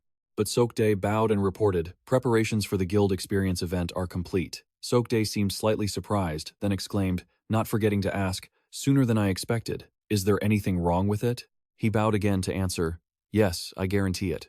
Only then did the principal lean back in his chair, satisfied. Good. Cha-in's expression was sinister, his voice icy. Everything has a way of being utilized, even if that thing seems useless for now. Kim Sok-dae understood the implication immediately, unable to help but grit his teeth. Back outside the school, the surroundings were still quiet. Che-hun walked while staring at his phone screen. His silhouette from behind looked steady, but someone seemed to be watching from the trees. His footsteps suddenly stopped, the branches swayed slightly, and Che-hun just stood there, motionless. A few seconds later, he spoke up. Are you going to come out? His face was cold, his eyes sharp. Or should I come find you? The mana inside Min Che-hun flared up, spreading across the space, and in less than a second, he pinpointed the location of the person following him. The attacker tried to hide but was held in place by that surge of mana. Seeing this, Che-hun smirked triumphantly. A pair of black wings appeared in his line of sight as a raven lunged at him. Che-hun quickly pivoted on his heel. When the strike came, he glided to the side to dodge it. Che-hun's eyes flashed with danger. He followed up with a kick straight to the raven's stomach. A large explosion rang out, with dust and smoke obscuring the view. Che-hun couldn't help but taunt. You guys probably haven't heard the news, right? The guy before you already went to hell. Immediately, resounding voices echoed from the sky. He irritably cursed the idiots. Che-hun shifted his stance, standing with his feet wide apart, realizing they dared to attack him inside the school grounds. I guess Guin has really made his move. Portals appeared around him, and he said in a cold voice, one thing is for sure. You messed with the wrong person. The system announced the activation of the active skill Magic Missile Level 2. From the portals, spears of massive mana shot out toward the figures that had just appeared. As they collided, explosions rang out in rapid succession. His eyes drooped, looking a bit lazy. Suddenly, Che-hun's eyes widened, sensing something dangerous. A strange amount of mana surrounded his body, making him extremely vigilant. Raven feathers floated in the air. Seeing them, he frowned in annoyance and blurted out, "Why are you here?" A figure in black clothing moved toward him. Che-hun's eyes burned with anger. Hu-jin replied, "Long time no see, son." From inside Min Che-hun's body, mana flared intensely. Immediately, magical chains manifested from various portals and attacked Hu-jin, who leaned back to dodge them easily. The killing intent on Che-hun was hard to hide. He gathered a magic orb in his palm, while the chains attacked the man again. This time, Hu-jin grabbed the hilt of his sword, not even drawing it, just spinning slightly to deflect the magic chains wrapping around him. Seeing this, Che-hun couldn't help but grit his teeth in astonishment. As a wave of sword chi flew toward him, he jumped up to avoid it, but Che-hun was still slashed, and blood sprayed from his side. He looked down with a stern face, shocked inside. I couldn't even see his sword stroke. When he looked back, there was a long, deep gouge left on the ground by the sword chi. Che-hun cursed, "Damn it." The smoke cleared, and the two fell into a standoff. Hu-jin suppressed some of his killing intent and said, I've been watching you for a long time, but you seem to be getting hot-headed lately. He clutched his wound and retorted, "Shut up, I will never call you Dad." The man didn't get angry. "It seems my boy is going through a rebellious phase." Che-hun was extremely uncomfortable. "Cut the crap. Why are you here?" Just as Hu-jin was about to answer, Che-hun felt something and muttered, "That's strange." Che-hun still couldn't believe it. Even if he has the power from the prophecy, there must be a limit. Hu-jin stepped forward. "Let me ask you this." He questioned, "Has the Ice Resistance Army contacted you?" This stunned him. "What?" The man's purple eyes flashed. "I see." Instantly, his blade glowed with a sharp light. A crescent arc of sword chi appeared in the air and flew toward Min Che-hun. Sensing its power, he gritted his teeth, quickly summoning a protective shield. However, it cracked and then shattered completely.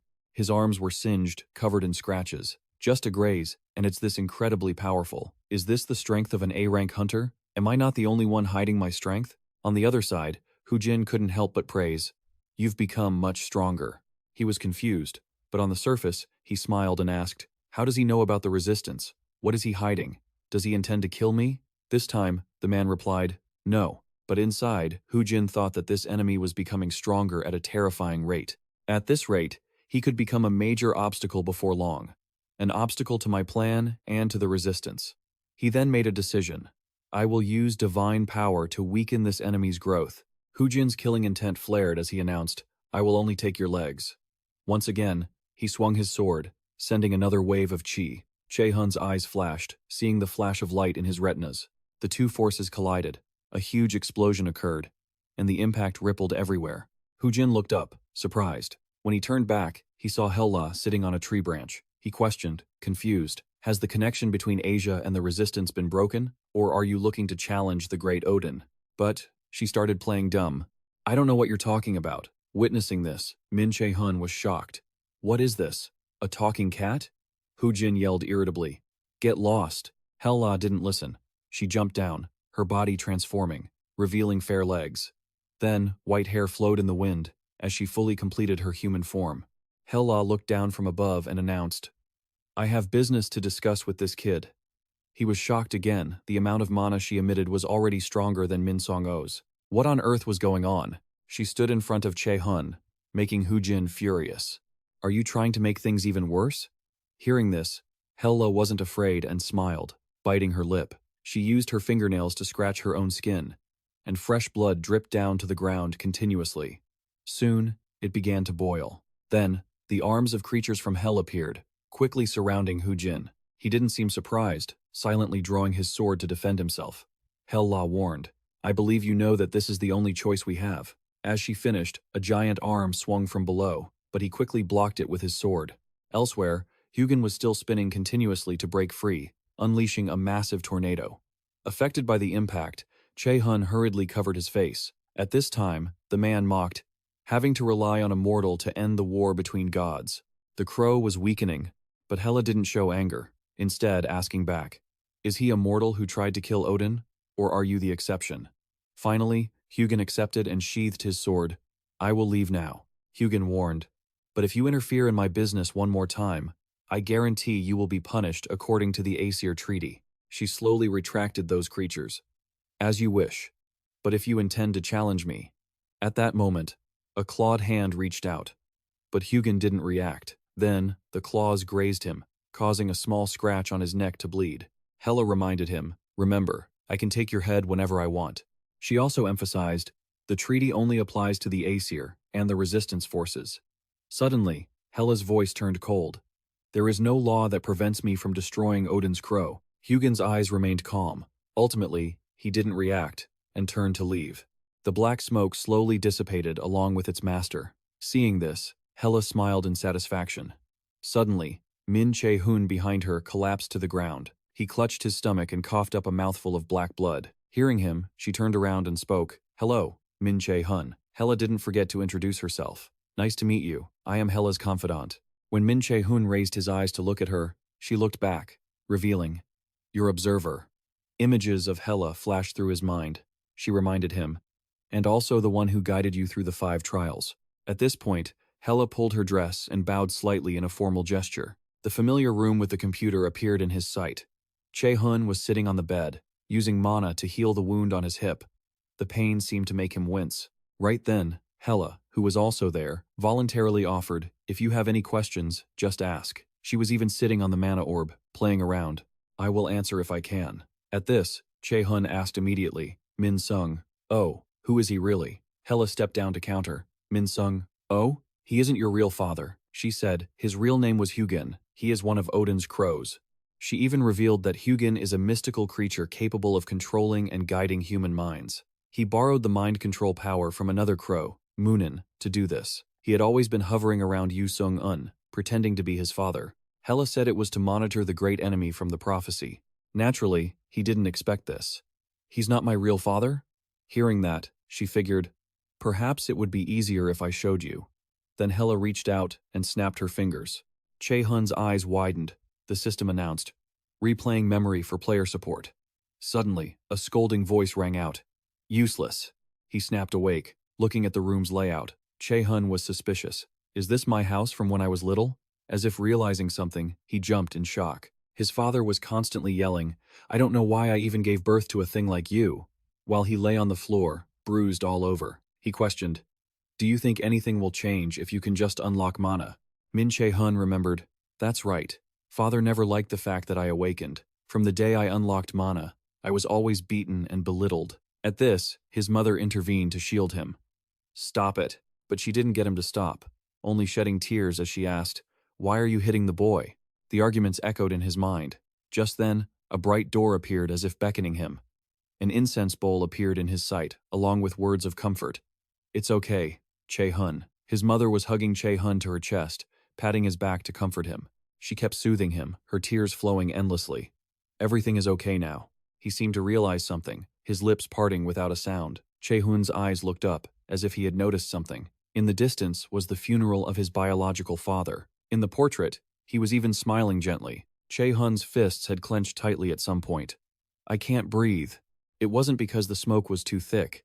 His face darkened, looking stunned. It felt as if he had forgotten something he shouldn't have forgotten. Following the white smoke, a figure with an ice cream cone appeared. He playfully signaled for silence and handed the ice cream over. His mother frowned and said, "I told you no more sweets." He scratched his head, explaining, "But..." The boy wanted some. Conversely, Min Che-hun laughed happily. The scene of the three of them was incredibly happy. A tear fell as if the cup had overflowed. He couldn't stop the tears. "Why am I?" Hela couldn't help but slowly reach out to touch the funeral portrait of his father. The light flared, pulling his body back. The system chimed, confirming all support data had been restored. He was back in the familiar room. Ji-hun couldn't stop the tears from falling. Hela announced that he had finally been freed from the controlled memories. His hand, resting on the floor, suddenly clenched shut. He gritted his teeth, asking himself, "Why? Why would he do that?" She replied bluntly, "Because you were born with the fate of being the great enemy." Hearing this, Ji-hun looked up and repeated, "The great enemy, the prophecy." He bit his lip, unable to accept it. "What are those things? Why does it have to make my life so difficult?" This time, Hela fell silent, unsure of how to explain. A moment later, she created a monocircle and began to speak. 10,000 years ago, not just one, but many spheres appeared around Yu Sung-un and Hela. The first apocalypse occurred. Her eyes glowed as she recounted, "That's when everything began. At the end of the world, the warriors stood up. The twilight of the gods, and the place where the story ends, the genocide. The Resistance Alliance against the Aesir gods tried to fight in this genocidal war, but they lost to the Aesir gods and the army led by Velki-Jihur. After the war, Odin agreed to let the gods and giants captured in the war live, under the condition of a covenant. This is the proof that the Resistance Alliance against the Aesir gods lost during the apocalypse. From now on, the Resistance Alliance against the Aesir gods cannot harm the Aesir gods in any way, and must obey the words of Odin the Supreme." Hela's green mana flared again.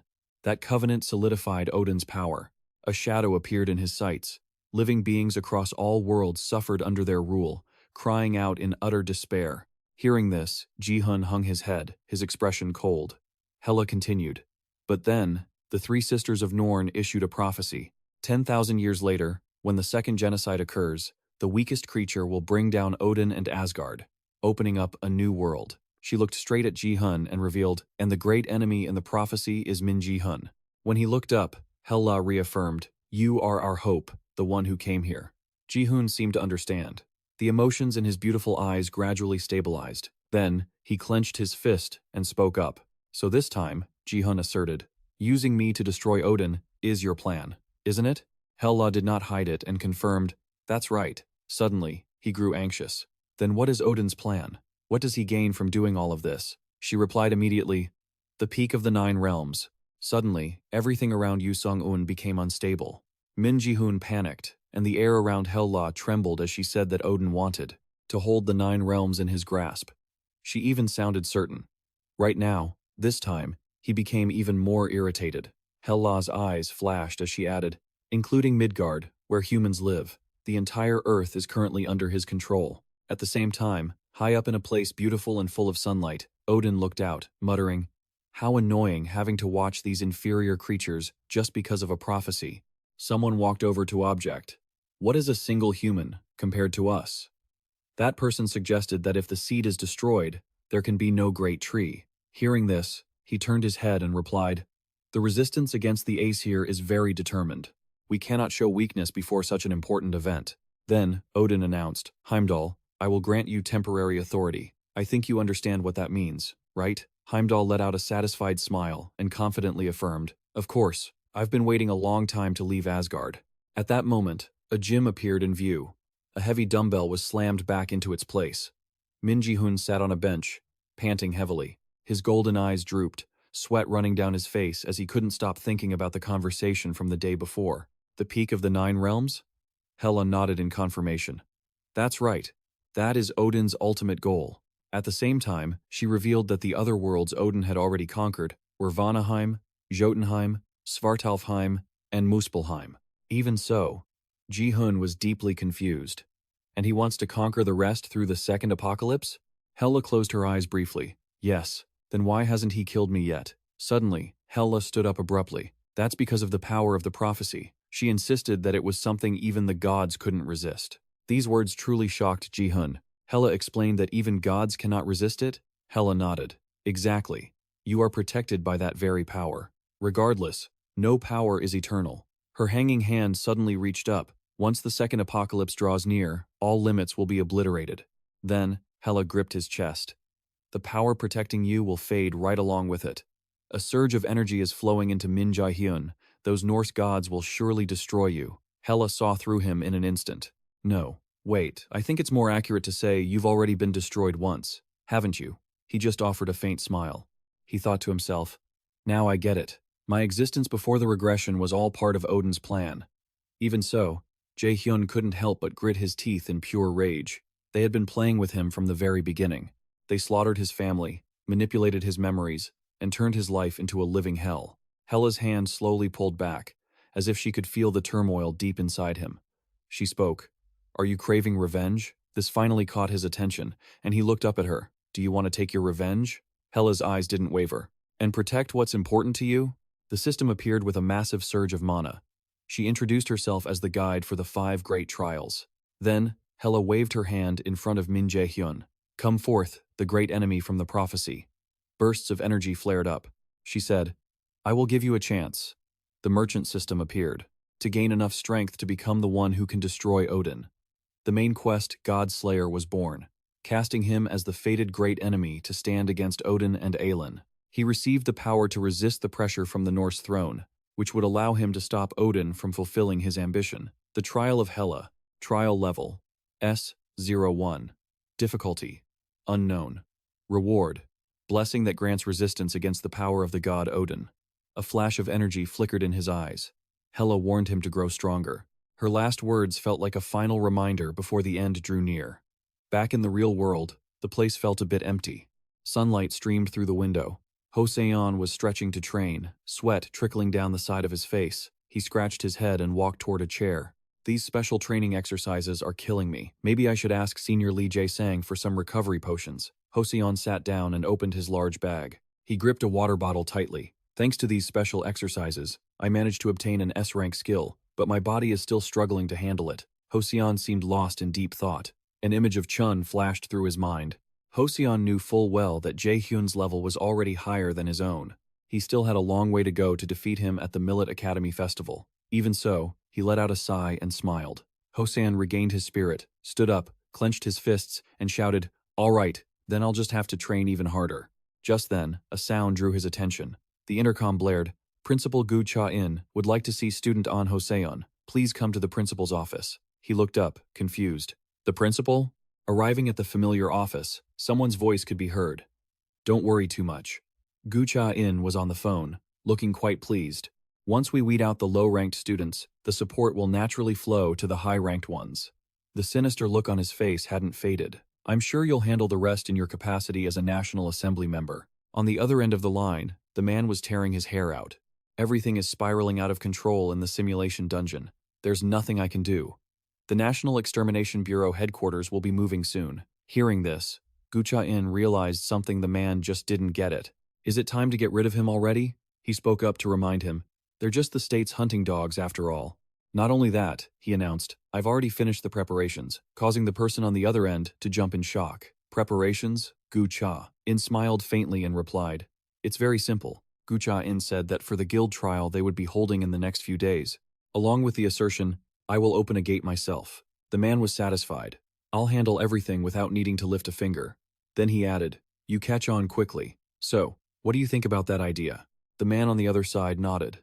"I understand," the man announced. "Then I will send the state funding to Millet, as we discussed previously. Now, I want to discuss the detailed plan." Gu Cha-in agreed, perfectly satisfied. Of course, he didn't forget to ensure it was exactly as he wanted. Just then, a hand reached toward the doorknob. It was Hoseon, who had arrived there at some point. It seemed he had heard the entire conversation. "What is this?" Hoseon's mind raced back to Che-hun's words. It must have been something that happened in the dark space. Then, Gu Cha-in's sinister eyes flashed in his memory. His voice still echoed. Or perhaps someone else interfered. Hoseon instinctively covered his mouth with his hand, horrified as he thought, "I get it now. I know who it was that invaded my mind on the day of the test when I first entered the academy." Deep down, Hoseon knew who had caused the incident in the simulation dungeon. Suddenly, Hoseon grew angry, his teeth grinding together. He couldn't help but grab the doorknob tightly, but he calmed down quickly. He closed his eyes to steady his mood. Hoseon reminded himself, "No, acting recklessly now is too dangerous." He had made his decision. "I have to resolve this myself." A few seconds later, Hoseon spoke up to announce his presence. "Principal, it's An Hoseon." Hearing this, Gu Cha-in ordered, "Come in." Hoseon didn't hesitate. He opened the door and walked in, thinking, "I need someone I can trust." Meanwhile, in the classroom, countless seats remained empty. Yu Jung-min was hunched over, listening intently to the lecture, while Na was dozing off. Even Seo-huk was unusually silent. Che-hun was bored, spinning a pen in his hand. His gaze was unfocused, his mind drifting back to the conversation earlier. Hella had looked worried, saying, "At this point, Odin will know you've been in contact with the Norse resistance forces." She explained, "That means the apocalypse will come sooner than expected." Suddenly, the sound of a book slamming shut echoed from the podium, along with Yu's announcement. "That's it. We're done with today's lesson," she said coldly. "I have a message. Students who are sleeping, wake up." The students below began to whisper and wake each other up. Min Jae-hyun also realized something. "I guess the time for the new event has come." Seeing this, Yu quietly spoke. "As the teachers have announced, the guild trial will take place in a few days." Her eyes seemed to shift away. "This event will be a great opportunity for you to see how conquest guilds operate and hunt monsters." Yu even added that it had been specially prepared for them by Principal Gu Cha-in. Hearing this, Jae-hyun smirked, thinking, "If only, before I regressed, I had gone to an E-rank guild and just patiently sat on a moldy bench for a little longer. Before leaving, I might have gained a bit more experience."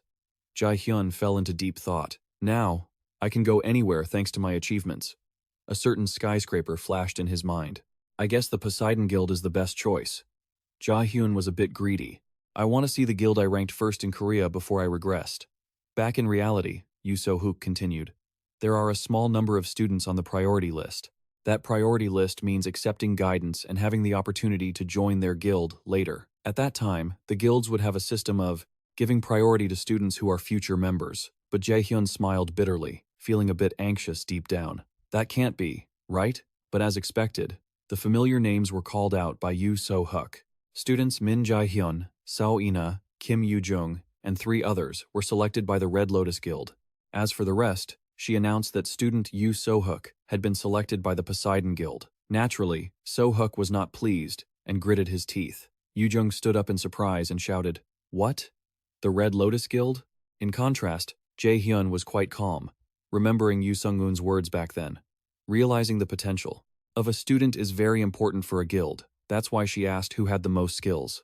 Up front, Yu So-hook was still reading. Kim Yu-jung, Ina, An Hoseon, Sang.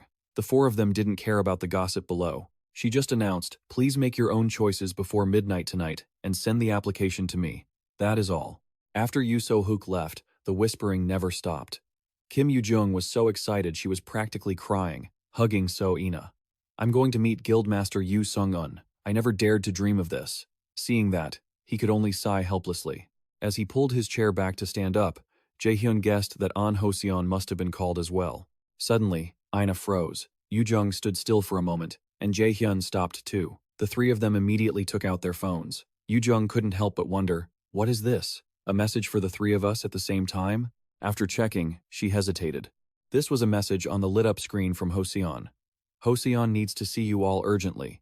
Come to Senior Lee Jae-sang's workshop right now." Back in that familiar room, the five of them sat around a table in a tense atmosphere, frozen for a long while before someone finally spoke. So, in other words, Kim Ju-jung's brows knitted together slightly. Is Headmaster Gu-cha, in trying to eliminate low-ranked students during the guild, experience activity for the sake of the reawakened students? Hoseon nodded in confirmation. That's right. Lee Jae-sang was so worried he kept biting his nails.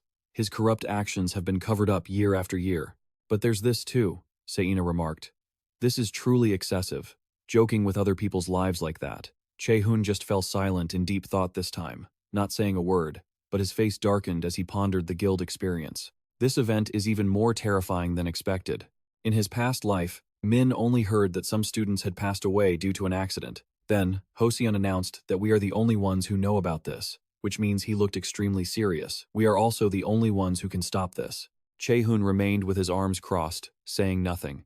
Deep down, he was feeling a bit anxious. I can't reach a conclusion just yet. We might all perish if we are reckless. Hoseon's hand, which had been resting by her leg, suddenly clenched tight. Please. I can't just pretend I don't know anything, when I see the lives of other students being threatened. Hearing that, Che-hun couldn't help but furrow his brow, thinking to himself, wanting to help others is a noble mindset, but we also need to clearly distinguish between courage and recklessness. Even Kim Ju-jung bowed her head as if hesitating about something, then suddenly stood up and shouted, "Is this really the time for hesitation?" Kim Ju-jung saw no one answer, so she couldn't help but continue. "The lives of other students are in danger." Lee Jae-sang raised his hand at this. "I agree, this is truly terrifying, but if there is anything I can do, I am ready." Wina also agreed. "If we can stop that, then I don't want to just sit idly by." This time, even Chun was truly surprised, his eyes widening, yet he involuntarily smiled. Right, these people are all conquerors. In his mind, Che-hun couldn't help but recall the image from his past life of conquerors hunting treasure and monsters while striving to protect others. The system sounded a notification again. The second main quest turning point has been added. Second main quest turning point. Stop Gu Cha-in's greedy plan and rescue the students. Difficulty: A+. Reward: blank Cardex 1. Sealed Grimoire. Failure condition: students perish. The Asia Resistance Army is watching to see how you two decide. Only now did Che-hun slowly stand up to announce. Then let's make a plan. Hearing this, Lee Jae-sang and Hoseon involuntarily smiled. Even Ina and Kim Ju-jung couldn't help but laugh beautifully. He also smiled cunningly. A plan to eliminate the scumbag Gu-in. The next day, in the familiar classroom, Lee Shu-hook looked sullen and confused after hearing it. "You have already mastered the grimoire? You want me to believe that? There is no way this is possible." Che-hun coldly asked back. "Why not?" Suddenly, she went silent. Yu felt like a sword had been thrust into her own chessboard. This student is truly terrifying. There is something wrong with him. The headmaster had planned to use him as a pawn, but Min Che-hun was not a person who could be manipulated that easily. Che-hun sensed that, and coldly exposed it. "You look very sad, don't you? A teacher who has imparted a lot of knowledge to me shouldn't be like that, right?" He seemed to draw it out. "Could it be you?" Hearing this, a sense of fear rose within her, whereas he smiled slightly and said, "Are you planning to take all of this and hand it over to that scumbag Gu-in again?" As he finished, Lee Shu-hook was once again shocked, her eyes widening. Then she couldn't help but shout, "How did you know about that?" Suddenly, his hand reached out and touched her forehead. "Actually, there are a few things I want to ask you." Che-hun's purple eyes flashed. "Can you listen?" Instantly, her eyes became vacant. At the same time, the system displayed active skill. Brainwash is invading the target's mind. When he pulled his hand back, Che-hun thought with satisfaction that, as expected, he was now stronger than her. He smirked smugly, his gaze falling on the brainwashed Li Shu-hook. The most effective way to win a battle like this is to take control from within. Stopping for a moment, Che-hun stared intently. First, he held up one finger. "Instructor, in the next few days, you will be my teammate." She mechanically repeated, "Teammate." He nodded. "Right, finally, we can have a conversation." Che-hun's hand reached out and placed it on Yu's shoulder. "So why didn't you tell me?"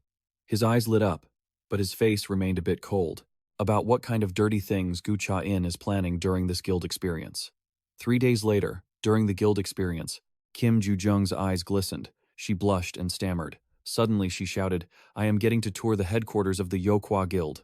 While the 4 of them were still dazed, a voice rang out. "Welcome, students." Baek Sung-chae approached and bowed to introduce himself. "I am the Northern Manager, Baek Sung-chae, of the Yokwaa Guild. I will be your guide for today's experience tour." He didn't hesitate and walked ahead. Then, "Please come this way." The group immediately responded obediently.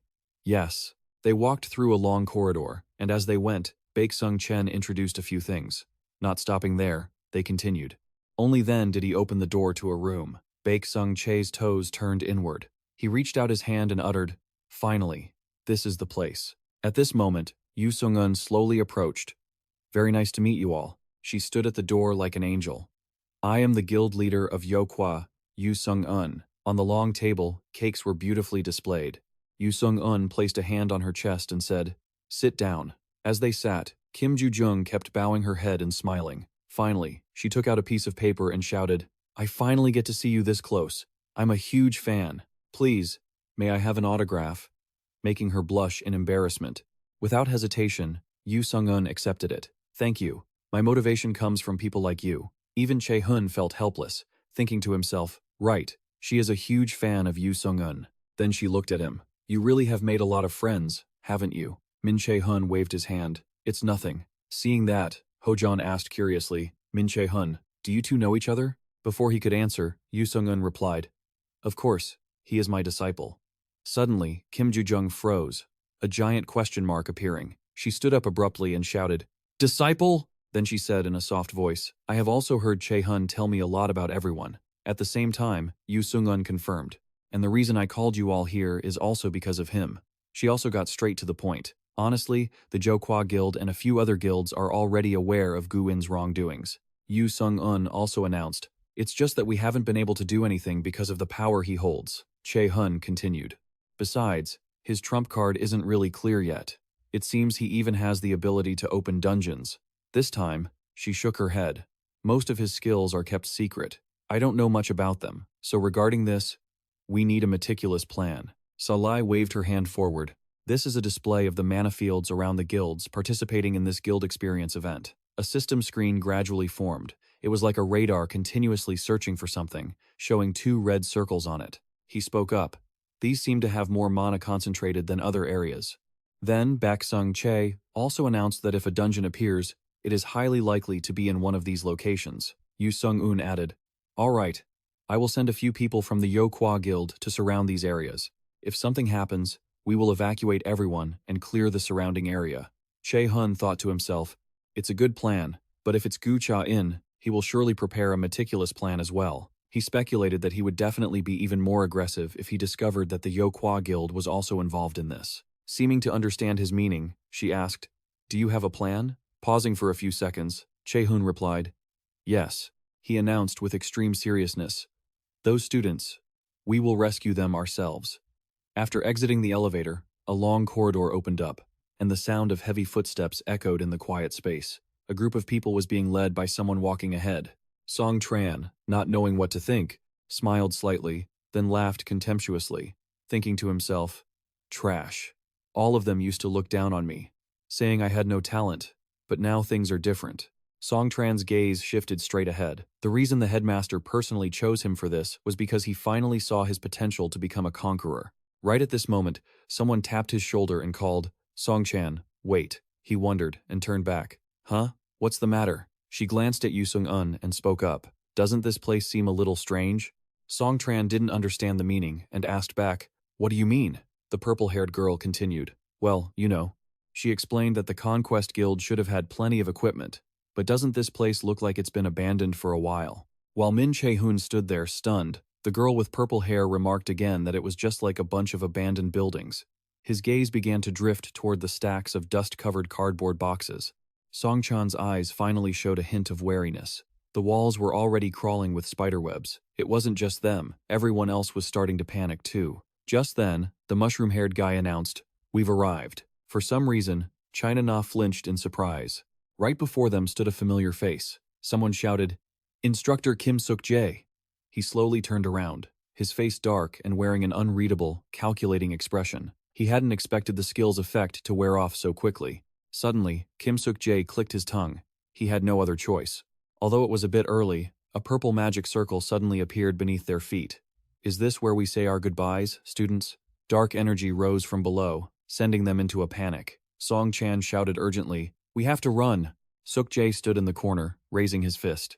"This is the final lesson for you kids." He suddenly chuckled. "Sly. But who knows if any of you can survive and make it out of this hell." At the same time, elsewhere, Hoseon was deep in thought, staring at her phone.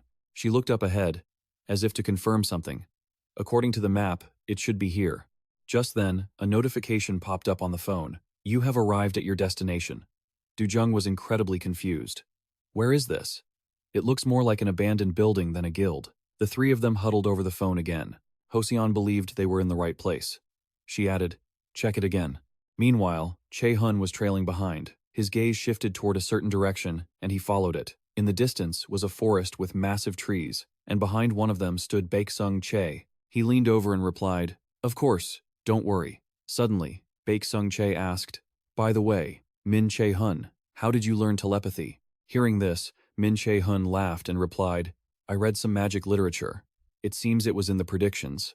He smiled faintly. "You make it sound so simple, but interfering with someone's mind and weaving thoughts into communication magic isn't easy. You're quite talented."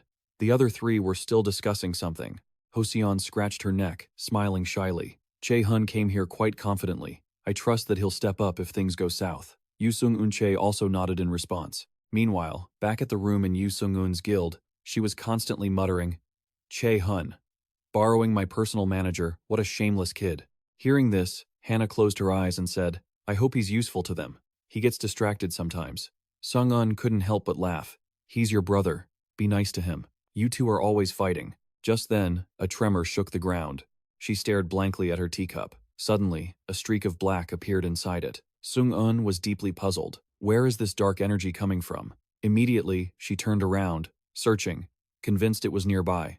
Yu Sung-un's gaze drifted toward the window. In her mind, she couldn't help but recall their conversation from the other day. Che-hun had mentioned that the guild Gu Cha-in, joined to explore dungeons, was Kai. She frowned and repeated the name. "Kai, from what I know, that's a guild founded by Gu Cha-in himself." He nodded. "That's right." Sung-un leaned back in her chair and rubbed her chin. How strange. As far as she knew, Kai was a guild located in the central district. It was quite close to Lotus. In Yu Sung-un's estimation, causing a massive incident so blatantly wasn't something Gu Cha-in would do. But Che-hun confidently insisted, "I'm quite sure. The information came from someone working with him. He must be planning something." Back in the present, Sung-un hadn't taken her eyes off the outside. She then asked, "Hannah, have you investigated the guild Gu Cha-in founded?" Hannah nodded and replied, "Yes," as she began her report. "Kai is actually a ghost guild." Yu Sung-un was slightly shocked. "A ghost guild?" Hannah confirmed, "Yes." She explained, "As you know, there are guilds involved in tax evasion or other corrupt activities that don't record their operations." At this point, Hannah speculated, "It seems Gu Cha-in established the guild for this purpose." Hearing this, Sung-un realized Che-hun was right. Her eyes were thoughtful as she wondered, "Gu Cha-in, what are you planning?" Suddenly, Sung-un placed her hands on the table and stood up. As she walked out, she didn't forget to give instructions. "Hannah, please prepare my gear. We don't know what might happen, Hannah replied. Understood. The two walked quickly down the hallway. She kept telling herself to prepare for the worst-case scenario. The mark on the back of Yu Sung-eun's neck was still glowing, but she hoped everything would be okay. The scene shifted again to a desolate place. The basement door was pushed open, and the four of them quickly stepped inside. Du-jung still asked with some doubt, "Are you sure this is the place?" "It's just an abandoned building." But Min Che-hun nodded firmly, then broke into a smug smile. "This is the place." Yu Sung-eun sensed dark energy constantly radiating from around here. Min Che-hun said coldly, "That foul-smelling magical energy, it's real." Then he shouted, "Let's go." The three of them followed immediately. The four walked deeper inside. It was incredibly dark, with clutter piled everywhere. The further they went, the more serious his expression became. "This magic, I feel so uneasy. Maybe I should get them out of here and handle this with the manager." It felt like someone had been watching them from the shadows for a long time. Traces of magic remained in the hallway. Suddenly, Aina spoke up.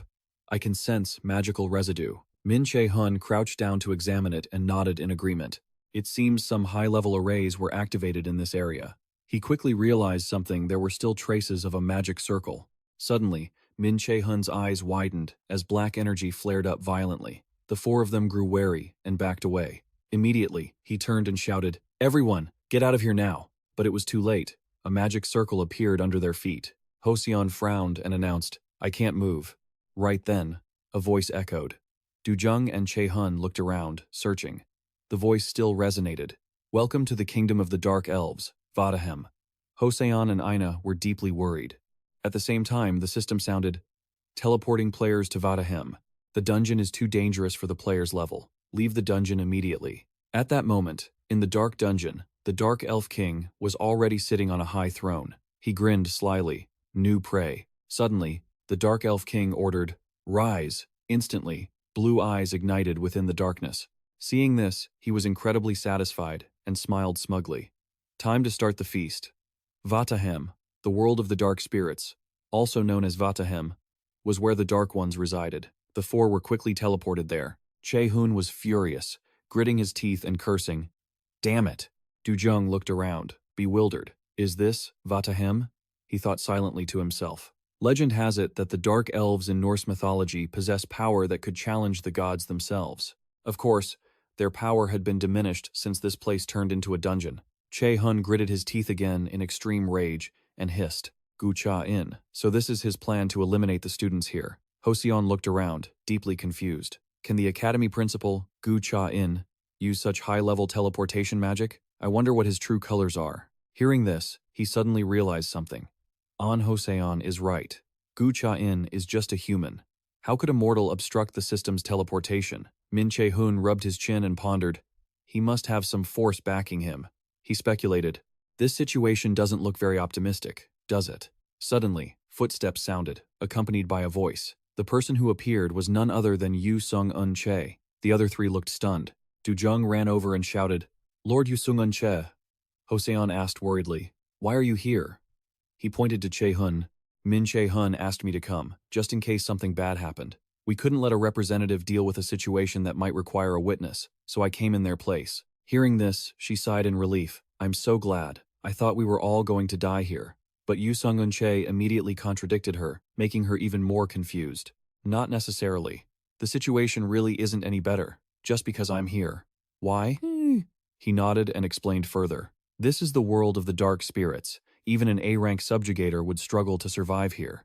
The expressions of Hoseon and Kim Ju-jung didn't improve at all. Aina furrowed her brow. He warned that if they let their guard down, they would all be finished. Che-hun began to observe the area around Yu Sung-eun. He said, "Right. There is no perfect way to clear this dungeon. The magical stones here are constantly glowing." Suddenly, he smiled smugly. "But that only applies to this timeline." Che-hun looked at his three worried teammates. "I've seen all kinds of raid guides before the regression." Then he spoke up to reassure them. "Don't worry, we'll get out of here in one piece. I'll make sure of it." They were all astonished by his attitude. Park Sung-jae looked over with a stern face, then cracked his knuckles. First off, shouldn't Min Che-hun just confidently announce he's going to find the survivors? At that same moment, in a luxurious, brightly lit room, a man was tapping his fingers impatiently against the table. This was a serious violation of his promise. Don't you think so? Suku seemed annoyed.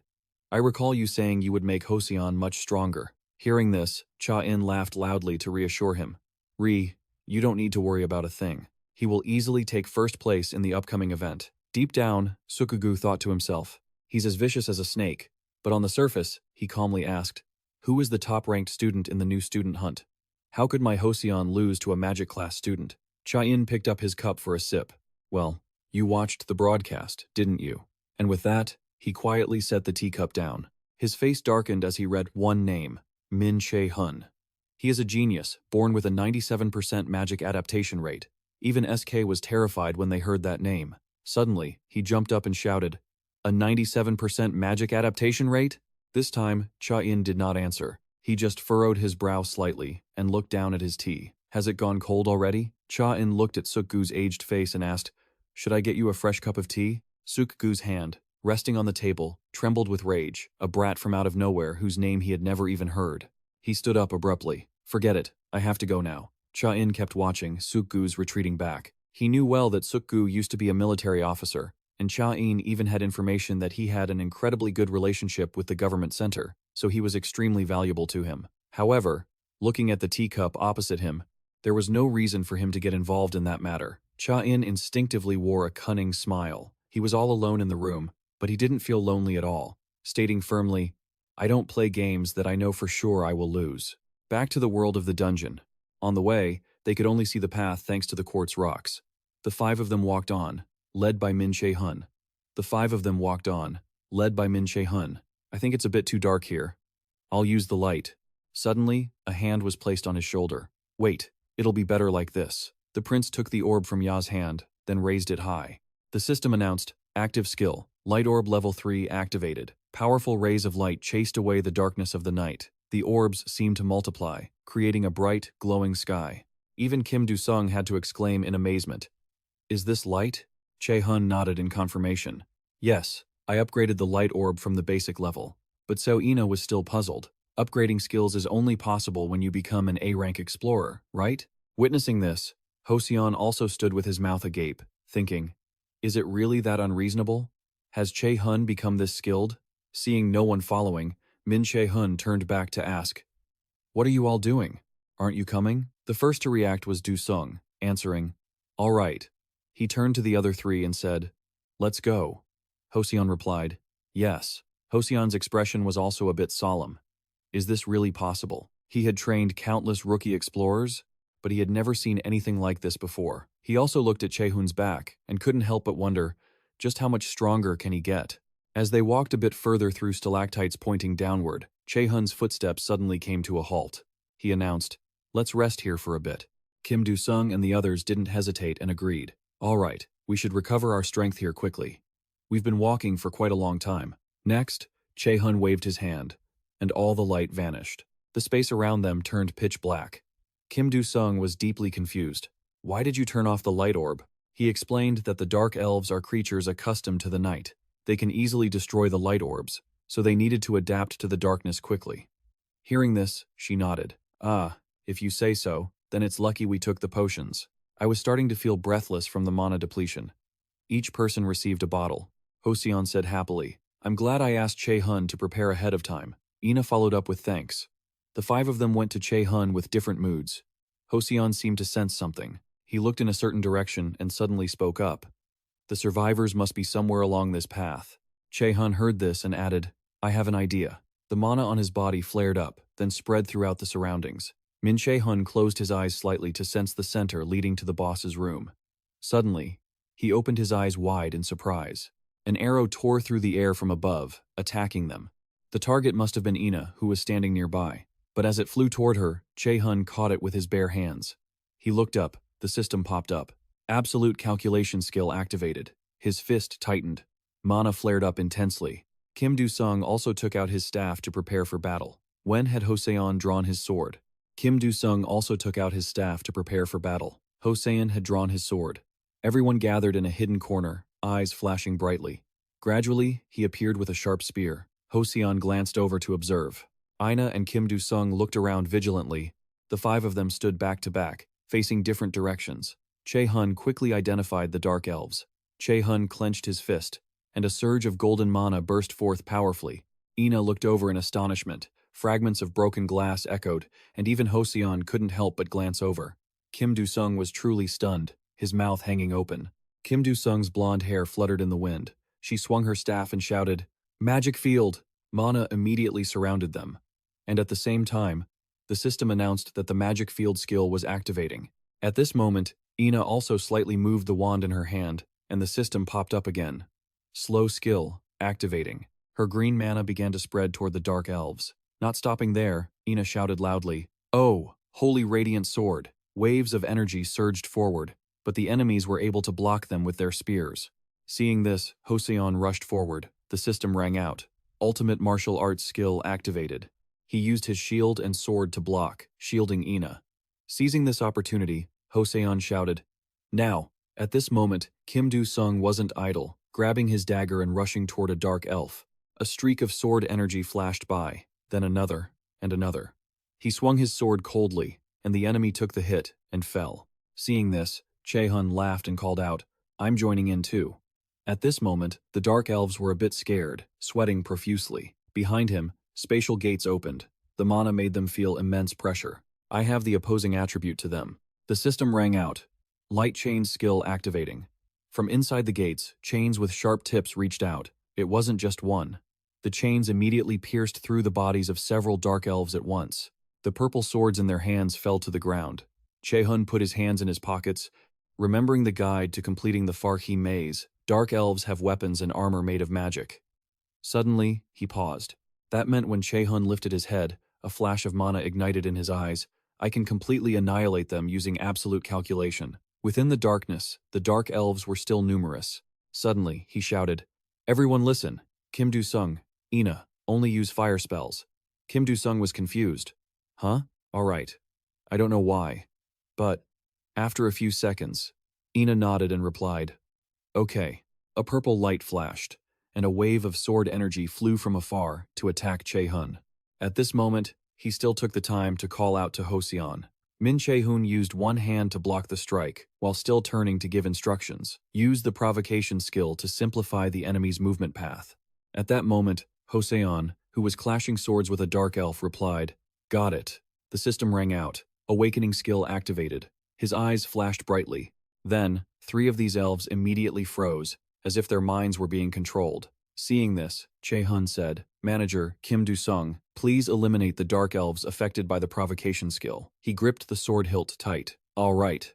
Even so, Kim Do-sung couldn't help but think, does he know something about the dark elves? The system rang out again. Stealth skill level 51. Activated.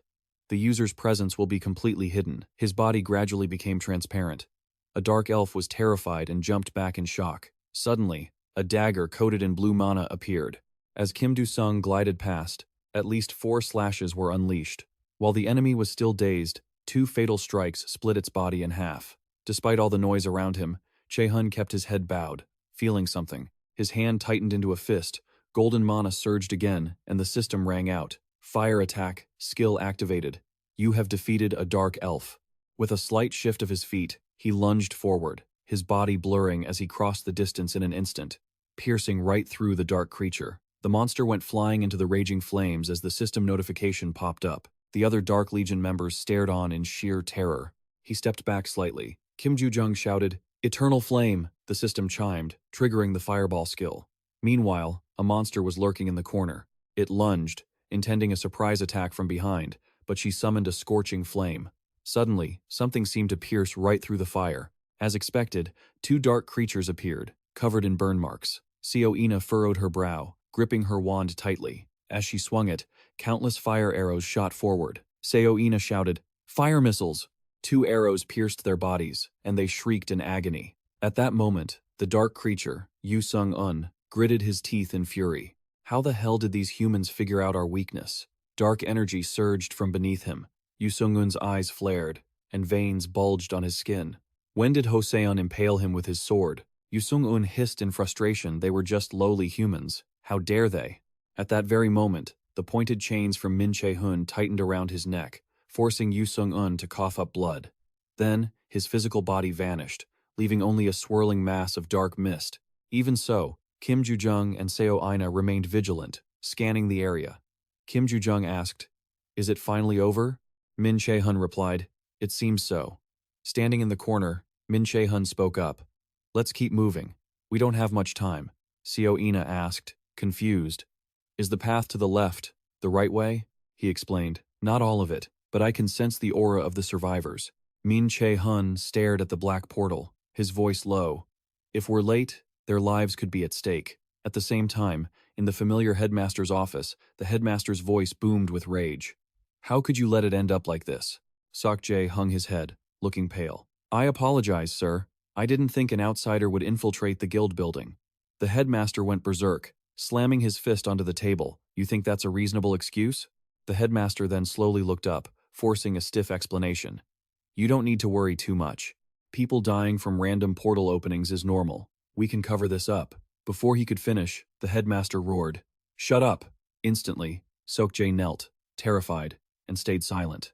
The headmaster continued, "The teleportation gate doesn't work for those without magic. That means someone knew about that loophole and snuck in." Sok-jae stammered, "I'm sorry, sir." The headmaster began to threaten him. "Everything better go smoothly. If any student makes it out alive." The headmaster's face turned dark, and cold sweat poured down. With intense fury, his voice turned icy. "I think you know what the consequences will be, right? Lecturer Kim Sok-jae?"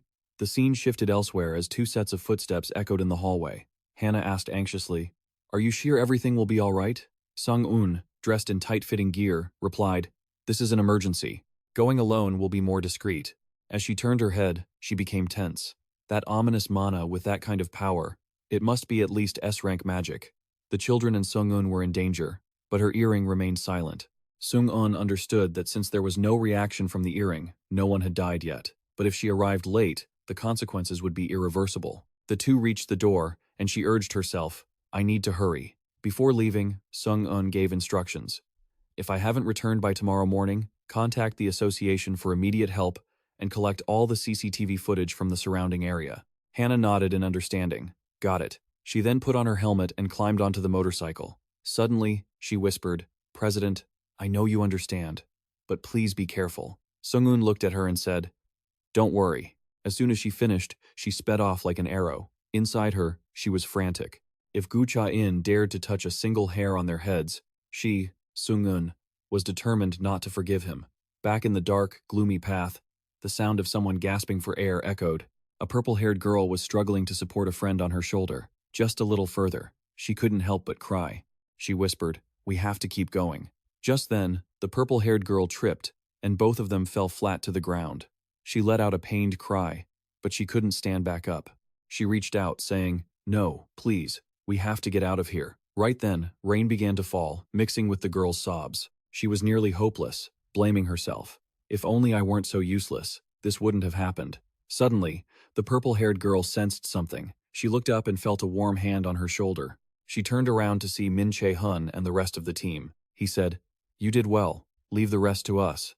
She was stunned, tears still welling in her eyes. The scene began to blur for her, and eventually, she passed out. Moments later, in that same dark place, Kim Joo-jung was giving the girl medicine. Elsewhere, Ho-seon was treating Song-chan, who quickly regained consciousness and groaned. Song-chan held his head and looked around. "Where am I?" Min Che-hun replied, "This is the land of the Dark Elves. These are my teammates. They came to help me rescue you." Hearing this, the purple-haired girl nodded. "I see." Min Che-hun then asked, "What happened?" Song-chan gritted his teeth. "The others were captured. They were with us when we went to the guild." The purple-haired girl stood up and continued. "Right after falling here, we were ambushed by the Dark Elves." She recounted, "The others were all captured, and Song-chan and I managed to escape their sight." The girl lowered her head. "But we couldn't handle the mana overload." At this point, both of them felt embarrassed and looked away. Min Che-hun realized and thought to himself, "She must think she's a coward." He was certain that she shouldn't have had to die fighting beside her teammates. No, that's just arrogance. In Min Che-hun's mind, flashes of the past appeared, fighting an enemy way beyond his level. When a monster growled, threatening them back to reality, he concluded that such things only happen in movies. Min Che-hun bit his lip, breathing heavily. He spoke up, "Those people getting captured isn't your fault." Both of them looked up in surprise. Min Che-hun said seriously, "So, please tell us where they were taken." Song-chan's face darkened, but Min Che-hun's expression remained cold. "Or do you want to just let them die?" Seeing this, The purple-haired girl placed a hand on his shoulder and spoke. There is a king controlling the dark elves. She confirmed that the others had been taken to that king. Hearing this, Che-hun rubbed his chin, pondering. So, that must be the way to the insects.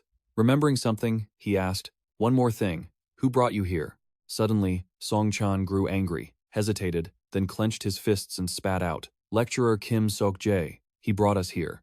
Deeper inside, quartz stones were scattered everywhere. Before them lay countless branching paths. Che-hun ordered, "You guys wait here," Kim Ju-jung shouted in surprise. "What are you talking about? Where are you going?" He pointed in one direction and explained, "I can sense the dark elves' aura. This is definitely the path to them. The vitality of those people is fading. I need to rescue them as quickly as possible." She swung her fist and shouted, "Are you crazy? Going alone is too dangerous. You could die." Seo Ina agreed. "Kim Ju-jung is right. I know how you feel, but cooperating is better." Ho-seon remained silent, appearing hesitant. After a few seconds, he raised his hand. "Fine. I agree with you." Kim Ju-jung couldn't believe it and shouted, "On, Ho-seon." Che-hun stated plainly, "You haven't reached the level where you can go one-on-one with the Dark Elves and win. Besides, we need to protect the injured ones." He insisted that this was the best approach they could take right now. Her expression turned grave. "But if that happens, you might." Before she could finish, Che-hun interrupted, "Do you have any other ideas?"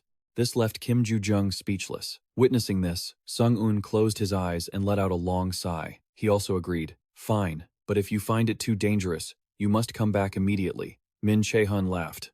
"Deal. I'll leave my friends to you then," Ho-seon said. "Don't worry about us. Go." He promised, "I will protect them with everything I have." Naturally, he felt reassured and smiled. As he passed, Kim Ju-jung didn't forget to pat him on the shoulder. "All right, I'll be back soon." They stood there, watching his silhouette fade away. The purple-haired girl asked anxiously, "Will he be okay?" Sung-un replied confidently, "He's very strong." Meanwhile, Kim Ju-jung wiped away her tears. The girl looked at the others, who were also silent. The two girls interlaced their fingers. "That's right, he'll be fine." Sensing something, she turned her head, and Kim Ju-jung smiled. "Now, let's just do what we can." Suddenly, a wave of dark energy appeared from nowhere. Yu Sung-woon's ears twitched. Ho-seon and the two girls looked over simultaneously. The girl with purple hair and Song-chan looked worried.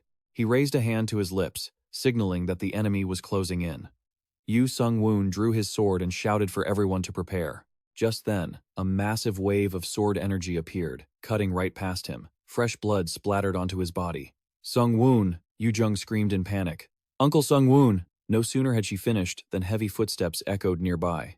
"I was just wondering where these pests came from," he sneered. Followed by another blast of dark energy. Song-chan couldn't help but gasp in horror at the scene. Lodem is here again? So that's where the people were. Meanwhile, Che-hun had reached a massive gate. He knew something might go wrong while he was away, so he had to wrap things up here as quickly as possible. Che-hun shoved the door with his hand, and with a thunderous boom, the door was sent flying. Inside, as if they had been waiting for a long time, the Dark Goblin King spoke up. "You've finally arrived." He gave a cunning smirk. "I heard we'd have some guests, so I prepared a few special things for you." Suddenly, the earring on Che-hun's ear began to glow brilliantly. What was happening? It started to vibrate, and mana surged once more. He jolted, completely stunned. Little by little, Che-hun felt the manager's presence fading away. Just then, the massive gate slammed shut. He glanced back at the sound. The Dark Goblin King mocked, "What do you think? Do you like it?" He offered a suggestion. "You'll never be able to escape this place." He added, "Well, there is one way. If you can manage to survive this, that is." Che-hun's teeth gritted in a rage. His friends were in danger, and his hand clenched into a tight fist at his side. "I need to go save them. What should I do?" At that moment, Ho-seon had promised, "I will protect them with everything I've got." Suddenly, Che-hun seemed to calm down. "I need to trust them." His eyes burned with resolve.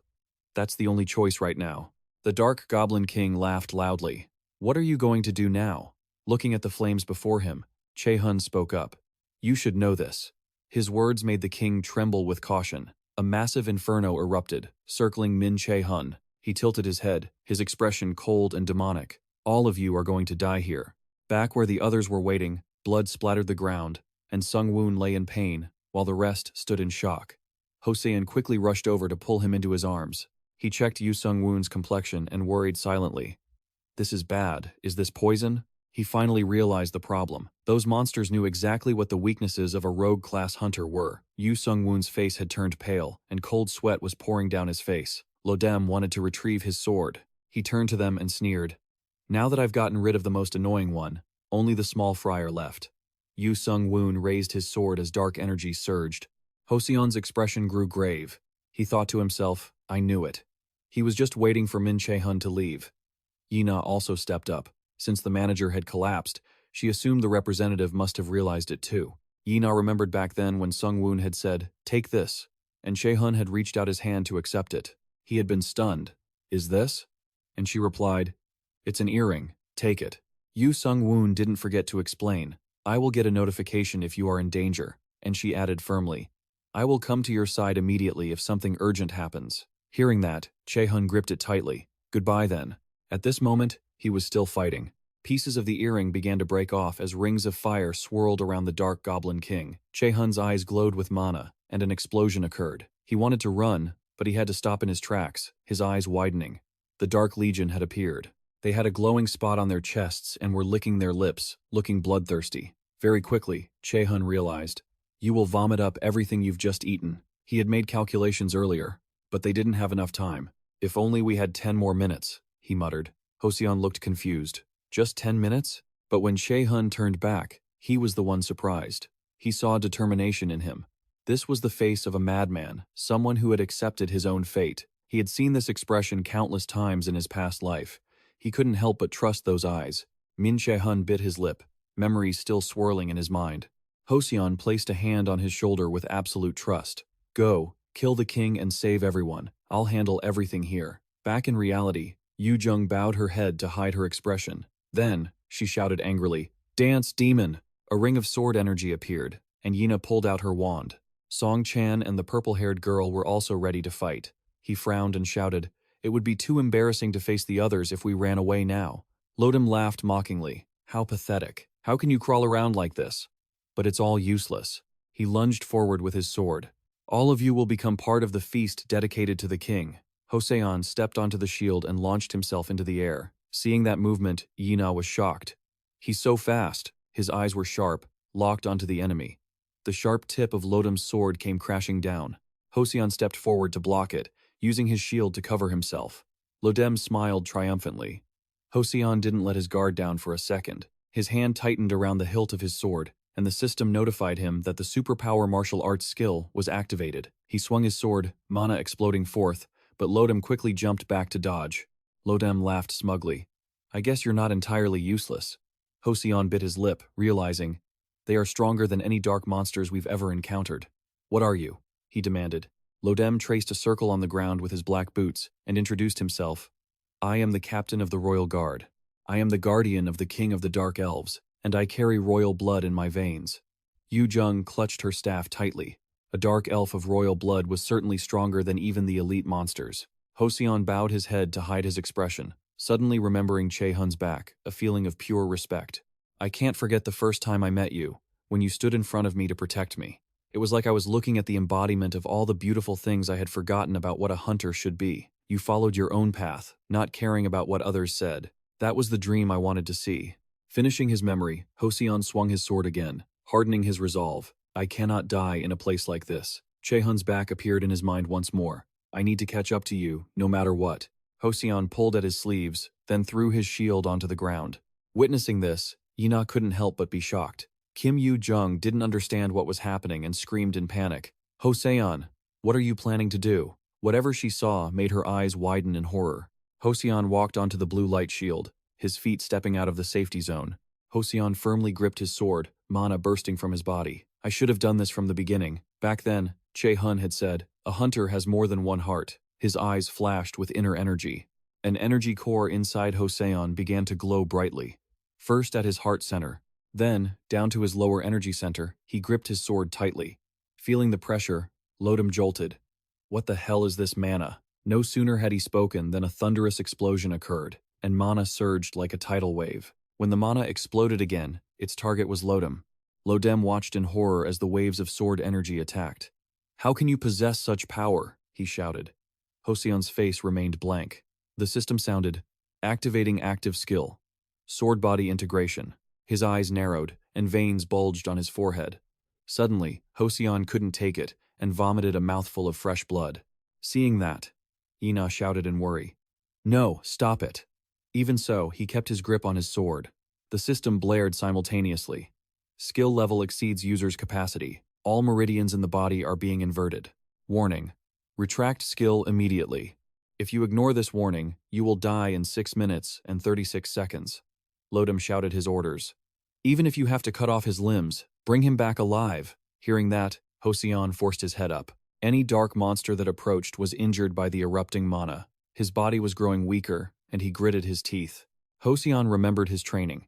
He had successfully acquired a grade 5 skill, but his body wasn't strong enough to use it yet. Sword body integration. Once you reach the pinnacle of swordsmanship, he snapped out of his memories, his eyes flashing as he whirled around. A dark shadow tried to ambush them from behind, but as soon as he got close, a slash of sword energy cut him off. Joseon realized that his body and his sword had become one. He charged forward fiercely, straight at the leader standing behind. Joseon pursed his lips tightly. He wondered, that guy said his name was… What was it again? Seeing the guy's smug look, he understood that with this unstable, newly awakened power, he couldn't possibly defeat him. All he could do now was buy time. A purple streak of sword energy appeared in the air.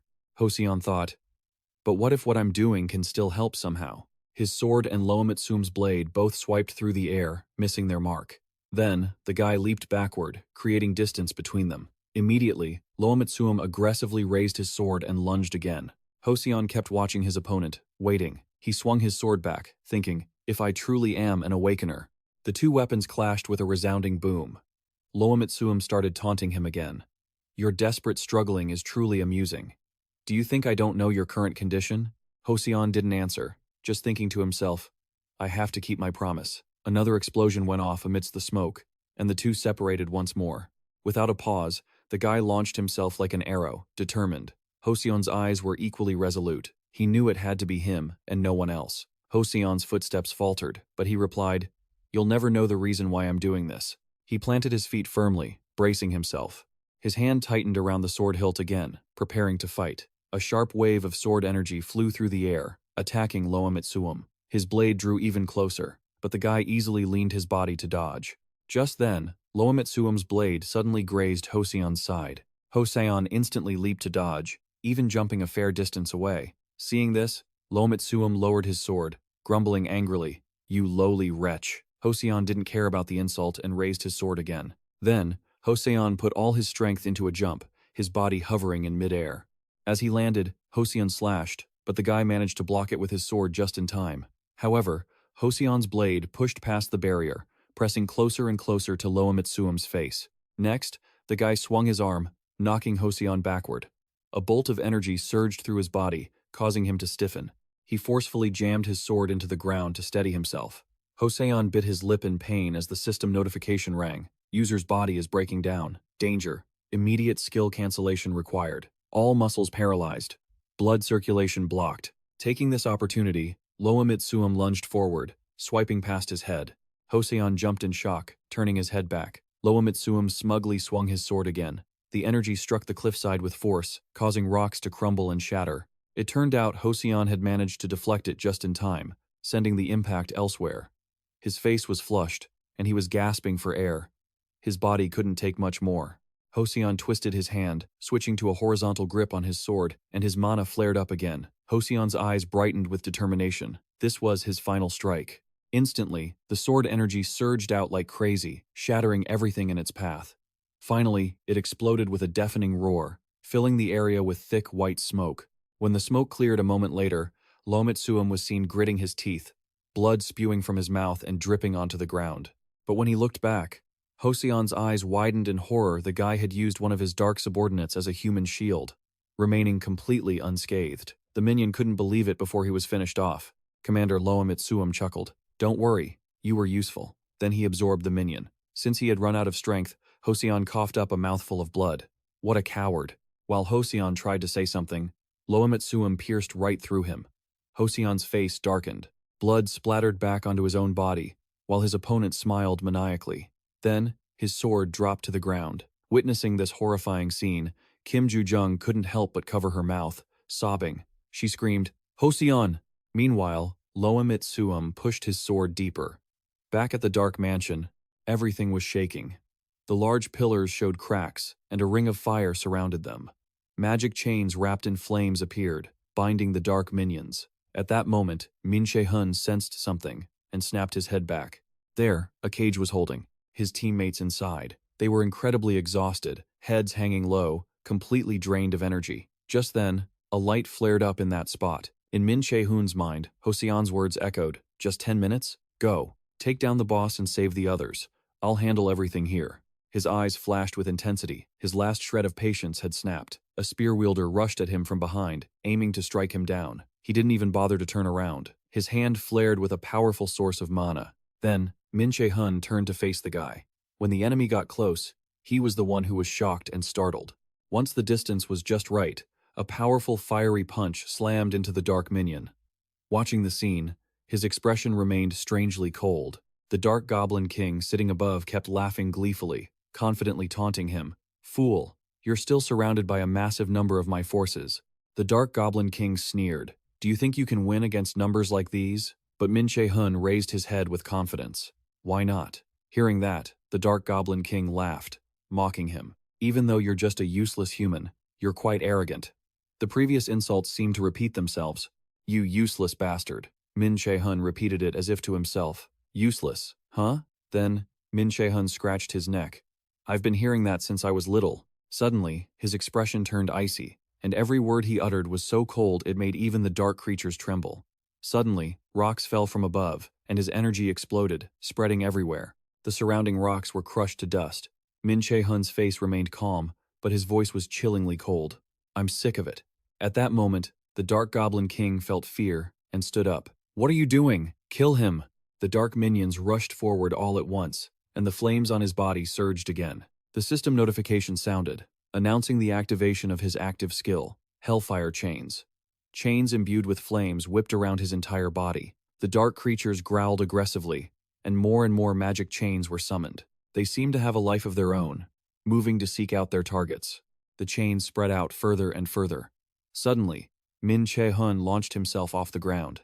He threw a punch at a white-haired minion, delivering a crushing blow.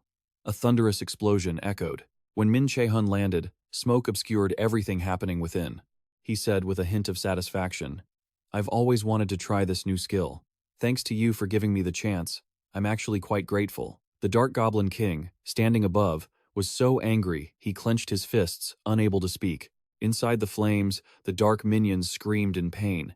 It wasn't just one. All of them were engulfed by the fire.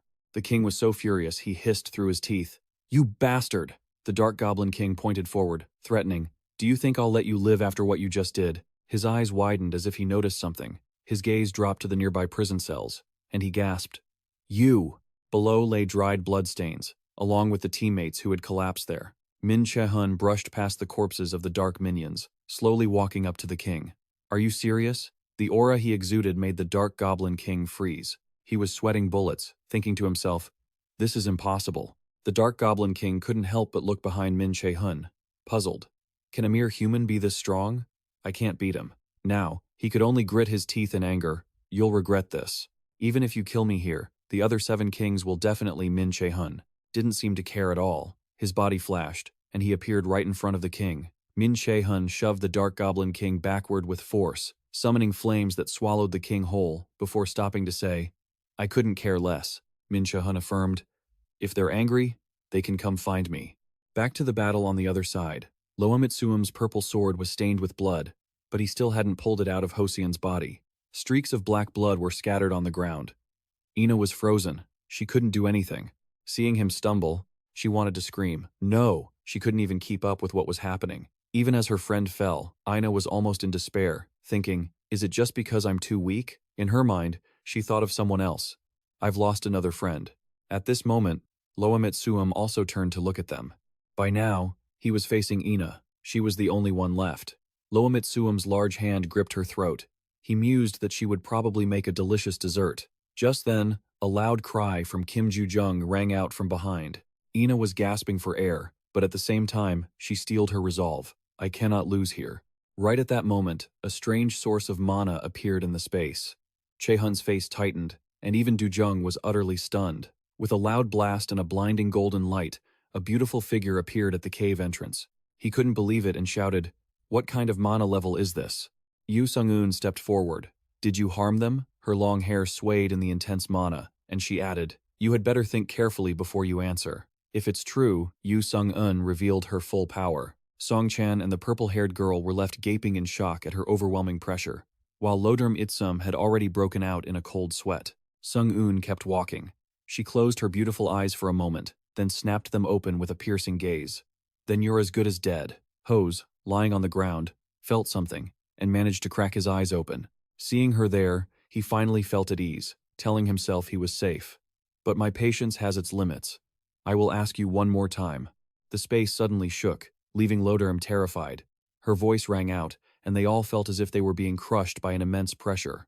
Sung said coldly, "Did you do that to them?" Lodurm Itsum's cold sweat poured down, but he bit his lip, unable to utter a word. Sung Che-hun lay on the ground, covered in blood, and Woo-eun had already lost consciousness. Yu-jung quickly caught Ina, who had just been choked, and helped her stand up. At this point, Lodurm realized one thing. Judging by her mana, he definitely couldn't defeat her. But if he took the others as hostages, he might have a chance. With that, he looked up to confirm his plan. "That's right, it was my handiwork." Yu Sung-un's beautiful phoenix eyes narrowed, and she bowed her head slightly as she replied, "Is that so?" From a distance, Sung-un watched Lodurm. Yu Sung-un, still kneeling on the ground, waved her hand, and a brilliant golden light erupted. "I have never wanted to get involved with a monster like you." The system notification rang out. Active skill, sacrifice activated. Sources of pure energy appeared, and Ina, sensing something, looked up in a daze. Yu-jung reached out to receive it, as the system explained. Heals multiple targets simultaneously by consuming your own vitality. Sung-un remained completely composed. Watching this scene, Lodurm Itsum was truly panicked. How can she heal that fast? What the hell is this? Seeing his bewildered expression, she spoke kindly. "A healer does not abandon any injured person, even if they are an enemy." As soon as she finished, Sung-un, but seeing this, Lodurm Itsum started panicking again. "Wait, she smiled, but it looked rather terrifying. "I don't like it when others hurt my people." In his eyes, her figure looked blurred. Then, with a flick of Yu Sung-un's hand, he was sent flying backward. Yu-jung's eyes went wide in disbelief as he watched Lodurm Itsum's body slowly dissolve into streaks of dark energy. She insisted that it wasn't a skill. Yu-jung realized she was just projecting her mana, but it was still incredibly powerful. Then, Sung-un hurried over to hug Yu Sung-un, who was lying on the ground. "I need to check on these two first." She waved her hand again. Mana appeared, and that pure energy swirled around the area, heading straight toward the wounded Baek Sung-che's body. Ina stood to the side, worried. "Is he okay?" Sung-un examined him and replied, "He's stable now, but..." She turned to the side where Duel was gasping for breath. Huel's condition was quite dangerous. Yu Sung-un immediately began to heal him. The system warned, "Target's injuries are severe. It will take a significant amount of time to recover." Reading that, she looked a bit stunned. He pushed himself beyond his limits. His meridians are a mess, and his mana-conducting nerves are severely damaged. If I had arrived even a moment later, he would never have been able to use mana again. A moment later, the system pinged. "Target healed. Your vitality has permanently decreased by 2%.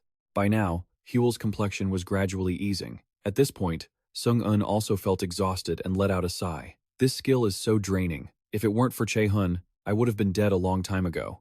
Yu-jung approached anxiously and asked, "Ho-san, will he be okay?" She smiled and replied, "Of course. It will take a few days for him to wake up, but don't worry, I'm relieved." Hearing that, she breathed a sigh of relief. Now, as for Sung-yun, since Che-hun wasn't there, the four of them hung their heads again, no one daring to speak. Finally, Song-chan answered. Min Che-hun went to the boss's room alone. She was stunned for a moment, but quickly broke into a smile.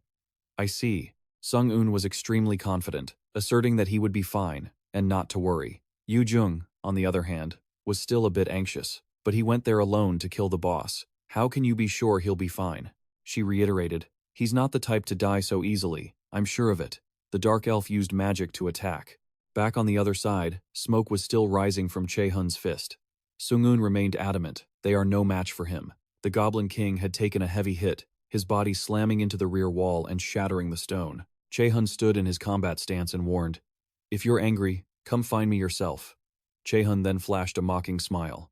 Of course, that's only if you can leave here alive first. The broken rubble kept falling to the floor.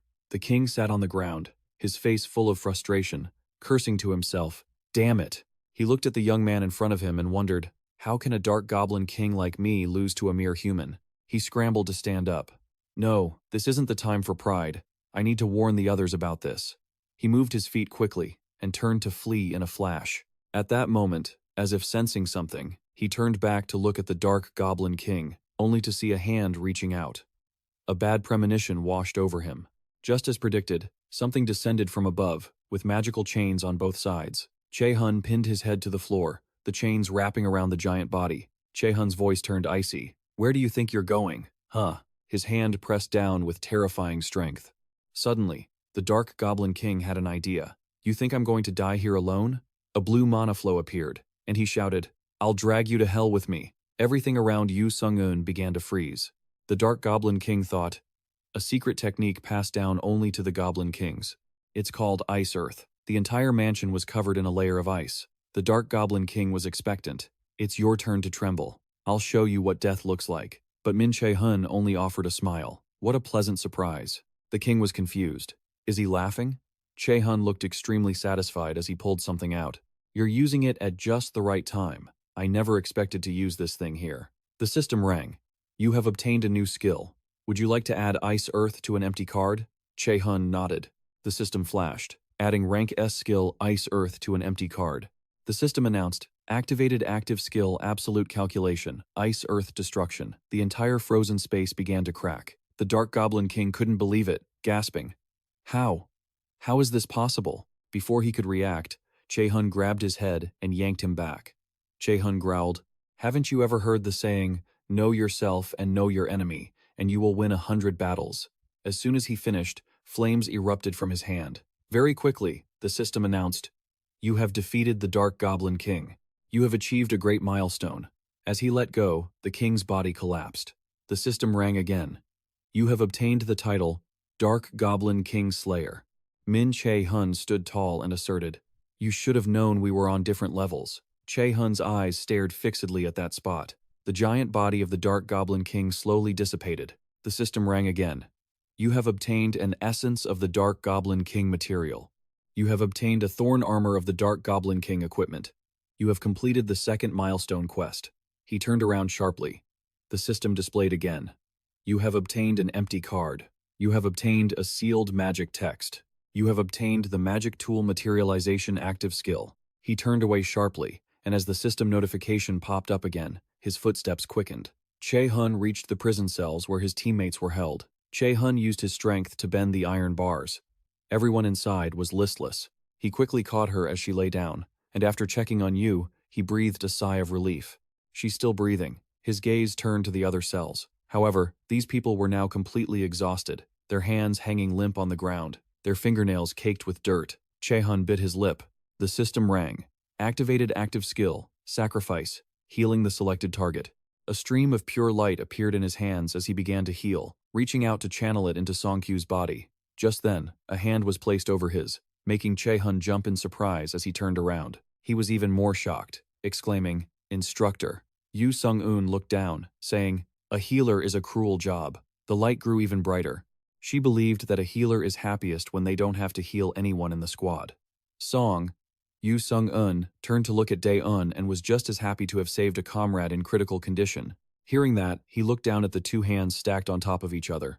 A tremendously powerful energy erupted throughout the place. At the same time, in the real world, Suk-jae went berserk, slamming his fist into the steering wheel. From inside the car, one could hear him shouting, damn it! Kim Suk-jae's face contorted, and cold sweat broke out. Who is that bastard? He threw a punch again, cursing. Damn it! Kim Suk-jae's face turned bright red as he kept cursing. Suddenly, he froze, as if a thought had struck him, and a wicked grin spread across his face. Kim Suk-jae, even if you manage to make it out of there alive, it's meaningless. All of you are going to die in agony. Suddenly, Min Che-hun knocked on his car door. Without hesitation, the glass was shattered and forced inward. He went berserk, grabbing Suk-jae by the throat. What the hell are you doing, you bastard? An hour earlier, at the academy entrance, they had returned safely. Hoseon bowed politely. We want to thank you for everything you did today, instructor. Seeing this, Sung-un just smiled faintly. If you're that grateful, you can just come to my guild later, right? Du Jung-mi jumped in surprise. She was excited. If that's the case, I'll go right away. Che-hun felt helpless. Geez, you need to learn how to be serious in a situation like this. The next moment, she kicked him. She snapped. I already told you not to open your mouth for the rest of the day. He groaned in pain and slumped down. How is her physical strength stat high enough for that kick to hurt this much? Che-hun gave a wry smile. I'm just worried about you. Wai-na blushed slightly and looked away. The atmosphere was incredibly cheerful and relaxed. Suddenly, Sung-un turned to the side and said, I think they're here. A white car sped down the road. Someone hurried out of the car. Hannah cried out in concern. Representative, she pressed urgently. Are you all right? I rushed over here because I hadn't been able to contact you for hours. She replied, I'm sorry. I'll explain the details to you later. Yu Sung-un spoke up. Please, take the injured and the kids back to the guild first. Hannah asked, What about you? As the security team began to move in, she replied, I still have things to do. She didn't forget to point at Min Che-hun, signaling that he had things to do as well. Hearing that, Hannah could only sigh. All right, fine. She opened the car door and called out, Let's go. Managing Director Yu Sung-un Che-hun was startled. All right. Only then did he speak up. Your arm. He quickly used telepathy. Please, don't say anything about my arm. I beg you. Che-hun frowned. Using telepathy already? Are you okay? That costs a lot of mana. Sung-un's expression darkened. Of course I'm not okay, she explained. If my brother finds out, it'll be even worse. Hannah lost patience and turned away. If you're just going to stand there, I'll take that to mean you're walking home yourself. Yu Sung-un hurried over and arrived immediately. She looked through the window and said, See you later then. Sung-un instructed, Take good care of the kids for me. The two stood there watching the car drive away. That was when Che-hun said coldly, You can feel it too, right? Sung-un turned and replied, Yes. Right in the middle of the city, there's a source of dark energy lurking. Yu Sung-un mentioned that feeling of angry, disgusting, and irritating glares. Back at the parking lot, Sok-jae's body was slammed hard into the ground. He backed away in fear. Damn it, how did that hit me? Sung-un spoke up. Instructor Kim Sok-jae, I don't understand why you're here. Sok-jae's face twisted, and sweat poured down. How could Yu Sung-un know about this? Suddenly, he jumped up and lunged forward. He summoned a mana orb. Damn it, do you think I'll let you get away with this that easily? The object hovered in the air quickly. Kim Sok-jae thought to himself, Director Lee gave me this magic artifact. The more mana I put in, the brighter it gets. He pondered. I shouldn't have used it in a situation like this, but it's an emergency. Kim Sok-jae's entire body flashed and vanished, reappearing behind Sung-un. He shouted, Die! She calmly turned her head. Sung-un merely spun around effortlessly, and Sok-jae lost his balance, falling to the ground. His face turned bright red with rage. She kindly explained, Did that magic artifact help you teleport? It's not that great, though. Yu Sung-un told him that it only moved him a few dozen meters. If you had used it to escape earlier, it would have been for nothing. At the same time, photos of Sok-jae and Che-hun were being printed out somewhere. It was Gu Cha-in, who was digging in his ear. Back to the scene, she questioned, Why were you intentionally trying to eliminate the students? Sung-un's voice grew even colder. Who is the one pulling the strings behind the scenes? Kim Sok-jae gritted his teeth. What makes you think I'd tell you that? He created a purple orb with eerie mana. After all, mages were at a disadvantage. She guessed it immediately and exclaimed, Is that a mana-compressing device? What a shame. Meanwhile, in the principal's office, Gu Cha-in was about to stand up, as if he sensed something. This pawn has no more utility now. So, Gu Cha-in already knew about Seok-jae's situation. Mana surged powerfully from Yu Sung-un. Do you think she raised her voice instinctively? You can defeat me with that? At this moment, Gu Cha-in also left the office. Kim Sok-jae, with a face dripping in sweat, blurted out, How? Che-hun was watching from a corner. I knew it. In his head, he couldn't help but remember the magic circle from the other day. That was why he hadn't detected the seal earlier. But then, Min Che-hun suddenly cursed softly. Stupid. Yu Sung-un's people are covered in a layer of mana. I don't care if you confess who's behind this or not. She also affirmed, I already know it's Gu Cha-in. I didn't expect you to answer my question anyway. Sok-jae's face darkened further, his terror undisguisable. Sung-un's gaze dropped to the orb in his hand as she spoke. Mana devices are easily destroyed if you pump more mana than their limit. By now, Gu Cha-in had already walked out of the office. She warned him, which meant that in the trash can, the photo of Sok-jae was already crumpled. Yu Sung-un stated once more, "You will die here." In the sky, dark clouds turned into a whirlwind, but it was enveloped by a stream of golden light. Sok-jae looked up in horror. He stared blankly at that power. Instantly, a loud explosion rang out, and Yu Sung-un's energy shot out in all directions. Kim Sok-jae's face went grim. The energy hit him directly, and a scream of pain echoed. This time, even Che-hun was shocked. That technique, the Thunder Call activation skill, is an A-rank skill, a lightning element spell. Its power depends on the user's strength. It's the same rank as my light chains. But the power was on a different level. Kim Sok-jae's body was nearly obliterated, with only fresh blood remaining. Following that, the energy orb fell and shattered into pieces, and just a few seconds later, it exploded. On the fragments, an image of Sung-un's face appeared. Then, a neat room appeared in the view of someone hugging a pillow. It was Wyna. She blushed a little, her heart replaying the image of that day when Che-hun caught the spear tip with his bare hands, along with her own terrified expression. Her face turned even redder as she muttered, "Che-hun protected me." She buried her face deep into the pillow, her eyes hazy. Yina understood that Che-hun could calculate and reverse magic in the blink of an eye. She encouraged herself, "I still have to try harder," but then she smiled to herself, "I'll thank him later." The next day, the entire academy was covered by a protective barrier. Many reporters had arrived. A host asked loudly, "Does Student Millet have any statement on this matter? We need a word from Principal Gu." Inside the academy, it was still quiet, but outside, crowds had gathered. In the office, Gu Cha-in was sitting with his head bowed. Currently, the academy's reputation was in serious decline. Yu slowly walked in from outside. "There are rumors that you created the Magic Guild to eliminate students." His fist slammed down on the desk in anger. His teeth were clenched so hard that veins bulged on his face. His brows knitted together fiercely, and his eyes fell on the computer he had just broken. Why did this happen? She reported again, "Principal, reporters are waiting outside the academy, and investors are calling as well. What should we do?" Still, no one answered. Gu Cha-in kept rubbing his temples. "What do you mean, what should we do?" Suddenly he shouted, "Lock the academy doors and tell them there will be no interviews." Immediately, her expression remained emotionless as she bowed her head. "Yes, I understand." She turned and walked away.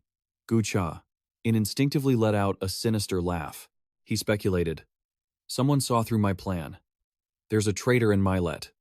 All the important information is being leaked." At this moment, Gu Cha-in also guessed that Kim Sok-jae was dead. There was no way he could have been the one to leak the information. Suddenly, he looked at his phone, which was still vibrating on the table. Gu Cha-in picked up the phone to check something, and then smiled sinisterly. "That's right, blood debts must be paid in blood." As soon as he answered, he introduced himself. "This is Gu Cha-in. Yes, I want the media to forget about this. I will pay whatever the cost." "All right, thank you." The next day, in the quiet school campus, on the hallway, many students were passing by. Ho-seon was still walking alone. Suddenly, someone appeared beside him. Min Che-hun nudged his shoulder. "Hey, that looks good on you." Ho-seon jumped in surprise. "Is that you?" "Che-hun, you scared me." He gave a wry smile. "Thanks to you and your representative." Ho-seon thought, "I wouldn't have survived without the two of you." Suddenly, Che-hun stopped and looked at the other person. Finally, he asked, "Why did you do that?" Even he was taken aback for a moment, then shyly scratched his face. Seeing that, Che-hun just smiled. "That's right. You need to keep that spirit and keep moving forward." These words left Ho-seon very confused. He explained patiently, "You can think about the reason later, so just keep doing what you want. Keep doing what you want to do, even if I don't tell you to." Then, Che-hun patted his shoulder. "Well, I'm off. It's almost time for class." Ho-seon just watched him go in that direction. Meanwhile, he waved his hand nonchalantly, and the creature suddenly turned back. "Right. You should take better care of yourself. Others are really worried about you." Only then did he truly leave. Ho-seon stood there, deep in thought, his hands clenched tightly at his sides. Suddenly, he smiled faintly. "The thing I want to do, huh?" His eyes drifted toward the large window, and he broke into a confident smile. Back in Che-hun's bedroom, the system interface popped up. Item acquired. Slayer of the rank a Black Demon King. A title of honor awarded to those who have defeated the Black Demon King. Mana plus 30, plus 10% power when facing dark attribute monsters. Equipping this title will trigger the wrath of all black demons and turn the player into their target. He finished reading and pondered. Rank A, plus a lot of mana, and extra power against dark attribute monsters. Do item titles always have such rare effects? Che-hun scratched his head. I've been so busy cleaning up the aftermath of the Guild Kai incident that I haven't had a chance to check this. If only I'd seen it sooner. He tapped the system screen with his finger, and it split into two large windows. Material item, Essence of the Black Demon King. Rank A, +1, mana essence found inside the body of Che-hun, who was possessed by the Black Demon King. It becomes a powerful medicinal ingredient for recovery. Mana stat will increase permanently by 10 upon use. Equipment item, Cloak of the Black Demon King. Rank A, high-level item from Keenan. Black Demon King's power +25, mana +25, stamina +1,500. He was extremely satisfied. He would never lack power or mana again. I'll leave the essence for Che-sung. Che-hun already imagined the scene. He would surely be excited. He always loved new materials. Suddenly, he noticed something. Is this the last thing? The screen displayed a skill. Active skill. Artifact Materialization Level 1. A skill that can create armor when needed during battle by using mana. The higher the level, the stronger the created artifact. Artifacts created by this skill disappear if the mana supply is cut off. Artifact stats and ranks are random. Current lowest rank is C. If the armor's rank is too high, it will decrease to match the user's level. Che-hun was stunned. He immediately sat bolt upright. I can create an artifact whenever I want. A skill that could generate gear when needed in battle. By using mana, the higher the mana, the stronger the artifact. In his mind, weapons made of lightning appeared. Just like that, the screen in his hand vanished, and a new weapon slowly began to form.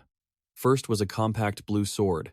The system chimed, "You have successfully created an equipment item."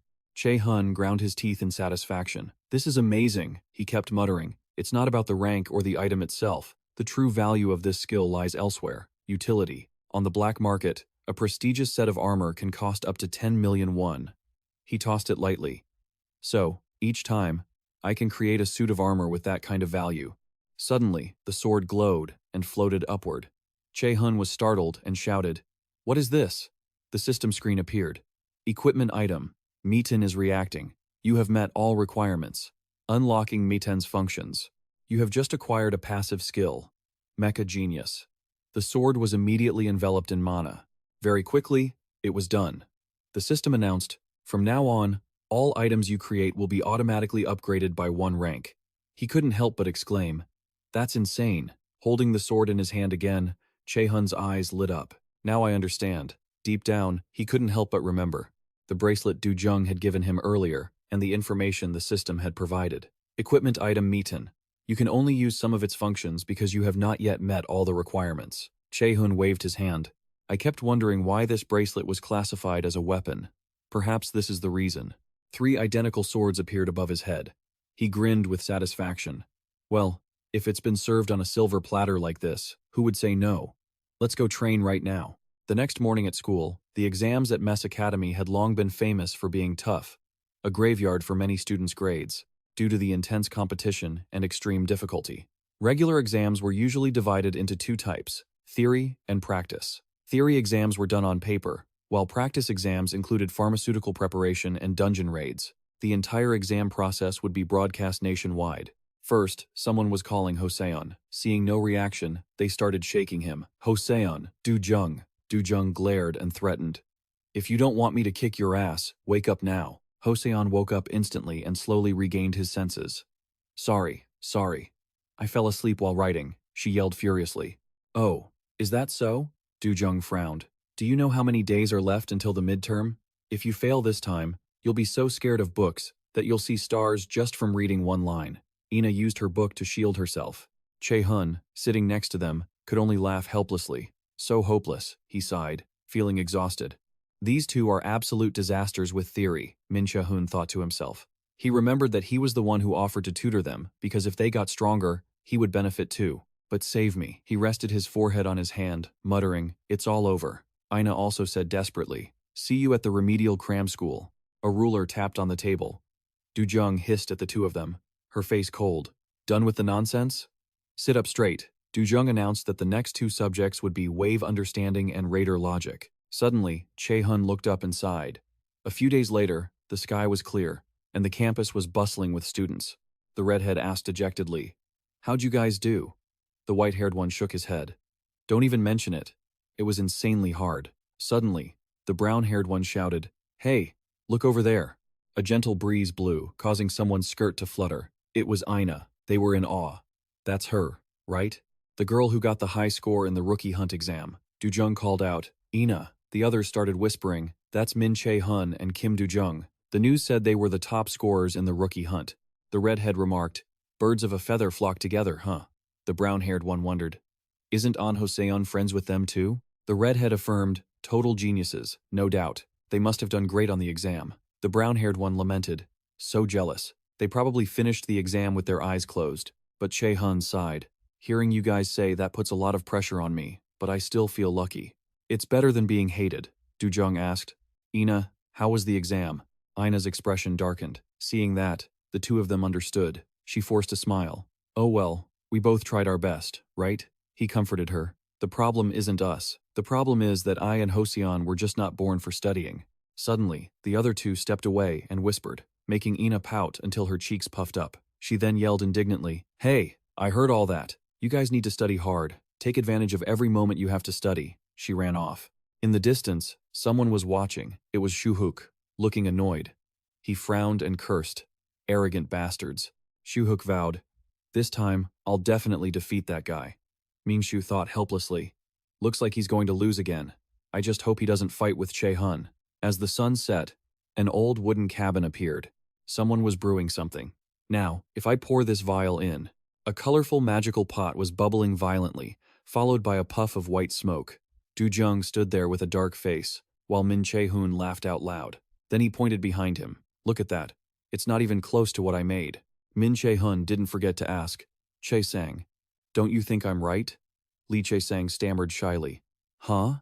Then he scratched his cheek and finally spoke. "Actually, at this rate, both of you are going to fail." Du-jung was shocked. "Huh?" Che-sang closed his eyes, and only then did he continue. "You guys have absolutely no talent for alchemy." Min Che-hun ran his hand through his hair, thinking, "Damn it, I've practiced so much though. Must avoid failing at all costs." Seeing that, Che-sang slumped. "Sorry, this is a bit too difficult." He asked further, "Hey, is there really no way to help us from failing?" He rubbed his chin. "There is a way, if you two use special items." The two looked at each other, shocked. Special items? The staircase was empty. The hallway was completely deserted. A familiar pair of shoes appeared. A girl was reading something, and the large door of a room came into view. Her footsteps stopped. At that moment, Che-sang had told them about a type of monster called the moon firefly. He explained, "They only live in extremely clean, unpolluted areas. This species is so rare that the black market only sees about 100 of them per year on average. If you crush their outer shell into powder, you can maximize the effectiveness of any medicine to its highest level." Che-hun stepped forward and asked, "You're So-run, right?" He nodded slightly to initiate the conversation. "Long time no see." Seeing So-run fold her book, she exclaimed with slight surprise, "What? Min Che-hun and Kim Du-jung? What are you two doing here?" Che-hun made a very direct request. "I have a favor to ask of you." Before he could finish, So-run flatly refused. "I'm not doing anything for you. Get lost." "Wait, you're telling me she refused, and you didn't even hear me out?" So-run frowned, clearly displeased. "Who do you think I am? You honestly think you can just pay me with a few points?" Che-hun quickly intercepted, offering cash. "Of course, we can draw up a contract." That statement immediately left So-run stunned. A system window popped up, and he mentioned 30 million won. Even Kim Ju-jung was astonished. So-run's face darkened, masking her true reaction. Suddenly, she looked up, her expression fierce, as if she wouldn't agree to that amount. To everyone's surprise, So-run was actually thrilled. "Of course, I'll do it." She told him to let her hear the details. Du-jung shrugged. Looks like it worked. The valley was breathtakingly beautiful. Du-jung looked around, unable to help herself. "The air is so fresh." Che-hun helplessly reminded her, "Are you here on vacation?" which only irritated her. "Mind your own business." Watching this, So-run just sighed, while Lee Jae-sang gave a bitter smile. "They're quite similar, aren't they?" An hour ago, the three of them were still in class. Song So-run gently rubbed her chin. "That sounds promising," she quickly added. "But even with my inspection skills, I need some sort of trace to find anything." "Do you have a plan?" Che-hun explained. "I'll be bringing along a talented alchemist, so you don't need to worry about that." So-run coldly asked, "Who?" The two of them, one after another, leaned over to look behind them. At that moment, Lee Jae-sang's head popped in, and he awkwardly stepped out. She furrowed her brows, glaring at Li Jae-sang. You're the talented alchemist he was talking about? He was surprised. You know him? So, Run nodded. Of course, we were on the same team during the first freshman hunt. Seeing that, Li Jae-sang just smiled sheepishly. Returning to the present, So Run spoke up. But an alchemist? I didn't expect that. I thought you were just someone desperately trying to get into the martial arts class. He scratched his cheek, replying, I was naive back then. Du-jung called out from the front. Senior, we have to go. She turned back to assess him. You look different now than you did back then. Song So-run added, You look quite happy now. That comment left Li Jae-sang stunned. As soon as she finished, she walked away, leaving him to hurry after her. Wait for me. Moonfire flies. They might be monsters, but they're natural ones commonly found in the real world. They walked deeper in, parting the foliage to make a path. Li Jae-sang looked around and said, There are many theories about why monsters live in groups and where they reside, but most people agree it has to do with the mana in the air and the ground. After the explosion, monsters transformed living creatures and plants into monsters themselves. He smiled, adding, That's why I thought choosing this place was a good idea. Min Che-hun looked up. It was the ideal spot to find them. That was when So-run spoke up. But you know, she said, looking around, it's going to be very hard for them to appear before us. Du-jung, standing beside her, was confused, but she was full of confidence, telling her that Li Jae-sang said it would be fine. He slightly avoided eye contact. Before they entered the teleportation gate, he had mentioned how much he liked bugs. Hearing that, Du-jung slumped. He likes bugs? Suddenly, Li Jae-sang became excited. He pointed at a tree. Found them! Li Jae-sang pointed to the yellow residue. This is the trail of the moonfire fly. So, Run and Min Che-hun exchanged a glance and nodded. She stepped forward. Then it's my turn to work. A blue energy appeared. The system chimed, activating the active inspection skill. That energy snaked everywhere, even tracking the creatures in the area. The system displayed, locating moonfire fly trails, leading the user to the target. After a moment, So-run called out, Got it. I think I've caught them. Du-jung was amazed. Really? A blue line stretched out along the ground. Li Jae-sang immediately gestured. If you act too abruptly, the moonfire flies will fly away. She covered her mouth and shouted, You startled me. Right, I'm sorry. With that, they followed the blue mana trail. Their feet suddenly stopped. Min Che-hun, confused, blurted out, What is it? He looked around, then said, I don't think we're going the right way. Du-jung hugged herself. This feels strange. I'm getting goosebumps. So-run insisted. But the skill led me here. Even Li Jae-sang frowned, looking around. He probed step by step, calling out, This place is really strange. Suddenly, Che-hun jumped back. Before his eyes was a lush green area filled with giant fireflies. Even Du-jung was silenced by the sight. Next, many fireflies fluttered toward them. Li Jae-sang was excited. They're moonfireflies. Conversely, she felt a bit scared and backed away. Che-hun agreed. They look bigger than normal fireflies, don't they? He looked up, impressed by their size. Che-hun stuffed his hands in his pockets. They're still monsters, after all. He observed the way they moved and remarked, They're too fast. He opened his palm, determined. It's best to restrict their movement first.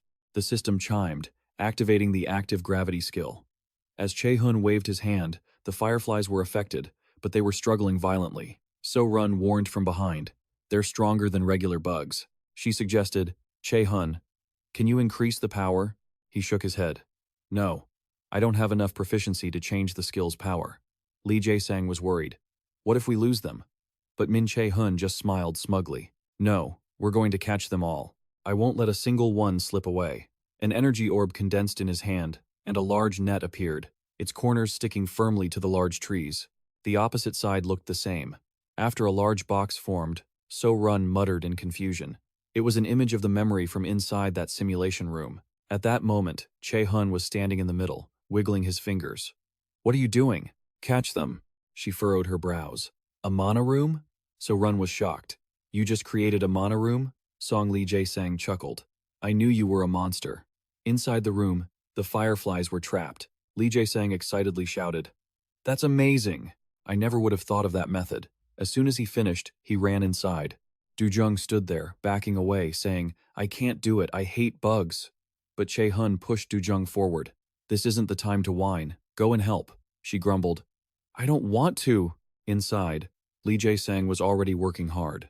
As he brought the box to them, The moonfireflies were sucked inside. So Run also held a box for storage. Her eyes glanced to the side, and her gaze fell on Min Che-hun, who was standing quietly in the back. She hung her head, thinking, is there any other student in the academy who could create something like this? Even a third year wouldn't be able to do it. So Run wondered, where did this guy even come from? Just then, he discovered something and shouted, hey, don't touch that. Immediately, Du-jung screamed, it's so sticky. At this point, Che-hun sighed, completely helpless, while she complained. It stinks too. Beside Lee Jae-sang, purple magic bubbled over a large pot. Du-jung and Che-hun looked tensely at their own pots. Lee Jae-sang, Ina, and Ho-seon were standing by observing. She was very serious. Next, he pulled out a spoon and added an ingredient. Both of them added it to the magical pot simultaneously. The thick concoction in the pot still hadn't changed. Just a second later, a flash of light burst forth. Ho-seon shouted in surprise. What was that? Ina covered her mouth.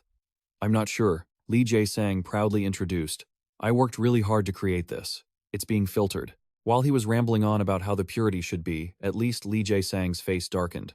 It was unbelievable. Du-jung and Min Che-hun stared at the glowing red pot, shouting in unison. Done! He cheered happily. Lee Jae-sang, that was fast. She also danced with excitement. I did it too. All right, Ho-seon asked curiously. Just like that? Ina remarked. That's incredible. Seeing that, Lee Jae-sang sweated, thinking, oh no, Che-hun's has 51% purity, and Du-jung's is 47%. Will this be okay? A few days later, in the lecture hall, Du-jung and Min Che-hun looked depressed and gloomy. Ho-seon sighed helplessly. You two really have no talent, he teased. I thought this was a monster summoning ring, not a raw material pot. She was frustrated. Even though I used all the best materials, I still placed 42nd. Ho-seon immediately changed the subject. But we all had to rely on Lee Jae-sang for help anyway. You two did great. A murderous aura flared from him. Are you trying to comfort us? Seeing that, he said, I have to get to class. Ho-seon ran off immediately. Bye-bye. Che-hun remembered he still had a few tests left. It's not over yet. Du-jung jumped up and shouted, I'll make up for this in the other tests. He assessed that the trial test was very difficult. Are freshmen taking the test too? The Phantom Dungeon covered everything learned so far, so it was incredibly hard. Min Che-hun crossed his arms, thinking, and there's more. He lowered his gaze. There's one more factor that increases the difficulty. Che-hun was certain it was the team selection. At that moment, Seo Ina asked Kim Ju-jung, how much are you worth? Du-jung pulled at his hair. I'm at 14. I have to calculate carefully to build a good team. It's too hard. Che-hun was still calculating. It was based on the students' current points. Students had to form a team of 4 without exceeding a total value of 50. And Hoon was 17, Seo Ina 15, Kim Ju-jung 14. And he realized one thing. He didn't expect himself to be valued so highly. Che-hun doubted it. In my previous life, I was a 6-star. I was so excited just to be on a good team. Memories kept flooding back. He remembered them clearly, but the outcome had been terrible. Returning to reality, Che-hun pursed his lips, silently judging. What a lousy way to form a team. High-ranking students choosing the lowest-ranked ones? He wondered to himself. What gives them the right to do that? His presence was filled with a chilling, intimidating aura. Suddenly, a student walked up. Hello. Hearing this, Che-hun looked up, his eyes suddenly burning red, his hands clenched so tight his veins bulged. The student asked again, You're Min Che-hun, right? In his past life, Han Du-sung had mocked him. If you're inferior, know your place. Now, he raised his hand, the genius who topped the recruit hunt and performed exceptionally well in the simulated dungeon. In his memories, Han Du-sung had taunted him, not understanding why he dared to act so arrogant. You should know your status, right? Along with that face came a sinister, unsettling smile. Now, Han Sung smiled. It's a pleasure to meet you. I am Han Du-sung.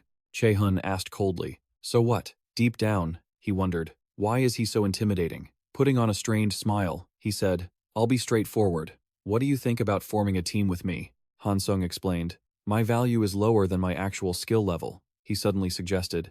You ranked 20th, so it must be hard to choose teammates, right? I'll help you. Only then did he stand up. Che-hun, unhappy, thought to himself that people like this were everywhere. Scum who bully the weak and suck up to the strong. He replied, Too bad, Han Sung. Che-hun was blunt. I don't want to be on the same team as you. His face was icy. Why don't you go find someone else? Han Sung didn't accept it. Wait, Are you even listening to me? My value is low, but my skills are top-notch. Che-hun nodded. I know. But what does that have to do with me? He asserted, I can clear the test on my own, and you aren't very useful to me. You're weak. Having said that, he turned his back, infuriating the guy. What did you say? Suddenly, Che-hun stopped, looked at the other students, and spoke up. Have you guys considered my proposal? The group replied happily, of course, which made Han Sung absolutely furious. These were Song Yu and Cha-in. They exclaimed joyfully, we both agree. Seeing this, Han Du-sung gritted his teeth, feeling the injustice.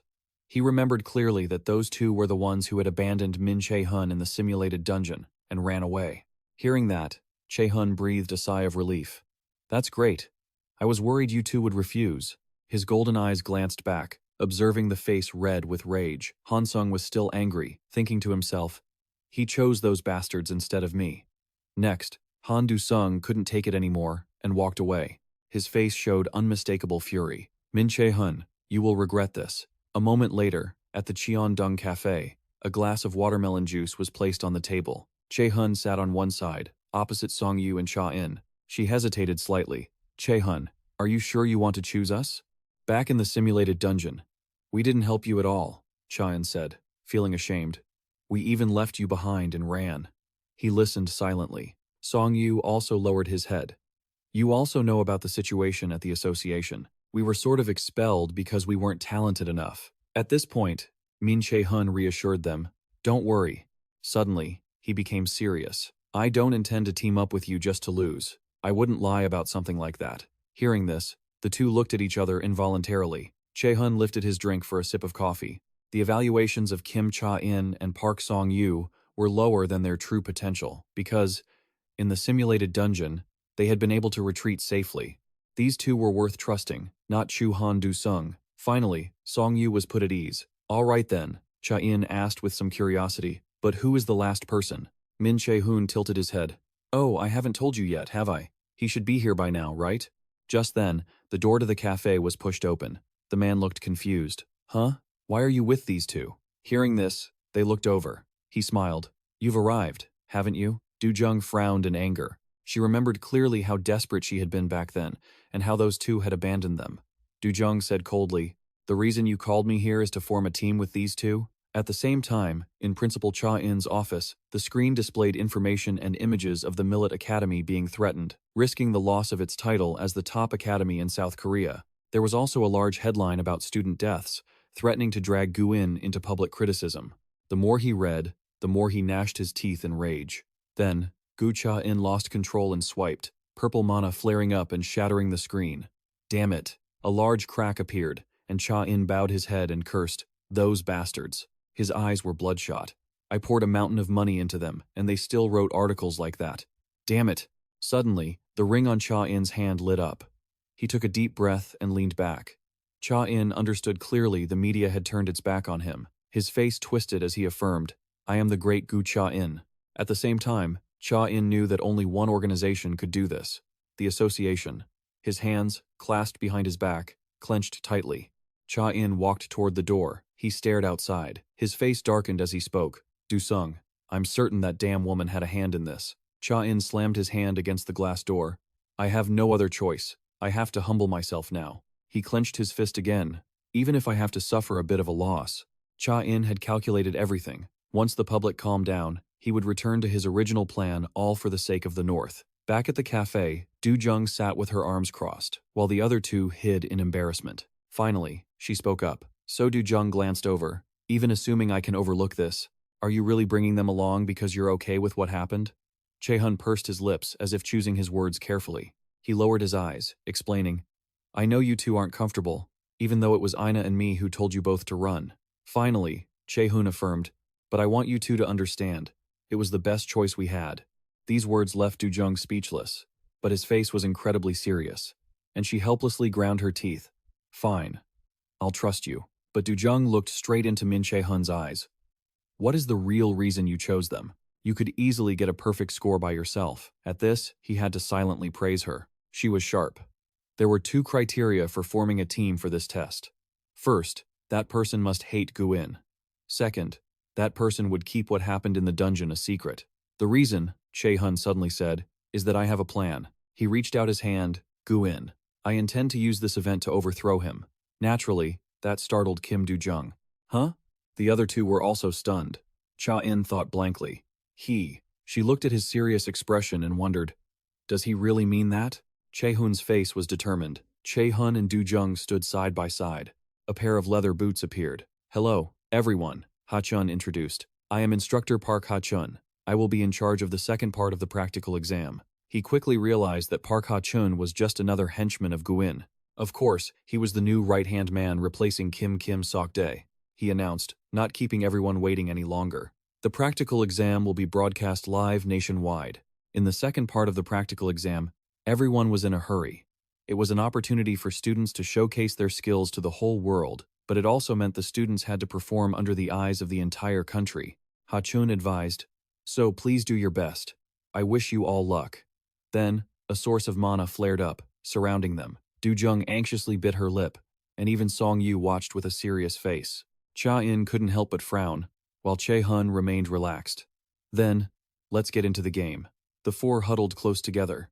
Just as they entered, they saw a massive fire raging, and a portal appeared in mid-air. The system echoed. User has been transported to the plane. Min Che-hun appeared. He landed, stepping onto the lava-filled ground. The system updated. Team. Min Che-hun leader, Kim Do-jung, Kim Cha-in, Park Song-yu. 4-person squad completed. All dungeon stages and return with the boss core. Che-hun looked up to observe. The system reappeared. First floor mission. Eliminate all monsters on this floor and find the stairs to the second floor. Song-yu and Cha-in observed with a bit of surprise, wondering, it's really hot in here. Che-hun explained, Mount Behemoth. I think this dungeon was created based on that place. The lava on the other side was still bubbling over. Do-jung didn't stop fanning herself. Probably. Look at the pillars of fire everywhere. He opened the system and said, first, let's scout this dungeon. Che-hun laid out the plan. We need as much information as possible to prepare for unexpected situations. Besides, there is an item I need to go get. Hearing this, Cha-in asked, what item? Do-jung explained. We are going to find frost grass. She believed that enduring this heat for too long would make them exhausted, and it was also very dangerous. Song-yu smiled shyly. You two are really good at this, aren't you? That's amazing. Che-hun put away the screen. This is just the basics. After all, survival in the dungeon is the top priority for a conqueror. The system popped up. Active skill activated. Mana detection. A green energy flow appeared amidst the smoke and fire. A flow of energy snaked its way out, searching every corner until it finally found its mark. He exclaimed excitedly, Found it! Kim Do-jung asked in surprise. Are you serious? Che-hun turned to her and announced, Let's go. We don't have much time. Moments later, they arrived in a region filled with these medicinal materials. China Na looked around in surprise. So, this is the ice herb. He instructed them to gather as much as possible and store it in their inventory. Park Song-kyu, you said you got top marks in alchemy class, right? Park Song-kyu replied, I'm decent at it. Song Che-hun asked, Then, can I leave the potion making to you? He nodded. All right. Che-hun's eyes glinted. The system just announced that viewers would be entering the room soon, so he had to be careful with his words. After reading the notice, Che-hun froze for a moment, staring at the screen. Suddenly, a drone appeared, its camera shining bright, focused directly on them. The students needed to put on a show for the viewers worldwide.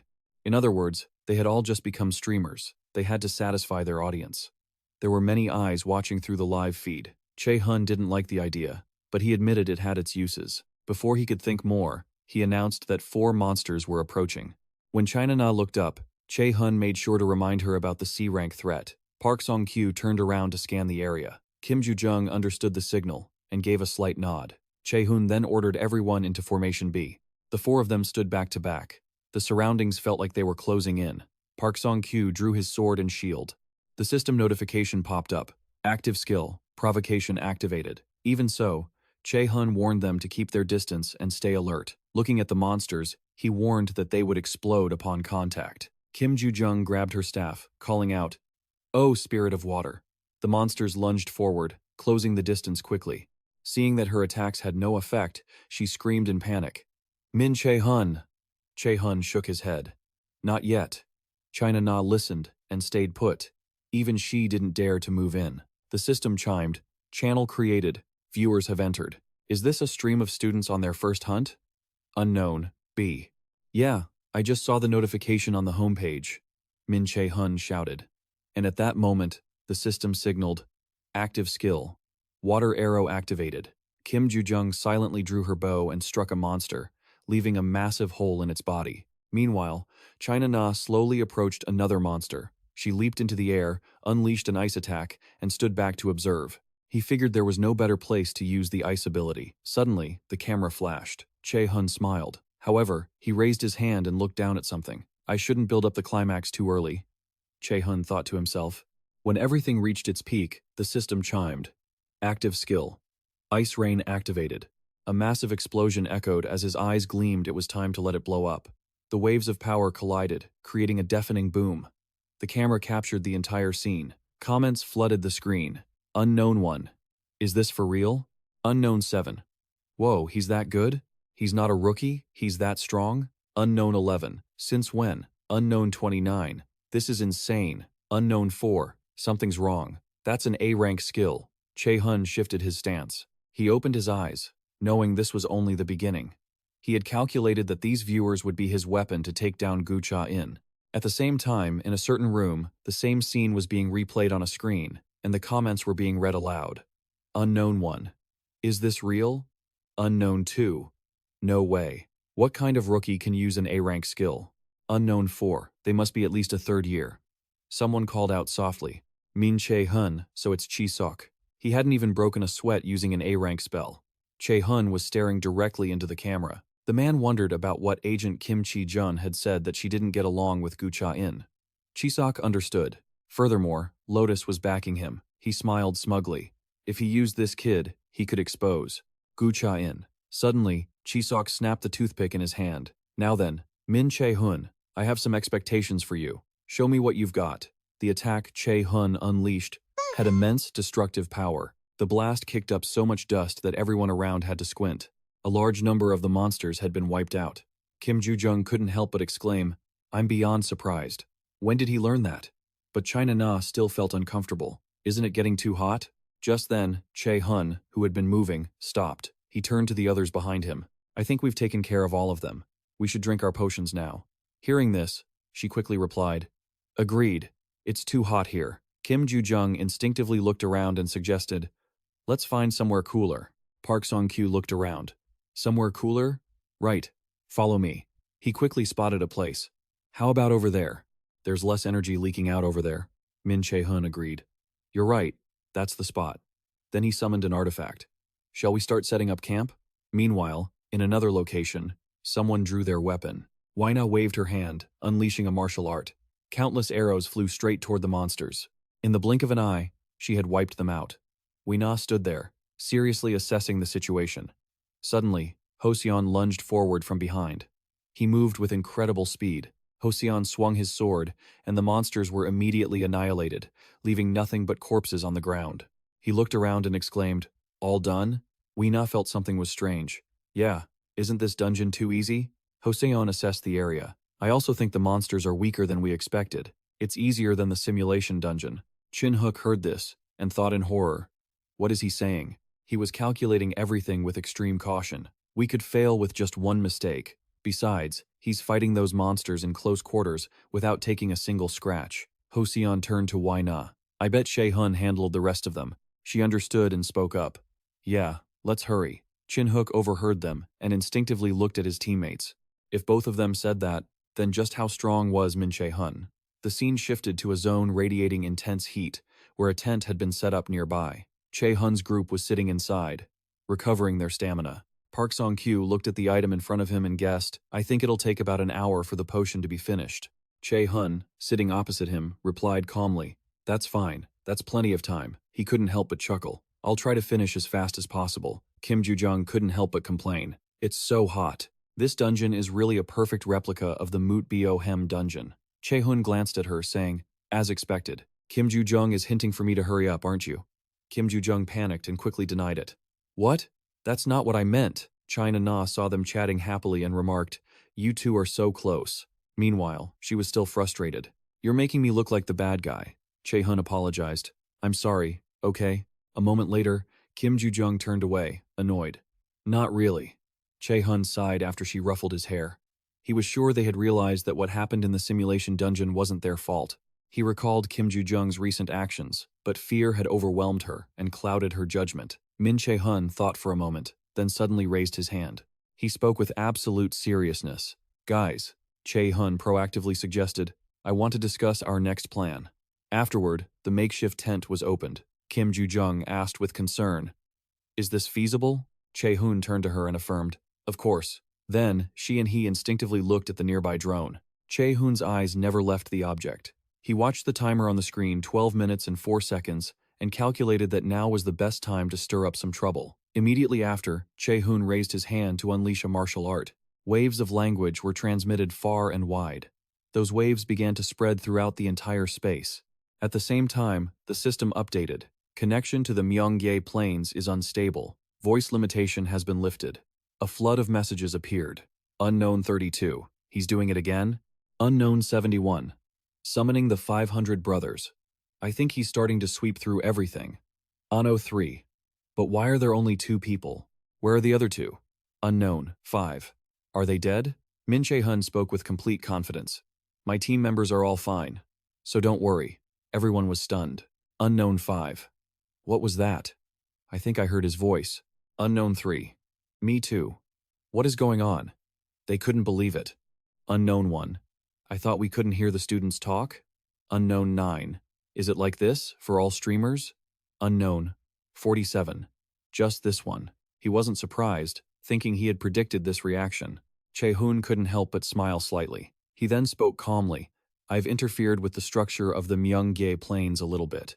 It's a pleasure to meet you all, Min Che-hun stated bluntly. I'm starting the real stream now. He kept talking and talking.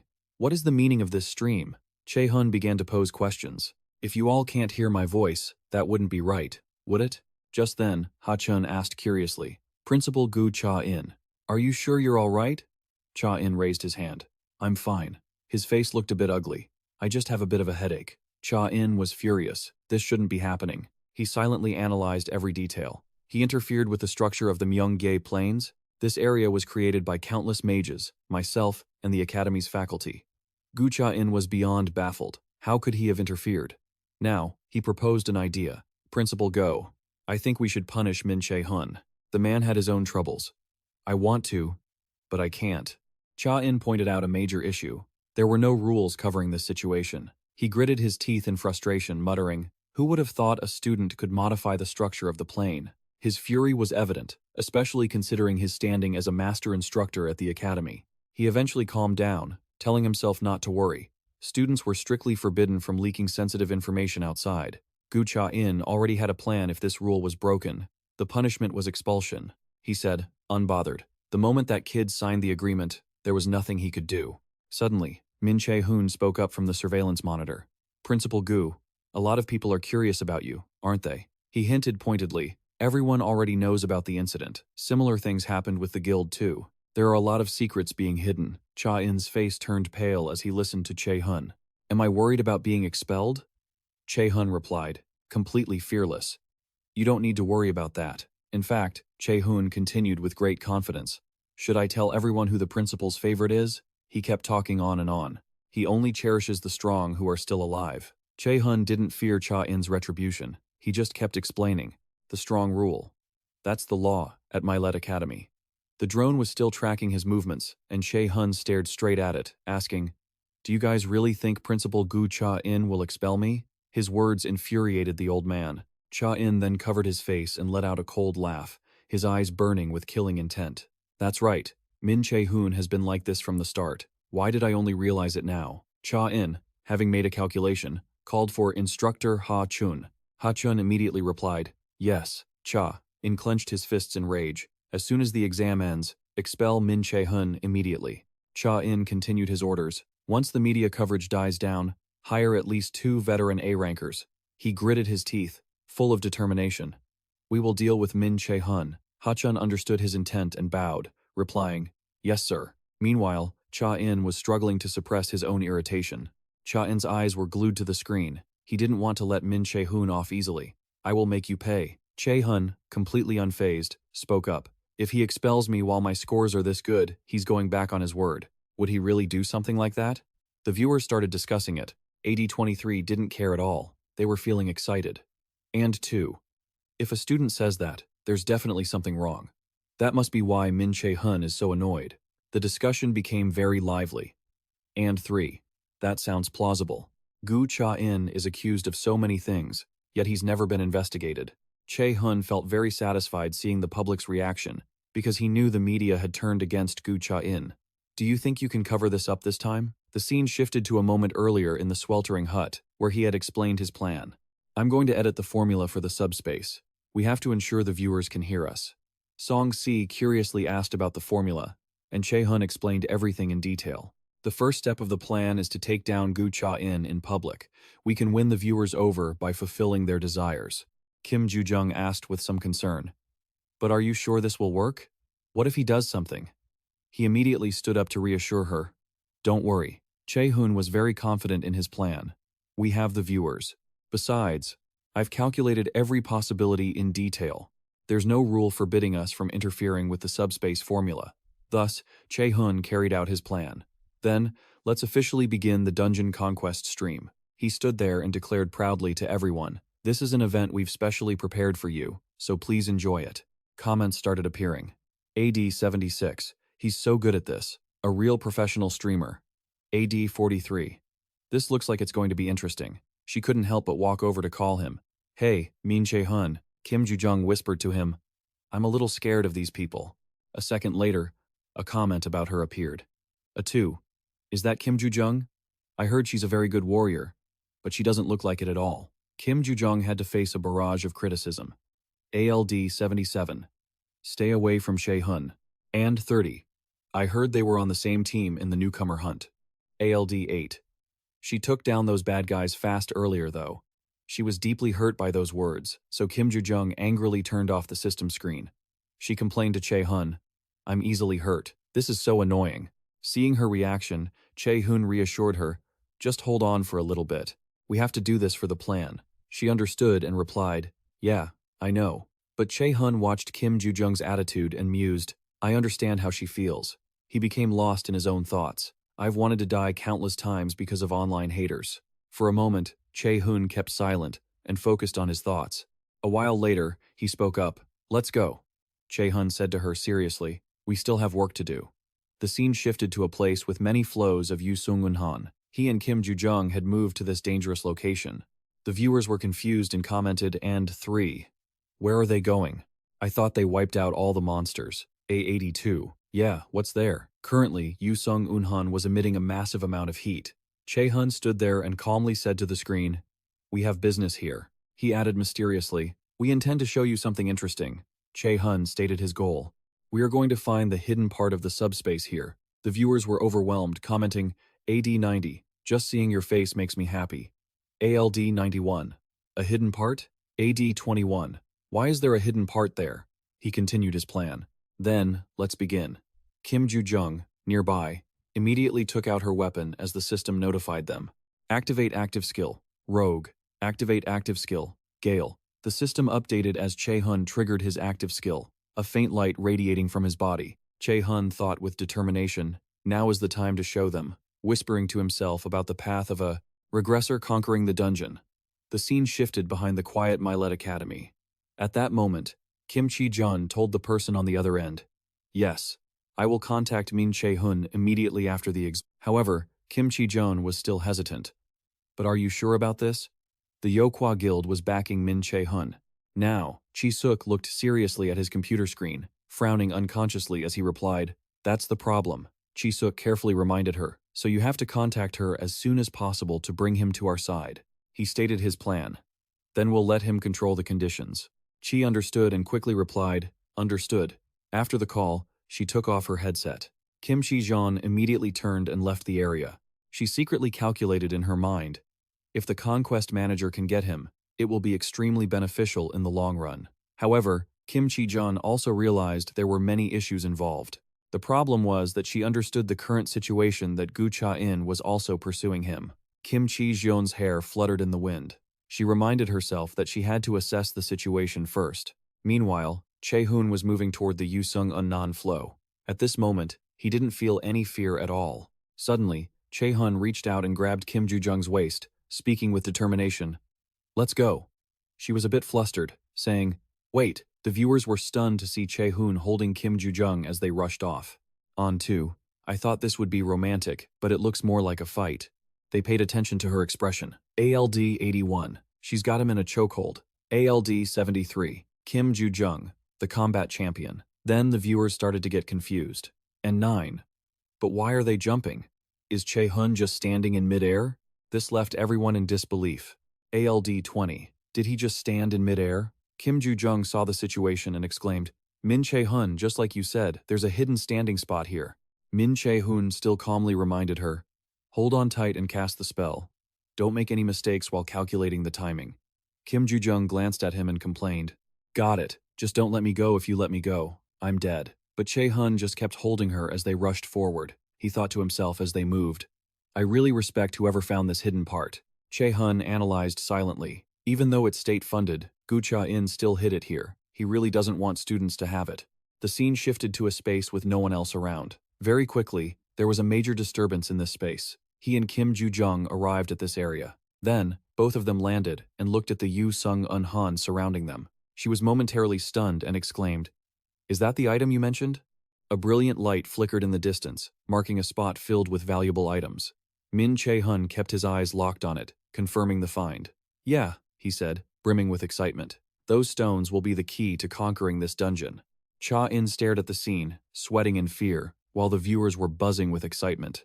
On Hosianonymous 34. Whoa, what is this? On Hosianonymous 17. How could he know where the standing spots are when they're invisible? Cha-in grew anxious as he read the comments. On Hosonymous 61. Did Headmaster Go really create this, just so the students could discover it on their own? Ahead of Che-hun lay a bounty of valuable items, he exclaimed in pure excitement. In truth, he knew exactly where these items were from the moment he mapped it out. Che-hun was slightly caught off guard, but he hadn't expected them to be hidden so well. Then, he suddenly realized something. Well, I already know the location of everything in this dungeon anyway. Che-hun quickly began executing a martial arts technique. At that same moment, the system announced the activation of the Ice Rain skill. The ice rain made contact with the molten rock, creating a massive cloud of steam, and the intense heat subsided accordingly. Based on the situation, Che-hun told Du-sung, "Alright, let's head down." He jumped down without a second thought, and she quickly followed him. A few spherical objects caught his attention. Min Che-hun didn't hesitate. He reached down to pick one up and held it toward the screen. "Hey everyone, do you know what this is?" Countless comments flooded in. On Hosianonymous 1. "What is that? A magic prop?" On Hosianonymous 4. "You really don't know?" "That's no. I won't tell you yet." On Hosianonymous 33. "What? What on earth is it?" Then Che-hun explained, "This is fire essence." He was feeling quite thrilled. "I guess I'm pretty lucky, huh?" "I think so." Che-hun spoke mysteriously to the viewers. "There are still many essential items crucial for completing this dungeon." Immediately after, the system updated the data, displaying the information of the newly acquired item. A one-time consumable item named Fire Essences, Grade B. An item that can increase the user's fire resistance exponentially for a period of time. Fire resistance will increase by 300% when consumed, and the effect cannot be triggered a second time. Che-hun silently calculated in his mind, creating an environment as close to a real dungeon as possible, then motivating his students with a worthy reward was the key to hiding those pieces. He also realized a crucial point. This was something ordinary students would never be able to obtain. Right at that moment, the viewers began to gossip. On Hosianonymous 3. "I've seen these in the supermarket before, but they cost 30,000 to 40,000 for just one." On Hosianonymous 19. "Damn, Milet Academy is truly filthy rich, aren't they? They invested over 10 million for each team in the midterms." On Hosianonymous 1. "Who could even find items in here?" Che-hun felt quite satisfied. "Alright, let's move out. We've got what we need." Everything was going exactly according to his plan. That was one thing checked off. Che-hun suddenly felt curious. "Gu Cha-in, I wonder what kind of look you have on your face right now." Currently, Cha-in was grinding his teeth in rage, while Che-hun just felt excitement. "I hope you won't be satisfied with just this," Che-hun said, completely fearless. "I still have plenty more gifts that I haven't given you yet." On the first night of the midterms, during the second round of the practical exam, a shrill scream echoed in the tent. Everyone was holding a bowl of jet black medicine. Dusung couldn't help but complain. It's so bitter. Che-hun remained calm and said, I know it tastes awful, but you need to drink it, because it will make clearing the dungeon much easier. She still felt frustrated. I get it, but it's really hard to swallow. Park Song-kyu tried his best to coax her. You know, all medicine that's good for your body tastes bitter. After hearing that, Kim Do-sung gritted her teeth and stared at the bowl. She had no other choice, so she drank it. As soon as she finished, she collapsed to the ground. Seeing that, he turned to him and asked, Did you poison her or something? Park Song-soo frantically denied it. No way. Che-hun didn't mention it further and changed the subject. Anyway, since we're almost done with the first floor, we just need to find the way to the second floor. Let's finish our preparations quickly. The scene shifted to the academy's control room, where only Kim Chi-jun and Ha-chun were present. He was seriously watching the surveillance monitors. Then Ha-chun curiously asked, How's the situation? Ha-chun turned his head toward the supervisor, Kim Chi-jun. He laughed when he saw Kim Chi-jun appear. I'm the manager here. Why did you have to come all the way here? Ha-chun glared at her, annoyed. Don't you trust that I can fulfill my duties on my own? Kim Chi-jun stood there and replied nonchalantly, Who knows? Maybe. Her words made him angry, and he furrowed his brows. Meanwhile, Kim Chi-jun silently judged him. What an idiot. She understood the situation perfectly. Now that Gu Cha-in was gone, the power to manage the second round of the practical exam was in her hands. Kim Chi-jun calculated carefully. Ha-chun had only wiggled his way in to snatch that authority from her. At this moment, Ha-chun spoke casually. We were hired as colleagues, but I'm one step ahead of you. Sorry about that. She didn't respond to those words at all. A long moment later, Kim Chi-jun opened her mouth. I'm sorry, but I don't really care about that. He felt confused. What do you mean? Ha-chun continued, acting smug. Who wouldn't be jealous of my role? Be honest. However, she remained silent, which only made him angrier. In an instant, Ha-chun's expression turned ugly. He clenched his fists in anger. Ha-chun thought of something and calmed down. I have the respect of the chairman's seat from Gu Cha-in now. He was incredibly confident. Maybe she was better than me 2 years ago, but that's not the case anymore. Just then, Kim Chi-jun spoke up unexpectedly. Supervisor Ha-chun? She suddenly turned her head and said, Let me tell you one thing. Kim Chi-jun warned him carefully. You should take a good look at the rope you're holding, and make sure it isn't rotting away. Then she gave a provocative smile. That's all. See you later. Kim Chi-jun quickly headed toward the door. Ha-chun was furious because of her words. He couldn't help but scold. Damn it. She's still just as arrogant as ever. Ha-chun held on to his grand belief. Headmaster Go will regain his prestige soon. Through that, he became more confident. These obstacles before me are nothing. Immediately after, the system updated the information. You have entered the second floor. Second floor mission. Hunt the high-level monsters on the second floor and obtain the hidden treasure. You will automatically be taken to the third floor upon completing the mission. The scene shifted to another place, where Im-do was curious. What do you think? Do I look like someone from a lowly dimension anymore? Hu-jin stood there, asking calmly. Are you talking about that powerful enemy? Upon hearing that, he immediately scoffed. You're so boring. What's the rush? Then Hu-dien suddenly jumped off the ground. Now, Hu-dien said nonchalantly, He's just a mortal. We won't waste much time getting rid of him. What he cared about was a different matter. But what happens after we get rid of him? After that? Song-hee Imdu suddenly raised his hand, channeling his martial arts, and said in extreme frustration, I will be stuck in the second floor again as a damn gatekeeper. Do you understand? Hee Im-do had already made his own decision. I will handle that powerful enemy myself, so you don't need to worry about that. He scoffed. You are nothing but a sprout created from evil. Meanwhile, Hu-dien maintained his calm. How foolish. His eyes held a hint of sadness. Hu-jin stood motionless, contemplating. Both gods and humans, he suddenly associated it with someone's image. That person had a sun-kissed smile that made everyone's heart flutter. Now, Hu-jin stared off into the distance unconsciously. That's right. Nothing will change, and that can never be changed. He was suddenly filled with determination. I will show you that it is absolutely true, very soon. In Hu-jin's mind, only one name remained, Min. Every path Che-hun took, the system would notify him. You have ascended to the second floor. It is updating data. Second floor mission. Hunt the high-level monsters on the second floor and obtain the hidden treasure. You will automatically be taken to the third floor once you complete the mission.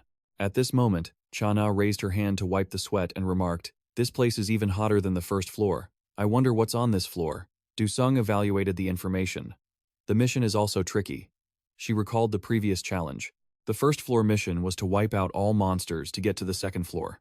Let's see what the second floor is. Meanwhile, he was staring at the path ahead, and Che-hun silently told himself that he knew all the paths.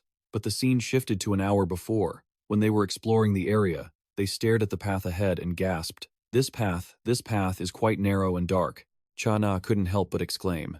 I didn't expect the stairs to the second floor to be in a place like this. Park Song-kyu felt quite puzzled. I wonder why there's no other way. The path down is buried under the rubble. Du-sung evaluated the current situation. Finding the next path in a dungeon like this is also quite difficult. Those uncertainties made her a bit anxious. Yu Jung-woo stared at Min Che-hun, puzzled. How on earth did he find that so easily? Has he been here before or something? Just then, she noticed something right beside her. Her face turned pale when she realized it was a giant centipede. Terrified, she quickly grabbed onto Cha-in and shrieked. The viewers erupted in the chat. On Hosianonymous, you scared the life out of me. On Hosianonymous too. Are you chiming in too? Her vocal cords are amazing. On Hosianonymous. Oh, I see. Meanwhile, Min Che-hun wasn't afraid at all when he saw the centipede. Ah, found you. This reaction left the viewers stunned. On Hosianonymous 3. I need a warning for horror-like scenes like this, posted On Hosianonymous 1. Anyway, it's kind of cute, remarked On Hosianonymous 2. Why is he catching that? Min Che-hun immediately explained his reasoning. I'm catching this so I can use it later if I need to. He then said, cryptically to his teammates behind him anyway. Min Che-hun pulled out an item and said, There are a few things we need to prepare before we move on. She asked, trembling with fear. Do we really have to eat these things? Song-gu suddenly recalled the past. I used to be in a circus troupe where we did fire-eating acts. Seeing their reaction, Min Che-hun reminded them, Hey, don't make faces like that. Min Che-hun then warned them, While I'm still being nice, just eat it. The three of them were at a loss for what to do. In the end, they had no choice but to follow his orders and eat the item. Yes, boss. Min Che-hun understood all the challenges. There were 3 levels prepared, and everywhere was engulfed by the scorching hot flames of Yu Sung-woon. Naturally, he also knew the insects were on the last level. While I'm here, I'll solve every problem I can. Then, Min Che-hun suddenly stopped. But before that, he turned to the screen and said, We need to find the boss first to clear this second level. Min Che-hun kept dropping hints about what was to come. I know where the treasure might be hidden. Are you guys curious? Seeing this, the viewers immediately began to discuss. On Hosianonymous. 13. Who would say no to treasure? On Hosianonymous 100. Treasure hunt. On Hosianonymous 9. I also know they're usually behind water towers or under wells. Min Che-hun was very pleased with everyone's reaction. Alright, they liked this hint. Revealing a small detail was the best way to grab the viewer's attention. Min Che-hun had his own plan. After all, his goal was different one of the treasures in this dungeon. So, he held up his finger and declared, Min Che-hun spoke the name everyone was waiting for, the fire salamander. He explained its habits. These things have a habit of collecting shiny objects like crowns. Because of that, useful items are often hidden in their nests. Hearing Min Che-hun, the viewers realized. On Hosianonymous 3. Oh, wow. On Hosianonymous 1. That's right, I just found out. On Hosianonymous 9. I looked it up, and sure enough, fire salamanders are greedy creatures, and will even take other items for themselves. I'm not sure how he knew the items were hidden in the fire salamander's nest, though. Min Che-hun quickly explained to satisfy the viewers. I studied for it. Min Che-hun had researched very thoroughly. Hidden treasure on the second level, a replica of Ban Moon. Flashes of memory flooded his mind. A sword that appeared in the Gukgan region in the 1200s in Germany. These were invaluable data points. People called it the dragon-slaying sword.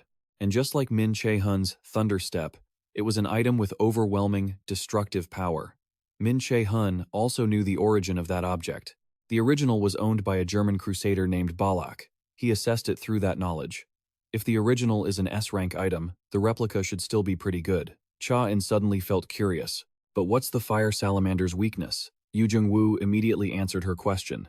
It's the belly. She explained patiently that the fire salamander had a very hard outer skin, making it difficult to deal damage. Yu Jung-woo went on and on. Their bellies aren't that tough. So, if you focus your attacks on the belly, taking them down is as easy as pie. The most common way is to kill them with ice magic.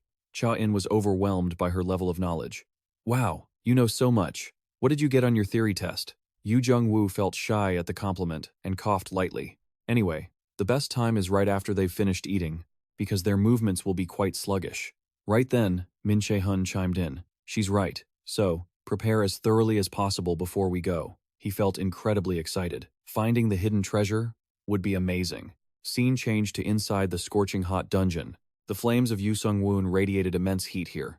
Che-hun and his teammates continued their journey. Song-gu raised his hand to wipe the sweat and assessed, "This place is even hotter than the other areas. If it weren't for the fire essence, I think I'd really be struggling." Suddenly, he raised his hand to stop everyone from moving. Then Che-hun calculated silently, "I'll pretend to do a little work here." Thinking it through, he spoke up. "Wait, I can sense mana here." The viewers watching the broadcast commented, "On Hosianonymous 2. I think I know what item he's going to get this time." On Hosianonymous 23. "Yeah, I bet it's that."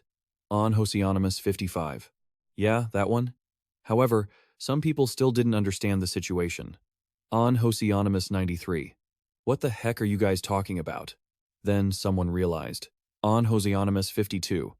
"Ah, that sword? Those old ones stuck in the rocks?" Yu Jung-woo was feeling quite curious. "Hey, these swords aren't the hidden treasure, are they? There are too many of them." Che-hun agreed with her, saying, "Yeah, these swords look like unregistered items." Che-hun didn't think like them. Dozens of swords stuck in the stone. This was the important hidden treasure of the second level. He predicted the next developments. Either way, Gu Cha-in had messed everything up so the students couldn't find it. But those stupid machines of his couldn't fool me. With that, Che-hun proceeded to cast a martial technique, activating his active skill, Recon. He was scouting for unregistered items. Seeing his actions, the viewers felt nothing but confusion. On Hosianonymous 23. What is he doing? On Hosianonymous 77. Why is Che-hun putting mana into his eyes? On Hosianonymous 1. Can you guys shut up? On Hosianonymous 3. I just realized I was tricked. At that moment he smiled with great satisfaction. Found it. Before Che-hun stood a giant sword radiating a blinding light. He immediately walked up and gripped the hilt. The sword was drawn with a notification. Equipment item named Bon Moon Corrupted. A-rank replica of the beloved sword of the Dragon Slayer. Effect. Sealed strength plus 70. Agility plus 30. Passive skill. Dragon Slayer currently inactive, as it has been corrupted. Passive skill. Dragon Slayer users' physical damage increases when fighting dragons. Che-hun's actions left the viewers overwhelmed. On Hosianonymous 1. How did he know it was the hidden treasure? They voiced their opinions. On Hosianonymous 6. I'm sure he has his ways. Many questions were raised. On Hosianonymous 10. What is that baseless confidence? On Hosianonymous 91. How? He just swung the sword gently to reassure them. Don't worry, I have a plan. Che-hun remained cryptic, without explaining clearly. If I told you guys everything right away, it wouldn't be any fun. Now, he calculated silently in his heart. Of course, this replica can only be used here, and without meeting the conditions, it's no better than trash. Che-hun watched the sword in his hand. But to him, it was more valuable than anything. He thought confidently, because he could bring this out of this place. Everyone was still moving through the dungeon. Yu Jung-woo stated her view. I think it will be somewhere around here. Then Che-hun agreed. That's right, but we need to wait a little longer. The Fire Salamander Queen only eats once a day in the evening. The scene before them had captured his attention, but she still felt quite apprehensive. Are you sure it's okay to delay? Fire salamanders are quite sensitive to smell. We might be attacked first if we keep standing near here. Che-hun remained very calm. That's right. That's why we need to avoid that. Yu Jung-woo was still confused. How? A second later, she was horrified to witness the scene before her because he was looking at the centipede in his hand and explaining, "We're going to use this." The centipede was still wriggling and moving. Yu Jung-woo was even more terrified, instinctively backing away. Who would have thought Che-hun would suddenly pull her back? Where do you think you're going? He explained the current situation. You are the most important person here. Yu Jung-woo was still fearfully staring at Che-hun. She couldn't believe it and asked, Me? Che-hun recalled what had happened before. The centipede we caught at the entrance. Its appearance had caught his attention. Very quickly, Che-hun had discovered it was a zom. He understood its mechanism. When it senses danger, it secretes a type of fluid, and that fluid is famous for a stench so foul it brings tears to your eyes. Everything had been part of Che-hun's plan. It's the thing that will help us on this hunt. After that, Cha-in and Song-gu stared blankly at the scene before them. It's coming. Kim Yu Jung-woo alone was facing imminent danger. She glared at him, her face darkening. You promised, and I'm ready. Behind her, Che-hun offered a reassuring smile. Of course. Who do you think I am? He then panicked internally, thinking he was done for. Meanwhile, Kim Ju-jung was trembling with fear. What? No! She began to sob. I hate bugs. I really hate them. Bugs. I hate bugs so much. With no other choice, Che-hun offered a condition. I have an item that Master Yu Sung-eun likes. Once this is over, I'll give it to you. He calculated internally he had intended to just hand over some random item, but she would kill him if she found out. He needed to prepare something real. The viewers were buzzing with curiosity. On Hosianonymous 1. Is this even possible? On Hosianonymous 62. It sounds pretty logical, actually. What if it really works? Meanwhile, Che-hun desperately tried to reassure Kim Ju-jung. He started citing examples to help her calm down. We have a mage specialized in wind magic. Just then, Kim Ju-jung slammed her staff down and unleashed her martial art technique onto the centipede. The scent it emitted began to condense into one spot, and Kim Ju-jung steered that scent in one direction. The viewers were stunned. On Hosianonymous. On Hosianonymous 1. She's controlling the scent and redirecting it toward the group? What the hell? On Hosianonymous 2. That's only possible for someone with incredibly precise mana control. On Hosianonymous 81. Truly impressive. On Hosianonymous 15. I've never felt sorry for a monster before, but on Hosianonymous 18. What a cunning trick. Humans are so despicable. The fire salamander smelled the scent and its eyes immediately welled up with tears. It shrieked, making the earth tremble. Watching this, Che-hun judged that it was working. Is that the sound of the monster throwing up? The fire salamander thrashed its tail against the cave walls, looking absolutely miserable. Che-hun seized the opportunity and rushed forward. He shouted to his teammates, "Does everyone remember the plan?" China and the others understood and nodded. Song-kyu then repeated the pre-discussed plan. "We'll wait here and move as soon as you give the signal." Che-hun was satisfied. "All right then." He extended his hand to unleash a technique. A system notification chimed. Active skill. Ice Spear. Level 2 activated. Che-hun quickly launched the ice spear at the fire salamander. The hit made it shriek in pain, and the fire salamander collapsed to the ground. He stood there, observing its condition closely. The fire salamander was struggling to keep control. Che-hun stared at it, thinking, all right, now I just need to wait for the moment it breathes fire. He quickly pulled out the sword he had just harvested. When the moment arrived, Che-hun shouted, now! He threw the sword with all his might. It pierced straight into the fire salamander's throat. The monster froze, confused by what was happening. Meanwhile, Kim Ju-jung scolded him, calling him a maniac. The viewers were baffled. On Hosianonymous 2, 9, 10. What is he doing? On Hosianonymous 20. Is he live streaming a lizard-eating mukbang? On Hosianonymous 12. Is that something they usually eat? Che-hun remained calm, speaking to the camera. This is only the beginning, he added mysteriously. Just sit back and watch. Everything unfolding was visible on the monitoring screen. Che-yi couldn't believe his eyes and started to feel a sense of dread. Impossible. How could a first-year student know about this weakness? I specifically removed it from the curriculum. Meanwhile, the fire salamander was thrashing around, seemingly feeling great discomfort in its throat. Che-hun realized the timing was perfect and shouted, now! A second later, the fire salamander spat the sword out. China and Song-woo were ready and raised their shields. At that exact moment, the sword began to glow. He grabbed the hilt of the sword, leaving the viewers in shock. On Hosianonymous 65, 22. Huh? They were all confused. On Hosianonymous 2. Why is it glowing? On Hosianonymous 35. Can someone explain what's happening? Che-hun drove the sword into the ground and pointed at the system screen as it displayed. Equipped item. Banmo Hue Replica. Grade A. The Holy Sword of the Dragon Slayer. Effect 1. Strength plus 70. Agility plus 30. Effect 2. Passive skill Dragon Slayer S rank acquired. Item, Tainted, has been purified. Che-hun was curious. Now, let's see the viewer's reaction. A flood of comments appeared. On Hosianonymous 41. Banmo Hue? On Hosianonymous 61. Is that real? How did that sword appear here? On Hosianonymous 95. Isn't that the sword owned by Balak from Germany? On Hosianonymous 76. A replica? And it's already this powerful? That's insane. He was very satisfied with their reactions. Just as I thought. Che-hun began to explain seriously. Inside the core of a salamander, there exists a purifying power. We can use it to cleanse tainted items. He continued to speak eloquently. However, the purifying flames only work while the monster is still alive, making it quite difficult to utilize. Che-hun stared at his hand, thinking, but with my ability to materialize magic artifacts, this kind of thing is simple. His expertise left the livestream audience stunned. On Hosianonymous 7. This guy is a freshman, but he looks like he has so much experience. On Hosianonymous 39. It actually worked. On Hosianonymous 75. I thought he was a rookie, but he really looks like a pro. The comments kept rolling in. On Hosianonymous 9. Why is a mage carrying a sword like that? On Hosianonymous 35. He has 2 warriors in front of him. I wonder if he's going to give the sword to one of them. On Hosianonymous 56. Are you saying he'd give it to one of them? Currently, the fire salamander was eyeing him. Che-hun's expression suddenly shifted. Too late. At the same time, the system updated. Passive skill. Dash is assisting your movement. Passive skill. Agile move is assisting your movement. Activate active skill.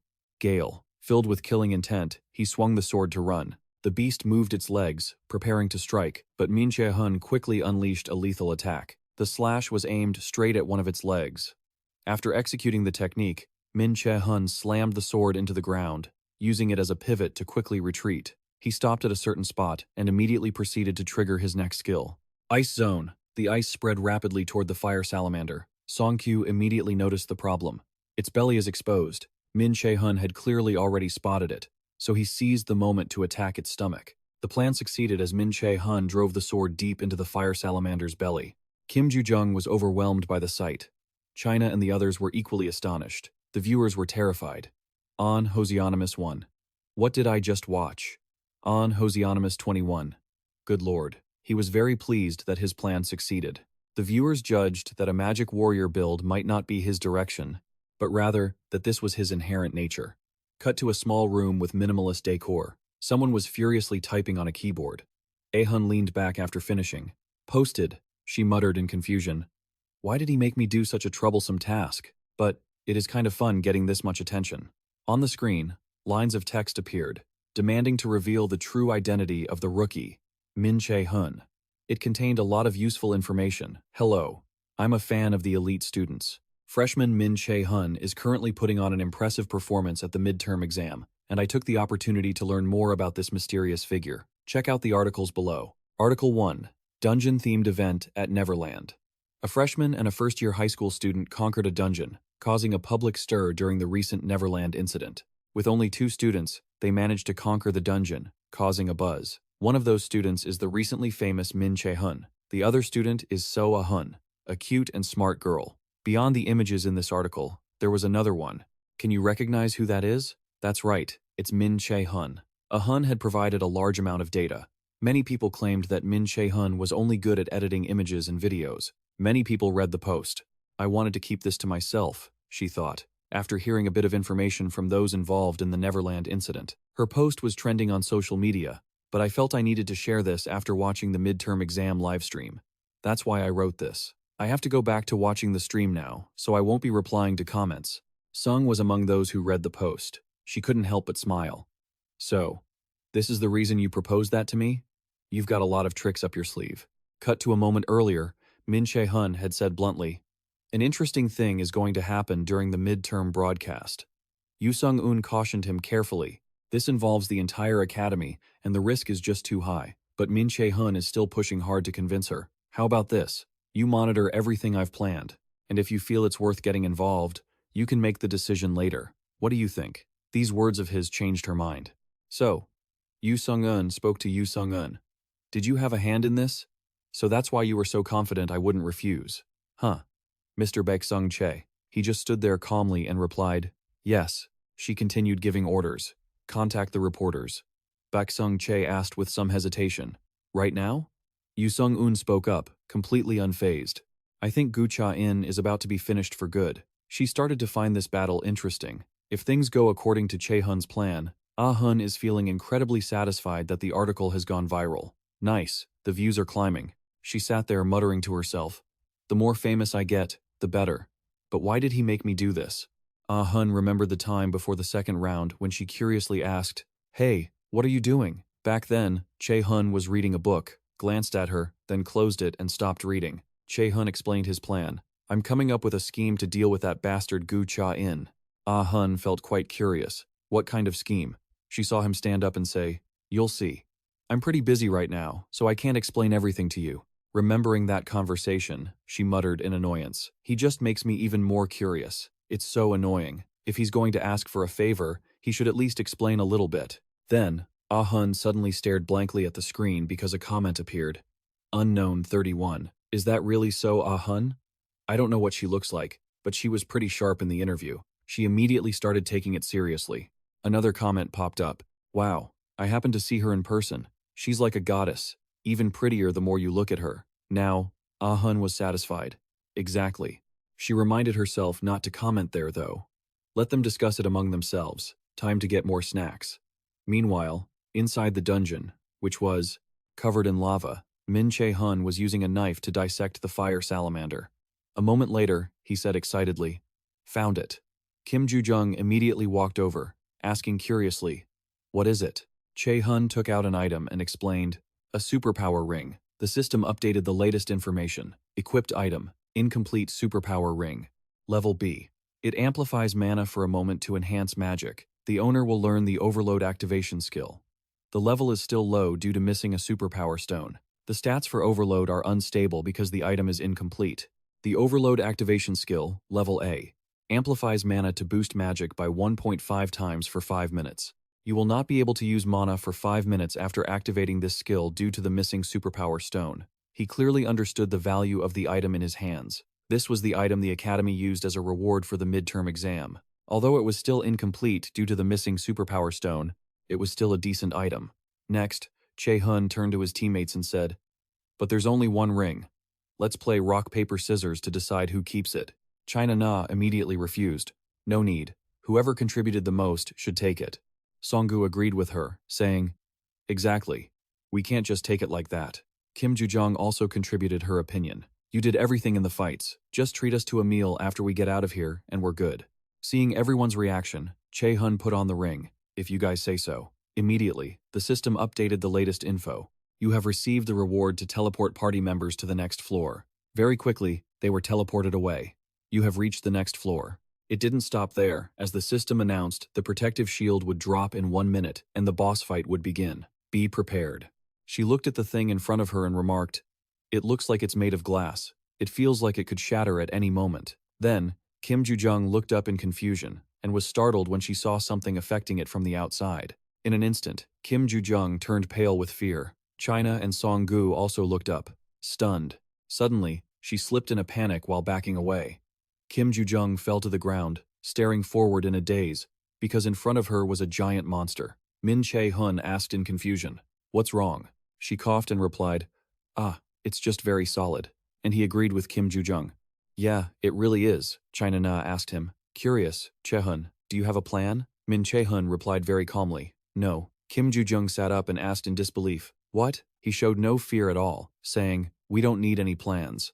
Che-hun said confidently, Because I'm going to fight it alone. Immediately, the system updated. Lava Golem boss monster has appeared. The viewers saw this and started discussing. Unknown 9. What is he doing? Unknown 10.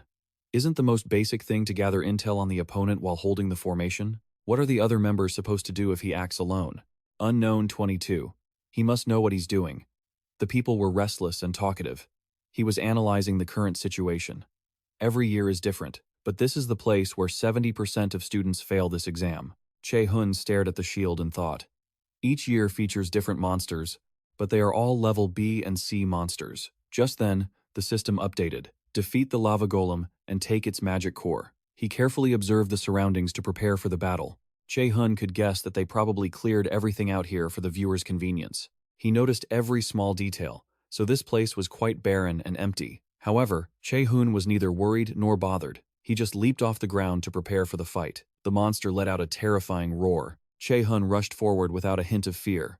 China Na was extremely worried. Che-hun, don't. It's too dangerous. Song-gu tried to stop him. Wait. Just then, Kim Ju-jung spoke up to reassure them. It's fine. Song-gu was stunned and asked, What? Kim Ju-jung had great faith in him. He's very strong. A monster this size is nothing to him. Meanwhile, Che-hun was facing the monster.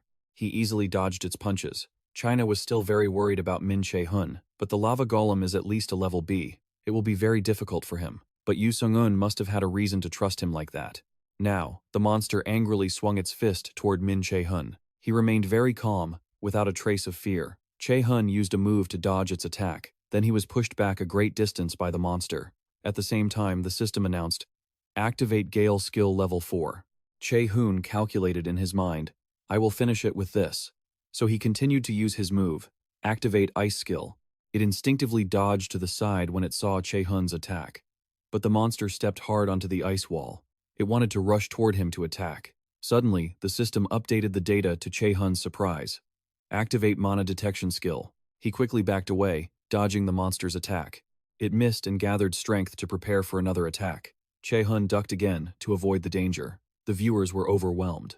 Unknown 3. He dodges all the attacks as if he saw them coming. Unknown 8. Where did this player pop out from? Unknown 31. But can he really defeat the monster alone?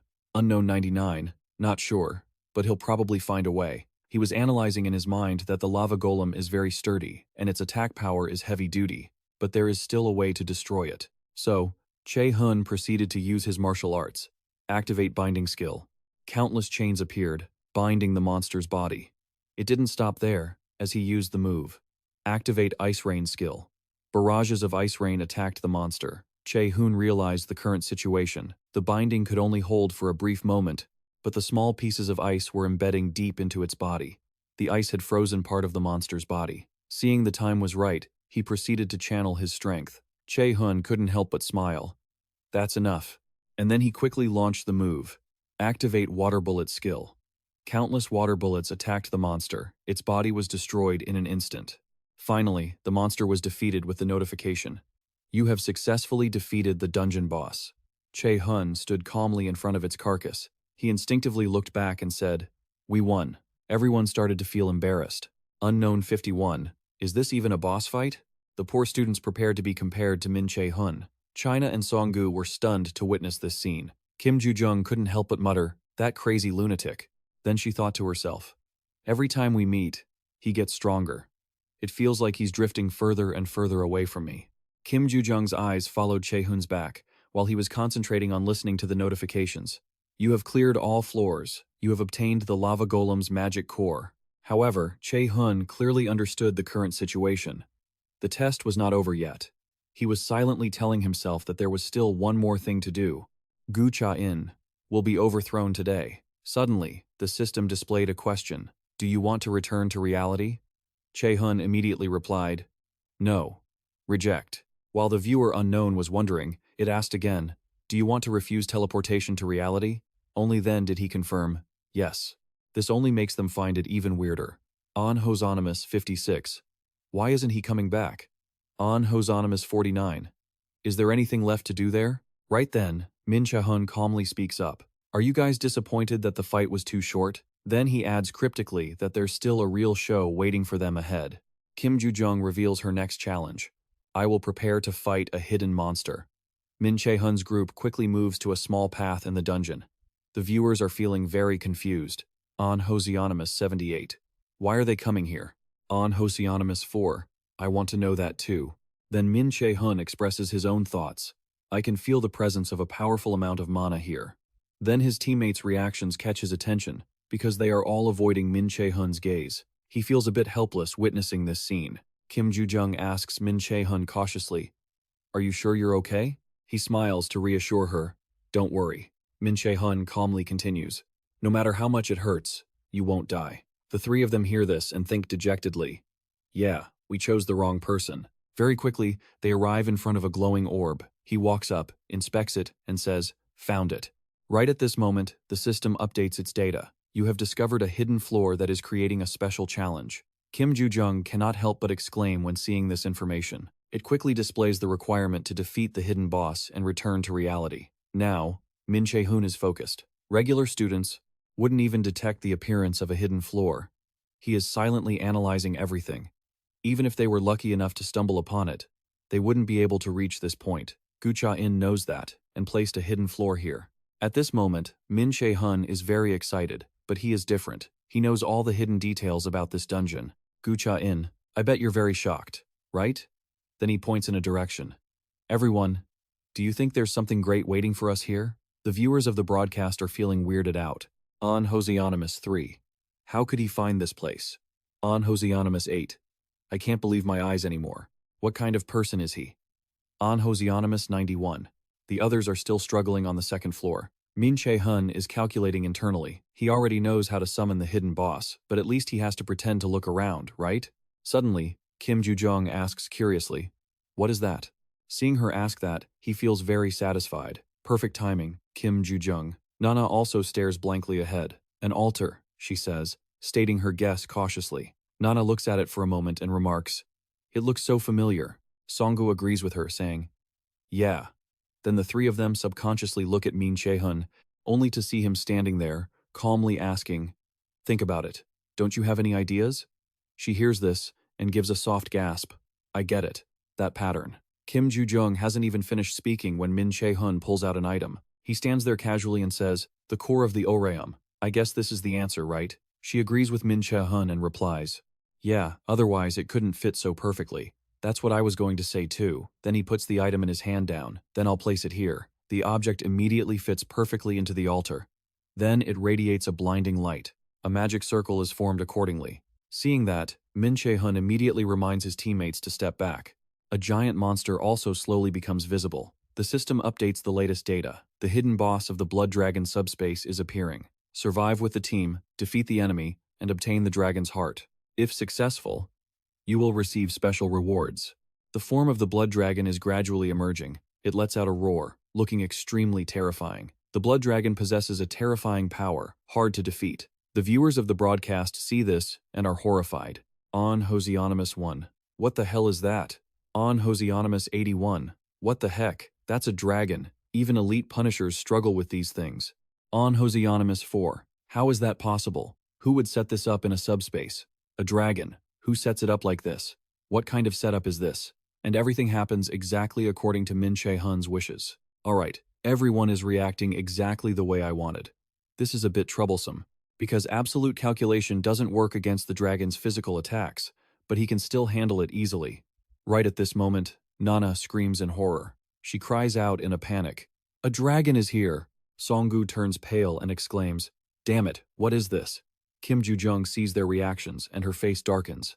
She helplessly puts her hand to her forehead. They're such bad actors. I guess when they were little, they never lied to their parents about needing money for books to use for something else, huh? Right after that, Kim Ju-jung gets serious and starts role-playing. She just yells out, "Everyone, back off now!" Che-hun appreciates Kim Ju-jung's acting talent. Not bad at all. I didn't know she was this good at acting. Then he smiles slightly, thinking, I'll join in too. Right after that, Che-hun starts exerting his power. The system sends the latest notification. The connection status of the subspace is unstable. The blood dragon is angry. Gu Cha-in is monitoring everything through the surveillance screen, and he begins to feel anxious.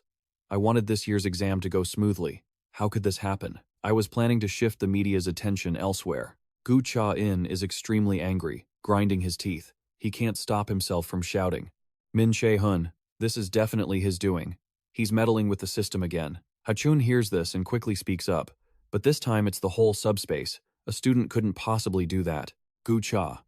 In turns, his face dark. There's no other explanation. He is so frustrated that he begins to lose control.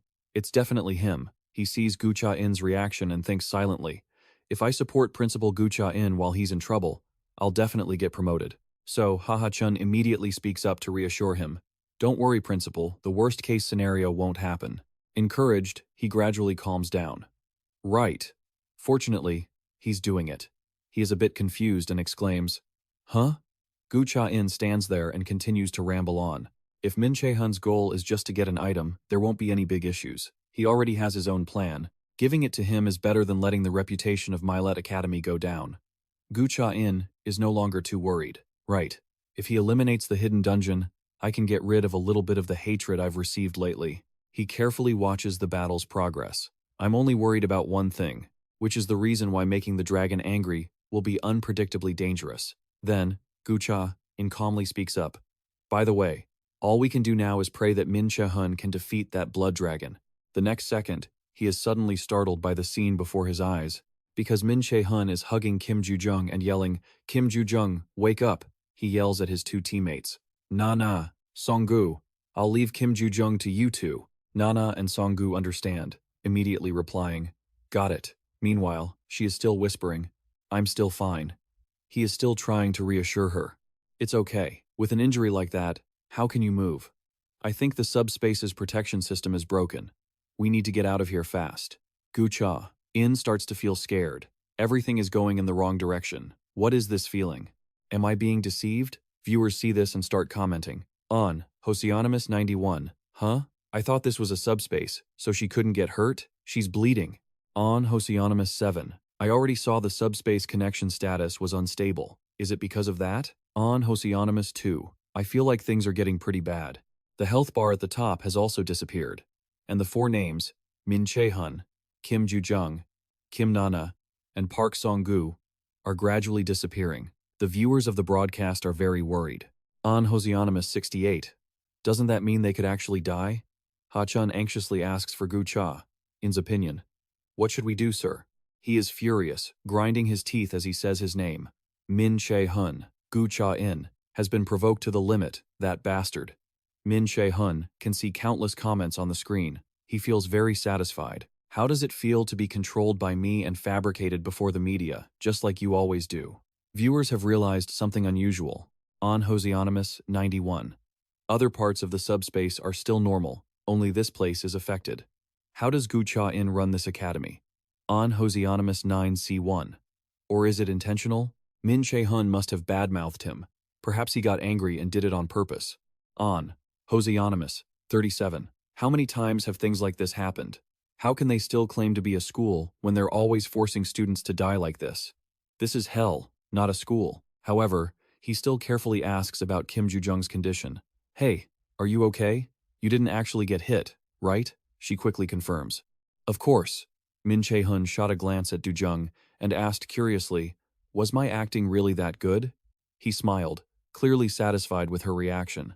Che-hun was thinking to himself, no viewer would ever guess that Kim Ju-jung actually diverted the dragon's attack and faked her injury just to lose that much blood. Even I was surprised by your acting. He truly admired Kim Ju-jung's coordination. That was incredible. Che-hun recalled her agonizing expression from just moments ago. Back then, he had tried to support her fragile body, staring at her while tears welled up in his eyes. He couldn't help but blurt out, maybe I should take some acting classes. Wasting my looks like this is such a shame. Korea just lost a potential actor. Che-hun closed his eyes and said, stop making me laugh. I'm supposed to be acting sad. What are you talking about? Du-jung retorted, clearly unhappy. What's funny about it? He didn't pursue the topic and said, forget it. I'll take down the dragon. Just make sure those two don't get hurt, she retorted, unwilling to give in. I'm the patient here, remember? Che-hun stood there and replied calmly, Yeah. He stared at the blood dragon. He could easily defeat it, but that wouldn't be any fun at all. The beast was currently growling, looking absolutely terrifying. Then, the blood dragon suddenly spewed fire, obliterating a boulder. Seeing this, Che-hun leaped off the ground to avoid the danger. At this moment, he was hovering in midair. Simultaneously, the system updated his data and activated his active skill, Mana Weapon. Che-hun calmly told his teammates behind him, you guys just need to focus on defense. His inventory opened, filled with countless items. Che-hun gripped the hilt of a sword and pulled it out with force. He had summoned a massive greatsword. Seeing this, the viewers started commenting, is that the nameless one? Isn't that the sword he just picked up earlier? Damn it. With that sword, he might actually stand a chance. Please, just win. Che-hun told himself. Items are what keep you alive longer, you bastard lizard. The blood dragon kept breathing fire incessantly. Che-hun remained calm, channeling his power to prepare his strike. His gaze suddenly shifted. The system updated the information accordingly. Activating special effect, Clone's Gate. Activating passive skill, Dragon Slayer. All attacks against the dragon race will have their power increased by 300%. Che-hun unleashed his strike toward the blood dragon. Each blow of his sword made the creature shriek in agonizing pain. Instinctively, the blood dragon whipped its tail around. Song-si was startled to see the tail right in front of him and hurriedly raised his shield to block the danger. He struggled to keep fighting to avoid collapsing. while Che-hun was secretly calculating, aiming for two specific targets. He remembered the moment someone placed a book on the table. Hosseon felt it was strange. Why is a dragon's weakness a mole on its heel? Na agreed. Yeah, that's really weird. Then, a girl explained, now is the time to think about whether something is strange or not, okay? Che-hun had clearly heard her complaining. Stop thinking about nonsense and just memorize it. Back then, he had thought, what kind of idiot would say something like that? Returning to reality, Che-hun gripped his sword hilt tightly and lunged forward. The blood dragon was still emitting a terrifying pressure. Che-hun was watching its every move intently. He quickly found a footing and stood firm. Che-hun seized the opportunity and slashed at the blood dragon. His strike carried immense pressure. Che-hun felt exhilarated. He would bring this to an end with his own hands, so he exerted his power and activated his active skill, Overload. All user skills will have their power increased by 1.5 times. Che-hun lunged straight at the blood dragon again. Cold air suddenly radiated from around him. Because Che-hun had activated his active skill, ice lightning, frost and snow blanketed the area around his body, with layers of ice completely occupying the space around him. The viewers were overwhelmed. Nameless 3. What was that? What was that skill just now? Nameless 54. I don't know any A-rank skills that look like that. Nameless 67. Wait. Are you saying he's an S-rank? Che-hun, meanwhile, remained focused on executing his martial technique. Finally, he felt completely satisfied. Done. By now, the blood dragon was completely covered in Che-hun's ice and snow. China and Song-kyu were stunned as they witnessed the scene. The system updated with the latest data. You have successfully defeated the hidden boss, Red Dragon. You have received a special reward. That information made him exclaim, "Oh my god." Che-hun was incredibly excited, hoping that Gu Cha-in would like this gift of his. The scene shifted to Gu Cha-in's office, where strange noises were echoing. He hurriedly tried to explain, CEO, no, this wasn't my intention. What do you mean? Are you saying I did this on purpose? Cornered, Gu Cha-in was terrified. He tried to deny it to the other party. No, I didn't do it. Gu Cha-in couldn't help but slam his hand hard against the desk. He started to feel anxious. Damn it, no one believes me. This situation is too dangerous. This has never happened before. Previously, Gu Cha-in had instructed Professor Baek Ha-chun, have you blocked all the reporters and journalists? Ha-chun hurriedly reported the situation. Not yet. I contacted all the journalists we have ties with, but they rejected my request and said they could no longer trust M Academy. He expressed his own perspective. I think someone has already made their move. This information only made Gu Cha-in angrier, so he attacked Ha-chun without any restraint. The man hit the wall with great force. Blood vessels were visible in Gu Cha-in's eyes. Min Che-hun.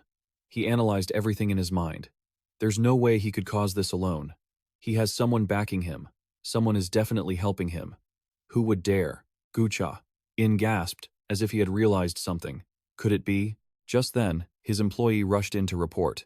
Principal Gu Cha-in, urgent news. Hearing this, Gu Cha-in trembled and looked up to see the employee announce, the Lotus Guild has released these documents. He immediately snatched the items from the employee's hand.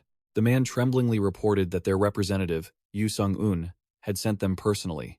The documents contained official records of the disciplinary measures taken against Student Mill and the imprisonment of Gu Cha-in. Gu Cha-in examined the contents of Yu Sung-un's documents and became even more terrified. Yu Sung-un was the one who approved these reports. The incident that occurred during the second part of M Academy's midterm competition is an extremely serious issue. In short, because students were put into life-threatening situations. She had given the final directive. Principal Gu Cha-in has disappointed the citizens once again after the guild experience incident. Gu Cha-in's face grew paler and paler. Because he had read the official decision, he realized he could no longer keep his promise and had once again placed his students on the brink of death, while also bribing high-ranking politicians for personal gain. Because he violated 17 laws related to hunter regulation, I hereby order the immediate arrest of Gu Cha-in. The credibility of this document was guaranteed by the Lotus Guild and Guildmaster Yu Sung-un. He was furious, clenching the documents in his hand. Gu Cha-in's rage surged. Damn it, the Lotus Guild has no right to interfere in this. Only the headquarters of the National Hunter Association can. Then, he was startled and panicked when he saw something. On the document was a line stating the units that agreed to the disciplinary measures against M Academy and Gu Cha-in, including 4 major guilds and 29 others. Each line was like a blade cutting off Gu Cha-in's path to survival. The management of the National Hunter Association had approved this document, so any attempt to revoke the arrest warrant was null and void. His despair reached its peak. Even the Hunter Association, did she handle everything from start to finish? Gu Cha, in thought, in agony. But if everything is exposed like this, his voice trembled. Does that mean there's a mole inside? Just then, a group of people opened the door to Gu Cha-in's office. He called his name clearly, Principal Gu Cha-in. A sentence was passed down upon Gu Cha-in. We are ordered to arrest you for bribery and violation of hunter laws. Outside the dungeon, countless reporters were waiting. They saw Che-hun's group come out and immediately started asking questions. This is Bakuwa from BC Station. Can you say a few words about the incident? This is Che-hun from Chiksa Station. Is it true that you received preferential negotiations from the Lotus Guild? Based on the situation, he speculated. It seems she handled everything smoothly. Suddenly, someone near Che-hun shouted, "Please, say a few words." The person asked him, "You expressed an opposing view to the principal during the entire live stream. Did you know something about the arrest warrant beforehand?" Che-hun quickly replied, "Due to the Academy's non-disclosure agreement, I can't say much." But the male reporter remained silent, waiting for his answer. Che-hun said very seriously, "This is the third time." He stated his purpose. "I don't want any more students or friends of mine to die." The reporters looked at each other, bewildered by Che-hun's answer. Following that, they shouted anxiously, "Wait, you said this was the third time. When were the first two times? Was it the previous guild experience? Please, say something." He didn't answer their questions but reminded them, "My friend is injured. Please move out of the way." In an instant, Min Ji-hun moved toward the medical staff. The ambulance was getting very close to them. Min Che-hun calculated silently. The Lotus Guild had promised to assist with the treatment. If it got any closer, others might discover that he wasn't actually injured at all. So, Min Che-hun spoke up, reminding everyone to keep that in mind. He provided high-quality information, noting that today's incident was no accident. The reporters were taken aback by Chun's words. Another thing caught their attention. There was Gu Cha-in. He looked absolutely pathetic. A second later, an egg was hurled at his head. The crowd went wild, screaming, "Teach him a lesson." Soon, countless eggs were being thrown. Their target was Gu Cha-in. The people around Yu Sung-un were furious.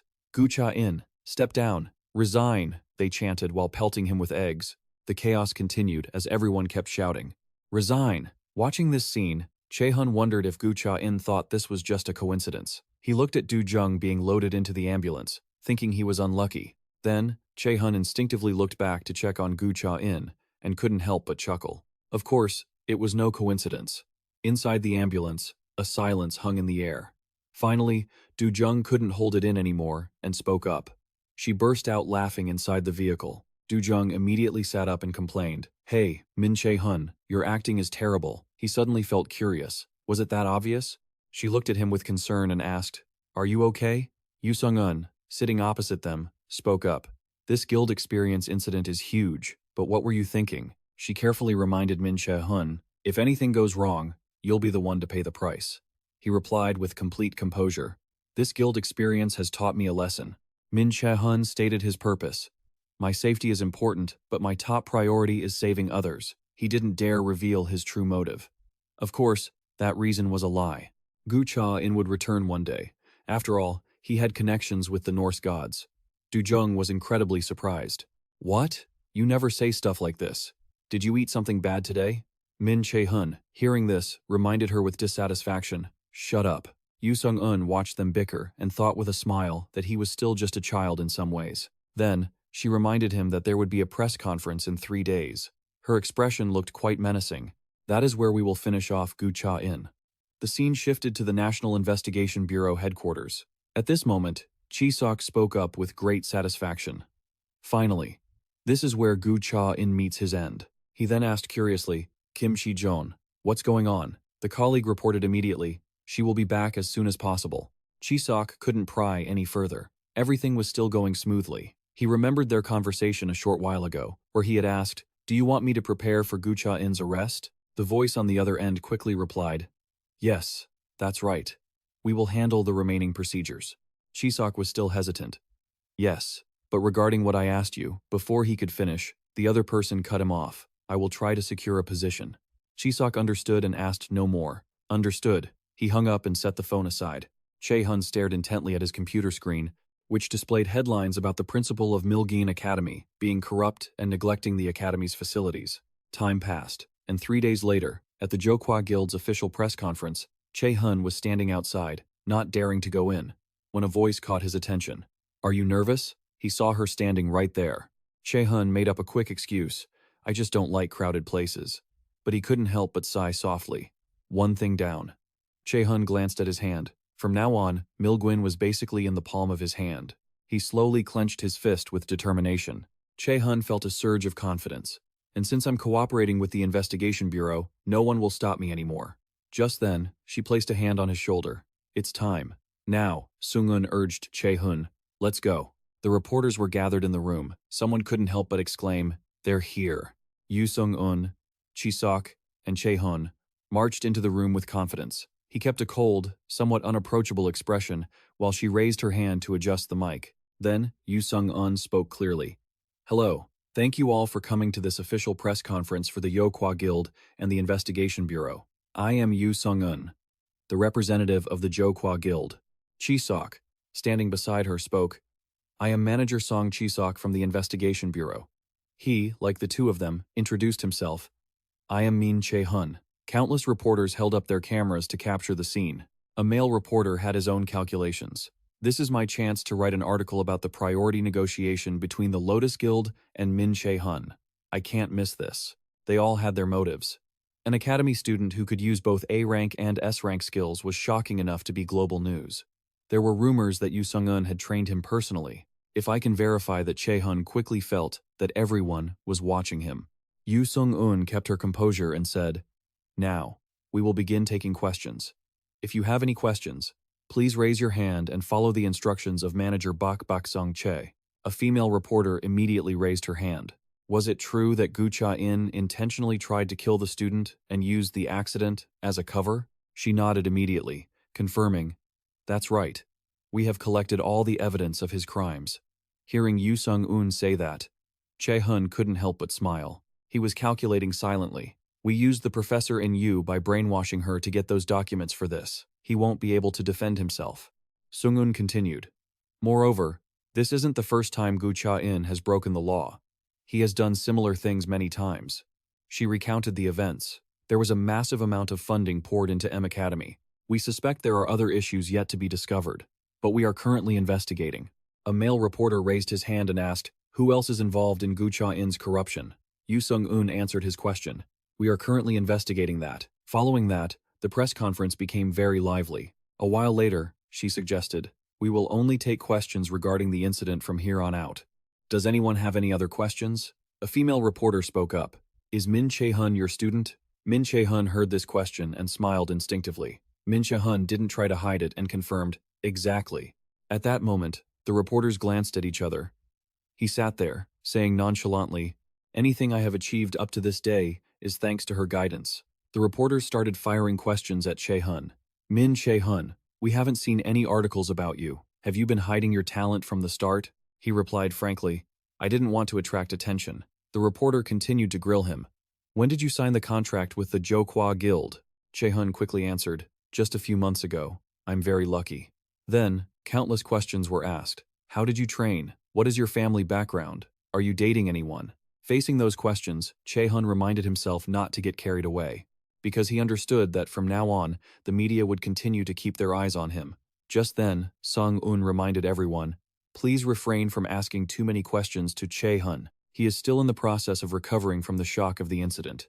Then, she glanced tenderly at Min Che-hun beside her, and he smiled back at Sung-un's gesture.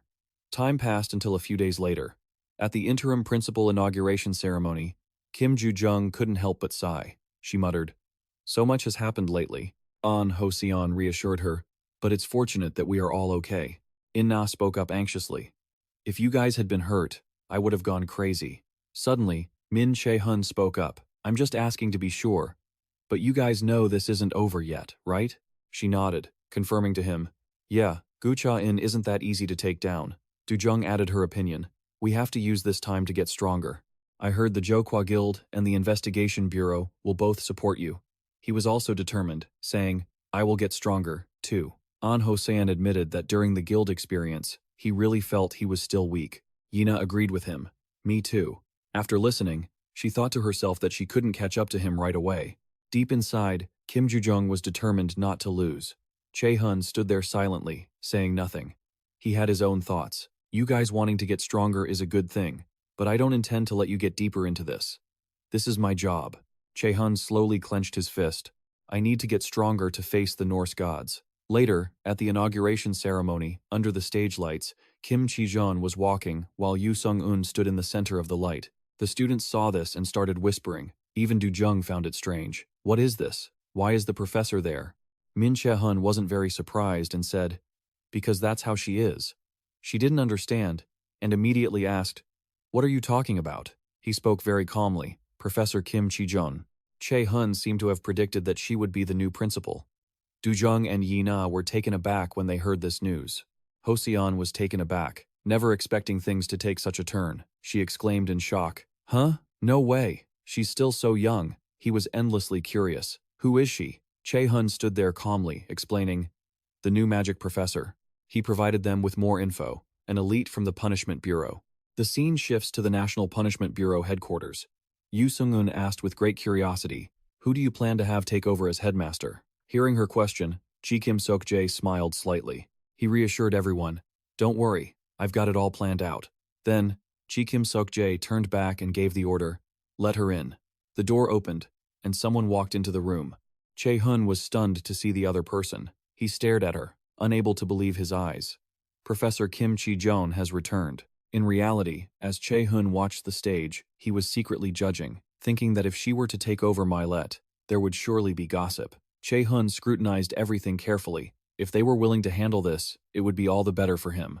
Ho-seon asked, disbelieving. A headmaster at only 20? That's insane. He wasn't surprised at all. The other professors need to be fired. She's the only one who doesn't hide anything. Plus, she's a person of the bureau, so she's even more trustworthy. Meanwhile, Kim Chi-jeon raised her hand to adjust the mic. Then, in front of all the students, she loudly announced her arrival. Hello, I am Kim Chi-jeon. I will be serving as interim headmaster. I still have many shortcomings, but I will try my best. The scene shifts to a private room for everyone to hang out. The TV screen displayed the number 89, and Che-hun's face fell as he saw it. What is this? Kim Joo-jung, who had just finished singing, complained with regret. What a shame. He couldn't help but feel dejected, thinking he finally thought he could get some rest. A few hours later, someone pounded on the door. Open up right now. Min Che-hun felt quite irritated. Hold on, I'm changing. Once he finished changing, he immediately opened the door. The three people outside stared right at Che-hun. Kim Joo-jung was feeling very unhappy. Did you forget you promised we'd go to karaoke after the exam? It was only then that he remembered. Oh, right. I really wish I could have forgotten. He saw Ho-seon full of excitement, saying, we already booked a spot at the fanciest karaoke place in this area. Let's go. Che-hun asked them, bewildered. Huh? Right now? Back in reality, as he felt depressed, his mood was completely different from theirs. He thought, annoyed. So that's how I got dragged here. Kim Joo-jung was complaining about his score. Man, I really tried my best singing that. Che-hun couldn't take it anymore and stood up. Since I'm here, I might as well show them what I've got. He grabbed the mic, getting ready to sing. Then, Che-hun began to show off his vocal skills. Tonight, if you are willing. Everyone was stunned, hearing his terrible singing voice. Your heart. Someone outside immediately started screaming. Save me. Who is terrorizing my ears like this? People like this should be banned from every karaoke place. Ina couldn't help but exclaim. So even Che-hun is human after all. Ho-seon tried to hold back her laughter.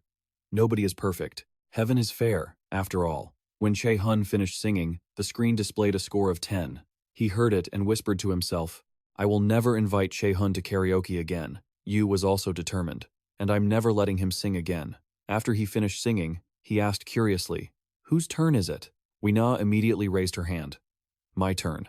Che-hun handed the mic to her right away. Here's the mic. The touch of their hands made Wina blush. She didn't hold it tight, causing it to fall, and he had to catch it. Che-hun felt it was quite strange. What's wrong? You're never this clumsy. Then he grabbed Wina's hand and placed the mic into her palm. Wina was very embarrassed, her face turning bright red. Che-hun saw her reaction and was curious. What's up? Wina stammered in response. No, I'm fine. Thanks. After that, she started picking a song on the screen. Wina was a bit shy. I'm really embarrassed. Don't expect too much from me. Kim Joo-jung replied bluntly. Whatever you sing, it'll be better than Min Che-hun's. Che-hun was unhappy about being criticized. You're exaggerating. I'm decent enough. She continued to provoke him. What? You're that confident? He was irritated and snapped.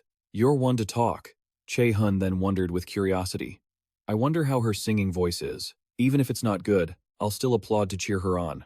At this moment, Waina's eyes were filled with emotion, and she began the song seriously. He was completely stunned after hearing it. What is this? Why is she such a good singer? Meanwhile, outside on a crowded sidewalk, Heimdall, wearing a cap, was looking around warily. Someone on the rooftop of a high-rise was tracking him. Heimdall quickly sensed something unusual. When he looked up, the stalker had already vanished. Heimdall hadn't taken his eyes off that building yet. Then, he suddenly turned away and changed direction. Heimdall kept moving through a small alley. It was quite deserted, dark, and gloomy. He reached up to adjust his hat, thinking unhappily. Daring to track Heimdall? Pull off your mask and show yourself. Right at that moment, someone landed from mid-air. Hela retorted, unpleased. Tracking you? Don't be so rude. She stood there, asking calmly. I just came to greet you. How's your trip? He refused to answer Hela's question. After a moment, Hela spoke up. You guys who opposed the Northern European gods really made it happen this time, didn't you? She smiled slightly and said, It doesn't compare to the realm of Odin and the Northern gods. He suddenly felt curious. Is Hela still placing useless hopes in her? Heimdall kept asking if the great enemy in the prophecy would appear and liberate them like a hero. Hela quickly replied to him, Who knows? This answer made Heimdall burst into laughter. He said with total contempt, A mediocre person defeating all the Northern gods? Dream on. Heimdall didn't believe the other side could do such a thing. Hela suddenly blocked his path, refusing to let him pass. Heimdall was unhappy and tried to avoid her. She stood her ground and said, If you intend to meet the great enemy in the prophecy, I can't let you go. He was irritated and growled, Do you want to die? Hela wasn't afraid and countered, You can't even use your full power here anyway. She was extremely confident. I'm the one with the advantage, Heimdall warned. If you want to destroy me, you should prepare your soul for death. Hela smiled slightly and replied, That's not my job. My mission right now is just to buy some time for a little break. Waina was singing some truly wonderful lyrics, and Che-hun was stunned as he admired her voice. She sang for a while and finally stopped. Waina immediately turned around, asking curiously, What did you guys think? Kim Joo-jung showered her with praise. Oh my god, I had no idea your singing voice was this amazing. Are you a professional singer? Hoseon was also overwhelmed. So, you've been hiding it from us all this time? He couldn't help but ask Waina. Have you ever studied vocal music before? Waina answered his question honestly. Never. The other three couldn't believe it and exclaimed, What? She couldn't stop praising Waina, saying that despite never learning vocal music, she was so good. It was no exaggeration to say she was a genius. Waina was confused by the praise. Is it really that good? The three of them responded in unison. Of course, if it were bad, we'd walk on our heads. Kim Joo-jung couldn't help but suggest, Ina, can you sing this song? It's my favorite. She was also excited. Then next, sing this one of mine. In was a bit surprised to see everyone's reaction. A moment later, she was so shy her cheeks turned bright red. Then, Waina said, sincerely, Thank you, everyone. This is the second time in my life I've sung for others. Che-hun had been staring at her the whole time. He looked at this scene and thought, It's so peaceful. Then Che-hun unconsciously looked up at the ceiling. He closed his eyes, wanting to enjoy this moment a little longer. Enjoying this sense of relaxation for a while was truly not bad. Time passed until a few days later, at Min Che-hun's house. At this moment, Min Che-hun proactively said, Mom, I have a gift for you. Min Che-hun's mother was dazed, looking at the object in front of her. She was quite curious, wondering what could be inside. A second later, Min Che-hun's mother was terrified to discover what was inside, because she realized it was a bank book.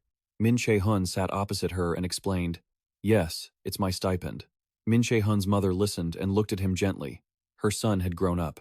She couldn't believe it, thinking, At this age, kids usually just focus on playing and enjoying themselves, yet he's thinking of me. The large amount of money in the savings book stunned Min Che-hun's mother. She carefully asked Min Che-hun, Che-hun, did you earn this money yourself? He nodded slightly, confirming, That's right. I'm giving it all to you, Mom. Only then did Che-hun feel satisfied. Finally, he had said the thing he had been burying for so long. Everything had gone exactly according to his plan. He just wanted to give her a hug and tell her he had succeeded. But before this, He had been too busy to take care of her. Che-hun couldn't help but clench his hand into a fist. He remembered everything he had done. I've changed so many things after returning. The main goal is to protect my family and friends. At the same time, Che-hun's highest purpose is to destroy Odin and end all suffering. I won't let that old man take away everything I hold dear. After that, he stood up and said, "Now, Mom, you don't need to worry about finances anymore." Min Che-hun's mother saw this and immediately stood up. She then rushed over to Min Che-hun. Min Che-hun's mother wrapped him in a tight hug, leaving him completely stunned. Unable to hold back, she asked, "You've been through so much, haven't you?" His eyes instantly welled up with tears, and Min Che-hun finally confirmed it to her. Yes, she did her best to comfort him. Mom knows everything. Her words touched him deeply, and in the end, he couldn't stop the tears from falling. Just then, someone knocked at the door. Che-hun quickly wiped his eyes and said, "I'll go see who it is." He opened the door quickly and asked, "Who is it?" It was Waina, standing there, looking a bit shy. "Hello." He was surprised to hear another voice. It was Kim Ju-jung. "Did you think it was someone else?" Che-hun asked, confused. "Why are you two here?" She immediately explained, "My family is having a BBQ, so we wanted to invite you." That's when he remembered. "Your parents are back today, right? I forgot." Kim Ju-jung's tone was a bit annoyed. "Because you've helped us so much, my mom insisted that I bring you." Che-hun stood there and teased. "Right. I'm such a burden." She snapped back. "If I'm a burden, then what does that make you?" He kept teasing her. "Fair enough." Then, Che-hun thought to himself, it's already that time of year again. So much had happened since he started at Millet Academy 2 months ago. She asked carefully, "You'll come, right?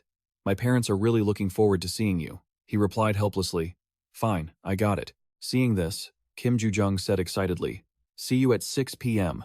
Che-hun turned to head back inside. "All right, bye." Suddenly, Waina asked curiously from outside, "Hey Min Che-hun, were you crying?" He made a quick excuse. "No. Just got some water on my shirt while doing the dishes." She didn't press further. That was that. Then, Che-hun and Waina just stared at each other in silence. He said his goodbyes. She replied softly, "Yeah." Then, Waina and Kim Ju-jung left Che-hun's place. As they faded into the distance, he noted that her social skills were pretty good. The scene shifted to Kim Ju-jung's spacious home. Che-hun looked around and remarked, "Kim Ju-jung really is loaded." Waina, who was sitting on the couch, stood up. "You're here." He walked over and asked bluntly, "Hello. I've always been curious, why are you here? Did Kim Ju-jung drag you along?" She clutched her hands, feeling a bit awkward. I have nowhere else to go." Realizing he'd overstepped, he quickly apologized. "Sorry." Then Che-hun remembered. "Right. Waina has no family left." Kim Ju-jung yelled, "Che-hun, bring the meat over here." She understood Waina's situation. That was why Kim Ju-jung had brought her along. When it comes down to it, she can be very thoughtful. Just then, someone spoke up. "Long time no see, Min Che-hun." Che-hun turned to see Kim Ju-jung's father approaching, with her mother peeking out from the kitchen. "What? He's here?" He bowed slightly. "Hello, Mr. and Mrs. Kim." The mother came out smiling. "Welcome." Che-hun stared at the two of them, deep in thought. Even before the regression, when he lost his mother, they had always treated him well. Just then, the father walked up and threw an arm around his neck. "Look at this kid. You've grown so much taller." Min Che-hun thought, surprised. Is this family always this aggressive? The father let go and asked curiously, "Does Kim Ju-jung still bully you? You used to come crying to me every time she hit you." He laughed and scratched his head. That was a long time ago. A second later, Kim Ju-jung walked over and stomped hard on her father's foot. She scolded him, "Dad, if you have time to chat, help me out." Wincing in pain, the father replied awkwardly, all right. He started complaining. If she keeps acting like this, how will she ever get a boyfriend? He shifted his focus to Min Che-hun. "What do you think? Want to volunteer to be her boyfriend?" Che-hun? Kim Ju-jung's face turned beet red with embarrassment. We now looked surprised by the father's comment too. Che-hun couldn't believe it and pointed at himself. "Me?" The father kept rambling. "Kim Ju-jung can be stubborn, but she's kind and smart." At that moment, Kim Ju-jung's face darkened as she warned, "Dad, stop joking around. If you're bored, go do some chores. And you too, Min Che-hun." The father was genuinely intimidated by her attitude. "Geez, this kid is scary." Che-hun gave an awkward smile at their reaction. Soon, a feast was laid out on the table, the food smelling absolutely delicious. He couldn't help but exclaim, "You're a great cook, sir." The father laughed and replied, "It's nothing. I used to be a professional chef." Kim Joo-jung couldn't help but say, I wish Hossein and Lee Jae-sang were here, and your mom too, Che-hun. He replied, they're all busy. We can't help it. Let's just get together next time. Kim Joo-jung felt a bit regretful. Yeah. Suddenly, the father spoke up. But Che-hun, I was really surprised. He said sincerely, thank you for helping Kim Joo-jung with that midterm exam. Che-hun replied awkwardly, I didn't really do anything. He felt guilty, thinking to himself, it was all just an act. I feel so bad. Meanwhile, Kim Joo-jung was eating happily, smiling at him with excitement. Che-hun let out a helpless sigh. Her mother said reassuringly, it makes me so happy to see you doing well, Che-hun. Honestly, I was surprised when you said you were going to study magic. I wondered if you did it just to be near Kim Joo-jung. It's not like that, but thank you anyway. Waina was eating quietly on the side. The mother kept praising Min Che-hun. You're getting more handsome every day, aren't you? She kept rambling about how she wished her daughter could bring home a boyfriend like him. Kim Joo-jung wasn't pleased. Mom, seriously? What's with you two? Just focus on eating, it's getting cold. Just then, Waina stopped eating and put her utensils down. Her standing up caught Che-hun's attention. Yina looked quite sad right now. Che-hun asked curiously, what's wrong? Is everything okay? She immediately denied it. It's nothing. He found it strange. She looked unhappy a moment ago, but Che-hun told himself he must have misread it. Meanwhile, in another house, someone was shouting, do you have any idea what you've done? Sok-gu was furious. What is this? You saved those students just out of pity? The fool Hossein stayed silent as his father ranted. Sok-gu thought, I almost got caught like Gu-cha. In all because of you, my precious son. He continued to belittle him, and Hossein tried to speak up, but Sok-gu immediately cut him off. Shut up, he laid out his demands. On, Hossein, you must become the best conqueror in South Korea. Everyone should be kneeling at your feet. Sok-gu's eyes were bloodshot and terrifying. He pointed at Hossein and shouted, at all costs, you have to take down Min Che-hun. I can't stand it anymore. Hossein resisted. Stop it. Sok-gu was startled by his reaction. Hossein thought helplessly about how many times he had tried to persuade his father, but it was like talking to a brick wall. Hossein wasn't happy with his father's behavior. His father always told him to step on others to get ahead, but that wasn't what he wanted. Hossein didn't want to lose his friends. Anger made him clench his fists. He declared firmly, I don't want to live the way you want. I want to be free. This is my life. Sok-gu grabbed Hossein by the shoulders and roared, do you even know what you're saying? A second later, Hossein pushed his hand away forcefully. He warned him carefully, live your own life, father. Seriously. Sok-gu was furious as he watched him leave. On, Hossein, come back here right now. But Hossein had already left and slammed the door shut. As he walked out, he didn't hear his father's shouting. Hossein told himself he didn't want to use dirty tricks to beat Min Che-hun. He resolved to compete with him fairly. The scene shifted to the evening at Kim Joo-jung's house, where the three of them, Min Che-hun, Waina, and Kim Joo-jung, were sitting in the living room. Che-hun couldn't help but remark, your parents are so affectionate. Kim Joo-jung sat there calmly and said, they're going on a midnight movie date. She added helplessly, they've been married forever, but they act like newlyweds. Che-hun stood up and said, I think I should head back now. Kim Joo-jung asked, surprised, already? He looked confused. What do you mean? It's late. She found it odd. Since when are you afraid of being home late? Stay a bit longer. Min Che-hun stared at her, explaining his point of view. My parents will yell at me if I stay. Kim Joo-jung still didn't get it. Why? Che-hun explained, the reason, I don't think they like me coming home late when they aren't even there. I bet I'll get an earful. She shot him an annoyed look. Just don't do anything wrong, and you'll be fine. Then Kim Joo-jung turned her attention to Waina. Right, Waina? She was startled and looked up. Yeah, that's right. He pondered for a moment before reaching a decision. Fine, I'll head back at midnight. She looked a bit bored, muttering, you're still here, even though you're so cold.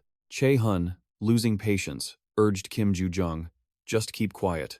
Right then, Waina asked curiously, I have something I'm very curious about. Can I ask? Hearing that, she replied quickly. What is it? Go ahead, she asked with a bit of hesitation. Are you two dating? He was completely taken aback that Waina would ask such a thing, but her expression seemed quite serious. Che-hun shouted helplessly, not understanding how she could think that. Kim Joo-jung was left speechless. He? With me? No way. Waina shared her thoughts. It's just that you two seem very close, and your parents too. He and she looked at each other and said in unison, us? Kim Joo-jung regained his composure and explained, There's definitely no bad blood. But we only see each other as friends. She looked stunned for a moment when she heard Kim Joo-jung say that. Weena hurriedly said, I get it. Sorry for asking. As for Che-hun, he checked his phone. It was past midnight. He stood up immediately. I'm leaving. She waved to see him off. She politely said goodbye to Min Che-hun. Before leaving, he said, see you later. Shoot me a text if you need anything. Then, Che-hun quickly left Kim Joo-jung's house. When he reached the street, there wasn't a soul in sight. Just then, Hella landed from midair. Che-hun was puzzled by the sight. What's this? It's really late. She was quite surprised by his reaction. You're not surprised at all? Did you know I was coming? Che-hun replied calmly. Last time, I felt a surge of mana so intense that no human could possess it. So, before he could finish, Hella cut him off. Then I'll get straight to the point. Che-hun, you must complete the second trial as quickly as possible. She warned him cautiously. We can't afford to hesitate. Odin has already begun to move. Meanwhile, in another place where everyone had gathered, Odin was complaining irritably. How annoying. He questioned the people around him. Still no news from Heimdall? Thu smiled faintly. Father, you're worrying for nothing. The prophecy might have mentioned him, but he is still just a regular human. What can those pests even do? Tia agreed with him. I agree. We might not be omnipotent in Midgard, but we are still gods, and humans cannot defeat gods. He suddenly remembered something. Oh right, except for that bastard who is slowly rotting away in that place. Odin immediately reminded them that the prophecy is never wrong. Freya sat on the side, remaining silent until now. Suddenly, she chimed in. Do you really think a human is a threat to you? Odin, the supreme god of gods.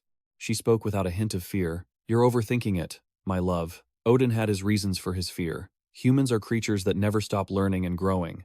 I have seen such beings. He sat there and continued his lecture. Knowledge is sometimes gifted to the weak, not the strong. Odin reached up to adjust his eye patch. We still haven't been able to eliminate the critical enemy right in front of us. The power of the prophecy can only protect him for at most another 10 years, he said cautiously. But we also shouldn't rule out the possibility that he will become more powerful during that time. Tia was curious about that. Is that why you sent Heimdall there?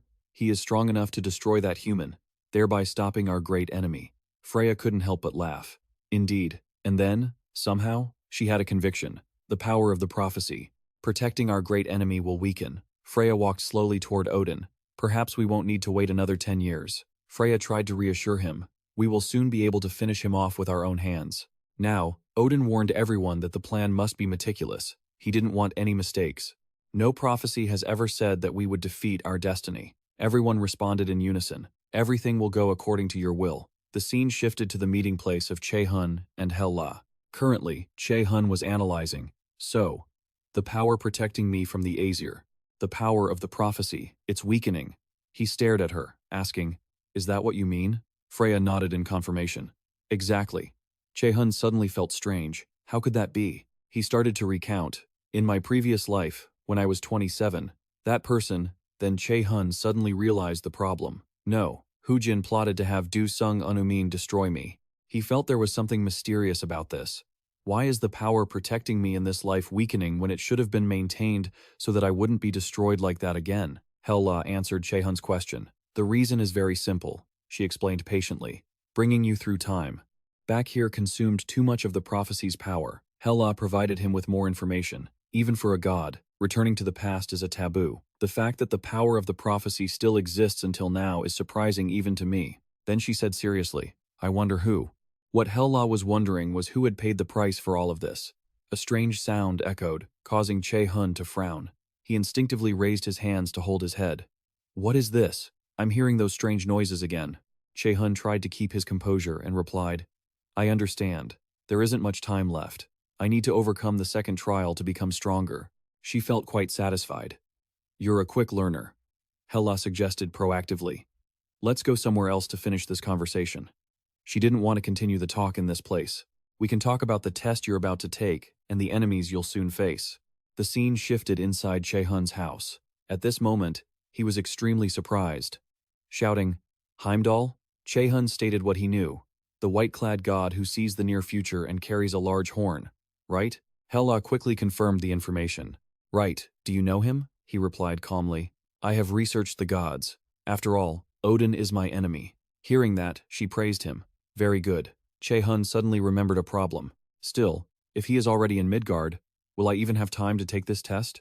Hela sat there, smiling at him. Don't worry, I've bought you some time. Meanwhile, Heimdall was being contained, furious.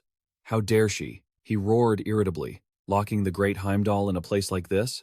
Heimdall was extremely angry. Don't think you can cage me in such an ordinary prison, she said solemnly. I had to use quite a bit of power. Che-hun was somewhat curious. So where will this trial take place? Right then, Hela spoke up. It's here. Because the TV announced an emergency news update. It is truly regrettable that the 11th expedition to the Great Ruins has failed once again. Balder from the European Association will participate in this expedition. Although this event brings much hope, there is a lot of information mentioned. The first trial, named Proof of Qualifications, could once again not be overcome. The association has also expressed that they are not confident about the next attempt. Now, she mentioned a location. Iceland. That place is quite special. The center of myths about the gods, where the secrets of the giants' great ruins are hidden. He was stunned when he found out the location. Iceland? Hela replied calmly. The great ruins were originally created for you. She continued to talk on and on. A region meticulously calculated to nurture you into someone who can once again defeat Odin. Che-hun heard that and didn't understand. Once again? What does that mean? His attitude surprised Hela. That's strange. She also felt curious. Why did I use that word? Che-hun glanced sideways at Hela, saying, If you don't even know, how would I? She gradually calmed down and spoke. Regardless, if you don't pass the proof of qualifications, you won't be able to enter. He had grasped the key word, proof of qualifications. Hela immediately confirmed with Che-hun. That's right, and only you can successfully pass it. Once you pass it, the path leading into the great ruins will open before your eyes. In another place, while the TV was announcing, but the first trial, named Proof of Qualifications, could once again not be overcome. Heimdall's face darkened when he heard that. The association also expressed that they are not confident about the next attempt. He slammed his hand on the table, furious. Damn it, what kind of ruin is that even we can't get in? Heimdall shouted angrily. Camilla, are you sure the mages have researched it thoroughly? Only then did Camilla slowly walk over and call out softly. Balder, she reminded him cautiously. I told you before, don't doubt others, and don't be so hot-headed. Camilla honestly said that in the world, there was only this one great ruin, and she also wanted to conquer it. Heimdall helplessly raised his hands to hold his face, trying to prove himself if he wanted to go inside. He was still very frustrated, but what kind of proof is needed? She was also finding it difficult. I don't know either. Maybe there's a key? At this moment, Heimdall's expression became even uglier. Camilla hurriedly spoke up. I'm just joking. Don't glare at me like that. Time passed until a few days later, before departing for the great ruins in Iceland. At that moment, Che-hun was calling someone, saying, Please, tell my friends for me, so they'll believe it. I don't want them worrying about me. After all, the preparation process had been quite rushed. First, he had used monastones to strengthen his weapon to the maximum, and his level was now over 30. Standing at the airport, he spoke into the phone. Yes, thank you, Director Kim Chi-yun. Quickly, Che-hun ended the call. He looked at Helra behind him and said, Let's go, Helra. Elsewhere, as he Imdu calmed down, he declared, The European Hunter Association will conquer the great ruins at Iceland by any means necessary, and we won't allow anyone to stop us. Che-hun felt quite excited. The great ruins were guarded by Balak. This would be his first time fighting an S-rank hunter. He couldn't help but exclaim, So that's the real Rakshasa, Dragon Blade, Ban Mong. Meanwhile, Helra was deep in thought. Now I can stay by his side to observe the great enemy, she thought, feeling quite expectant. Let's see if your decision is the right one or not. Something few people knew. Mysterious ruins suddenly appeared all over the world. One thing that surprised everyone was that after hunters excavated them, it turned out these were hiding places for ancient artifacts. That was the cause of the wars. This was a chance to obtain higher-level items than in dungeons, so competition among hunters there became intense. That led to the inevitable outcome. Governments of every nation had to intervene. Helra carefully reminded Che-hun, Mitten, the necklace on your wrist is the item we were looking for in the ruins. She hinted to him, You don't think everything is a total coincidence, do you? Suddenly, you're the one who got Mitten. Then Helra laughed, saying, While every ruin is being raided, isn't it? Che-hun suddenly remembered the events he had experienced before and silently speculated that she must be talking about those specks of light. Currently, Che-hun was extremely focused, examining everything closely. Thinking back, he realized that for all the events, The cause of everything was that strange light. Hel-Ra noticed Min Che-hun suddenly turning to look at her, which felt strange. She narrowed her eyes and asked, "Why are you looking at me like that?" Seeing him smile slightly, he replied, "It's nothing." Hel-Ra listened attentively as Min Che-hun said, "For a long time I've wondered, were those ruins created by giants?" She immediately confirmed, "Yes. 10,000 years ago, their guardians and Thorgia's rivals created them because of the great enemy in the prophecy, and countless humans would rise against Odin's army." Knowing the truth, Min Che-hun exclaimed, "So that's why the ruins have so many riddles." Then he silently analyzed, "In myths, giants are portrayed as wise creatures. They say they were very confident, even standing before the Nordic gods." Min Che-hun knew quite a lot, though he knew their ending wasn't as glorious. Just then, he couldn't help but say, "It's coming up soon. I'm so nervous. I booked a room at an expensive hotel. It seems to be the best place around here." Seeing this, Hel-Ra immediately reminded him, "This is your second trial after all." Min Che-hun calmly replied, "I have never let my guard down. I have prepared everything I can." Then he raised his hand to his chest to check if the system's translation properties were working well, and if he had brought good items. Min Che-hun remembered the time before leaving, when the system updated information on the A-rank Dark Mineral Reinforcement item. Dark Mineral strengthens dark equipment by 1 grade. You can use Dark Mineral to reinforce dark armor. He was extremely excited, saying, "Ever since I defeated the Dark Shadow and got the dark armor, I've worked really hard to get this." The Dark Mineral covered Min Che-hun's body. Next, Min Che-hun updated the data, using the Dark Mineral to reinforce the dark armor. The dark armor leveled up to A rank. Mitten activated the passive skill, Genius Armor Crafter. In the end, the system updated the data. The dark armor had upgraded to S. Min Che-hun was a bit surprised when the system displayed the information for the Hell Armor. Item name, Hell Armor, S rank. Armor forged from Hellfire, physical and magic resistance plus 350. Active skill, Stealth. Level 3. Passive skill, Dark Synchronization. Passive skill name, Dark Synchronization. A rank. Synchronizes the user with dark energy to create after images capable of dodging enemy attacks. 20% chance to dodge enemy attacks. 2. A one-time opportunity for a 100% dodge rate, has no effect on light attribute attacks. At this moment, Hel-Ra said irritably, "We've already run out of tricks." He asked curiously, "You mean the key? We don't have time to use other methods." Time passed until a few hours later at the hotel. Min Che-hun excitedly looked at the hotel in front of him. Finally here, he quickly went to the front desk. "This is a special hotel that only allows awakened individuals to stay." Very quickly, Min Che-hun received his room key. Of course, even without this rule, a night here cost 50,000, and no one wanted to spend the night right next to the ruins. With the key card in hand, he quickly went up to his room. Min Che-hun pondered while moving. If there were exceptions, they would only be archaeologists. Just then, he ran into He Im-do and Camilla. The three of them brushed past each other. Members of the European Association were looking to conquer the giant ruins.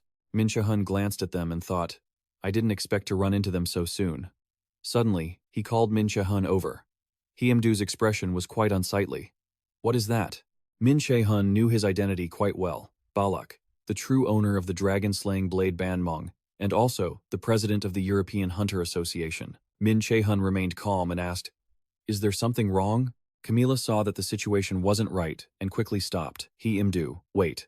But he quickly stepped in front of Min Che-hun. He Im-do questioned him, "How old are you? Where are you from?" Min Che-hun darkened his face, looking at him without saying a word. She saw the situation wasn't right and shouted, "Balak!" Camilla carefully reminded He Im-do, "Watch your attitude." She hurriedly pushed him away. "What are you doing?" Then Camilla pushed him along. "I'm sorry, you can keep going. He's just a bit ill-tempered." She revealed a small piece of information to Min Che-hun. That's why his wife left him. He was provoked and gritted his teeth. "You've talked enough, Camilla." Meanwhile, Camilla waved at him. "On his behalf, I apologize to you. Sorry. Bye." In the blink of an eye, only He Im-do and she were left in the hallway. Only then did Camilla breathe a sigh of relief. She immediately reminded He Im-do, "Balak, I told you to be careful. If the association's image is ruined in your hands, what will you do?" Camilla was still patiently lecturing. "I know you're sensitive because of our last failure, but don't take it out on a kid." She hadn't even finished speaking when he interrupted. "No, it's not that." He Im-do quickly realized that the kid didn't make a sound when walking. He could tell the boy knew how to use stealth at will. Scene changed to M Academy, the principal's office. Someone exclaimed, "What?" Kim Chi-yun sat in the office, remaining calm. Kim Ju-jung was extremely surprised and questioned. "Going abroad? Learning the truth," she gasped. "Oh my God." Kim Ju-jung felt very confused. Where has he been these past few days? Last time, he suddenly went to an amusement park and got involved in an accident. And now? Going abroad? Ho-seon added, "That Min Che-hun is really prone to trouble. I think it's the same this time." He hadn't finished speaking when Ina interrupted. "No, he's not the type of person who causes trouble." She said those words, then fell silent. Scene changed to the giant ruins of Iceland, where ice and snow covered everything. Two people were guarding this area. A middle-aged man suddenly stared ahead. From far away, Min Che-hun, bundled up tightly, approached. Seeing this, he immediately shouted, "Who is it? Show yourself. This ruin is being handled by the European Hunter Association." Hearing that, he smiled slightly. "Can't you let me in? I'm already so tired." The young man next to him saw the situation and wanted to scream, "Intruder!" but Min Che-hun had quickly covered his mouth. Then he cast his active skill, Brainwash. Min Che-hun glanced at the two of them and said, "Sorry, I feel like a criminal, but I have no choice." Time seemed to return to when Min Che-hun and Helra were talking. She explained to him that the condition to enter the giant ruins was, first, the system. He grasped the important information. First, so is there a second condition? Surely there isn't a third, right? Helra dissatisfiedly reminded him. "Don't interrupt me." She coughed lightly and said, "There are only two conditions." The second piece of information Helra brought surprised Min Che-hun. His strength and speed stats must be over 150. She waved her hand and continued. "Put simply, it's equivalent to an S-rank person." He immediately fell silent upon hearing Helra say those words. This attitude of Min Che-hun made her quite awkward, not knowing what to do. Could it be Helra hadn't finished speaking when he interrupted her? "I haven't reached S-rank yet." She learned the truth and was stunned. "Impossible. I once saw you take down an S-rank alone." Min Che-hun closely observed Helra's current appearance. He couldn't help but exclaim, "Is that your third form?" She turned away, feeling somewhat awkward. "That's none of your business. For now, I have to find a way to meet the second condition." Che-hun took the initiative to offer his suggestion. "There is a way." He recalled the events he had experienced. He had completed the second quest, Flan's Mansion, and on top of that, he had finished the hidden scene belonging to this quest. You will receive additional rewards. Therefore, Che-hun pulled out a key. "I got this from Flan's Mansion. I've never used it because I didn't need to." The system reported important information. Unknown item. Cursed key grade A. The old, rusty key had lost its original appearance due to corrosion. Suddenly, his eyes changed noticeably as the data was updating, activating the scouting skill. Special item. The name of the A-grade key can open any door or chest. Because a blind fool wanted to steal items hidden in a crafted treasure chest, the fool was ridiculed, while the companion received a reward. 2-hour cooldown. Hala was momentarily stunned to witness this scene. "How did you get it back?" when Che-hun wondered. "Strange, isn't it?" He spoke his mind, as if someone had predicted everything. Che-hun took out the key and said, "Prepare it for me." From where he inserted the key, a blinding light radiated out. A matrix was opened along with it. The door opened to welcome Che-hun and Hala. Then, he looked at the card in his hand and assessed it. "I guess this blank card will be usable soon too." Then, Che-hun analyzed to himself that So-hyun's cognitive acceleration and So-zone's scouting are both useful skills, but he felt he would lose something if he used the blank card. He could guess that. And besides, if he only copied the skills of those around him, people would start to be suspicious. So Min Che-hun spoke up. "If they intend to give me a blank card, they should also give me a skill to copy." Very quickly, he and she went deep inside. Min Che-hun's current appearance looked extremely heroic. Just then, he discovered something. Seomiya sat in a corner and spoke up. "Are you the great enemy from the prophecy?" He introduced himself. "My name is Seomiya." Seomiya just kept rambling on. "I am the guardian of the giant ruins, by my father's order."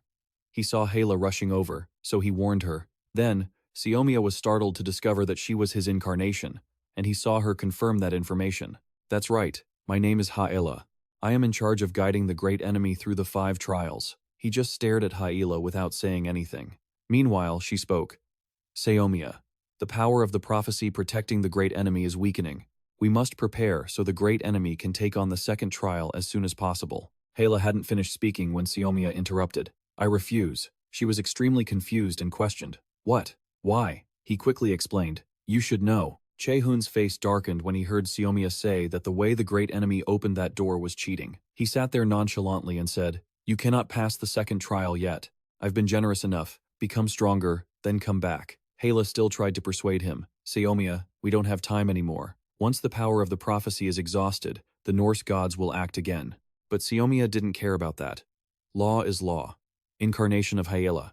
He carefully explained to Hyela, I'm not sure if the place I wanted to protect has now become ashes. The giants have no home to return to anymore. It was already too late. Seomiya was immersed in his own memories, and he concluded with a sentence. Being a little later, it doesn't make any difference. It seemed she had realized the problem. This Seomiya was hopeless. Che-hun couldn't take it anymore. What the hell is this? Hela heard that, and immediately turned to look at him. He was extremely annoyed and growled. Are you kidding me? Seomiya was angered by Min Che-hun's attitude. How dare you? He just stood there calmly and said, Listen carefully. Min Che-hun shouted, brimming with killing intent. I am not a charity organization. He was extremely angry, not an object for them to use as they pleased and discard when bored. Che-hun began to deploy martial arts. The reason I let you control what I do. The system immediately updated the latest data, activating the active skill, Light Chain Level 5. And then he proceeded to attack Seomiya. Che-hun continued to say, is because I see you also have utility value, so he carefully reminded everyone, I need you to act. Meanwhile, outside, silence covered the entire space. Hae-imdu angrily questioned, You mean no one has ever come here? The middle-aged man immediately confirmed, Right, no one has gone through here. He didn't speak up. Impossible, there is someone inside. I will verify it myself. Hae-imdu didn't think his feelings were wrong, that was for sure. He analyzed in his heart, the mysterious power and magic he just felt was something that only appeared when a ruin was opened. Hae-imdu cautiously thought he had never successfully infiltrated the giant ruins. He couldn't let others in there first. If the door opened, he would definitely be able to enter.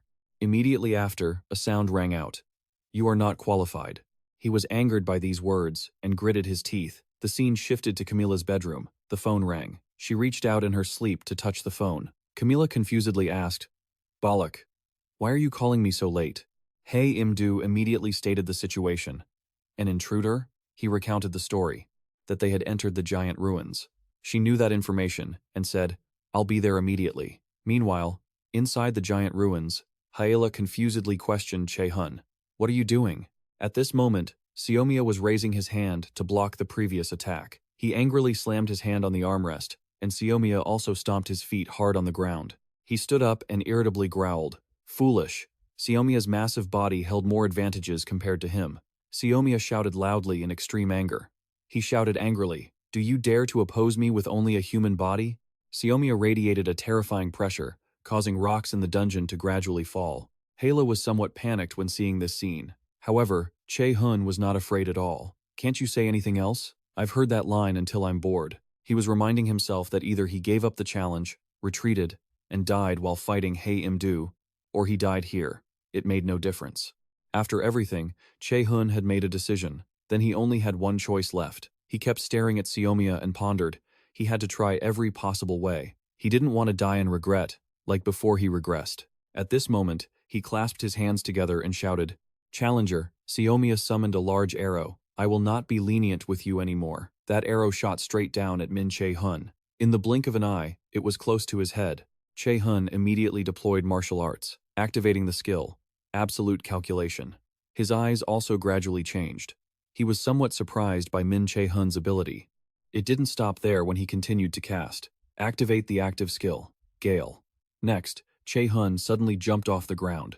He poured his strength into his fist to attack Seomiya. Che-hun's target was his chest. Seomiya also quickly realized, he is aiming for my heart. Does this challenger really intend to defeat me and pass this place? Currently, he was a bit flustered and gritted his teeth. Seomiya warned, Che-hun, do you know what kind of existences you will face in the future? His pressure was extremely terrifying. Che-hun had to raise his hand to cover the dust spraying into his face. Seomiya confusedly questioned him. What is the reason you have to go this far? Min Che-hun just stared at him without saying anything. He suddenly remembered the past, the feeling of oppression just like when he fought Hu Jin. At that time, Che-hun had been immersed in despair. Those were dark memories for him. The opponent he was facing was someone he couldn't defeat. Just then, Che-hun summoned a golden chain, but that arrow immediately pinned down into the ground. Che-hun quickly reached out and grabbed it. He swung the rope hard, ready to attack. Che-hun's weapon also had great power. Now he looked forward with a darkened face. Che-hun thought with extreme determination. He had no intention of sitting in one place and waiting to die. Next, his breathing became rapid. Now, the system notified that the ice soil skill was activated. Che-hun immediately deployed martial arts towards Seomiya. He saw this scene and pondered, isn't this the secret technique of the Dark Elves? Seomiya didn't sit still, waiting to die, and swung his fist. I don't know how you learned it. His powerful fist slammed down into one spot.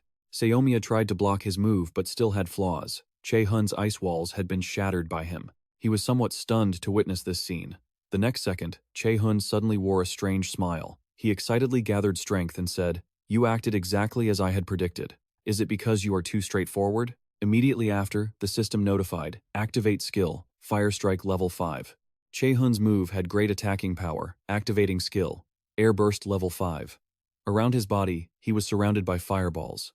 Those fireballs rushed out to attack him. His way of acting surprised Seomiya quite a bit. It didn't stop there as Che-hun continued to cast. Activate skill, Invisibility level 3. He despised his actions. Do you think a petty trick like this will work? Then, Seomiya jumped off the ground. Currently, he was hovering in midair. Now, he didn't know where Che-hun had hidden. Seomiya looked around cautiously, and he realized a problem. He disappeared. There was not a single trace of him in the surrounding area. That made Seomiya even more fearful. He looked around, pondering, where could he have disappeared to? Seomiya was still cautiously searching for Min Che-hun. At this moment, the ice under his feet suddenly shifted, and immediately after, a force struck Seomiya's leg. He immediately realized something was wrong. Then, Seomiya saw Che-hun suddenly emerge from below. He summoned a sword and quickly attacked him. At the same time, in Yu Sung-eun's office, someone spoke. That boy, Min Che-hun. Now, Che-hun asked curiously. He is your disciple, isn't he? Yu Sung-eun picked up a teacup and confirmed. That's right. I assume you've already seen the interview? She didn't beat around the bush anymore. Let's get straight to the point. I'm here because of Min Che-hun. She listened and replied calmly. Having the eye to recognize another's talent is a merchant's virtue. Yu Sung-eun smiled, looking at Che-hun, and said, Che-hun told me as much. Is it necessary to repeat this meaningless conversation? She reminded Yu Sung-eun. You don't need to have such a hostile attitude. I am willing to pay a fair price. But she immediately retorted, Che-hun is not an object. Suddenly, Che-hun offered, Nidhogg's fang, what if I give that to you? Yu Sung-eun was slightly shaken upon hearing that. Nidhogg's fang, I heard that an agent had acquired it, but I didn't expect you to use an S-rank item as a condition. You want to have Che-hun that badly, don't you? Then she smiled slightly. It seemed this wasn't a joke after all. She replied, We never joke when it comes to our clients. Yu Sung-eun sat there, nonchalantly saying, If Junha refuses, do you intend to use this to directly control Min Che-hun? Che-hun couldn't help but remark, Yu Sung-eun, you could really be a merchant yourself. Yu Sung-eun looked at her current appearance and commented, Your eye for people is quite sharp, isn't it? Sung-eun said, You should go after Che-hun, but Che-hun immediately refused. We prefer to settle things gently. After that, she stood up and reached out her hand. Then I will wait for your decision. She sat there, not intending to shake hands with Che-hun. Seeing this, she smiled slightly and pulled her hand back. Then Che-hun quickly walked outside. Excuse me. I have business to attend to. In a blink, only Yu Sung-eun remained in the room. Yu Sung-eun sat there, muttering, The rumors outside say she's going to take over the guild members. Suddenly, Sung-eun changed her attitude, glancing toward the door. All of my students. Meanwhile, Che-hun had just summoned a sword and launched a surprise attack on Seomiya. His sword struck his body, shattering instantly. Che-hun was somewhat surprised to witness this scene. Seomiya's body was sturdier than he had imagined. Che-hun saw the situation wasn't looking good, so he hurriedly retreated. He subconsciously reached up to touch his own chest. Currently, Sia was furious. Is this the path you've chosen? The great enemy? Odin is very strong, and so are the other Aesir gods. He warned him carefully. No matter how hard you try, there will be no reward for your efforts. He glanced at Seomiya without saying a word. He stood there, asking curiously, Do you still believe you can keep going? Che-hun remained calm as he said, It's better for the system to update the latest data. Using the active skill, materialization of magical artifacts to create a mana sword. Activating the passive skill, armor forging geniuses to raise the item rank by 1 level, he said bluntly. Sitting still and doing nothing, Sirmia stared at him, criticizing, "You know nothing, great enemy." He reminded Che-hun, "But what you're doing has no meaning, do you know that?" He glanced at Sirmia without a word. Then, Che-hun said confidently, "I am the only one who decides whether what I do has meaning or not." These words of his made him remember the past. He clearly remembered the words from that time. "You are the only one who decides your own value." He was teary-eyed at those words. Returning to reality, as Sirmia sighed softly, Che-hun immediately realized his opportunity had come. Therefore, he gripped his sword tight, preparing to strike. Che-hun pushed off the ground and attacked repeatedly. Somia stood there with a dark expression and asked, "Are you prepared to take responsibility for what you've said?" Then, his body collapsed to the ground. After delivering the attack, he slumped down, breathing heavily. Che-hun realized a serious problem. He couldn't move. He recalled Sia's words from just a moment ago. "I'll ask you one more time. Are you really prepared to take responsibility for every word you've said? That should be etched into your mind." Che-hun. Currently, he gritted his teeth and thought, "Damn it, what should I do?" At his wit's end, Che-hun pondered, wondering how to defeat this monster, how to destroy him. In a flash, he was startled as he discovered something unusual. The pressure had vanished. Meanwhile, Sia spoke up. "You said you were the only one who could decide the meaning of your actions." He had made his own decision, but only those with power had the right to do so. "I will give you one chance." Somia emphasized a point. "If you can prove your value, I will let you in." Howla watched everything in silence, while Che-hun was focused on formulating his answer. After a long moment, he finally spoke up to prove himself. "Then let's make a deal." She was completely taken aback that Che-hun would say something like that. He stared at Somia and proposed, "I, Che-hun, will personally offer to withstand your strongest attack once." Without a hint of fear, he asked, "What do you think?" Howla couldn't hold back anymore. She rushed out from the shadows and immediately questioned Che-hun. "What are you saying? You? Right now?" Before Howla could finish, Somia agreed to the terms. He suddenly raised his hand, preparing to do something. Somia reached toward his own weapon. "I, Somia, shall be the judge." In an instant, he gripped the spear tightly. Somia swung the spear and shouted, "Do you have the ability to determine the meaning of your actions? And are you someone who can defy fate?" Howla saw that the situation was getting out of hand and tried to stop him.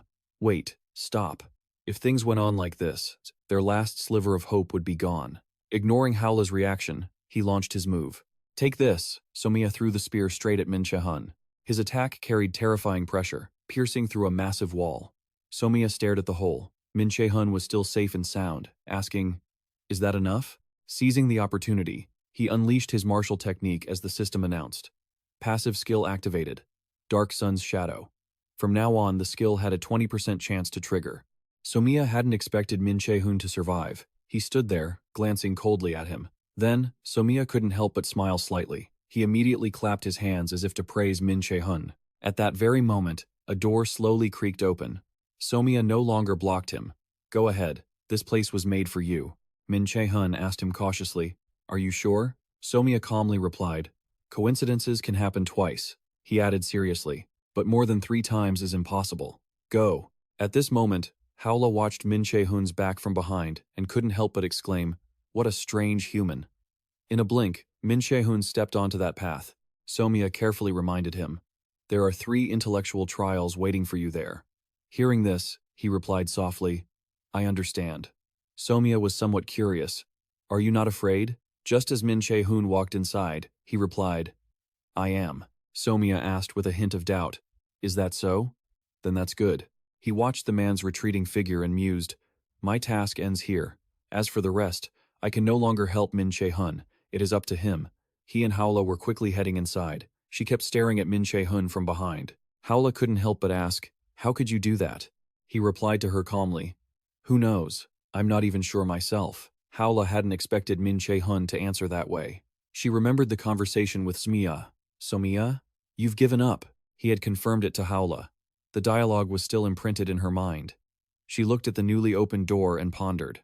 But Che-hun has changed him. Inside, the lamps were brightly lit. Now, Che-hun had reached a new gateway. He and Howla were staring ahead. The 2 guards stationed there spoke up. "Welcome, the great enemy from the prophecy." The Norns spoke in unison. "We are the Norns. We have been tasked with guarding the first intellectual trial. We've been waiting for you." Howla carefully reminded Che-hun, Che-hun, from now on, I can no longer intervene. You must be careful. He understood her meaning and nodded. All right. At this moment, Che-hun thought to himself, a shame. But whatever.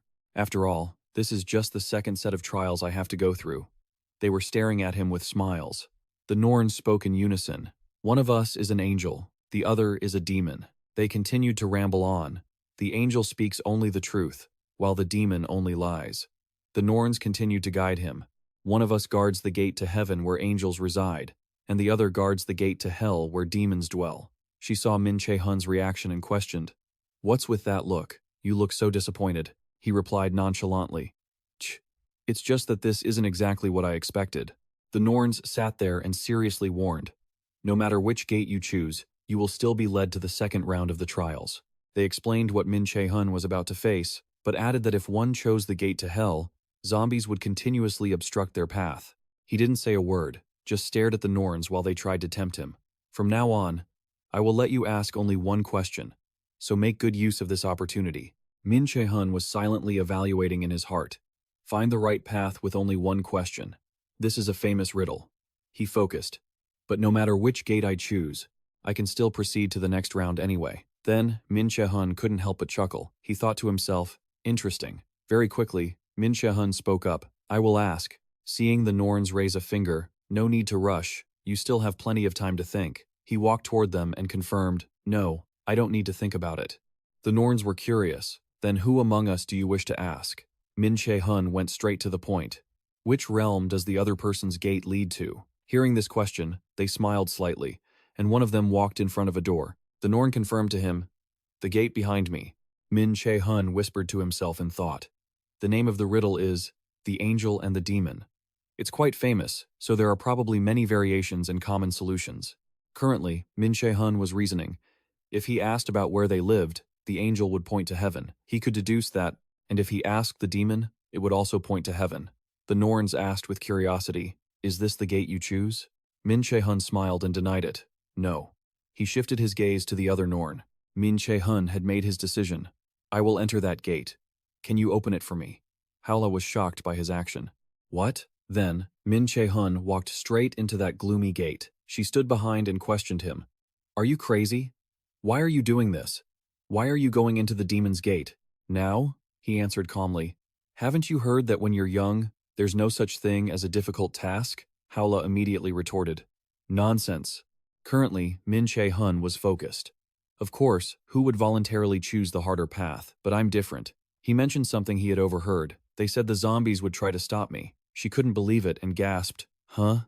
The next second, a hand emerged from the ground, and countless zombies appeared all around them. Che-hun saw this and couldn't help but laugh. Immediately after, he unleashed his martial technique, activated his sacrificial skill, and Che-hun marched straight ahead. The system continued to update information, scanning zombies on the battlefield, converting sacrificial skill into a defensive skill, activating active skill. Judgment of Light. Light instantly shone down on the zombies. In an instant, they were destroyed, followed by the notification. "You have leveled up. You have leveled up. You have leveled up." Che-hun suddenly felt excited about all this experience points. He felt this sense of ease. This was truly heaven. Howla was somewhat helpless seeing Che-hun's reaction. She criticized him. "You devil of a human, he is definitely a demon." Meanwhile, at the gate outside, it was quite dark. The Norn smiled slightly and said, "He made the most foolish decision." The other one continued, "And also the smartest." Then they stared at each other and laughed, and the Norns shouted in unison, "As you prophesied, Somia." A blinding light appeared near the gate. A teleportation formation had just appeared in the area. The path was gradually widening, and Che-hun took a step through the door. He couldn't help but exclaim, "What a shame. It's over already. It's rare to have such an opportunity to level up." Howla reminded him impatiently, "Focus, will you? The trials haven't ended yet." The two of them entered the teleportation formation leading to another area, then that vast path slowly closed and finally vanished without a trace. He was focused on evaluating the scene before him. Ahead was a room arranged in disarray. Che-hun quickly recognized a type of magic circle, and a very complex one at that. He analyzed the current situation. "So, I probably have to meet certain conditions to escape here and finish the test." Suddenly, a mysterious voice echoed, "That's right, the legendary great enemy from the prophecy." Che-hun immediately challenged him. Are you the gatekeeper for the second-level trial? Mimiya quickly retorted. I don't like the sound of that name. His voice emanated from a beam of light suspended in mid-air. But it's true, nonetheless. Hella froze in shock and exclaimed, wondering whose voice it could be. Che-hun turned to her, curious. Do you recognize that voice? She asked, disbelief etched on her face. Why are you here, sir? Before Hella could finish, Mimiya cut her off. Wait, at least let me introduce myself first. He introduced himself. I am Mimiya.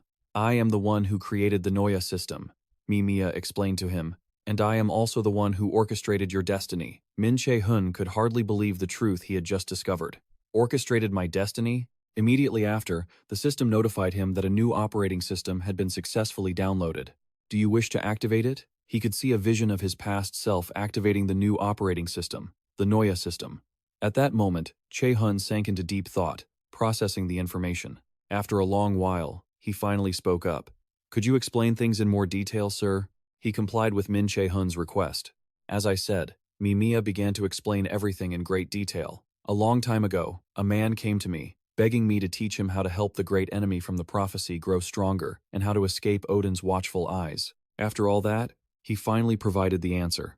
The answer was the Noya system. He was still completely stunned. You created the Noya system? Che-hun suddenly felt a sense of unease. Then why didn't you explain your plan right from the start? Mimiya replied, because of my pact with the Norse pantheon, it was already extremely difficult to even approach you.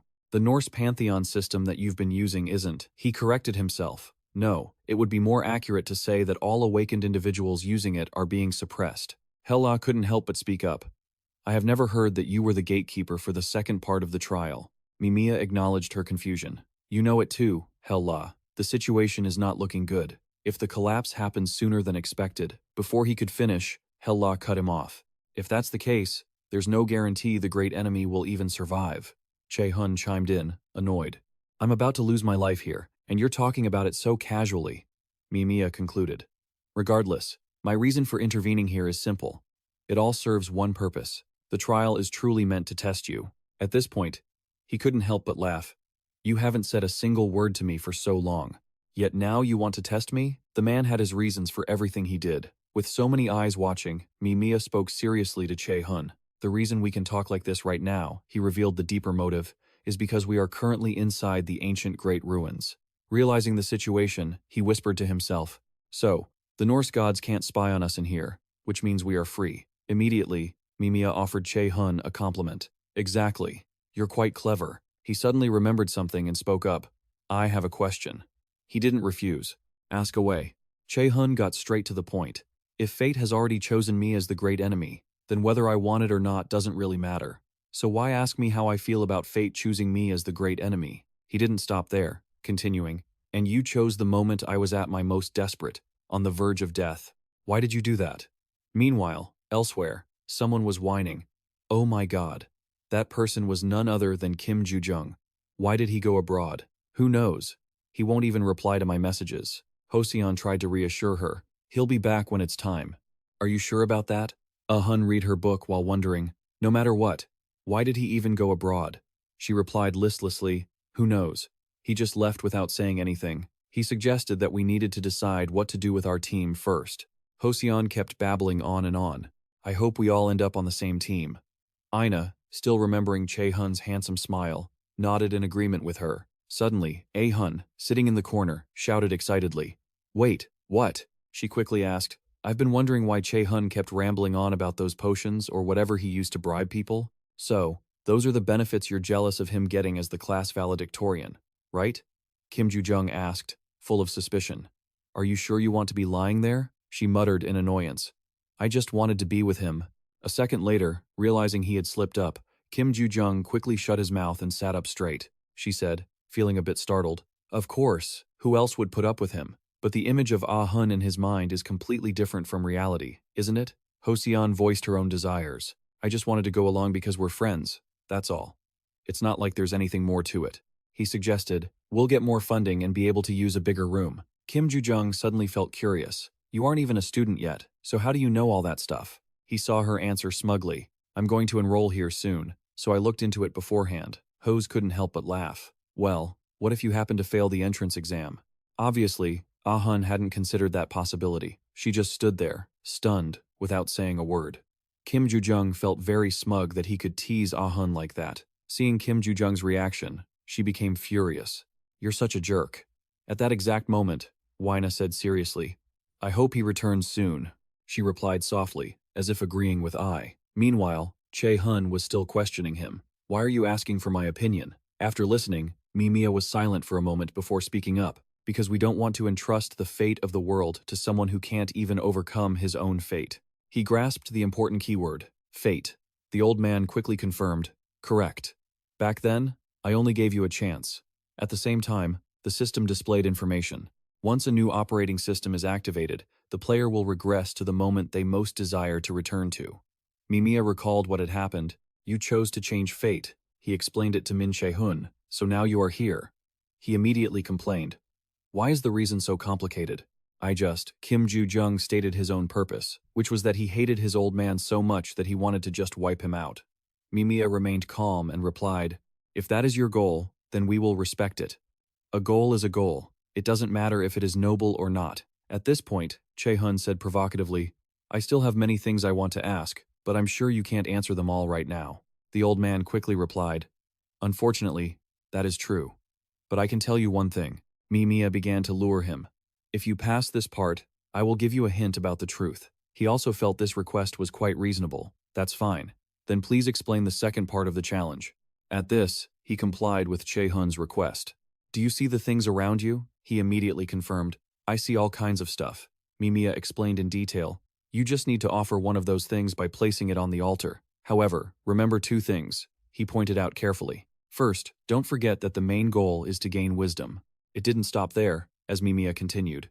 "Second, you only have one chance, there won't be any more, so carve that into your memory." Che-hun looked around with some hesitation. "Do I have to see through all of those?" The old man said, not surprised at all. "I knew you would react that way." After hearing that, he wasn't pleased, and reminded him, "I don't like it when people read my mind." Mimiya knew he had been impolite, so he quickly said, "Sorry about that. I'll give you 2 hints regarding the challenge." Then he provided the information. "Hint number 1 is that you already have the wisdom you could gain from this altar." Mimiya continued. "Hint number 2 is that you arrived here 2 days earlier than we planned." Mimiya said meaningfully. "And today is Monday." Che-hun still didn't understand the issue. "What does that mean?" He didn't explain anything further. "That's all. Now, show me your wisdom." "I still have one thing I haven't told you." Mimiya mentioned the most important thing. "If you don't pass this challenge, you will die here." A second later, he thought furiously, "I know you can read my thoughts, so I'm thinking this for you to read. You're truly a jerk, Mimiya." After reading his thoughts, the old man burst out laughing. Humans cursing sounds so satisfying to the ears. Next, Mimiya reminded Che-hun, "You have 1 hour. I've given you all the hints. I have the authority to give them, so I will wait for your answer." Then the timer immediately started. Time ticked away, second by second. Currently, Che-hun was focused on analyzing the wisdom he already possessed. He thought about Mimiya's hint. Monday? What does Monday have to do with this challenge? He closed his eyes to focus better, thinking calmly, replaying how everything had started. Min Che-hun remembered a phrase, "What will you offer as a sacrifice for the altar?" Time kept ticking. Every second was very precious. Che-hun stood there, concentrating hard, but he still hadn't found the answer to that question. Then Che-hun thought seriously, "Let's try other ways." A second later, the system notified him that the mana detection skill was activated. Che-hun immediately discovered that there was a lot of mana all around him. But he didn't need those things. There was nothing special about them. Did this skill fail too? Che-hun still didn't give up and thought, "Calm down. I can't back down." He glanced around, evaluating with the wisdom he possessed. At this moment, Che-hun remembered the important data about Monday. Now he was seriously analyzing the current situation, as time flowed away like water. Che-hun suddenly looked up at the clock unconsciously, and then he sighed softly. There must be only one possibility. Che-hun glanced at a weapon nearby. He immediately picked it up to examine what Mimiya was expecting of him. Immediately after, a screen appeared before Min Che-hun's eyes. On the screen, the words were displayed. "What sacrifice do you want to offer?" He stood there, looking seriously at the screen, and then Che-hun made his decision. "I will offer myself." The system carefully asked him again. "There is only one chance left. Is that your choice?" At this moment, Che-hun was smiling quite happily, and then he confirmed this information with it. "Yes." Immediately, a magic circle appeared beneath Min Che-hun's feet. The items around him were also hovering in mid-air. Then, the magic circle beneath him began to crack. Finally, Mimiya gave him an answer in the form of a prophecy. Che-hun was quite satisfied that his answer was correct. That's right. The great enemy in the prophecy first. Wisdom is knowledge that I gained after collecting Odin's lost eye. He remembered the things he had gone through. In other words, that is knowledge about the realms. Che-hun paid attention to every detail. Next is Monday. He evaluated it silently. Those hints are extremely important because the origin of Monday is the day of, more importantly, the other name for Odin. Che-hun was analyzing the details of Odin offering his own body as a sacrifice to gain knowledge about life and the life of the afterlife. If it was related to this trial, then there was only one sacrifice that was suitable. He understood the issue. It was himself. Currently, Che-hun's gaze was extremely serious. The old man spoke up, praising him. Well done. A young man bearing the weight of fate. But do you know what the meaning of that choice was? He heard this and asked Mimiya back. Is it about Odin being hung upside down at Yggdrasil and being pierced for 9 days?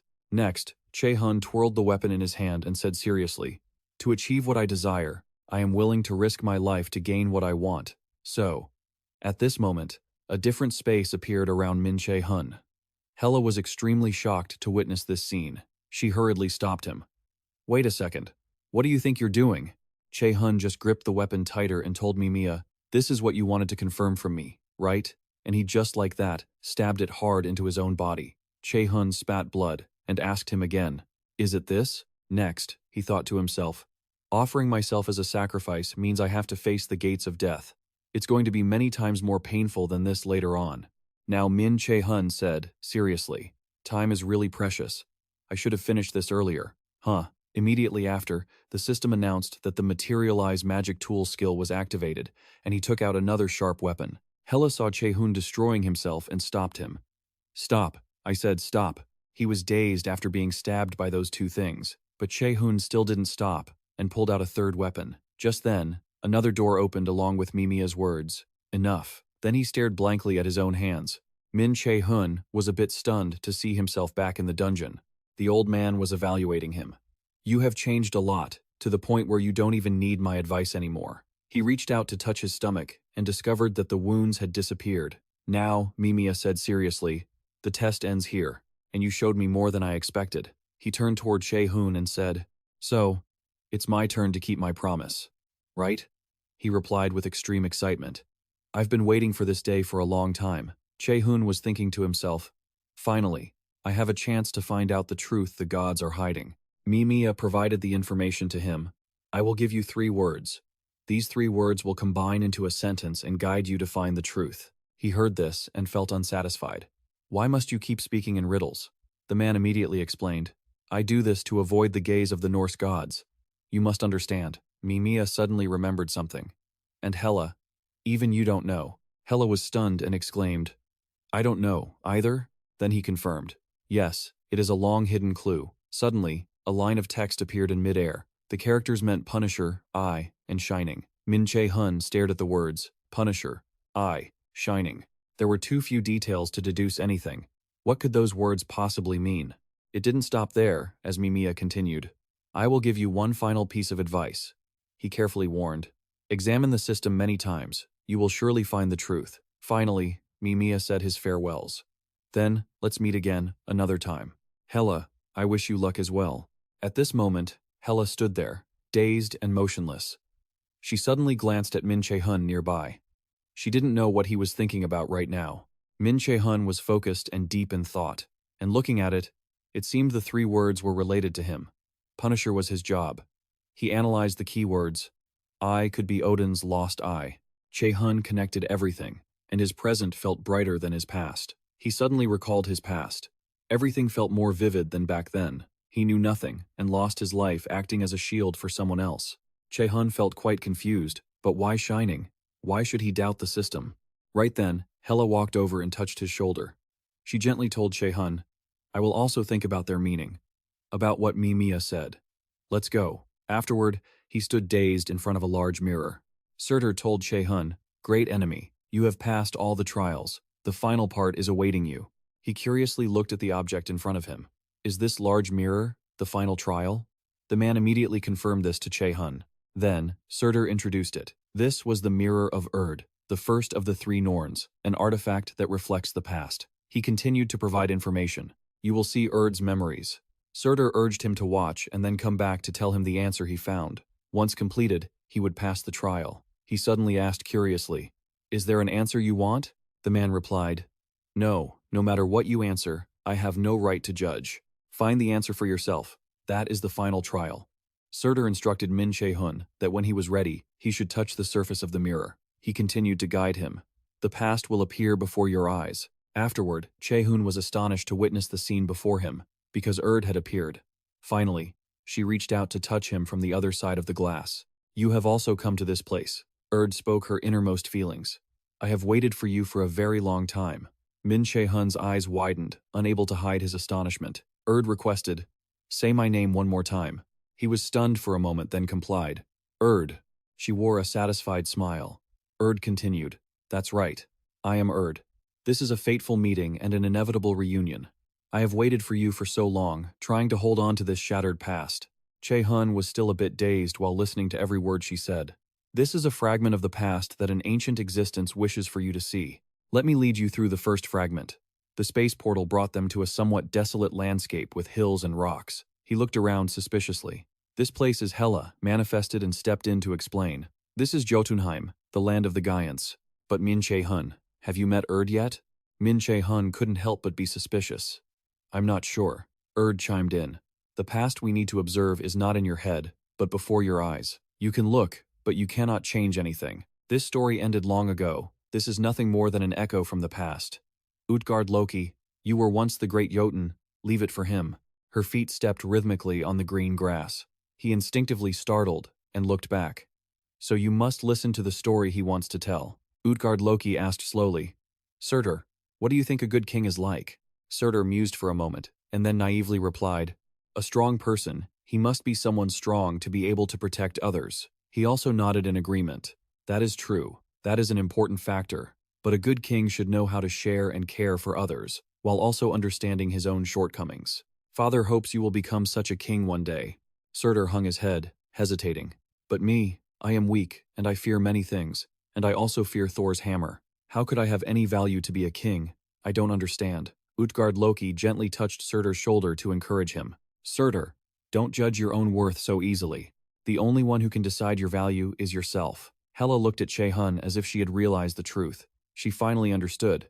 So this was the reason. Surtur opened his heart to him. A voice rang out, full of panic. "Something is wrong." Utgard Loki and Surtur both turned back at the same time, attracted by Thor and the female warriors invading. Utgard Loki patted Surtur's shoulder to reassure him. His hand gripped the hilt of his weapon tightly. "Don't worry, I, Utgard Loki, will do everything to protect everyone." Erd remarked that it was a dark past, but their suffering did not end here. This was the second fragment. Che-hun's eyes gradually closed, following the energy flowing before him. The space around Jotunheim suddenly sank into a fiery red glow. Min Che-hun slowly opened his eyes to a new scene. His face revealed terror, and he blurted out, "What?" Che-hun whispered to himself, "Everywhere I look, corpses and blood fill my eyes." Hela's voice rang out, as she realized this was the final battle of Asgard, right before the Covenant was written. And that man was the god of thunder, Thor. A peal of thunder echoed everywhere across the vast heaven, and the iconic hammer in Thor's hand was intimidating. "He is strong, too strong for me right now. Even if I reach S rank, I cannot confront a monster like him." He hesitated and asked, "What must I do to become that strong?" Hela replied straightforwardly, "Pass the 5 great trials. It will lead you in the right direction." Thor spoke with satisfaction. "I have always hated the giants. They still haven't given up and are trying to fight. Fine, I should show respect to such respectable warriors. King of the giants, if you fight me one-on-one, there will be no more slaughter of your kind. Will you accept?" Utgard Loki silently observed Thor from not far away. He sighed softly. "So you will let the others live at the cost of my head?" Thor smirked and affirmed, "That's right. I swear it on my name." The heavy weight of the weapon slammed into the ground when it was suddenly dropped. Utgard Loki quickly accepted. "All right." Surtur, behind them, had fainted at some point without anyone noticing. Thor's lips broke into an amused smile. He stood from above and shouted, "Then, see you later." He remained unfazed and replied, "I won't die that easily." After the series of lightning strikes, Thor's body disappeared along with them. Continued to narrate Thor's change of mind and Utgard Loki's sacrifice. The war between Jotunheim and Asgard ended with Asgard's victory. Now, only one fragment of the past remained. Che-hun was also silent, following the story being told. The energy was gradually accumulating as two fingers touched the massive weapon. Utgard Loki was concentrating on casting a spell. Surtur ran over to stop him. "Father, don't go, this is a trap." He understood this better than anyone else. "I know, but I must go." Surtur's face was teary, unable to understand why he had to do this. "You are the only family I have left." Hela quietly watched the development of the story. She spoke up. "This place is Asgard, the world where the Aesir gods live, as well as Odin, the one you must destroy." Utgard Loki slowly turned his head back. "Surtur, do you remember what I told you before? It's okay, I am sure you will do everything well without me." Tears continued to roll down Surtur's cheeks, but Utgard Loki expressed his faith. "One day, the great enemy in the prophecy will come to meet you." He stared blankly, repeating, "Prophecy? The great enemy?" He affirmed wisely, "That's right, the greatest enemy will come. So, my son, please protect my grave. The great monument, please." Is it these monuments? A memorial for the giants who have died, and a symbol of a future full of hope. Utgard Loki's voice rang out, cutting across Che-hun's thoughts. The great enemy in the prophecy. He stared in surprise, turning back to look. "I know you are watching these memories. Please, help my son." Surtur and calmly explained. He was preparing for the final moment of his life. Utgard Loki, with his massive weapon, was heading toward where Thor stood with a thick aura of killing intent. He immediately spoke up. "You're here," continued, "for the sake of the son who will be left alone, and the last hope that will be born in the future for you." Thor gradually showed his impatience. "Can we start now? I have wanted to fight you from the beginning." Utgard Loki asked directly, avoiding circumlocution. "So, are you satisfied now?" He stared with a terrifying look and replied, "No." Lightning and thunder were repeatedly striking the ground, with no one backing down. They instantly gathered at one point according to Thor's will. After absorbing enough, an overwhelming power emanated from his body. Thor flashed a cruel smile. "I won't be satisfied until I win." By killing the others, Rotnia quickly maneuvered the weapon he was holding. The lightning, though still full of power, was easily blocked by him.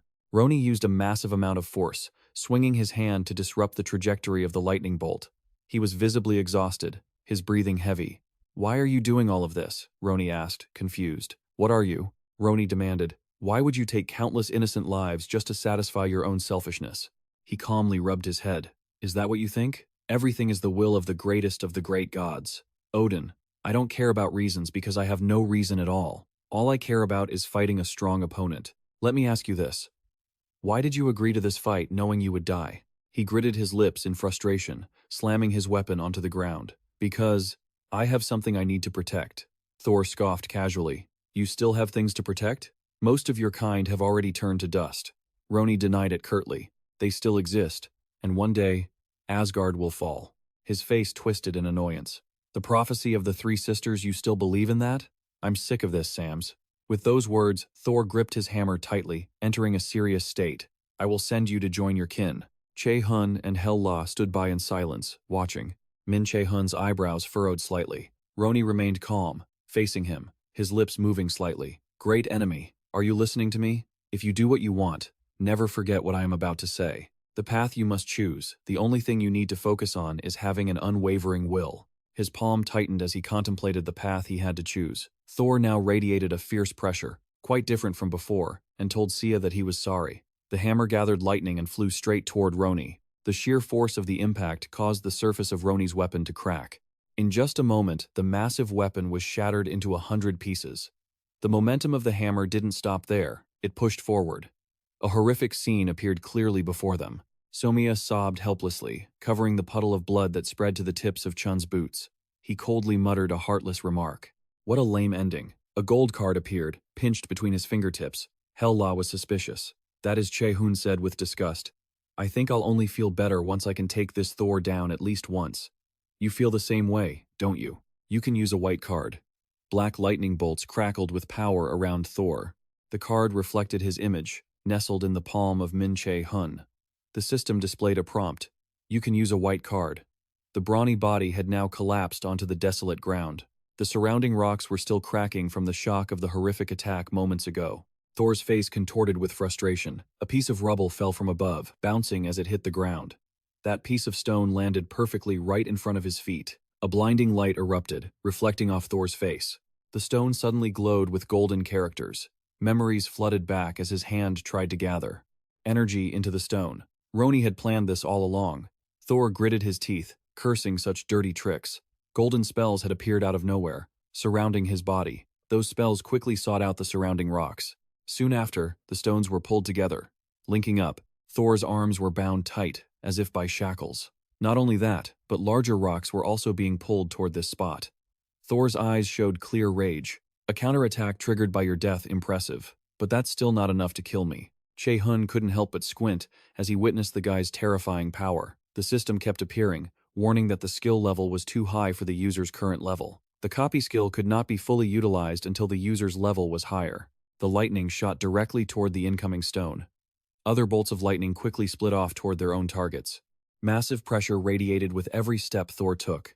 With keen intuition, he turned his head immediately. A large boulder was smashed directly by his bare hand, but unexpectedly, the boulder fractured into many pieces and still kept moving. Thor's eyes widened in astonishment. A stone shard flew straight at his face. Che-hun observed thoughtfully, his heavy feet still firmly planted despite his massive frame leaning backward. He slowly shifted his body back to its original position. Blood trickled down Thor's shocked face, and the stone remained glowing, embedded in his head. His large body began to lean due to inertia. He hurriedly used his feet to regain his balance. Thor was sweating, trying to stay alert. Is this what you were aiming for from the start? An item to suppress my power. I take back what I said about this not being fun. You're quite interesting. The small figure was still observing breathlessly. Somiya confessed. We didn't know the great enemy would actually appear, and even if he did, we weren't sure what kind of person he would be. If my father's sacrifice was in vain, what am I supposed to do? Che-hun looked up coldly, and let the gold card float up. The gold card flew to a fixed position and stopped. The system appeared. Do you want to copy the innate power of the Thunder God onto the white card? Hela was stunned. Wait, how is this possible? Can a white card be used on someone in a memory? She calmly explained. If this were an illusion, it wouldn't be possible. But as I said, this is a fragment of the past passed down to future generations. She turned back and continued, and with a smile, she said, Roni's sacrifice was not in vain. A light appeared where the card was. The card radiated a powerful energy. The system announced, Innate power of the Thunder God copied. Displaying innate skill information. Name. Power of the Thunder God legendary. Effect. Control over Thor's lightning. Increases the efficiency and damage of all lightning attribute skills. 1. Damage of all lightning attribute skills increased by 300%. 2. Efficiency of all lightning attribute skills increased by 50%. 3. Can be activated and deactivated. Warning. Skill level too high for the user's level. The skill cannot be sustained. Using it will cause permanent damage to the user's body. Hela was still skeptical. Are you sure? At your current level, you can't handle that kind of power. Che-hun asserted, I will grow strong enough to use it. Besides, you're helping me anyway. She replied helplessly. I guess so. Watched the two of them quietly from behind. She smiled kindly, her gentle voice ringing out to remind them, Our time is up. It's time to say goodbye again. But I still can't get used to this. He asked suspiciously. Did I forget something? Assessed. Finding out about that right now is meaningless. You must look forward. Oh, great enemy. Step past this broken past and build a new future. The black cloth covering her eyes suddenly vanished. I will pray for you in this broken past. There is no place for me in your destiny. But I wish your journey to be filled with happiness. Couldn't hold back her tears in that moment. I hope petals suddenly appeared, blocking their view. Che-hun and Hela couldn't help but cover their faces, frowning at the number of leaves appearing. Ut's voice rang out, sincere and full of emotion. May your journey be blessed. Che-hun's eyes closed without him realizing it. He slowly opened them. The giant gate in front of him had shattered into many pieces, and a characteristically deep voice echoed, You have returned. His hand carefully touched the cracks on the glass surface. Che-hun answered briefly, Yeah. Hela also just watched in silence, a bit confused, not knowing what to do. Somiya declared, This is your final test. I'm only checking one thing. Are you ready? Oh, great enemy of the prophecy. Can you abandon your current path, even if it means losing your most precious things? Che-hun's eyes looked down, deep in thought.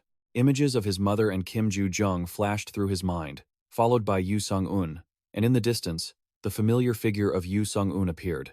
The familiar figures of Lee Jae-sang and Ho Se-un also appeared. Finally, after everything, the shadow of Wai Na flickered through his mind. The scene returned to the moment Oot said goodbye earlier. Che-hun's lips quickly moved to speak. No, I know I will likely fall. I will be hurt. I will be sad. He knew Somiya empathized. I was like you once, he asserted, but I will get back up and move forward. He smiled, completely satisfied with the answer. Somiya acknowledged. I see. You have passed the trial. Oh, great enemy of the prophecy. You have met the requirements to overcome this challenge. The system gradually appeared in his field of vision. A message notification. You have passed all trials. You have gained 4 levels. You have earned the title. 1. Who overcame the second trial. You have received a gift from Roni. Che-hun exclaimed. Seems like I got quite a few things. Somiya asked. You're leaving now, right? He nodded and replied. Yes, we're done here anyway. Oh, one more thing I forgot. He asked suspiciously. What is it? He turned to walk away. I am sorry. That is what your father wanted me to convey. Somiya was stunned in surprise. Che-hun looked back to say goodbye. I'm going now. He and Hil-la left quietly right after that. He admits it, he never really hated what you did. Min Che-hun's face was covered by a mask to hide his identity. Snow was falling harder and harder, and there was no telling how many people were waiting outside, weapons in hand. A voice shouted, Damn it! Min Che-hun was taken aback. There are this many of them? Hara adjusted her voice, sounding impressed. Good grief, and they're all pretty strong. Getting out of here is going to be tough, he muttered to himself. It's so annoying having to act like a thief, but given what happened to him, he understood why the association felt the way they did. The money the European Union poured into this raid was quite significant. With his current skills, he couldn't take on 2 S-rankers at once. So, Min Che-hun thought it through and stepped out. I'll buy you some time. You take care of the rest. She obeyed. All right, when I give the signal, you distract them. He gave a slight nod in agreement. The large doors slowly creaked open, and everyone outside looked over in unison. A familiar figure walked toward them at a leisurely pace. Someone in the crowd shouted, Stop right there. Barak stepped aside. He quickly approached Min Che-hun. Barak spoke up. Have you finished it? He smirked and replied, What if I have? A sharp blade was instantly pressed against his neck. Barak was losing patience, his expression chillingly stern. Barak thought to himself, I can't feel any magic power leaking from him anymore. He had really finished it, but how? Min Che-hun didn't flinch. He just tilted his head. He immediately recognized it. This was the Banmun Dragon Slayer sword, not a fake, but a genuine S-rank artifact. His mouth curled into an amused smile. Che-hun pointed a finger. This place was meant for me from the start. No matter how many times you try, you'll only fail. Barak's face showed clear annoyance. Are you saying we're inferior to you? He shrugged provocatively. Who knows? You said yourself that you couldn't even get inside. That's because you're not worthy. Barak, angry, started to curse. You little. At first, I wanted to have you on my side, but I've changed my mind. I won't kill you yet. There's still so much I can extract from you. Che-hun was right. It took so little to provoke him. He was just as the rumors said. He flicked his hand to summon his weapon, just to see if he could do it. Min Che-hun thought, anyway, thanks to him, I got what I wanted easily. Barak immediately rushed forward to stop him. You think I'm just going to stand here and watch you play games? Che-hun remained calm. A massive sword appeared, blocking Barak's slash. A system window popped up. Item equipped. S-rank Banmun Dragon Slayer sword. Favorite weapon of C. Effect. Strength plus 100. Agility plus 50. Passive skill. Dragon Slayer. Barak was stunned. Min Che-hun couldn't help but smirk. His voice rang out, teasingly. There's no rule saying you can't have 2 Banmun swords. Is there? Che-hun easily parried the strike. Barak stared, teeth gritting. Sharp slashes were unleashed one after another, but he kept that smile on his face, his feet stepping backward. The system prompted, skill activated, light step. Che-hun moved fluidly, dodging every single attack. He continued to add fuel to the fire. You're slower than I thought. Barak was getting angrier by the second at the provocations. He suddenly sighed in defeat. Barak inwardly admitted that, even among S-rank hunters, few could dodge his sword techniques. Who the hell is this guy? The crowd behind them watched the situation unfold closely. A figure riding a scepter flew toward Barak. He glanced back cautiously. This sword isn't just familiar, It radiates the same magic as your Ban Moon sword. Barak was blunt. That makes me even more curious about you. I won't kill you, but I'll take your limbs. Che-hun quickly interrupted. Wait, don't say that. It gives me psychological trauma. He lost his patience. What? He calmly remarked. So slow-witted. I mean, shut your mouth. I read an article that you just got divorced. Was that lady in the black cloak the reason? Camila stepped in to stop him. That's over the line. The reason Barak's wife divorced him was because he had a terrible personality and was incredibly boring. Barak angrily demanded, Whose side are you on, Camila? The sword in Barak's hand was radiating abundant energy. Fine, let's continue this conversation in the interrogation room. Hara's voice chimed in. I'm ready. You should end this. Che-hun refused. Sorry, but you'll have to wait. She looked up, confused. You. He couldn't hide his excitement at finally getting to fight an S-rank hunter. The system notified. Skill activated. Super speed. Item equipped. Incomplete transcendence ring. B rank. Amplifies mana for a moment, increasing magic power. User will gain the super speed active skill, downgraded due to lack of a transcendence stone. Super speed state is unstable due to the item's incomplete status. Skill power is temporarily increased. Che-hun's sword was also building up a massive amount of energy. Warning. You will be unable to use mana for a period after using this skill. Camila could clearly feel his magic power suddenly change. She shouted, Barak, get back. Barak, stubborn, charged in anyway. You idiot, that's why your wife dumped you. The system popped up. Skill activated. Magic force field. Che-hun's sharp eyes saw it clearly. The ice imprisoning Barak started cracking and spreading. The ice shattered into fragments. Camila was shocked. No way. He was also taken aback for a second. According to Nia's memory, he's ridiculously strong. And according to me, well, there's only one way to get stronger in such a short time. Taking advantage of the moment, Min Che-hun was off guard. Barak closed the distance. A powerful blow was unleashed, the result of fighting stronger opponents. The two magic swords clashed, creating sparks. Camila tried to hold her ground against the destructive force of the battle. The familiar figure was sent flying, and she immediately realized it and used her power. Barak, the energy surrounding his body as he fell. Barak was caught and landed safely. How can this be? Camila couldn't believe what just happened. He's beaten the head of the Guild Alliance to this state. I can't let a monster like that roam free. Che-hun coldly turned to leave. She looked back. Where do you think you're going? Magic circles appeared in succession. Skill activated. Hellfire. Skill activated. Chasing wind. His instinct told him to turn around. A magic orb was flying straight at him. Che-hun groaned in annoyance. You will be unable to use mana for a period due to the restrictions of the super speed skill. He cursed under his breath. Damn it. Hara appeared and announced. That's enough. The impact created a massive magical explosion. Camila's brows furrowed as she observed. He disappeared before my attack could even hit him. She was frustrated. Damn it, how is he so fast? I have to track his trail. I can't let him get away. Barak woke up and advised. No, Camila, let it go. She didn't understand. What do you mean? He replied calmly. I said let it go. Tracking him is too dangerous. We'll go back to headquarters and talk. Camila asked suspiciously. Are you sure? You even hate communicating with them. Why are you so is he that strong? Barak didn't deny it. That's right. She exclaimed. Barak, you're not yourself today. What happened? Did your wife want to come back? Barak could only sigh helplessly. He intentionally didn't kill me. There's no need to send people to find him. Camila complied. All right, I'll contact headquarters about him. He replied, thanks, I'm going to rest. In his thoughts, Barak swore, I don't know who you are, but we will definitely meet again someday. I won't lose to him ever again.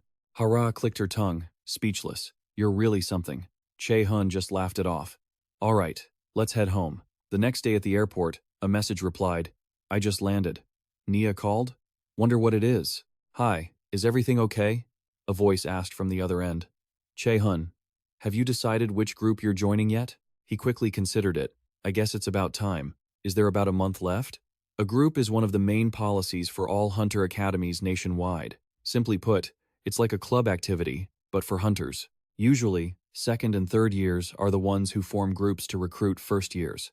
They often receive requests from official organizations. The academy takes a brokerage fee in the process, and students get the chance to earn money and build connections. It's a way to gain group activity experience before joining a guild. It's a good idea, but in reality, it's only beneficial if you join an influential guild. Otherwise, it's just a waste of time. Before I regressed, I joined a low-tier group and was forced to work like a slave. Because there was a rule that I could only join one group, I had no choice but to stay there. Anyway, I was planning to join their group, but if it were that easy, where's the fun in that? He replied. I'm not sure yet. I'll probably look for a group that suits me. Nia shyly offered. We're discussing joining a group together. Do you want to join? Che-hun pretended to be deep in thought for a long moment. I think I'd rather choose for myself. He wondered aloud when he didn't hear a response from the other side. Is she hurt? A shrill voice blared out. Che-hun, are you planning to join a group by yourself? Are you trying to abandon us? Che-hun was forced to cover one ear to cope. No. I never promised to join a group with you guys or anything. Yu Sung-un insisted that, once a teammate, always a teammate. He teased, if you want to mooch off my first-class privileges, just say so. She suddenly felt a bit guilty. As if, wait a minute, Hoseon has something to say to you. Her voice betrayed her clear confusion and denial. I didn't say that. I don't think I can convince him. Oh, hello. Che-hun acted like joining their group wouldn't be a problem. Hoseon was surprised. Really? He silently judged that the guy was too easy to fool. You should be more careful about scam calls. Che-hun brought up a condition. Hoseon sounded a bit reproachful. But Che-hun, we're friends. You're something else. He coldly emphasized. If not, then forget it. The guy quickly changed his tune. Right. Even if we're friends, business is business. Che-hun felt smug. Whatever I say is standard. I'll tell you the conditions later. I have to go inside. They agreed. Okay, he continued. See you at the academy. Hel poked her head out from the fur inside his coat. Che-hun glanced back. After all, if the group formation was happening, that meant the main event was coming soon. She asked curiously, are you done with your phone call? The outdoor camping trip coincided with the group registration, and the location was a blocked-off area in Daegu. The place where Milet Academy was built was only a small part of the quarantine zone. There were still plenty of monsters outside the academy. Milet had always organized annual outdoor camping events to take out as many monsters as possible. The portal opened, and Che-hun slowly stepped out. He nodded slightly and followed the staff's instructions. His feet finally got a chance to rest. He let out a tired sigh. He'd only been walking a little while, but it felt like 100 years. Hela spoke up. That makes sense, considering everything you've been through. She hopped onto the sofa where he was sitting.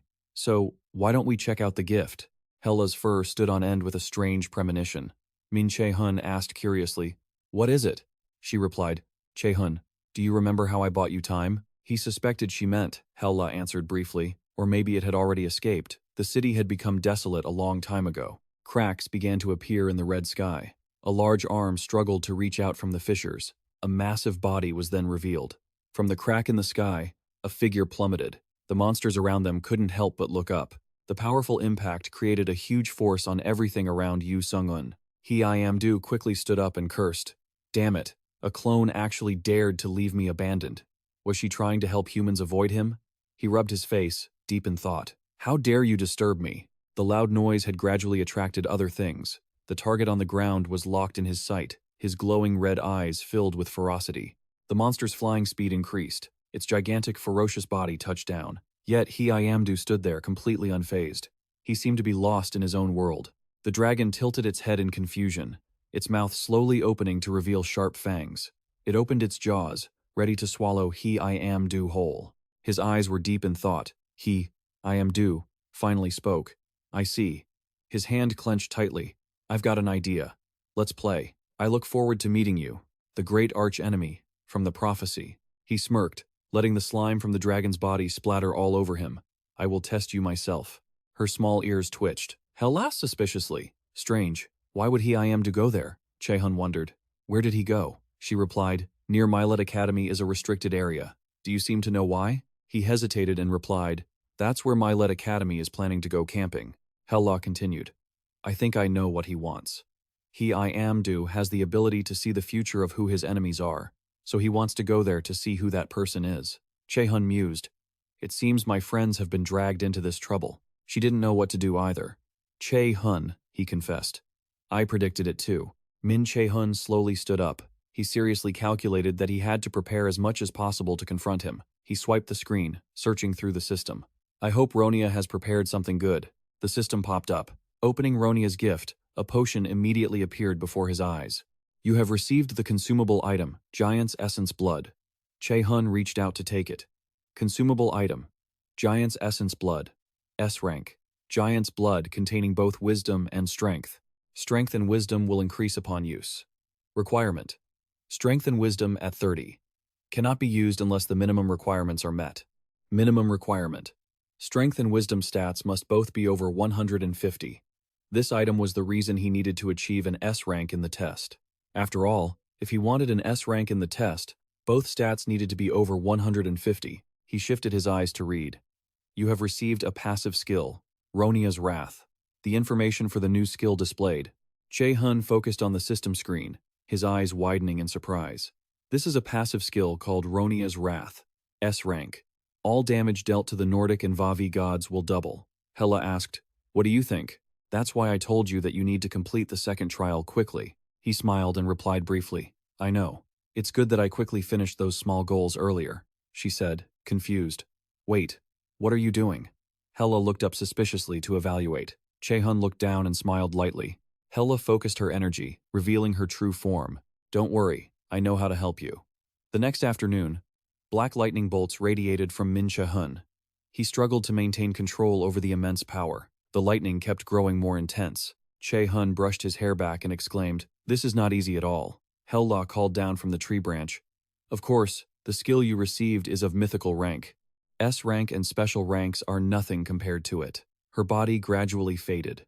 "If you don't level up enough and have enough strength, you will destroy your own body when using this skill," he mused.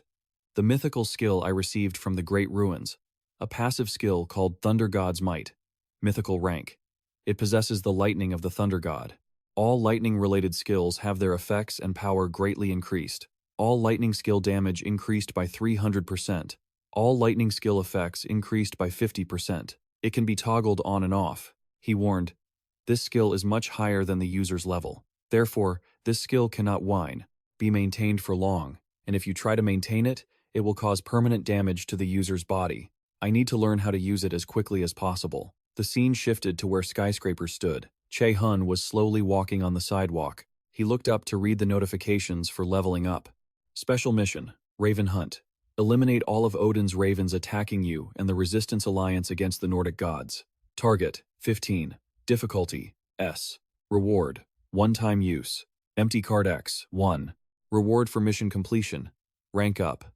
"This is the only way for now, but it's useless because I don't have much time," Che-hun muttered. Permanent body damage. He evaluated that he could accept such a sacrifice, but that wouldn't solve the root of the problem either. Is there any other way? Hela thought the same. "I'll think about it." A car horn blared right next to them. "Looks like you have a guest." Che-hun calmly continued. "Is that so? Let's see if this is a friendly visitor." The woman, Jujia, exclaimed with interest. "Cool.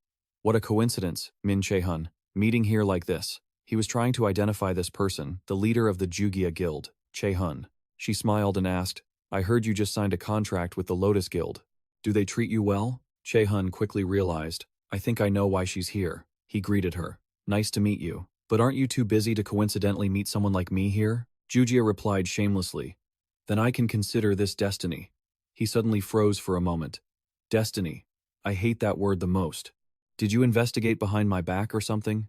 Hela excused herself. "Looks like this is a personal matter. I'll refrain from interfering. I'm going somewhere else to play." The sky began to change color as time passed. The scene shifted to a nearby wall, where Yu Sung-un's body was gradually revealed. He whispered a report over the phone. "The Jugia Guild leader has contacted Che-hun, and his position was easily detected by him. I think Che-hun already knows that I'm following him." Night fell over the bustling city. Che-hun went straight to the point. "So, why do you want to meet me?" Jugia exclaimed. "Getting straight to the point? I like that. We want to recruit you." He quickly replied, "I already have my own guild. You know that, right?" She made an offer. "I will give you the Fangs of Nidhogg." His eyes widened in surprise. His thoughts raced. Are the Fangs of Nidhogg what I think they are? Does she want to give me an invaluable S-rank item? The Altar of Hell. Hel was calm, as if she already knew. "You're here. Don't you think you'll regret it?" Hela smiled in response. She placed her hand over her heart and reaffirmed, "Hel, please grant me your power." "So, you've finally come for me," Hel said slowly.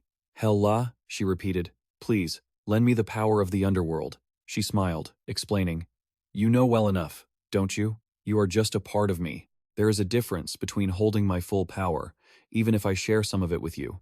Haola quickly replied, and there's a chance I won't be able to use it, or I might drop dead the moment I try, right? For a normal body to hold the power of a deity, that means I'll have no future left, even if I survive using your power. Hao asked, filled with doubt. Then why? She posed the realization.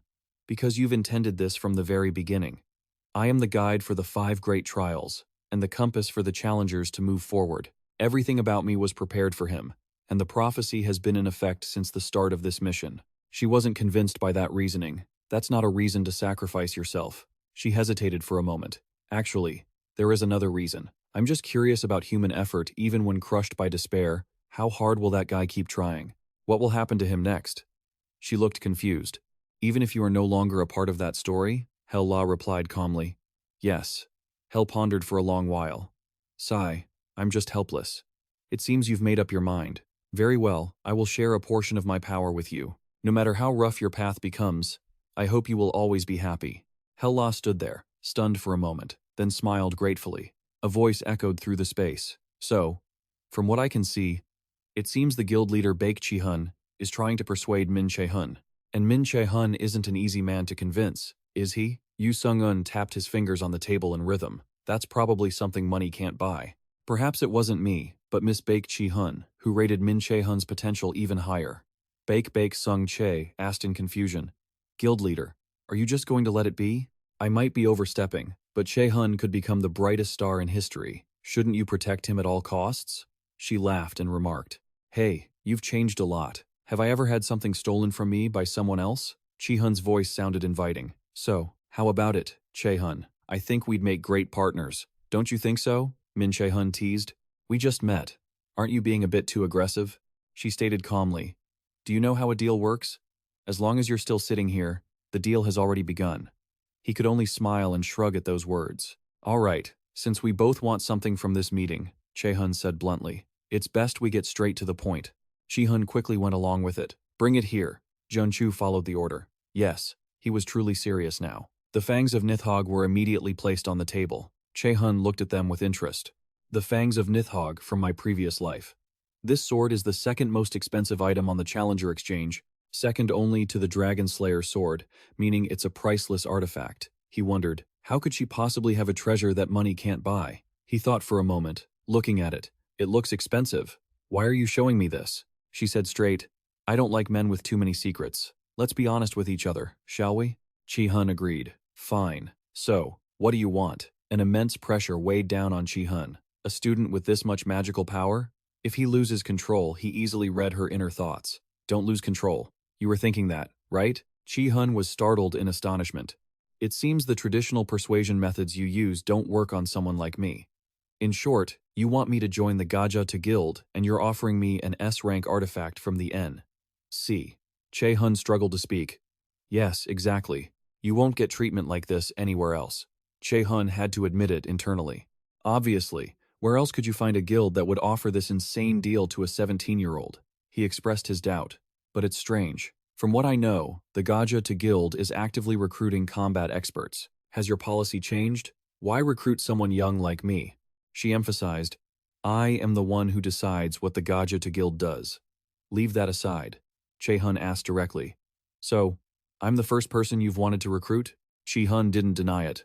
That's right, he exclaimed. It seems there are many issues behind this, and she finally gave in. Fine, I admit it.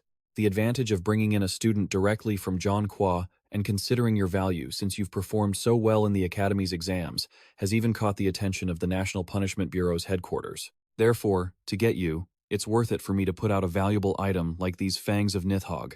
Che-hun pondered. She said with a hint of sarcasm, it seems you, Che-hun, are the type of person who changes his mind easily. He shrugged and asked, do you think I'm that kind of person? Che-hun stated confidently, if it's an S-rank artifact, I think it's enough to make you change your mind. Furthermore, all profits from guild work that use your image will belong to you. We are only interested in your potential. He suddenly interrupted. Well, let's see. If it's a weapon I'm going to use, it wouldn't hurt to touch it once, would it? The system popped up. Do you want to activate the active skill, Magical Artifact Visualization? Che-hun quickly agreed. All right, you're valuable enough for me to allow that.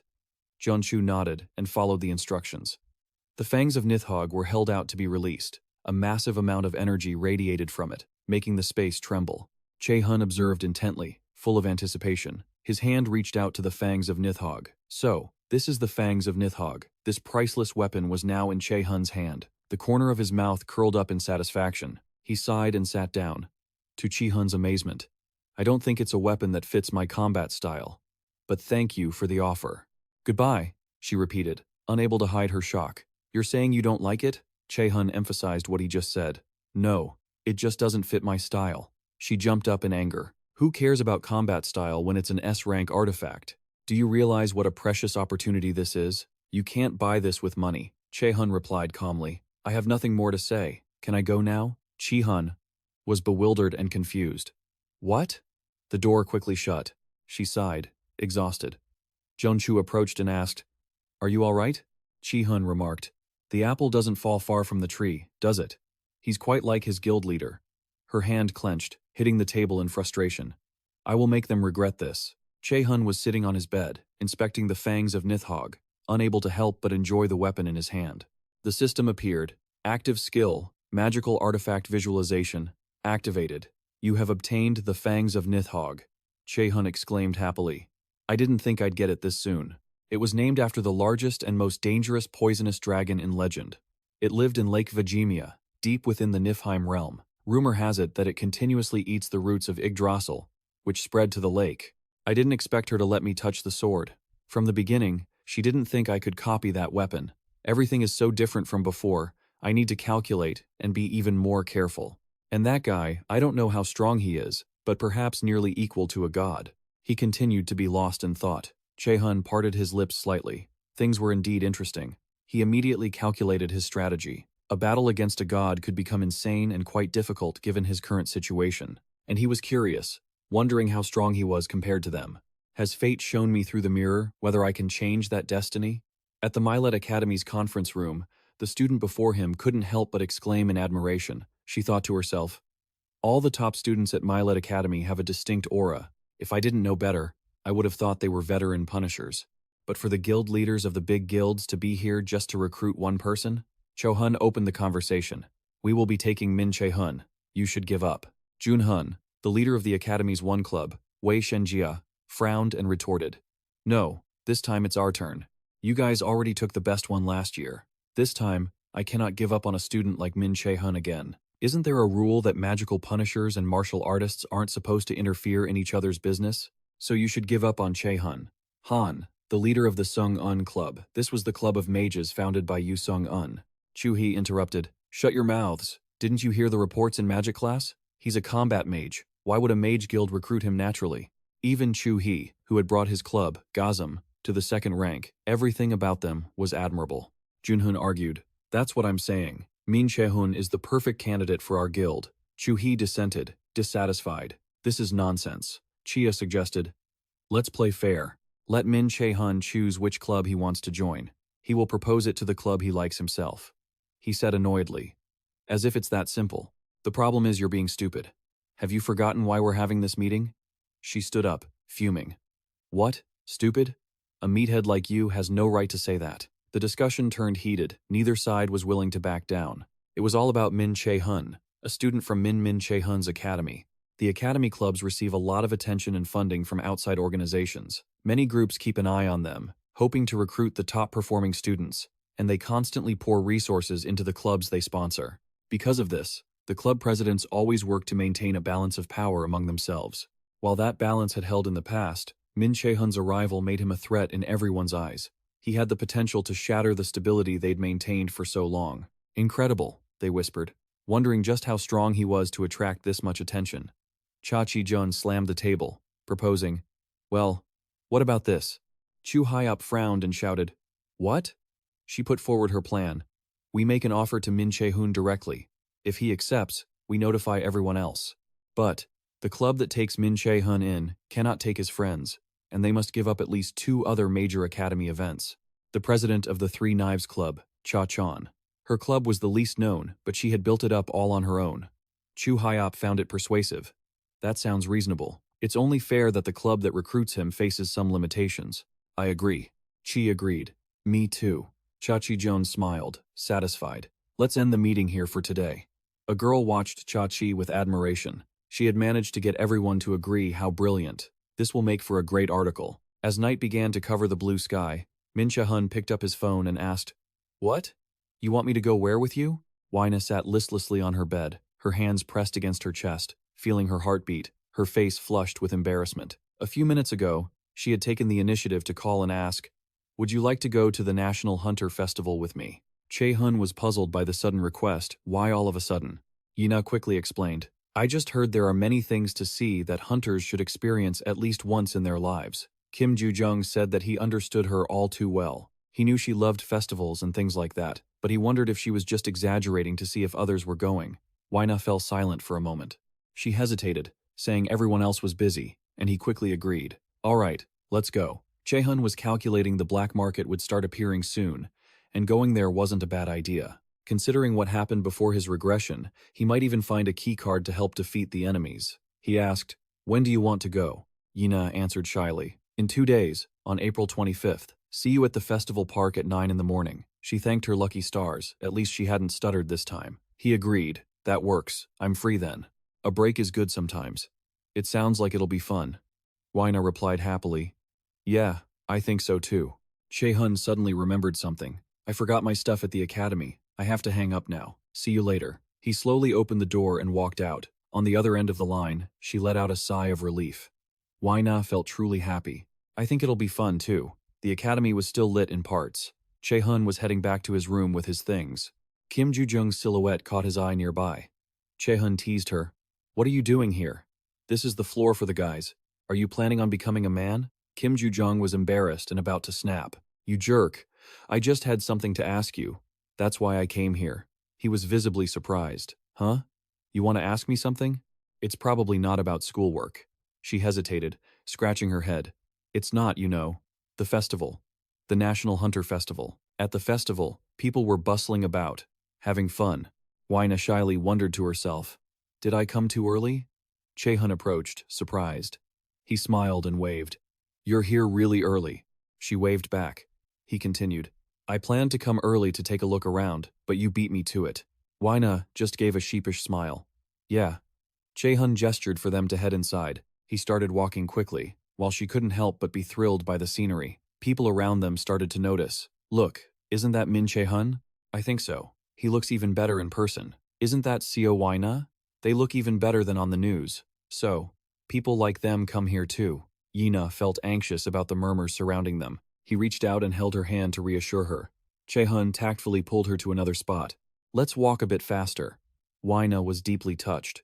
"How could you invite me to a place like this when you have social anxiety?" She apologized in response to his question. "I'm sorry. I think I'm just not used to it yet." Che-hun smiled and suggested, "Let's go have breakfast. Have you eaten yet?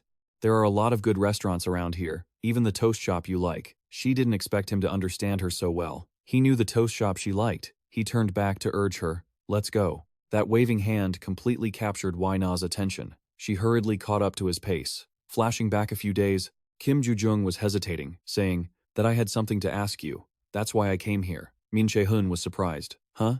You want to ask me something? It's probably not about schoolwork." She quickly denied it. "It's not, you know, the festival, the National Hunter Festival." Yina's words flashed in his mind. "Everyone else is busy." Kim Ju-jung tried to remain calm as she continued. "You're just going to be lying around at home all week anyway. I think it would be great if you went there to get a change of pace." Che-hun was silent for a moment, as if he finally understood everything. He quickly refused. "Sorry, I already have plans. Maybe next time." She was stunned with disappointment, and Che-hun could only smile it off. "We can go together next time." Time flew by, and the clear morning of their date finally arrived. He and she just walked through the streets, looking at the sights around them. Yina was interested and curiously explored every item, while Min Che-hun helplessly watched from behind. She laughed happily at his contemplative expression while he was enjoying the food. Finally, after a clear stretch of time, the sky gradually turned dark. Heavy raindrops began to fall. A downpour hit the neighborhood, cutting their fun trip short.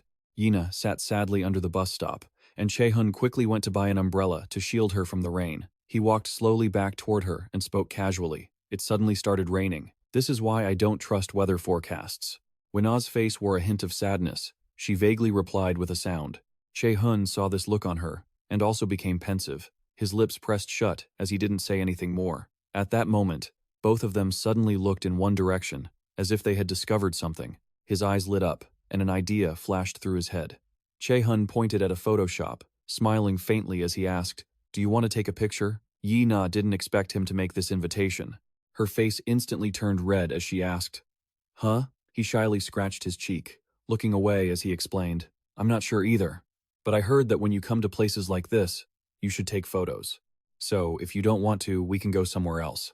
But Wina suddenly reached out and gently tugged on Min Che-hun's sleeve. He looked at her and saw her bowing her head, shaking it repeatedly. Then, as if suddenly realizing what she had just done, her face flushed even redder as she snapped to her senses. Wina hurriedly let go of his sleeve, her eyes panicked, stuttering. "Ah, I'm sorry. She shyly lowered her gaze, her voice trembling but happy. "Let's take a picture." And so, the two of them walked into the photo shop across the street. Someone in the shop greeted them loudly. "Welcome." The red-haired man laughed enthusiastically, throwing his hands up in praise. "What a cute couple." Che-hun narrowed his eyes, secretly suspicious in his heart. He looked around, but on the surface, he remained cold and stated his request. "We want to take a photo." Meanwhile, Wai-na stood behind him, blushing, wondering dreamily. To others, "Do we look that much like a couple?" The staff member winked immediately, respectfully pointing to the accessory cabinet as he introduced, "You can choose accessories here. Have fun." Wina quickly stepped over, excitedly pulling out 2 bunny ear headbands. "Min Che-hun, look, there are bunny ears too." Min Che-hun looked at this thing as if he were looking at an enemy, his face darkening with suspicion as he asked, "You really want us to wear these?" he asked, confused. "Why are there 2? She saw his avoidance and lowered her voice to ask, "Do you not like it?" Finally, Che-hun gave in and agreed to wear the bunny ears. The two of them posed stiffly and awkwardly, taking a few photos. He held the result and looked at one that was dark, then spoke in a cold voice. "Excuse me, one of these seems to be defective." The staff member embarrassedly scratched his head, smiling apologetically as he explained, "I already reported it to the staff to fix the machine, but I guess they forgot. I'm sorry, sir. That photo won't be charged." But Min Che-hun was very generous and immediately refused. "Huh? I can pay for it." The guy laughed again, his voice cheerful, as he gave an example. "Just think of it this way. An empty frame so that both of you can put your future into it." Yi-na heard this and turned her head, her eyes full of hope as she wondered about the future. Could Che-hun become her future? He held the photo in his hand and sighed slightly. Generous. That's optimistic, but the future. On the other side, the staff member suddenly lowered his voice, acting mysterious, only when he held out his hand. With a whisper, the clerk asked, "Can you really protect the present?" He smiled, his expression appearing harmless, yet it was unsettling enough to make anyone want to keep their distance. Min Che-hun and Ina didn't linger. They quickly stepped out of the photo studio. He looked back, still suspicious, wondering to himself, what was that just now? Min Che-hun stood there, staring at the shop, while Ina stood nearby, waiting in confusion. A moment later, Min Che-hun turned and started walking, deep in thought. That guy was definitely suspicious, but he couldn't sense a shred of mana from him. Ina slowly followed behind, her lips pursed as if she were debating something. Finally, as if gathering all her courage, she softly called his name. Min Che-hun stopped and turned back, looking at her with a questioning expression. "Yeah?" Ina bowed her head, her face showing signs of inner conflict. Having made up her mind, she parted her lips and firmly stated the truth. "I lied to you." He didn't understand, asking back in bewilderment. "What?"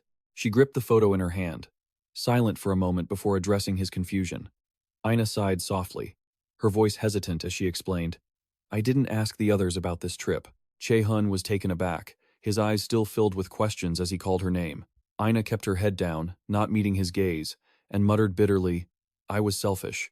As she said this, she didn't dare lift her head, closing her eyes as she admitted, "Because I wanted to spend time alone with you." Min Che-hun completely froze at this blunt confession. His face went blank, and finally, he pressed his lips together, a look of unreadable sadness appearing in his eyes.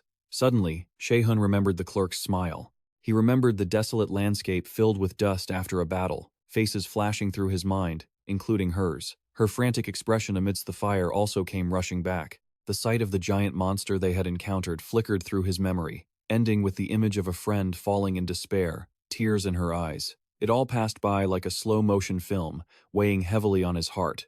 At that moment, Che-hun bowed his head. Then, he looked up and let out a faint, reflective laugh. I'm glad you had a great time. Ina hadn't expected this. She looked at Min Che-hun with surprise. She lowered her gaze, her lips moving as if she wanted to say something. But in the end, she just pressed them shut and turned away, feeling helpless. She bit her lip, her eyes showing a fierce internal struggle. Then Ina closed her eyes and took a deep breath as if seeking courage. Finally, she glanced at him, her voice sounding resigned as she announced, "There's something I need to tell you." But before Ina could finish, a building behind her suddenly exploded.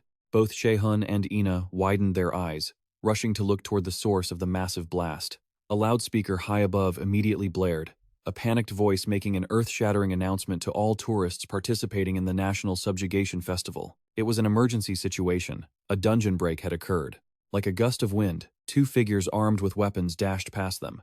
They stood in the street, directing people, while the loudspeaker urged everyone to evacuate to safety. The crowd on the street panicked and scattered amidst the raging fire. The two young men were still carrying out their duty, quickly pointing the way for the citizens to evacuate to a safe zone. Che-hun stood there, still in shock, letting out a stunned, "What?" Deep inside, he was shaken, realizing that this level of mana didn't come from a dungeon. Che-hun sensitively picked up on a chilling aura, and above all, he stepped forward, his gaze sharp and contemplative. This mana, it smells horribly like blood. Thinking of this, Che-hun paused, frowning in confusion. But why? At that moment, Odin's raven also ran out onto the main road, screaming loudly. "I'm sure you all know already, but we have to run." The creature pointed in one direction, its eyes flashing with a manic glint as it gave directions. "It's dangerous. Go this way." Just then, Ina also lowered her voice, warning him. "Something dangerous is happening. We have to get out of here." As she spoke, her eyes welled up with tears. "If we just keep on like this." But before Ina could finish, Che-hun coldly stated, "No." At the same time, he activated his skill, mana detection. His entire body emanated a probing aura. He stared straight in one direction and hissed, "If we go that way, we'll die." Che-hun's gaze was razor-sharp, his voice ice-cold. Because he stood his ground, the mana detection aura continued to ripple out. Che-hun immediately thought of one person, his voice hissing with resentment, "That damn bastard." At that moment, Odin's raven suddenly started emitting eerie, twisted laughter. Its face was contorted and ugly, its mouth still grinning as it exclaimed, "How interesting." Odin's raven stared straight at Min Che-hun, its voice unable to hide its excitement. "You realized it faster than I expected. Is it because you are—" The creature paused for a moment before slowly hissing, "The arch-enemy of the gods?" This time, he was completely stunned, and he coldly ordered Ina to run. She was still confused, asking, "Why?" Min Che-hun turned his head back, his face filled with worry as he roared, "Hurry, run!" But it was already too late. Odin's raven moved like lightning, appearing right in front of them. She didn't have time to react. Her eyes wide with shock, frozen in place. Without hesitation, the creature clenched its fist and swung it, intending to attack Ina. The fist, filled with ferocious power, hurtled toward her face. At that moment, a deafening explosion echoed, sending a cloud of dust everywhere. The city was plunged into an orange glow of fire, and black smoke from the impact continued to swirl upward. Odin's raven paused, narrowing its eyes at the person who had just arrived. Its fist, which had been about to strike Ina, was held back by a strong hand. It was Che-hun. His eyes were cold as ice as he interrogated, "Who are you?" Odin's raven didn't answer his question. Instead, it bared its teeth in a mocking grin. "The enemy of the Norse gods, your appearance doesn't look like someone bearing such a heavy burden." This time, Min Che-hun was absolutely furious, his eyes flashing with murderous intent. "I'll ask you one last time." A burst of power erupted from his body, shattering the ground beneath him as he roared, "Who are you?" The creature reacted nimbly, leaping away to escape before slowly introducing itself. "I am one of Odin's 5 ravens, the ruler of the north."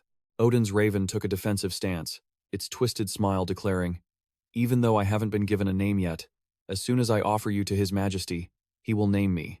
Che-hun lowered his head, his breath catching at the mention of this affiliation, his hand clenched into a fist, trembling with rage as he whispered, "You." He remembered the face of Hugin, filled with darkness alongside his mad ravens. Thinking of this, Che-hun looked up, his eyes flashing with fury, and he roared, "A cursed creature like you, just like that bastard."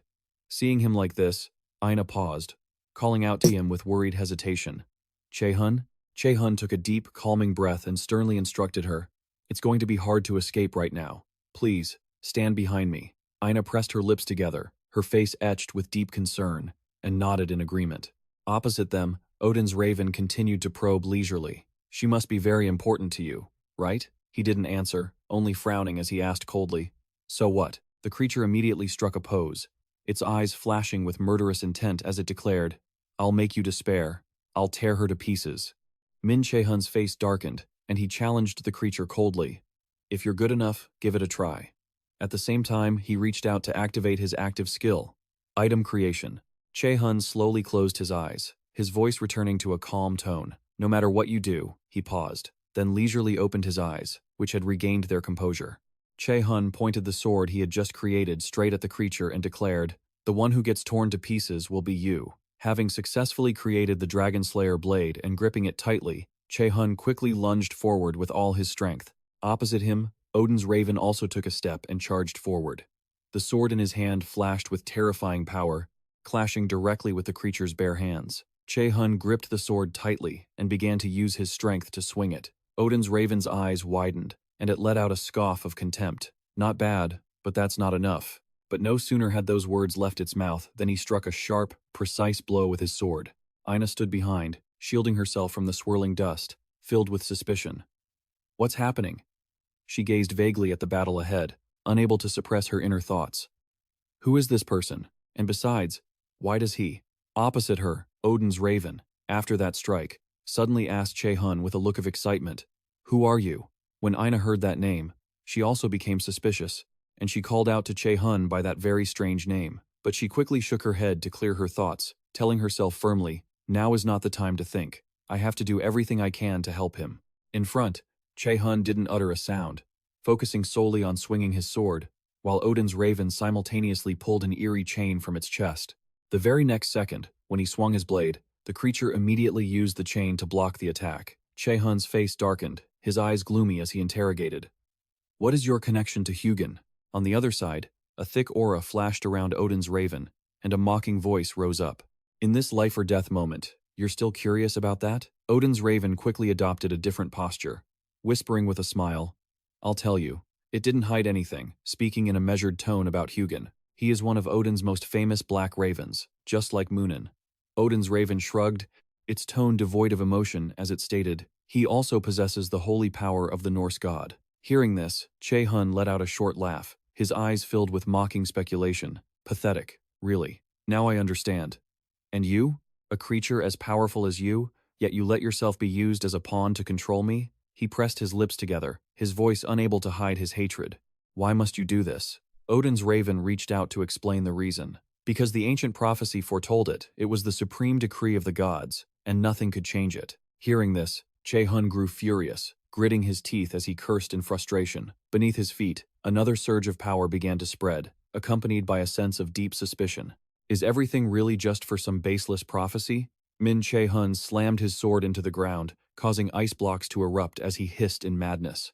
Is that why you came looking for me? At the same time, he activated his active skill, Ice Terrain. Opposite him, Odin's raven brandished his chain, remaining unfazed by the sharp ice blocks. Che-hun didn't hesitate, lunging forward once more. He swung his sword with immense force, but the raven nimbly deflected the strike with his chain. Gripping the chain tightly, the raven spoke in a cold, mechanical tone, emphasizing, the prophecies of the Norse gods have never been wrong. Saying this, the raven gathered his strength, unleashing his first chain attack against Che-hun. Che-hun knelt, raising his sword to block the vicious strike. Aina, standing behind them, watched the scene with growing unease. Seeing the evenly matched fight, a cold, calculating thought crossed her mind. He's too strong. I'm sure he won't be an easy opponent to handle. With my current abilities, I can't help Min Che-hun. Thinking this, Aina slowly pulled out a blue orb. A thought flashed through her mind, and without further hesitation, she threw the orb forward. Che-hun caught it. He paused, glancing back with confusion. What is that? Instantly, he realized what it was, and his eyes lit up. This was a mana transfer stone, an item that allowed the user to transmit their own mana to the person holding the stone. Upon realizing its function, Che-hun was stunned, looking at Aina in disbelief, while she had already closed her eyes, clasping her hands together to begin transferring her mana to him.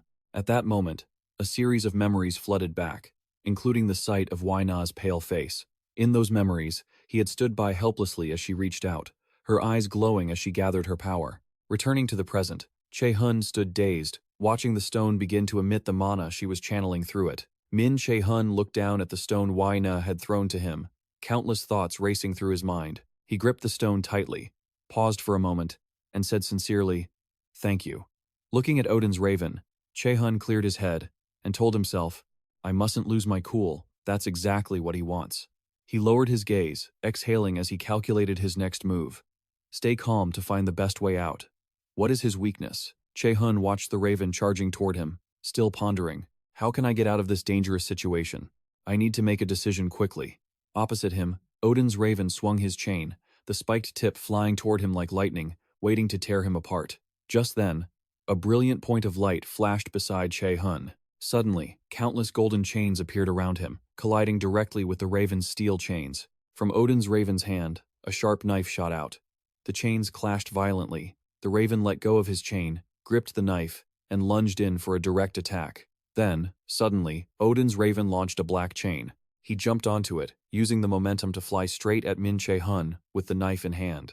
Yet, Che-hun's expression remained calm, his eyes intently tracking every move of his opponent.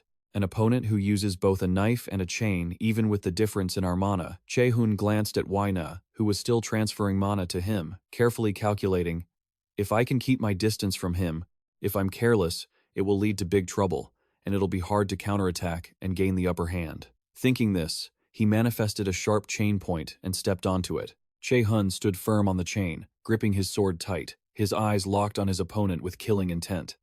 Then, like an arrow released, he launched himself forward, swinging his sword to engage Odin's raven directly.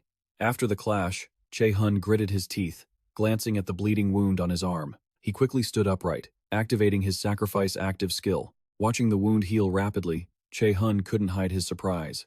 So fast, even with light step activated, it's still hard to keep up. Odin's raven shook his head slightly after the clash, his voice flat. I heard you were difficult to deal with, but it seems I underestimated you. The raven suddenly knelt, finally conceding, Lord Heimdall was right. Odin's raven lifted a hand to cover his face in pain, helplessly admitting the truth. You could become an existence that challenges the gods. Che-hun smirked, not being modest at all. Thanks for the compliment. Seeing this, the raven raised an eyebrow, remarking, Your calm attitude surprises me. Odin's raven lowered his head, his cold voice continuing his speculation. Are you saying you intend to destroy me here? Che-hun bowed slightly, silently encouraging himself to be brave. The Norse gods cannot destroy me right now. Che-hun raised his sword again, taking a deep breath. The power of the prophecy is protecting me, so defeating him with this weapon isn't impossible. With that, Che-hun steeled his spirit and lunged forward with his sword. Odin's raven gripped his sharp knife, laughing scornfully. Do you think I'll fall for that? Deep down, he thought. His longsword must be slower to strike. Che-hun didn't stop. He jumped up to gain momentum. From above, he swung his sword down, but Odin's raven raised his chain to defend. Suddenly, Che-hun let go with one hand, a sly glint in his eyes. He spun around, shifting into a different attack stance. The raven hadn't expected this move, taking the full brunt of his powerful slash. Che-hun smirked, his tone mocking. Sorry, but it looks like you aren't ready. Odin's raven took the hit, stumbling back while moaning in pain. He fell to one knee, keeping his hands up in a defensive posture, surrounded by a cloud of dust. Odin's raven was trembling and dizzy, his head spinning, his glasses shattered, and his eyes filled with shock. How did you? The raven seemed to lose his mind. He lunged at him. How does a human like you dare to do that? Che-hun's expression remained indifferent. He calmly raised his sword to block the raven's sharp blade. The tip of the blade dug into the sword, causing it to crack slowly. His tone remained relaxed. It seems your intelligence on me is a bit lacking. As soon as he finished speaking, Che-hun lunged forward, avoiding the attack, and simultaneously deactivated his magic artifact manifestation active skill. But the very next second, he reached out. Faint lights appeared, and he reactivated the magic artifact manifestation skill. Che-hun gripped another sharp knife he had just created, successfully manifesting the Nidhogg's fang, his eyes flashing with killing intent. I didn't want to start with such a powerful weapon. He gripped the knife, the intense mana radiating from it, suffocating everything around them. Odin's raven was stunned, whispering in disbelief. What? I've never heard of him having a knife. He observed the mana surrounding Min Che-hun, his eyes slowly turning, panicked at that powerful aura. Che-hun saw his reaction and frowned, wondering, his expression? Is he scared? Che-hun watched the raven standing still, unable to stop himself from guessing. Did he never expect he'd have to face a situation he couldn't calculate for? Without a second of hesitation, he activated the chain point, shooting it toward the raven. The golden chain flew like lightning, neatly wrapping around Odin's raven's arm. At the same time, Che-hun stomped on the ground and lunged forward. Without holding back, he repeatedly slashed at the raven with the sharp knife. A piercing scream erupted, and at the same time, a stream of notifications appeared. The effect of the Nidhogg's Fang artifact has been activated, inflicting poison damage on the enemy. Effects stack. Che-hun stopped, gripping the knife tightly, smiling as he remarked, "This weapon is even better than I thought. Isn't it? It really is an S-rank artifact." On the other side, Odin's raven quickly shattered the chains, his voice roaring in fury. "How dare you use the power of the bastard I despise most with an S-rank weapon?" After throwing off the restraints, he quickly turned, emitting killing intent. Like a lightning bolt, Odin's raven swung his chain to attack, but Che-hun quickly countered with his knife. The next second, Min Che-hun took the initiative, attacking relentlessly with his knife. This time, the raven reacted quickly, using his chain to block all the golden chains Che-hun shot out. But after that defense, the raven stopped. Che-hun laughed softly. "It seems the toxin is making it hard for you to move, right?" He raised an eyebrow, his eyes triumphant. "I've turned the tables, haven't I?" Being pushed to this point made the raven go insane, roaring. "If it's come to this, for the sake of the North, I have no choice but to do this." Che-hun smirked, shrugging, and speculated nonchalantly. "You can't destroy me now, can you?" Odin's raven lunged forward, flying past him, whispering something incomprehensible. "Since when did I say I wanted to destroy you?" Che-hun's expression instantly turned pale as a sheet. His pupils trembled as he followed the direction the raven flew. Odin's raven swooped down directly, and he aimed straight for Ina, who was standing behind. She reacted in time, quickly raising her hand to conjure a defensive shield, but he was too strong. A single swing of his arm was enough to shatter it to pieces. Seeing that, Ina's pupils constricted, her expression filled with panic.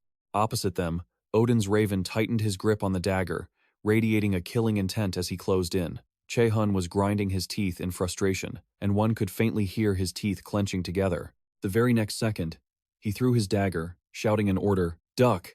Ina's face stiffened, her eyes wide as she watched him charge. After that fierce struggle, Ina sat on the ground, hands clutching her skirt. She bowed her head silently, thinking self-reproachfully that she hadn't been able to help him at all. Thinking of this, Ina's eyes glistened with tears as she glanced at Che-hun, watching him collapse onto her shoulder with his eyes closed in exhaustion, and she felt a silent sense of relief deep down.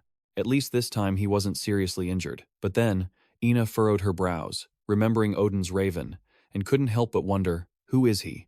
Why would he cause all this? Che-hun seemed to know him. Memories of the past flickered in her mind, and long hesitated in thought. Furthermore, Ina bit her lip, reflecting on the way he had charged to attack her, feeling deeply troubled. The magic he used was the same as that time. Could it be that this incident and that one are related? She let out a soft sigh, her eyes filled with sorrow, and she reached out to gently stroke Che-hun's hair. At this moment, he frowned, his face pained as he began to wake up. Che-hun finally regained consciousness, slowly lifting his head while Ina blushed at the close proximity. The second he dreamily faced her, Ina's face felt like it was burning from that intimate moment. Che-hun gave a faint smile, his voice weak but appreciative. "Have you been by my side this whole time? Thank you so much." She shyly avoided his gaze, stammering in response, "Of course, I had to." Then, the two fell into a silent atmosphere. Neither spoke another word. At this point, the sky, after a long dark night, was beginning to shimmer with the faint light of a new day. Che-hun bowed his head, his lips moving as he whispered, "Ina, actually, I..." He paused for a moment and let out a sigh, speaking the truth. "That time, I knew what you wanted to say." Seeing Ina hesitate, Che-hun stopped himself, only looking down at the ground with a sad expression. Then, he gently placed a hand on her shoulder, hesitantly announcing, "What I'm about to say might make you feel uncomfortable." Che-hun swallowed hard, silently gathering his courage before slowly advising, "If possible, I hope you won't overthink this, but please, just listen to me. I have a responsibility I must fulfill." He understood the reason he wanted to speak, but before he could finish, Ina raised her index finger to block Min Che-hun's lips. Come on, everyone has their own secrets. She bowed her head sorrowfully, her voice light and pleading. Can we not talk about this? Che-hun froze, his gaze filled with sorrow as he murmured. Ina biting his lip in choked silence. I'm sorry, I'm not ready to hear it yet. No matter what your answer is. In the sky, the dawn gradually emerged, blending with her soft voice. Don't say it now. A hot tear rolled down Ina's cheek, and she slowly promised. I will wait for you to finish what you need to do. So, in her heart, Ina also thought to herself, I knew it. Tears streamed down her face, but she still smiled, emphasizing, Can you tell me your answer after all this is over? Seeing Ina like this, Che-hun's heart felt heavy, and he lowered his eyelids, then gently reached out to stroke her hair while Ina continued to sob. Che-hun sat quietly beside her, helpless as he stroked the hair of the broken-hearted girl.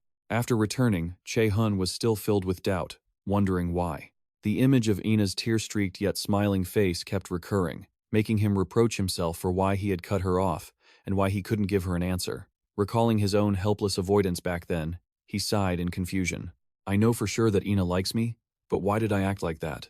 His eyes were filled with inner conflict, his heart painfully admitting that giving her false hope would only hurt her more. Che-hun stood stunned in place, surrounded by hazy smoke. Just then, a giant blue monster roared and charged toward him from the opposite side.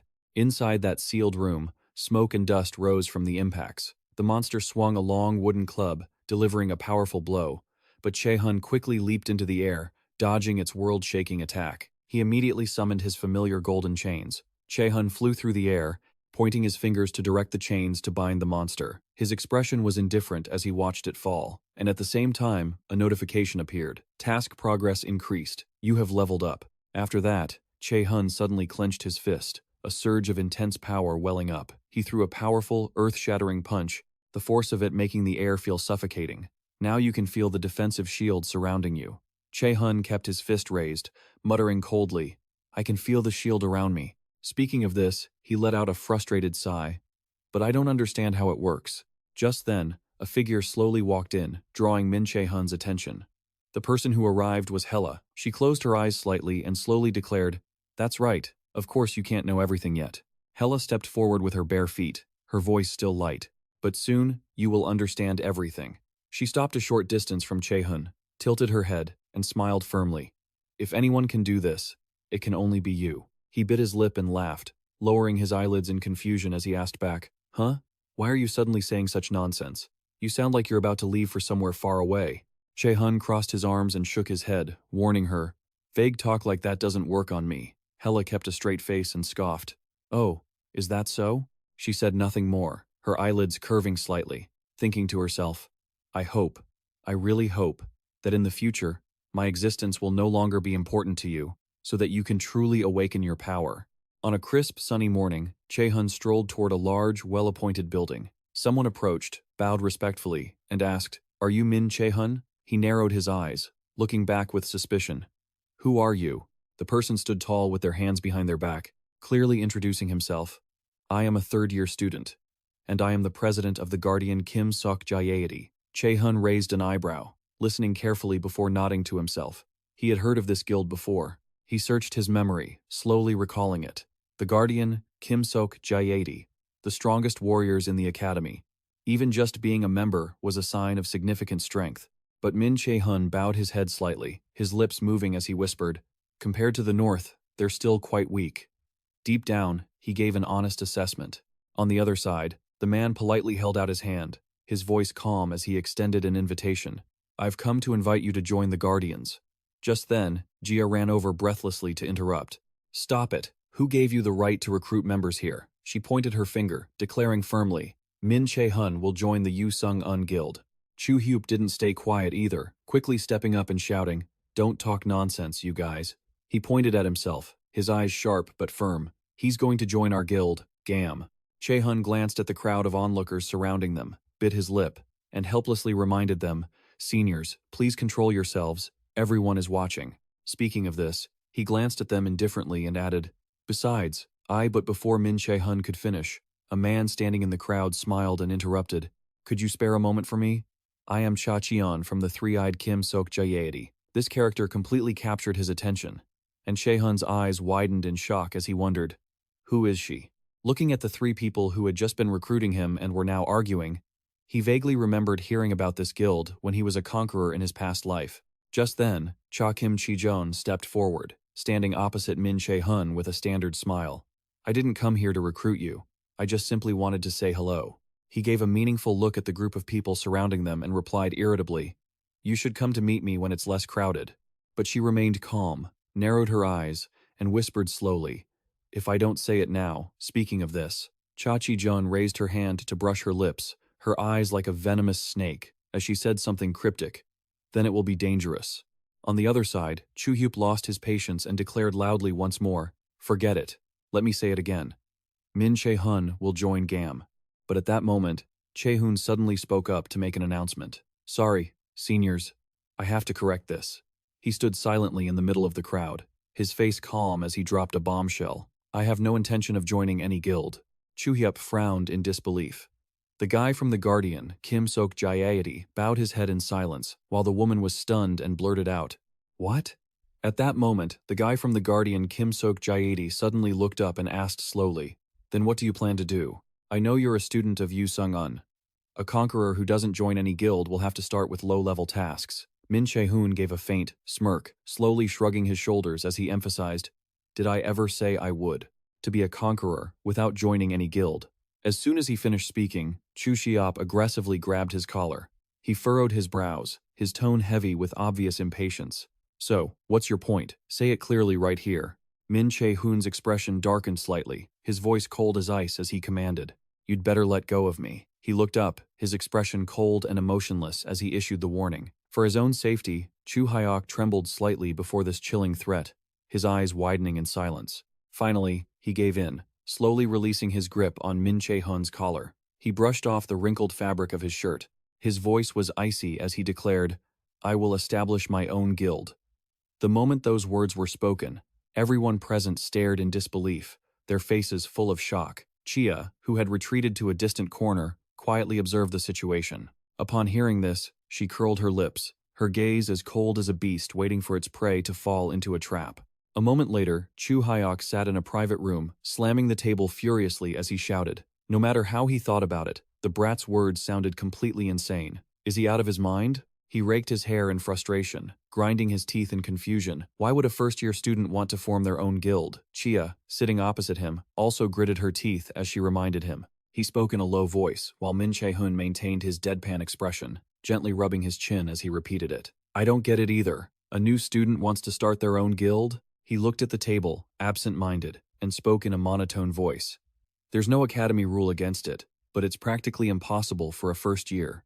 Min Che-hun narrowed his eyes, analyzing the situation with an emotionless tone. "This requires specialized knowledge, handling various tasks, and most importantly, Chia, sitting nearby, raised an eyebrow and quickly added, that person would have to handle everything without any help from upperclassmen or professors." He nodded in agreement, leaning his elbows on the table to explain further. "True, but the biggest problem for us right now is that, based on what he said, he might actually go through with it." Chu Hyok was furious upon hearing this, his neck veins popping as he asked, "What do you mean? You just said it was impossible." Min Che-hun slowly glanced at him, frowning as he questioned, "To form a guild, what's the most important thing?" Chia rested her hand on her cheek, searching her memory before answering. "First, it's the influence over the factions within the academy. Children from wealthy and powerful families are hard to reach, not to mention those with special abilities in the academy. They're even harder to get close to." He shook his head again, his gaze becoming serious as he cautioned, "That might not apply to him. Think back to Min Che-hun's friends." Min Che-hun curled his lips, slowly recalling each face, and noted that they were all outstanding and renowned individuals, gifted at brewing potions, powerful warriors, and even their support member is top tier. Chia was shaken upon hearing this, her eyes hesitant and full of doubt. He lowered his gaze, his tone indifferent as he admitted the harsh truth. "That's why, from the very beginning, he never needed us."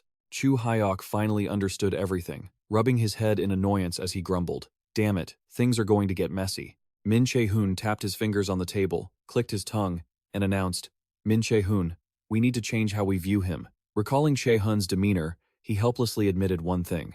With the teammates he has in this academy, he could shift the balance of power among the guilds. Min Che-hun closed his eyes, stood up slowly, and gave an order. Other guilds need to find a way to survive and thrive. If necessary, the Guardian Guild will support you. Chu Hyok frowned deeply, his eyes filled with contempt. Are the guilds really that worried just because of one new student? He stood up straight, his voice as cold as ice, as he posed a sharp question to him. Kang Chu Hyok, could you defeat Min Che-hun in a 1-on-10 fight? This directly silenced Chu Hyok, leaving him only able to fume in silence. Min Che-hun walked away with steady steps, still generously emphasizing, our doors are always open. We'll wait for your decision. After he left, Chia tiredly leaned against the table, stood up, and sighed. Chu Hyok couldn't do much else, so he gritted his teeth and followed suit. Outside in the hallway, Min Che-hun's footsteps stopped as if he suddenly remembered something. In his mind, he recalled Che-hun's worried expression and his reminder. For your own safety. In his heart, Min Che-hun somberly concluded that true monsters had indeed appeared at this academy. Thinking of this, he began walking slowly through the long hallway, his heart cold as he told himself. He is the second monster, right after Kim Chi-jeon, that I need to watch out for. A moment later, Che-hun's friends gathered, and Du Trung seemed panicked as she yelled, Huh? After hearing his announcement, her eyes widened in shock as she asked, starting our own guild? Che-hun's face was cold as stone. He raised his hand and nodded in confirmation. I don't think we need to join any other guilds. Hosseon also hesitated, his expression worried as he reminded him.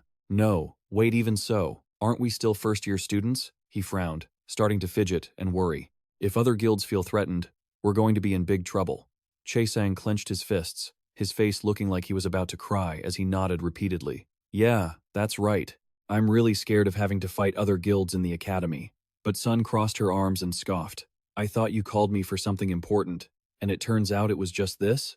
She didn't refuse, just narrowed her eyes to get to the point.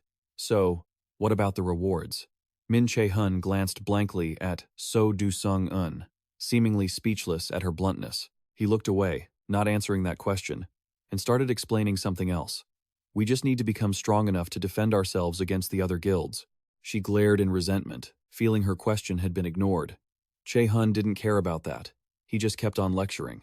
This is happening because it's only natural. He rubbed his chin, looking off into the distance, and thought to himself, instead of joining some other guild, doing it this way is better when it's a guild we created ourselves. Wai Na, who had been sitting silently, finally spoke up in agreement.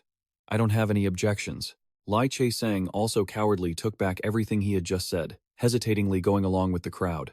If Che-hun thinks that way, I don't have any objections either. But Sun remained practical, raising her hand to keep complaining about the ignored question. So, what about it? How will we be compensated?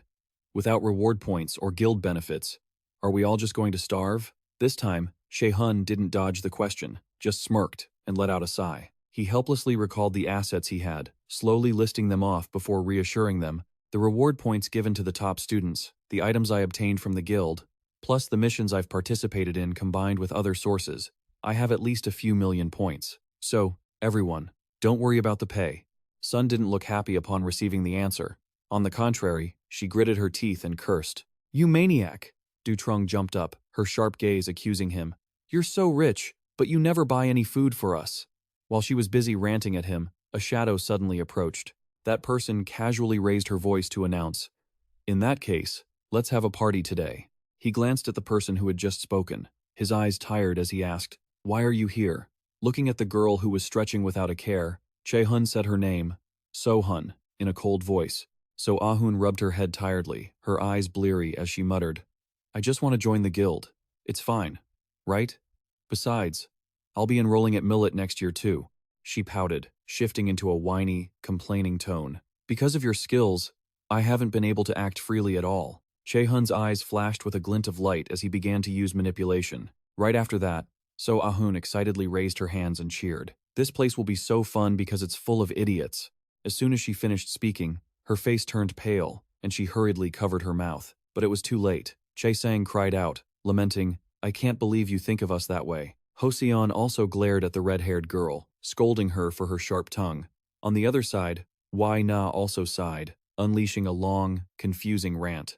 So Ah-hun was unfairly victimized, and could only glare resentfully at the smugly smiling Min Che-hun. He slowly stood up, his tone calm as he gave a serious warning. Calling your seniors idiots isn't nice. Min Che-hun smiled slightly, his tone slow but steady as he comforted them.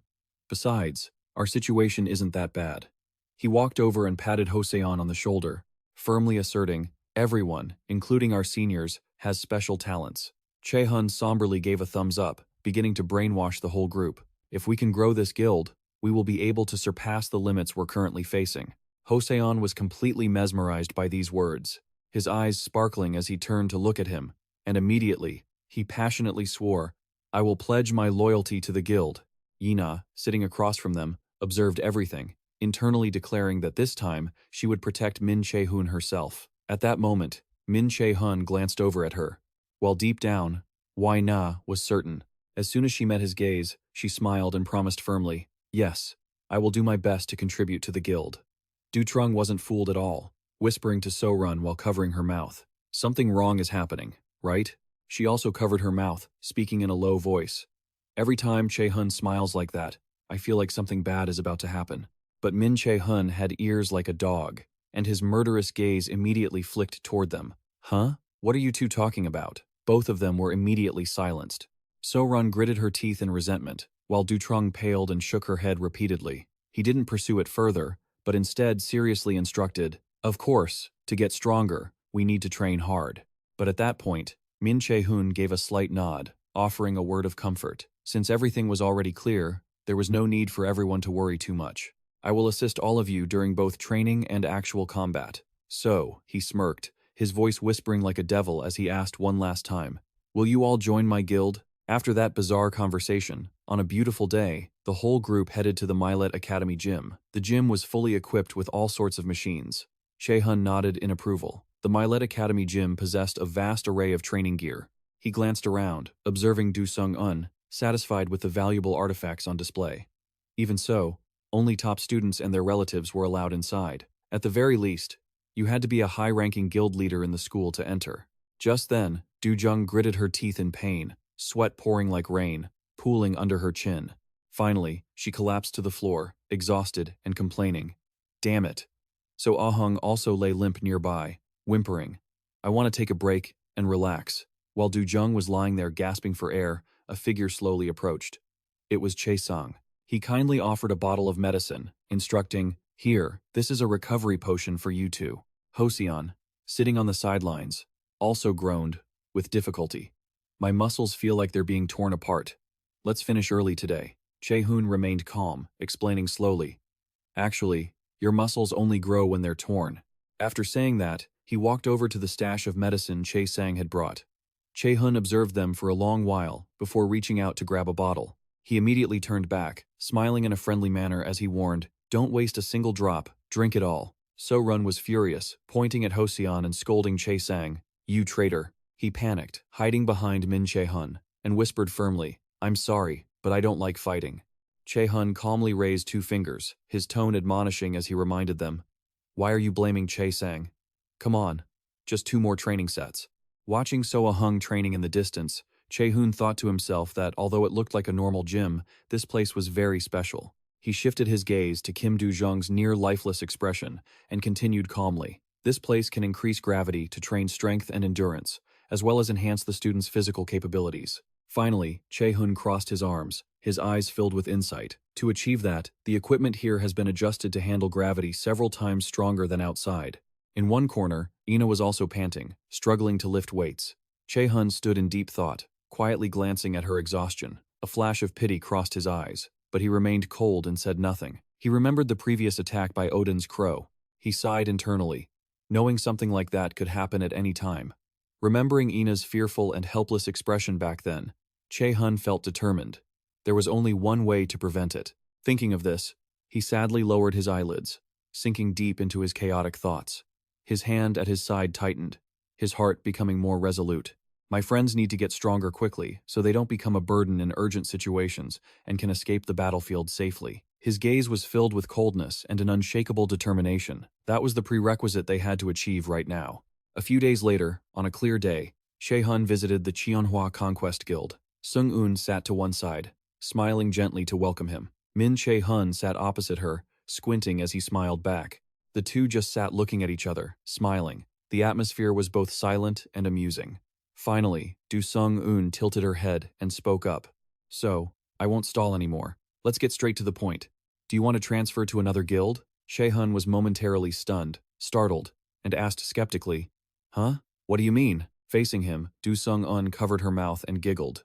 She didn't hide it, speaking directly. "I know the people from the Jia Guild have been approaching you." At this, Sung-un narrowed her eyes, lowering her voice. And also, she looked at Che-hun indifferently, her tone somber as she finished her sentence, hinting at their attempt to use the Fang of Nidhogger as a trial. Yet, he showed no signs of fear. On the contrary, he remained composed. Do-sung-un sighed, and Che-hun smirked, shrugging as he mused. "So, I've been exposed." Seeing no point in pretending anymore, he asked directly, "If I wanted to transfer to another guild, would you let me go?" Do-sung-un laughed, shaking her head in refusal. "Of course not." She paused, her tone turning cold as she emphasized, "especially not the Jotior Guild." Che-hun didn't seem surprised, arching an eyebrow as he asked, "Then why did you even ask?" Do-sung-un's smile vanished completely. She lowered her head slightly, radiating a cold pressure. She slowly stood up, looking down at him haughtily from above. Do-sung-un stepped closer, her eyes flashing with determination. "I called you here to declare that I will never let anyone steal you from me." She curled her lips, drawing a chilling smile as she emphasized, "I'm not a fool who would hand over my precious student to an opponent." Saying this, Sung-un reached out towards Che-hun. She gently pinched his cheek, leaned in close, and whispered, "And you have no reason to abandon your current position." Che-hun let her hand pinch his face, arching an eyebrow as he teased, "Even if the offer is one of the rarest artifacts in the world?" Sung-un remained composed, nodding as she proposed another condition. "True, even so. Instead, if you make a reasonable request, I will do my best to fulfill it." "That's not a bad deal, is it?" He leaned his head back against the chair, closing his eyes, and sighed in boredom. "That's true. I really have no intention of leaving. If you're here, why would I go anywhere else?" But she wasn't easily fooled, shaking her head slightly. "What a sweet lie. You almost had me convinced." Min Che-hun wasn't surprised, sitting up and grinning. "What a shame." Both of them laughed, the atmosphere becoming eerily unpredictable again. Finally, he stopped laughing, his lips still curled, and bowed his head to Sung-un. His eyes flickered elsewhere, his heart somberly calling out the name Hyim-do. Che-hun took a deep breath, quickly making a decision in his mind. He would target him throughout the field training, so he needed to prepare for every situation. Time flew by, and the day of departure arrived. Everyone walked slowly according to orders. Min Che-hun's team of 6 slowly boarded their vehicle. He led the group, stepping into the first vehicle. As the sky turned the color of twilight, the large vehicles began to roll away. Che-hun sat in the vehicle, tilting his head slightly to instruct, "Everyone, do your best." He smirked, his voice dripping with arrogance as he emphasized, "This event marks the beginning of our guild." Ho smiled brightly in response. "Of course." Meanwhile, So-run irritably tapped Che-sang, reminding him, "Stop shaking." He clutched his head in pain, a pitiful expression on his face as he dared not speak, stammering in fear. "It's a bit scary. From now on, everything will be real." Che-hun nodded, not hesitating to add something that increased his friend's fear. "You're right. From now on, we have to fight actual monsters." He raised an eyebrow, his gaze cold as he explained, "Just because other conquerors are coming to kill some monsters there doesn't mean this training trip will be safe." Jung leaned over, speaking softly to comfort Che-sang. "Hey, the more you think about it, the harder it'll be. Just relax a little, since we have to stay alert throughout the entire training session anyway." He let out a long breath, closing his eyes in resignation. "I'll try." Just then, Aina, who had been silent, suddenly spoke up. "Che-hun, I have something to ask." Min Che-hun arched an eyebrow. Curious. "What is it?" She looked at him, her voice indifferent as she stated her query. "Why did you name the group 9? Hearing this, Du-jung leaned over, pouting as she shared her opinion. "That's right. I'm curious too. 9 is just a number, right?" Che-hun nodded in response. "That's right." Aina returned to her question, eyes narrowed, determined to get to the bottom of it. "Is there a specific reason you chose this number?" He leaned his head back against the seat, sighing gloomily. "I think it's more accurate to say that I don't like this number. In Norse mythology, the number 9 is symbolic. For example, Thor, after being poisoned by Jormungand's venom, died after only 9 steps. That's one of the reasons." Che-hun pursed his lips and lowered his eyes as he recounted why he chose the name for the number 9 guild, mentioning how it appeared repeatedly. In the seats across, Aina and Du-jung watched intently, listening to his explanation and pointing out the important connections. At this, he chuckled, his eyes showing a touch of sarcasm. Che-hun leaned back against the seat, crossing his arms, and concluded, "So, I don't like it. And that's exactly why I chose it." Both girls bit their lips, looking at each other with eyes full of complex thoughts. He glanced at them briefly, his inner thoughts unclear. Finally, Che-hun withdrew his gaze, his expression lost in distant contemplation. A moment later, he suddenly said in a husky voice, "There are things I cannot forget, but being with you all sometimes makes it hard to remember." Che-hun's voice remained steady, confiding his feelings and his main purpose in this war. A moment later, a voice echoed, announcing, "We've arrived. This is the entrance, a closed city where the training will take place." He regained his calm demeanor, stood up, and warned, "All right. From now on, things won't be peaceful." Che-hun's eyes were cold, but his tone was firm as he emphasized, "Everyone, stay alert." The group stepped off the vehicle one by one into the twilight. Deep down, he gloomily acknowledged that no one could walk out of this place alive without being careful. With every step under the setting sun, they slowly ventured deeper into the ruins. At this moment, two individuals sat perched on the rooftop of a building, chins resting in their hands, leisurely gazing at the clouds. Behind him, Houdin sensed an aura and quietly reported that another scout had vanished. He let out a chuckle of amusement upon hearing this. The two individuals remained in the same posture, their eyes glinting with a hint of admiration. Truly an interesting opponent. A recording session was taking place in a soundproof room. The female MC stood on the podium with a smile. "Hello, viewers of the World Dungeon Challenger event channel." She gestured with her hand, smiling radiantly as she announced, "Today, we will discuss the mysterious item drop incident at the Great Ruins in Ashalon. A few days ago, we invited two members to provide more clarity on this mysterious item drop."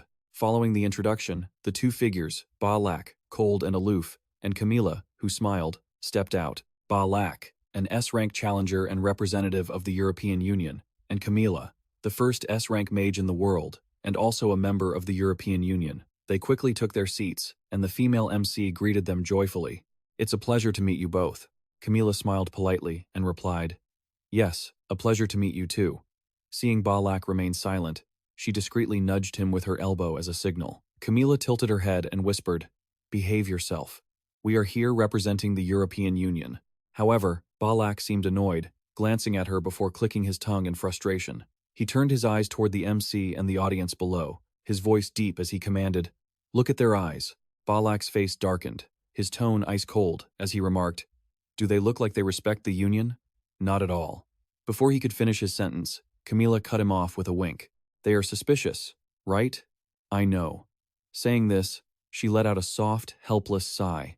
"But you know that acting this tough isn't a good idea." Ba-lak understood that perfectly, so he could only grit his teeth, silently seething with frustration. Ba-lak's eyes discreetly observed the female MC, his mind bubbling with irritation. They suspect the European Union is the culprit behind the raid on the ruins. His train of thought drifted into the past. In a way, it was understandable. At the time of the incident, the European Union held full control over the Great Ruins. When he thought of the appearance of a mysterious person, Ba-lak's heart skipped a beat. But reflecting on this, he could only bite his lip and silently curse. "Damn it!" The female MC maintained her smile, moving on to the main point. "The topic we will be discussing with you both is nothing other than the recent item drop at the ruins in Lyon." Saying this, her expression darkened, her voice whispering like a venomous snake. There was a huge controversy at the time of the incident. Ba-lak's face didn't look any better, his body trembling with rising anger. Camila, sitting beside him, sensed it instantly and quickly stepped on his foot as a warning. Ba-lak glared at her with a chilling look of resentment, eventually letting out an annoyed breath, and listened in silence as the MC continued. Why couldn't the Great Ruins be protected? Even with two S-rank challengers present, she spoke with increasing fervor, her tone steely as she questioned, why did the organization, known as the strongest, the European Union, not occupy the ruins first? The MC looked at the script, then switched back to a smiling face to explain, "These two main points are the key topics that have captured the audience's attention recently. May we ask for your opinion on these issues?" Camila lowered her eyelids, looking composed, and replied slowly, "We apologize, but our capabilities were lacking. Regrettably, that is all we can say." The MC laughed, the corners of her mouth curling up as she continued the attack. Even pioneer nations like the US and Japan, famous for producing outstanding challengers, have voiced criticism regarding the European Union's failure. After securing the rights to explore the Great Ruins, you boldly declared success. She arched an eyebrow, her tone curious as she asked, "What on earth caused everything to fall apart like that?" At this point, Balak could no longer hold it in and let out a sharp breath. He cleared his throat and spoke up for the first time. "Perhaps you have heard of the intruder in the Great Ruins." The female MC smirked, her eyes narrowing as she recounted. Of course, he appeared suddenly, successfully proving his qualifications while the Union struggled, and declared that he had conquered the ruins before disappearing. Right? He was nicknamed the Black Cloak. The European Union claimed that a man in a black cloak appeared out of nowhere and conquered the ruins. She sighed again, feigning helplessness. But the public wants confirmation, not vague answers. Balak, provoked by this attitude, bit his lip and hissed in hatred. At this point, his face darkened completely, his eyes filled with killing intent as he retorted, "Are you saying we are lying?" Camila saw this and paled, anxiously gesturing for Balak to calm down. But Balak would not comply anymore, flashing his cold, sharp eyes toward the camera. Without a moment's hesitation, he strode heavily toward it. Balak's gaze was filled with murderous intent, his voice deep as he emphasized, "Remember this, the Black Cloak is very strong." Saying this, he reached out and grabbed the camera firmly. Balak looked straight into the lens, his frustration and helplessness evident in his voice. He was so overwhelming that even Camila and I, working together, couldn't do a thing. Balak paused for a moment, his teeth clenched, and the faint sound of grinding teeth could be heard. Regret? No, absolutely not. Both the US and Japan would have ended up the same way. This time, Camila was completely helpless and could only hold her forehead, listening to his warning. "Before picking apart our failure, you should be wary of him." Balak pointed directly at the lens, his eyes sharp as he hissed, "He will definitely return." At the same time, on Chun's side, an instructor was loudly declaring, "This event will have a major impact on your future lives at Millet Academy." He frowned, his tone solemn as he introduced, "The outdoor training will be a week-long event." The instructor continued to shout detailed instructions. "You must move together with the members of your respective circles." He gestured, distributing the supplies, and stressed with a stern voice, "Each circle will receive only survival kits and nothing else." Pausing for a moment, the instructor took a deep breath and cautioned, "To survive, you must actively use the knowledge you have learned at the academy to hunt monsters." Saying this, he frowned and cleared his throat to remind them. "However, for safety reasons, you must not go beyond a radius of 50 kilometers from this headquarters.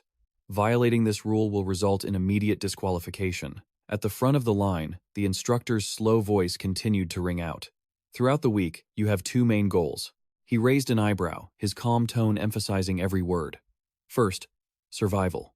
Che-hun's group all pressed their lips together in silence, listening to the instructor's warning. "Although this is the outskirts of the front line, it is still dangerous for trainees like you." He smiled slightly, his voice deep as he declared, "If you can survive here, it will prove you have the ability to become excellent challengers." The instructor paused again, gritting his teeth. Second, he pursed his lips, his voice steady as he explained in detail, "Within the time limit, cooperate and hunt as many monsters as possible to collect their coins." Remembering the monsters they would face, the instructor briefly frowned as he announced the natural fact, "Higher-level monsters will yield more bonus points. Be careful, absolutely careful, to avoid injury during this process."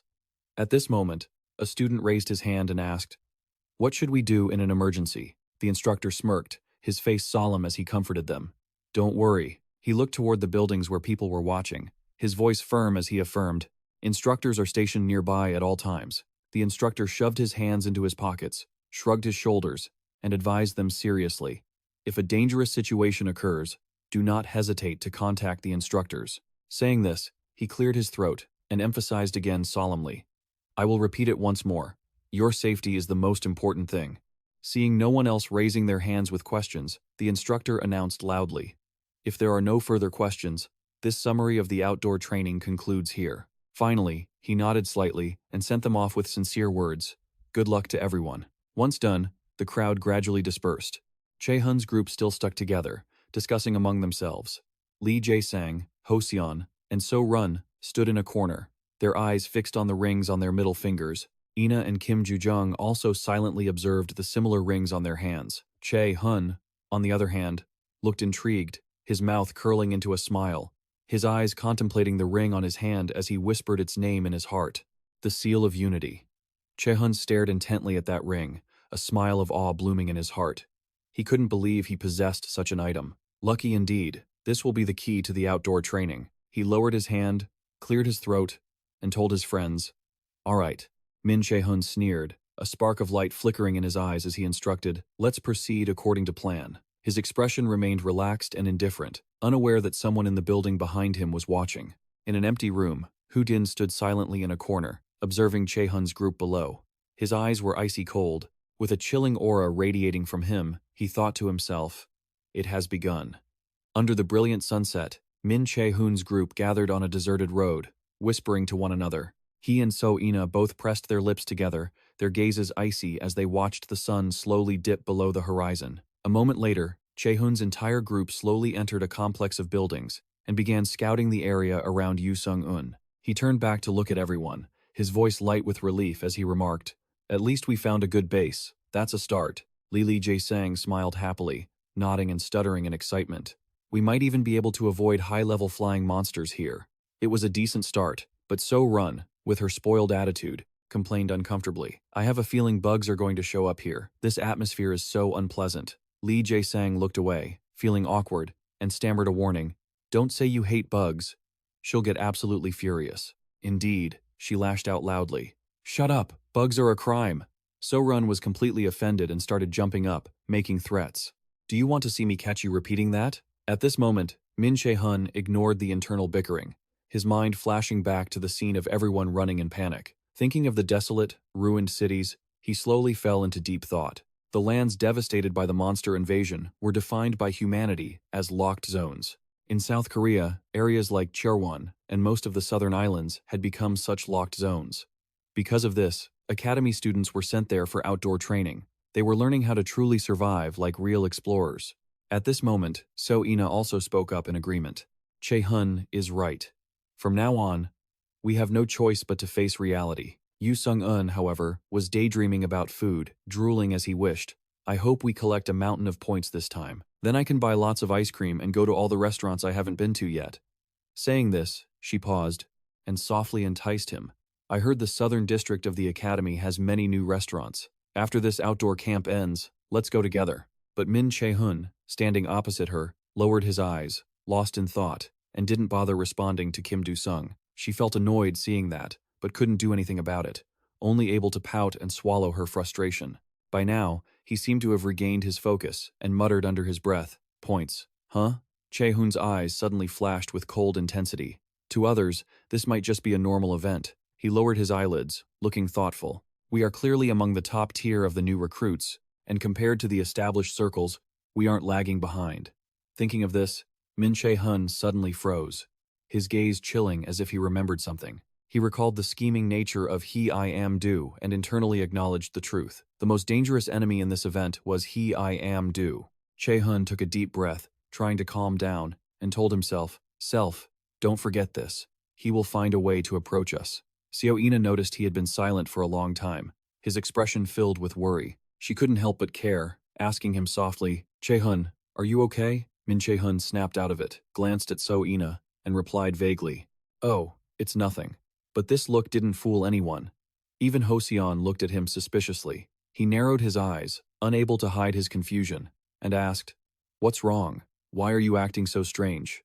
Did something happen?" Che-hun still looked down at the ground, shaking his head to deny it. "Huh? Nothing's wrong?" Ho-seon looked back and forth between him and So-ina, hesitating as he explained, "No, it's just that you seem so stiff, like you two had a fight." He couldn't curb his curiosity and asked a question that hit the nail on the head. "Did something happen over the weekend?" So-ina frowned slightly, starting to search her memory, and whispered to herself, "The weekend."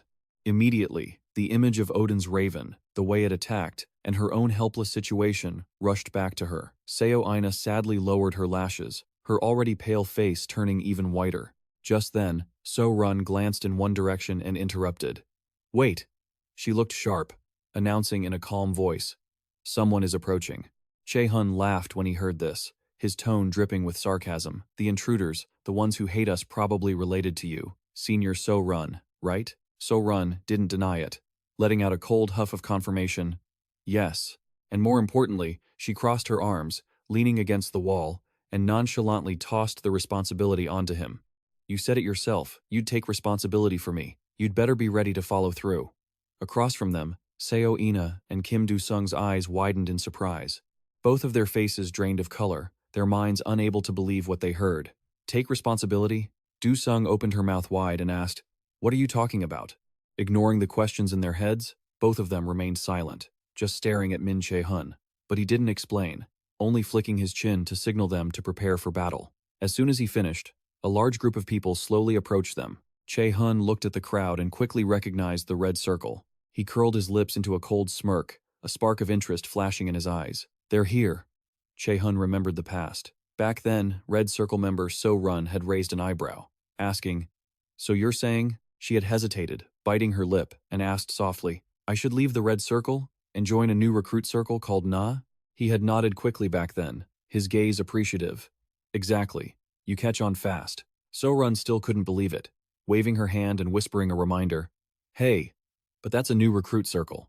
I admit you're different, but you have to consider my position too." She rested her chin in her hand, tilting her head to comment.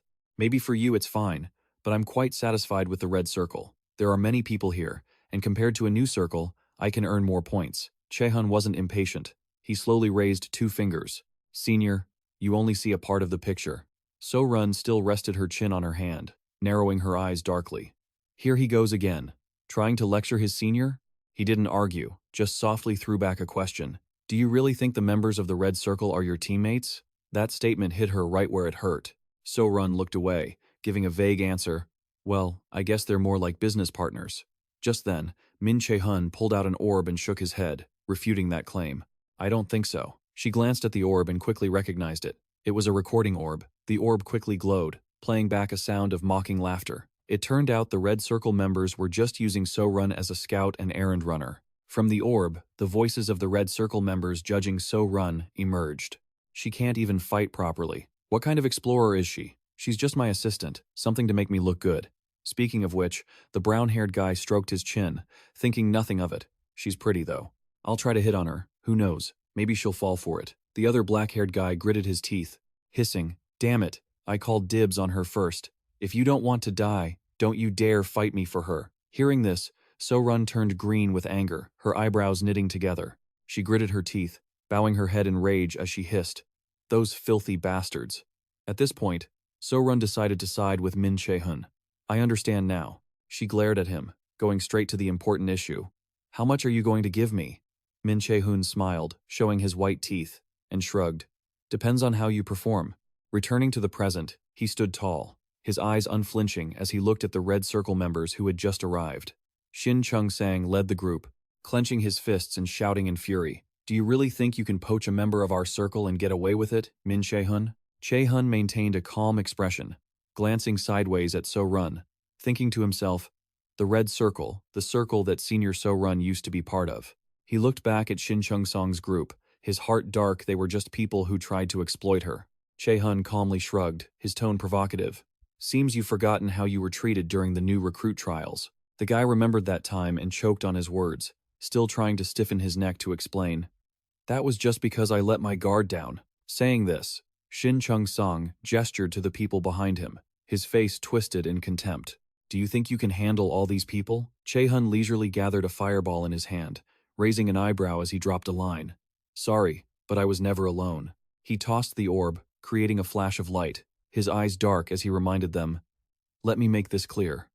As soon as he finished speaking, Min Che-hun threw the fireball, which streaked across Shin Chung-sang's face. The guy flinched, lips pressed tight, wondering if he had been faster. But Min Che-hun quickly smiled, his eyes full of arrogance as he declared, "Even if all of you gang up on me, you couldn't defeat anyone here." In the ruined room, Che-hun's group and the Red Circle stood facing each other. The atmosphere was thick with the smell of gunpowder. Several members of the Red Circle secretly exchanged glances, beginning to hatch some sort of plot. Opposite them, Min Che-hun reached out again, powerful streaks of lightning swirling in his hands. He glanced back at So-run standing behind him, internally assessing her. So-run is top-tier talent for exploration. Thinking of this, Min Che-hun smiled, exhaling with relief as he told himself, bringing someone with such unique skills, risks of this magnitude are nothing. He slowly lowered his head, a cold, murderous smirk playing on his lips. Then, Che-hun raised his face, asking with utter contempt, "Are you going to attack or what?"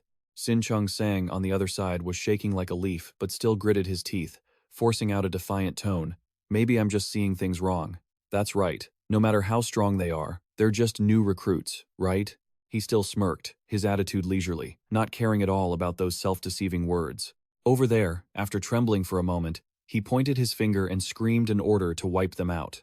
Immediately, a barrage of sharp blades flew toward Min Che-hun, but he stood frozen in place, his eyes calm and unperturbed, simultaneously activating his invincibility skill. Two of them rushed forward to attack, but before they could even touch Che-hun, they were blocked by a blue light. An Hoseon raised his shield, eyes cold and sharp as he asked, "Trying to lay a hand on me?" Simultaneously, a notification popped up. Defense increased by 5 times. The others from the circle also lunged forward, firing streams of power from their wands. Kim Ju-jung gripped his weapon, eyes resolute as he charged. "I've got part of it too." She also activated her air shield skill. Kim Ju-jung immediately rushed in to reinforce the defensive line An Hoseon had created. Che-hun stood behind, silently observing everything, a slight smile of praise on his face. He nodded to himself, thinking it wasn't a waste to train these kids so hard. They had finally mastered large-scale defensive magic. Watching An Hoseon and Kim Ju-jung defend with such determination, Che-hun felt a swell of emotion deep down. Their growth rate was insane. After a series of attacks were blocked, one guy from the opposing circle turned pale and wailed.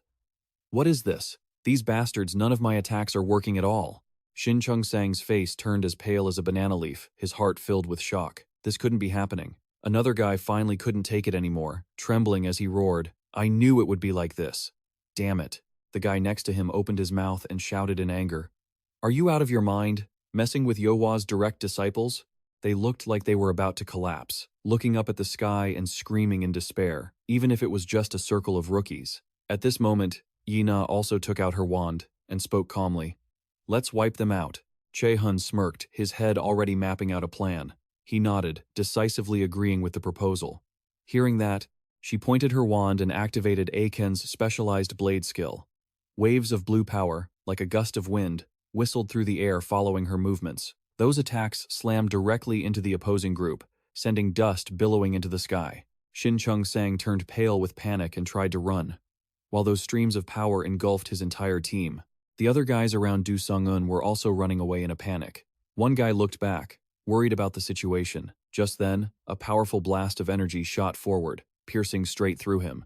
Suddenly, a blue liquid spilled out from the ground, hitting Shin Chung Sang's feet. He immediately tripped and face-planted into the strange liquid below. Shin Chung Sang looked at his hand, covered in the sticky substance, his expression frantic, wondering, "What the hell is this?" At that moment, Min Che-hun walked over slowly, nodding in approval. "Works pretty well. They can't even move." Lee Jae-sang was also happily reminiscing, revealing the secret without hesitation. "I mixed Du Sung-eun's venom with paralytic mushroom spores to create it. The effect will be..." Before he could finish, the guy stuck on the ground gritted his teeth and roared, "You stuttering bastard." As soon as he said that, his face darkened, and he called out in an icy voice, "Hey!" The guy was so scared by this chilling aura that sweat poured off him like rain, his eyes darting as he looked at Min Che-hun. He looked down, his tone devoid of warmth as he warned, "Watch your mouth." Shin Chung Sang, stuck to the puddle of liquid, struggled and whined to himself, "Why can't I get out? I poured a mountain of points into my strength." Min Che-hun slowly knelt to look at him, raised an eyebrow, and gloomily dropped a devastating comment. "You didn't know you could feel even more pain, did you?" After finishing, he didn't hold back at all, stomping his foot onto Shin Chung Sang's back, causing him to scream in agony. The guys from the other circle saw this, their faces turning pale as they all went dead silent. Che-hun looked at them, his eyes cold as he slowly gave the order. "I'll let the others go, but leave this guy behind." He looked at Chung Sang again, his tone mocking. After all, this bastard was their leader. Chung Sang was terrified, struggling to stop them. "Don't listen to him. Listen to me." But his teammates didn't listen. One ran away while scolding him. "Are you crazy?" Another argued loudly. "Why should we wait to listen to you?" Those guys had already moved far away, but the angry shouting still echoed back.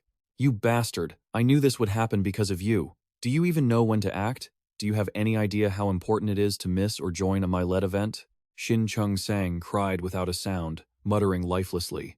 "No, that's not it." At that moment, Min Che-hun suddenly reached out, as if signaling someone. He glanced at So Run in the distance, his voice slow as he inquired, What should we do, Senior? Che-hun coldly announced. First of all, kicking him out of the event is for sure. She stepped forward, gritting her teeth as she cursed. You piece of trash. Shin Chung-sang saw So-run like a savior, hurriedly raising his hand to beg for help. So-run, listen to me. I ended up like this because of you, but before he could finish, she cut him off.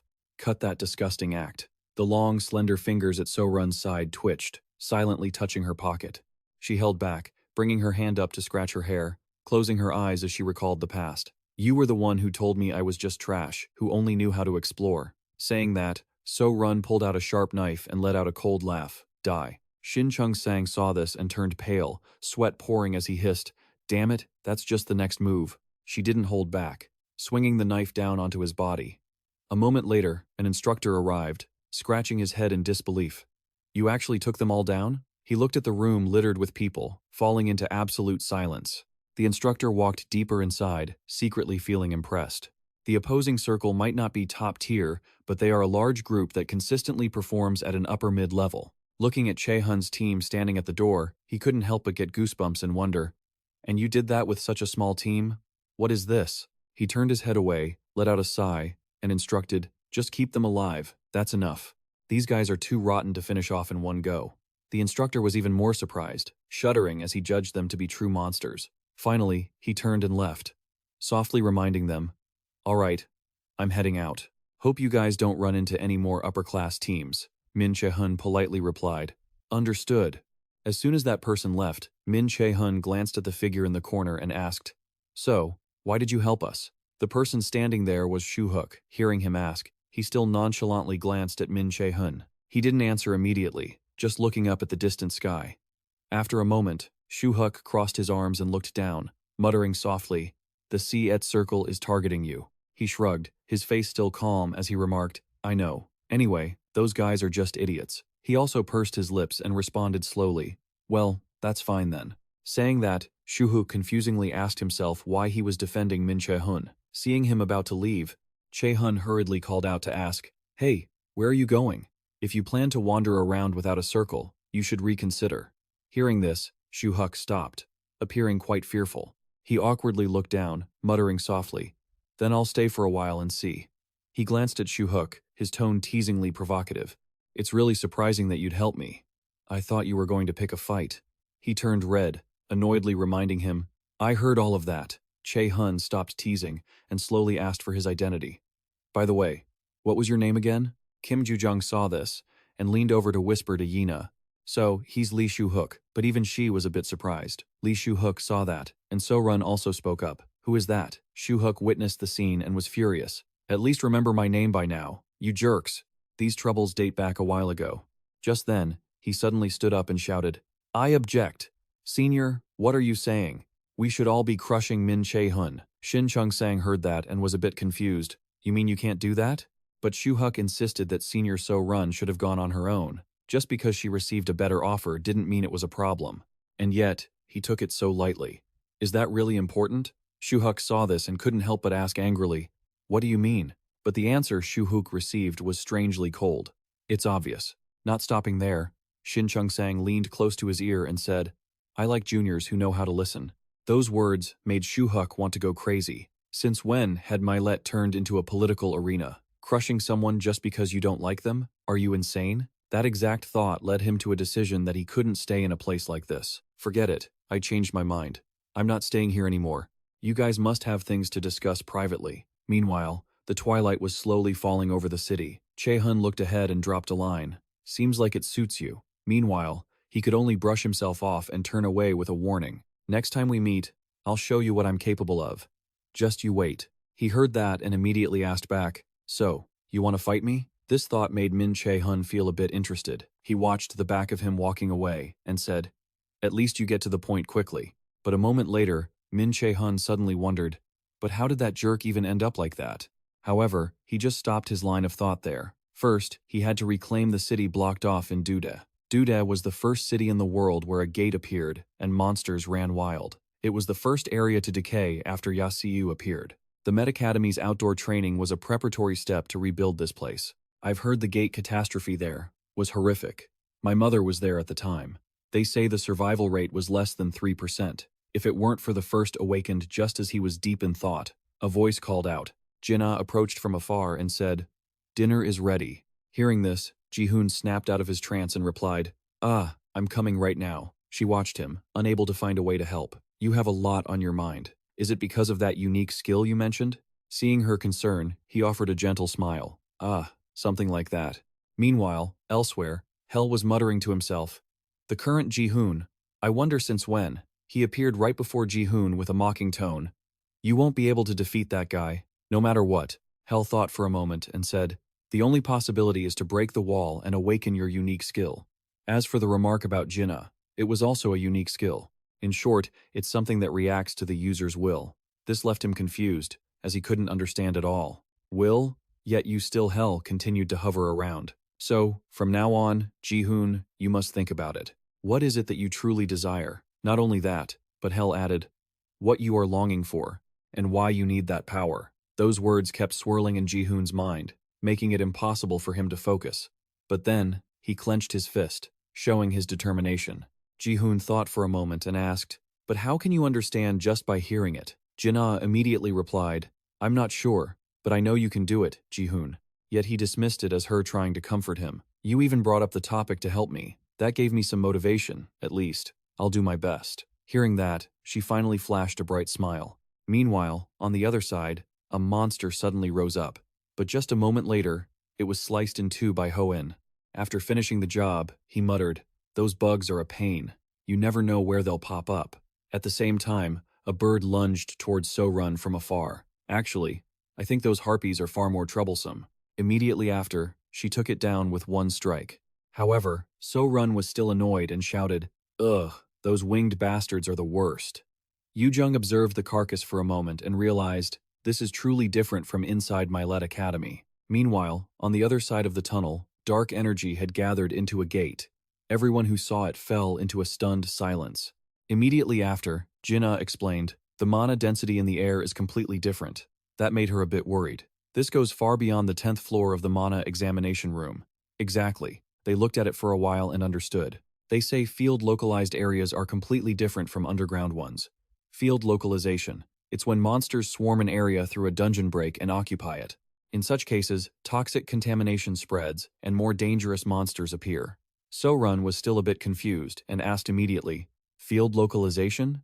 This made everyone sigh. "What even is that?" Ji-sang then asked, getting straight to the point. "So-run, you really weren't paying attention in class, were you?"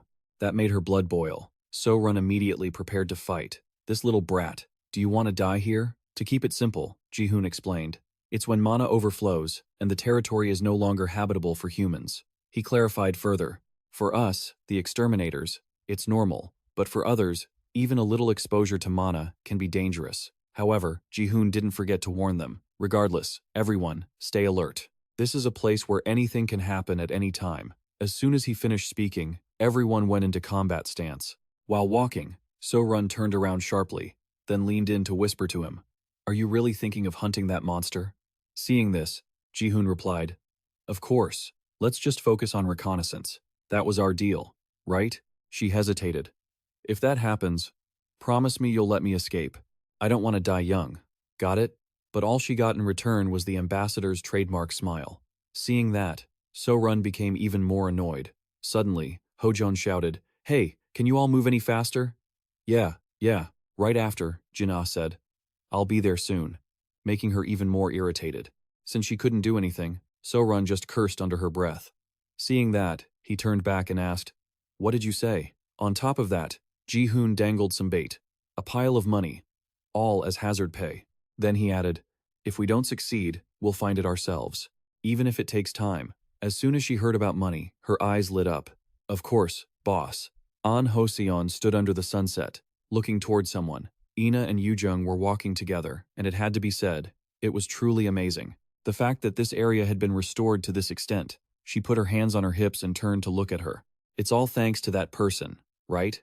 Ina looked confused, not knowing who Yu-jung was talking about. "Who?" So-run stood nearby, crossing her arms and mocking her. "Are you like me? I like the way you don't bother to learn. Let's be friends." Ina, the girl, cautiously stepped forward. "The person you're talking about, is it Chu-gon?" Yu-jung turned and smiled happily upon hearing the correct answer. That's right. Ina was a bit slower to react, then began to speak. I've heard of him too. I've heard of him too. Phi, who hadn't said a word the entire time, suddenly spoke up. Even my father said he couldn't defeat Chugon. Phi's father kept murmuring that name to himself. Chugon. The whole city was engulfed in a sea of fire due to the monster's destruction, until a person with immense power appeared. At the first place to be destroyed, the screams of the people echoed endlessly. Amidst the eternal flames, where monsters slaughtered them without mercy, humans were crushed like ants. In that process, tens of thousands of citizens were killed, maimed, or forced to flee. On the brink of despair, a human with extraordinary power appeared before humanity. A thorny, blood-stained tentacle emerged. The first awakened had appeared. He bent down to pick up a gold coin from the ground. When Phi picked it up, a blue light emanated from the coin. He gripped the coin tightly in his hand, saying, even though he has suddenly disappeared now, Yu-jung stretched her body after a long, tiring day. You're choosing the same path as him, aren't you? That thought weighed heavily on his mind, naturally. She reached her hands up high to stretch. He disappeared so suddenly that there were rumors he had been killed by monsters, or things like that. That statement from Yu-jung made Phi remember someone the first person to use the Nordic system's power. Now, it was hard not to wonder who Chugon really was. That person held a sword emitting a black aura and laughed maniacally. Why was he able to use this power first? He frowned, thinking about it. Was it just a coincidence? Phi sighed helplessly, setting that matter aside. Now is not the time to think about that. An Hoseon, with a serious face, outlined the most important plan. We have to focus on surviving first. All 5 of them turned to look behind them. After all, even with the instructors here, this place is dangerous. He was pulled forward by something. Ji-sang was also pulled forward by something just like An Hoseon. Seeing this, So-run scolded Ji-sang, making him tear up. Hey, hold on to that tight. Sorry. Phi and Ina stood from afar, watching everyone set up a tent. She headed toward the others working. I'm back. After checking thoroughly, he recounted the information he had found. The monsters have been identified as HP, S, and Open. Just like Senior So-run always said, she provided accurate info. Phi showed an indifferent expression, making So-run furious. It's obvious, isn't it? If I were wrong, would she even have made it back? How did you know? That brat was using his signature tactic to threaten her again. You don't want to take the credit, do you? Do you need anything else, Master? The two, An Hoseon and Ji-sang, turned to talk to each other. I don't think I could do that for money. Impressive. As Ji-sang was talking, he was suddenly grabbed by the collar. So-run had been like that since I first met her. So-run bristled like a cat at his words. The only boss is the one who pays me, not you. She leaned in close to Ji-sang's face to threaten him. Clear? Clear. Phi looked around for Yu-jung but didn't see her. Hey, where's Kim Yu-jung? An Hoseon said she went to look for something. I don't know. She said she needed to prepare something and then left. He was confused as to why she disappeared like that. That's strange. She's not the lazy type. After a while, she finally returned. I'm back, everyone. Kim Yu-jung, what are you doing? Phi opened his eyes wide in surprise, as if something horrific were happening. Yu-jung offered a bright smile while carrying a pot of food that looked somewhat horrific. Everyone saw the pot, and their faces turned pale with fear. She wiped sweat from her forehead, acting as if she had put a lot of effort into cooking this. Preparing this was so tiring. See, without me, how would you guys manage? He pointed at the pot and asked suspiciously, Is that food? She excitedly talked about the ingredients she had prepared, hoping everyone would taste it. Exactly. I added a special sauce for those bugs everyone caught earlier. Phi's face turned purple looking at the pot, which looked like hogwash. You want us to eat this? The soup in the pot was purple and bubbling. Yu-jung patted her chest, looking proud. Of course, I worked really hard to make it. He looked at the pot, grimacing to himself, thinking, if I were to give him food like this, I could probably take him out easily. Che-hun, beads of sweat rolling down his face, stares intensely at the pot. His reflection is visible in a cup of black coffee. I must be overthinking it. Dukan picks up the coffee cup and takes a small sip, eyes tightly shut, savoring it slowly to fully grasp the flavor. Chachi-ran stands behind, waiting for Dukan's next plan. So, when do we make our move? She smiles, waiting for his answer. Dukan slowly sets the coffee cup down. He turns to look at Cha Kim Chi-jun with a faint smile. It's probably time to get back to work. Images of Che-hun suddenly cross Dukan's mind. The changer is very active. She begins analyzing his power. Even though they are just fledglings learning to fly, they are proving that the prophecy wasn't meaningless. Cha Kim Chi-jeon says something that seems to satisfy him. His power is needed. Duan's gaze drops, still very conflicted about this decision.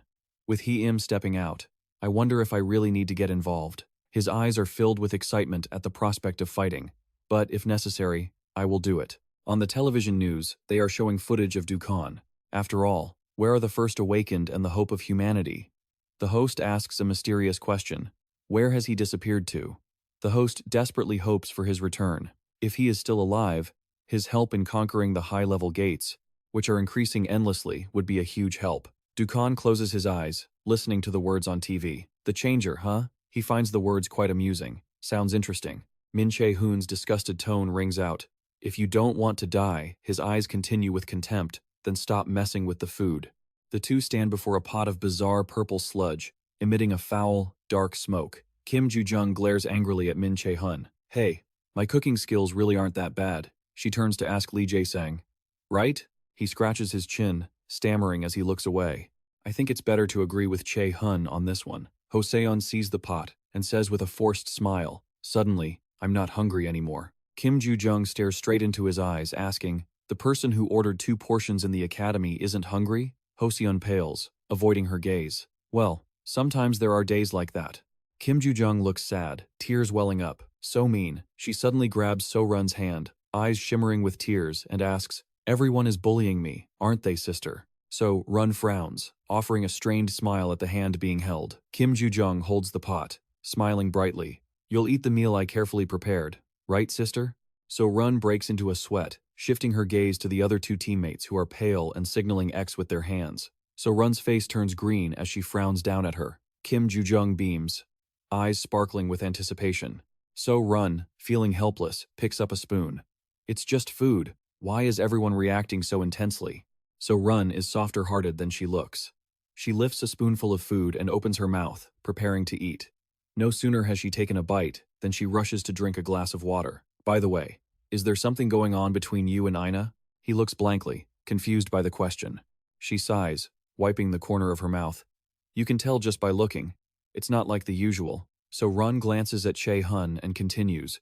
I don't know what it is, but don't be so hard on everyone. He closes his eyes and smiles in response. I think so too. Che-hun shrugs and says cheerfully. But hearing that from you, senior, feels a bit strange, he says in a cold tone. That's why. She acts so oblivious. So-run frowns, confused. What? Che-hun smiles and turns to walk away.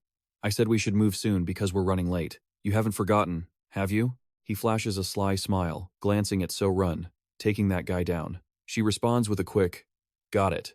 So-run breaks into a sweat, grimacing. Can you wait until my stomach settles before we go? Min Che-hun looks down, helpless. Should I test if this is poisonous to the monsters? Referring to Kim Ju-jung's food. She leans against the wall, dry heaving. He frowns, looking down at So-run, calculating. It seems it will take a while to recover. Suddenly, a loud noise erupts. Min Che-hun's eyes widen as he turns toward the sound. He stares, stunned. This sound, Che-hun gives a cunning smile and turns to her. Senior, let's go now, he announces. They've arrived. Team A, B-rank monsters. They're approaching. Both quickly sprint forward, observing the monsters flying in the sky. Che-hun quickly organizes the formation for an attack. Lee Jae-sang, set up the paralyzing lightning trap. He turns to the other 2. And, Hoseon, take the vanguard, support from the rear. Min Che-hun turns around while Na-wai-ina bites her lip, lowering her gaze to channel her internal energy. A blue spiritual light glows around her. Wai-ina asks seriously, attacking at maximum capacity, right? He gives a satisfied smile and answers with a nod. Then, Min Che-hun says loudly, everyone, move fast, protect the base. After a long while, inside the large tent erected in the middle of the road, Hoseon complains wearily, I didn't expect a swarm of harpies to attack us. They don't usually act in such large groups. Kim Ju-jung frowns and says, normally, at most, they only travel in groups of 4. There's clearly something abnormal here. Lee Jae-sang opens his eyes wide in surprise. Something abnormal? He explains. That's right. A monster with overwhelming magical power is suppressing the group, so they are likely acting under orders. So-run grimaces, adding, that means images of harpy queens flash in her mind. A harpy queen, Che-hun says calmly. It's probably somewhere around here. So-run grinds her teeth. I didn't expect it to be this close. He closes his eyes, bowing his head. It's a boss monster after all. We have to deal with it either way. Let's just speed up the plan.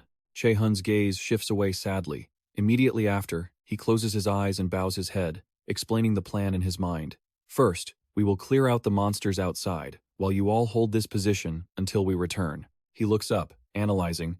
Senior So-run has unique skills, so tracking won't be a problem.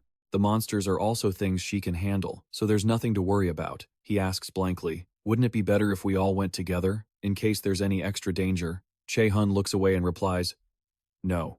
He explains, if you all come along, there's a high probability you'll get hurt, or I'll have to worry about you too much.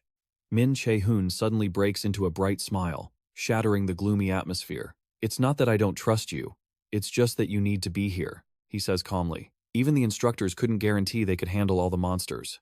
Ina agrees, fine, I'll do as you say. Kim Ju-jung squints, her tone grumpy.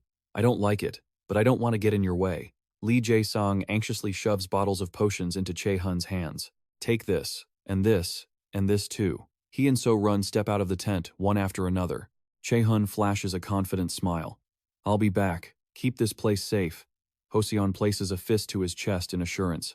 Leave this place to us, she says shyly. If anything happens, use the communication badge to call us. He tilts his head in surprise, looking at Kim Ju-jung. Since when did you get so worried about me? At that moment, Harpy Queens appear above their heads. Che-hun's calm voice rings out. No need to worry. He immediately activates his active skill, Lightning Chain. The chains appear instantly, piercing through the monsters.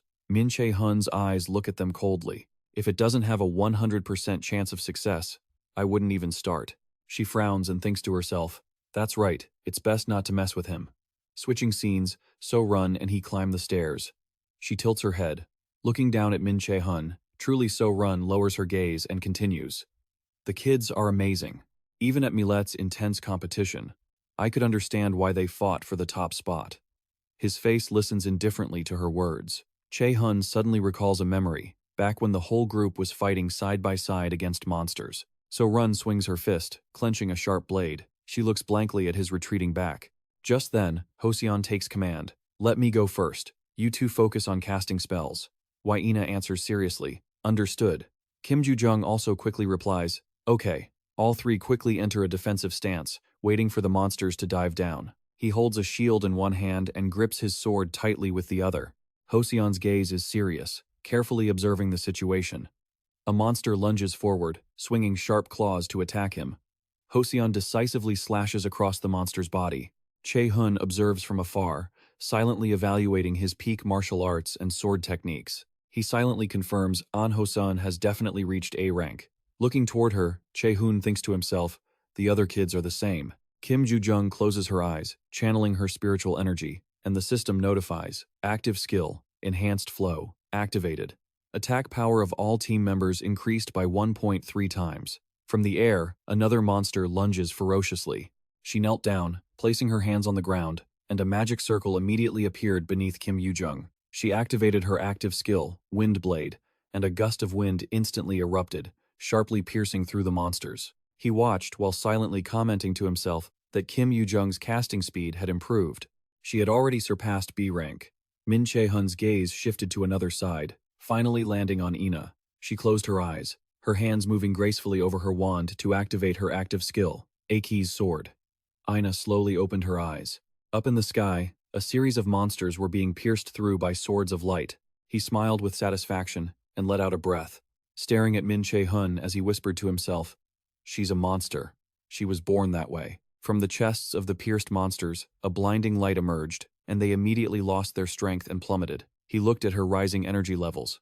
That was the only way to explain her firepower. Returning to reality, Che-hun shrugged and declared, obviously, I'm still number one. So-run shot him an annoyed glance. He knew he could be very insufferable at times, right? That's why everyone hated him. Che-hun stuffed his hands into his pockets and calmly stepped up the stairs. Is that my problem? If they don't like it, they should go get first place themselves. The geniuses, his eyes turned sorrowful as he secretly thought. Geniuses, in my past life. I never heard that word. In his previous life, Che-hun had screamed in anger, Are you telling me to go be the meat shield? Suddenly, a man glared and shouted loudly. Hey rank topper, hold that shield properly. Stand still, he ordered irritably.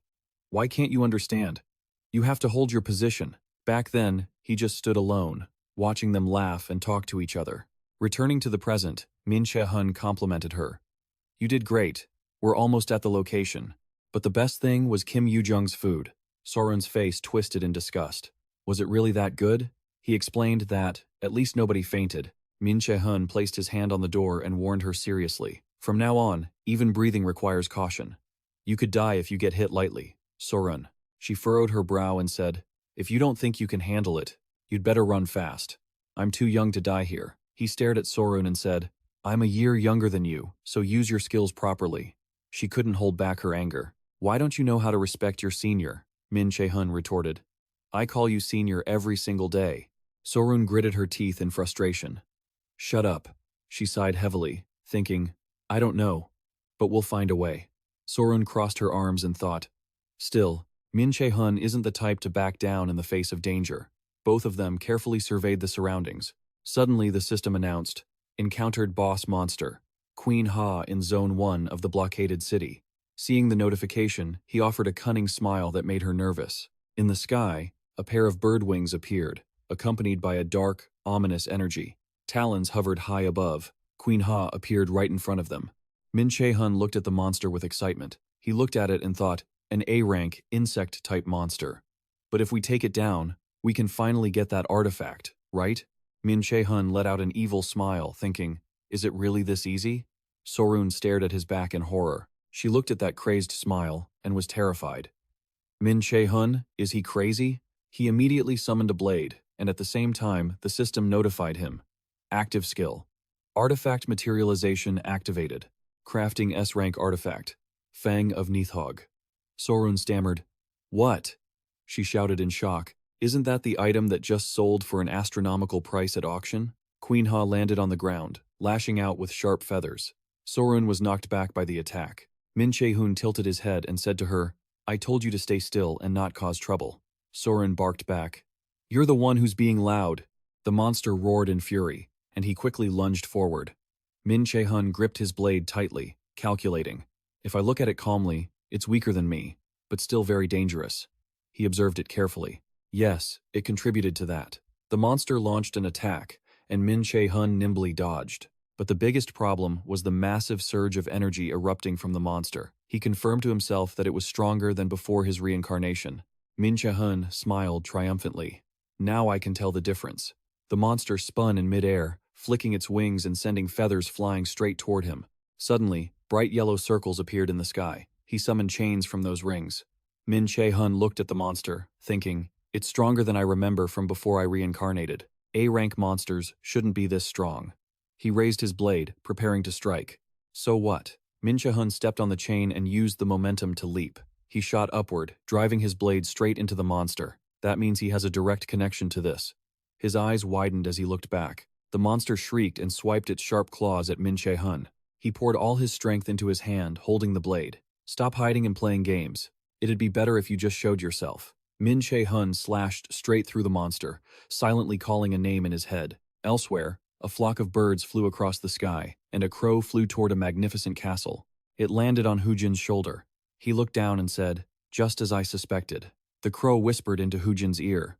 He said with a grim face, so, it has started to get closer. The image of He I Am Do flashed through Hujin's mind. He, I am, do I'm worried if he can handle this properly. He closed his eyes, pondering, then opened them again to look at the scenery below. He slowly muttered, but that's none of my business. The system notification rang out after a cloud of smoke. You have successfully defeated Queen Ha, the insect-type boss of the blockaded city.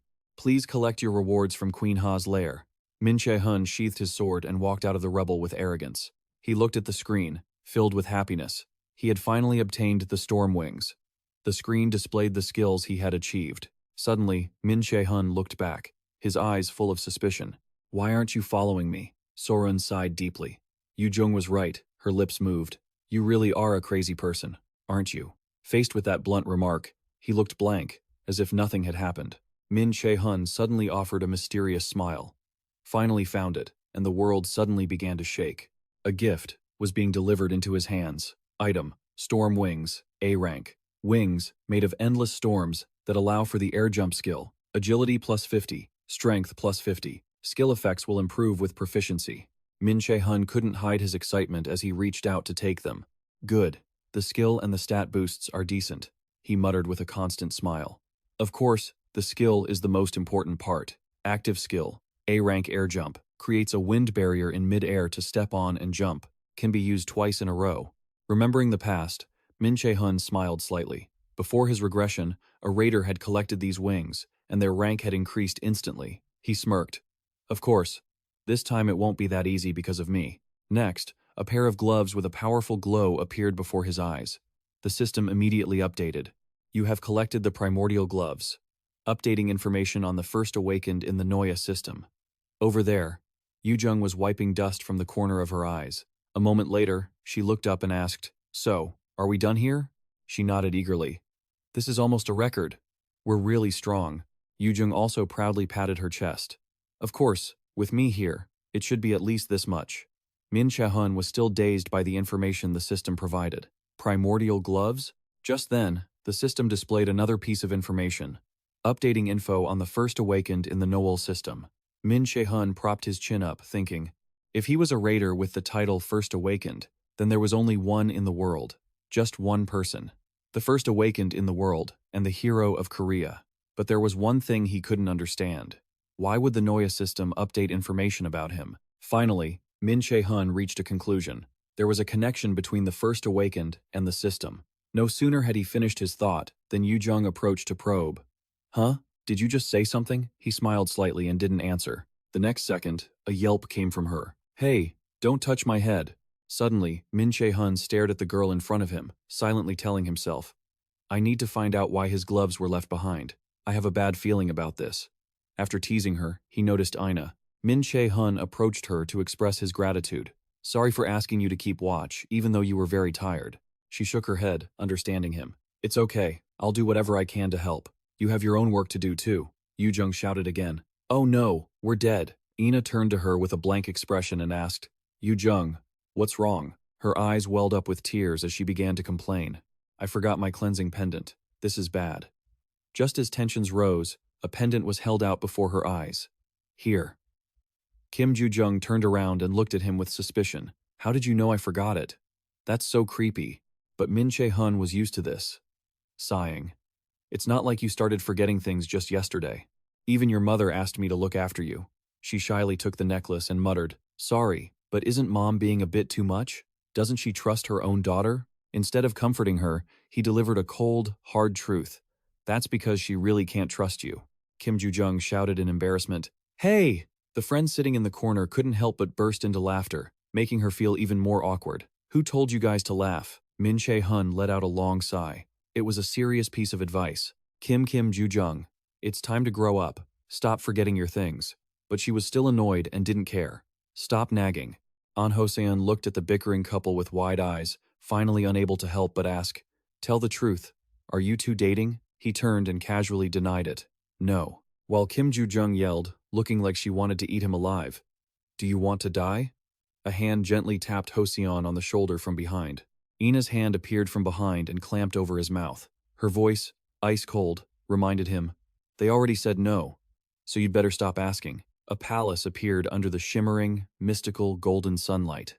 This was known as the Warriors' Hall, or the House of Excitement, a massive palace owned by the Norse gods. Thor lifted his glass and praised, "So refreshing. The war preparations are going smoothly. Heimdall has already gone to deal with the one who created the change in the prophecy." The more he thought about it, the more relieved he felt. Heimdall was hot-tempered, but dealing with a human wouldn't be hard for him. Thinking of this, Thor excitedly slammed the table, confident. "This time, we Norse gods will become the rulers of the 9 realms." He looked at the empty seat, filled with longing. "Even our great Odin will be pleased." Tyr, sitting opposite Thor, scolded him. "You irresponsible fool. Throwing a party while Odin is away?" he shouted at Thor. "Is that all the weight your life holds, Thor?" he complained, annoyed. "What are you talking about?" "And Tyr, you are in no position to be saying that." Thor laughed mockingly. "You lost your right hand to Fenrir, so what authority do you have to speak?" Tyr sighed, tired of arguing. It was ridiculous. tear calmly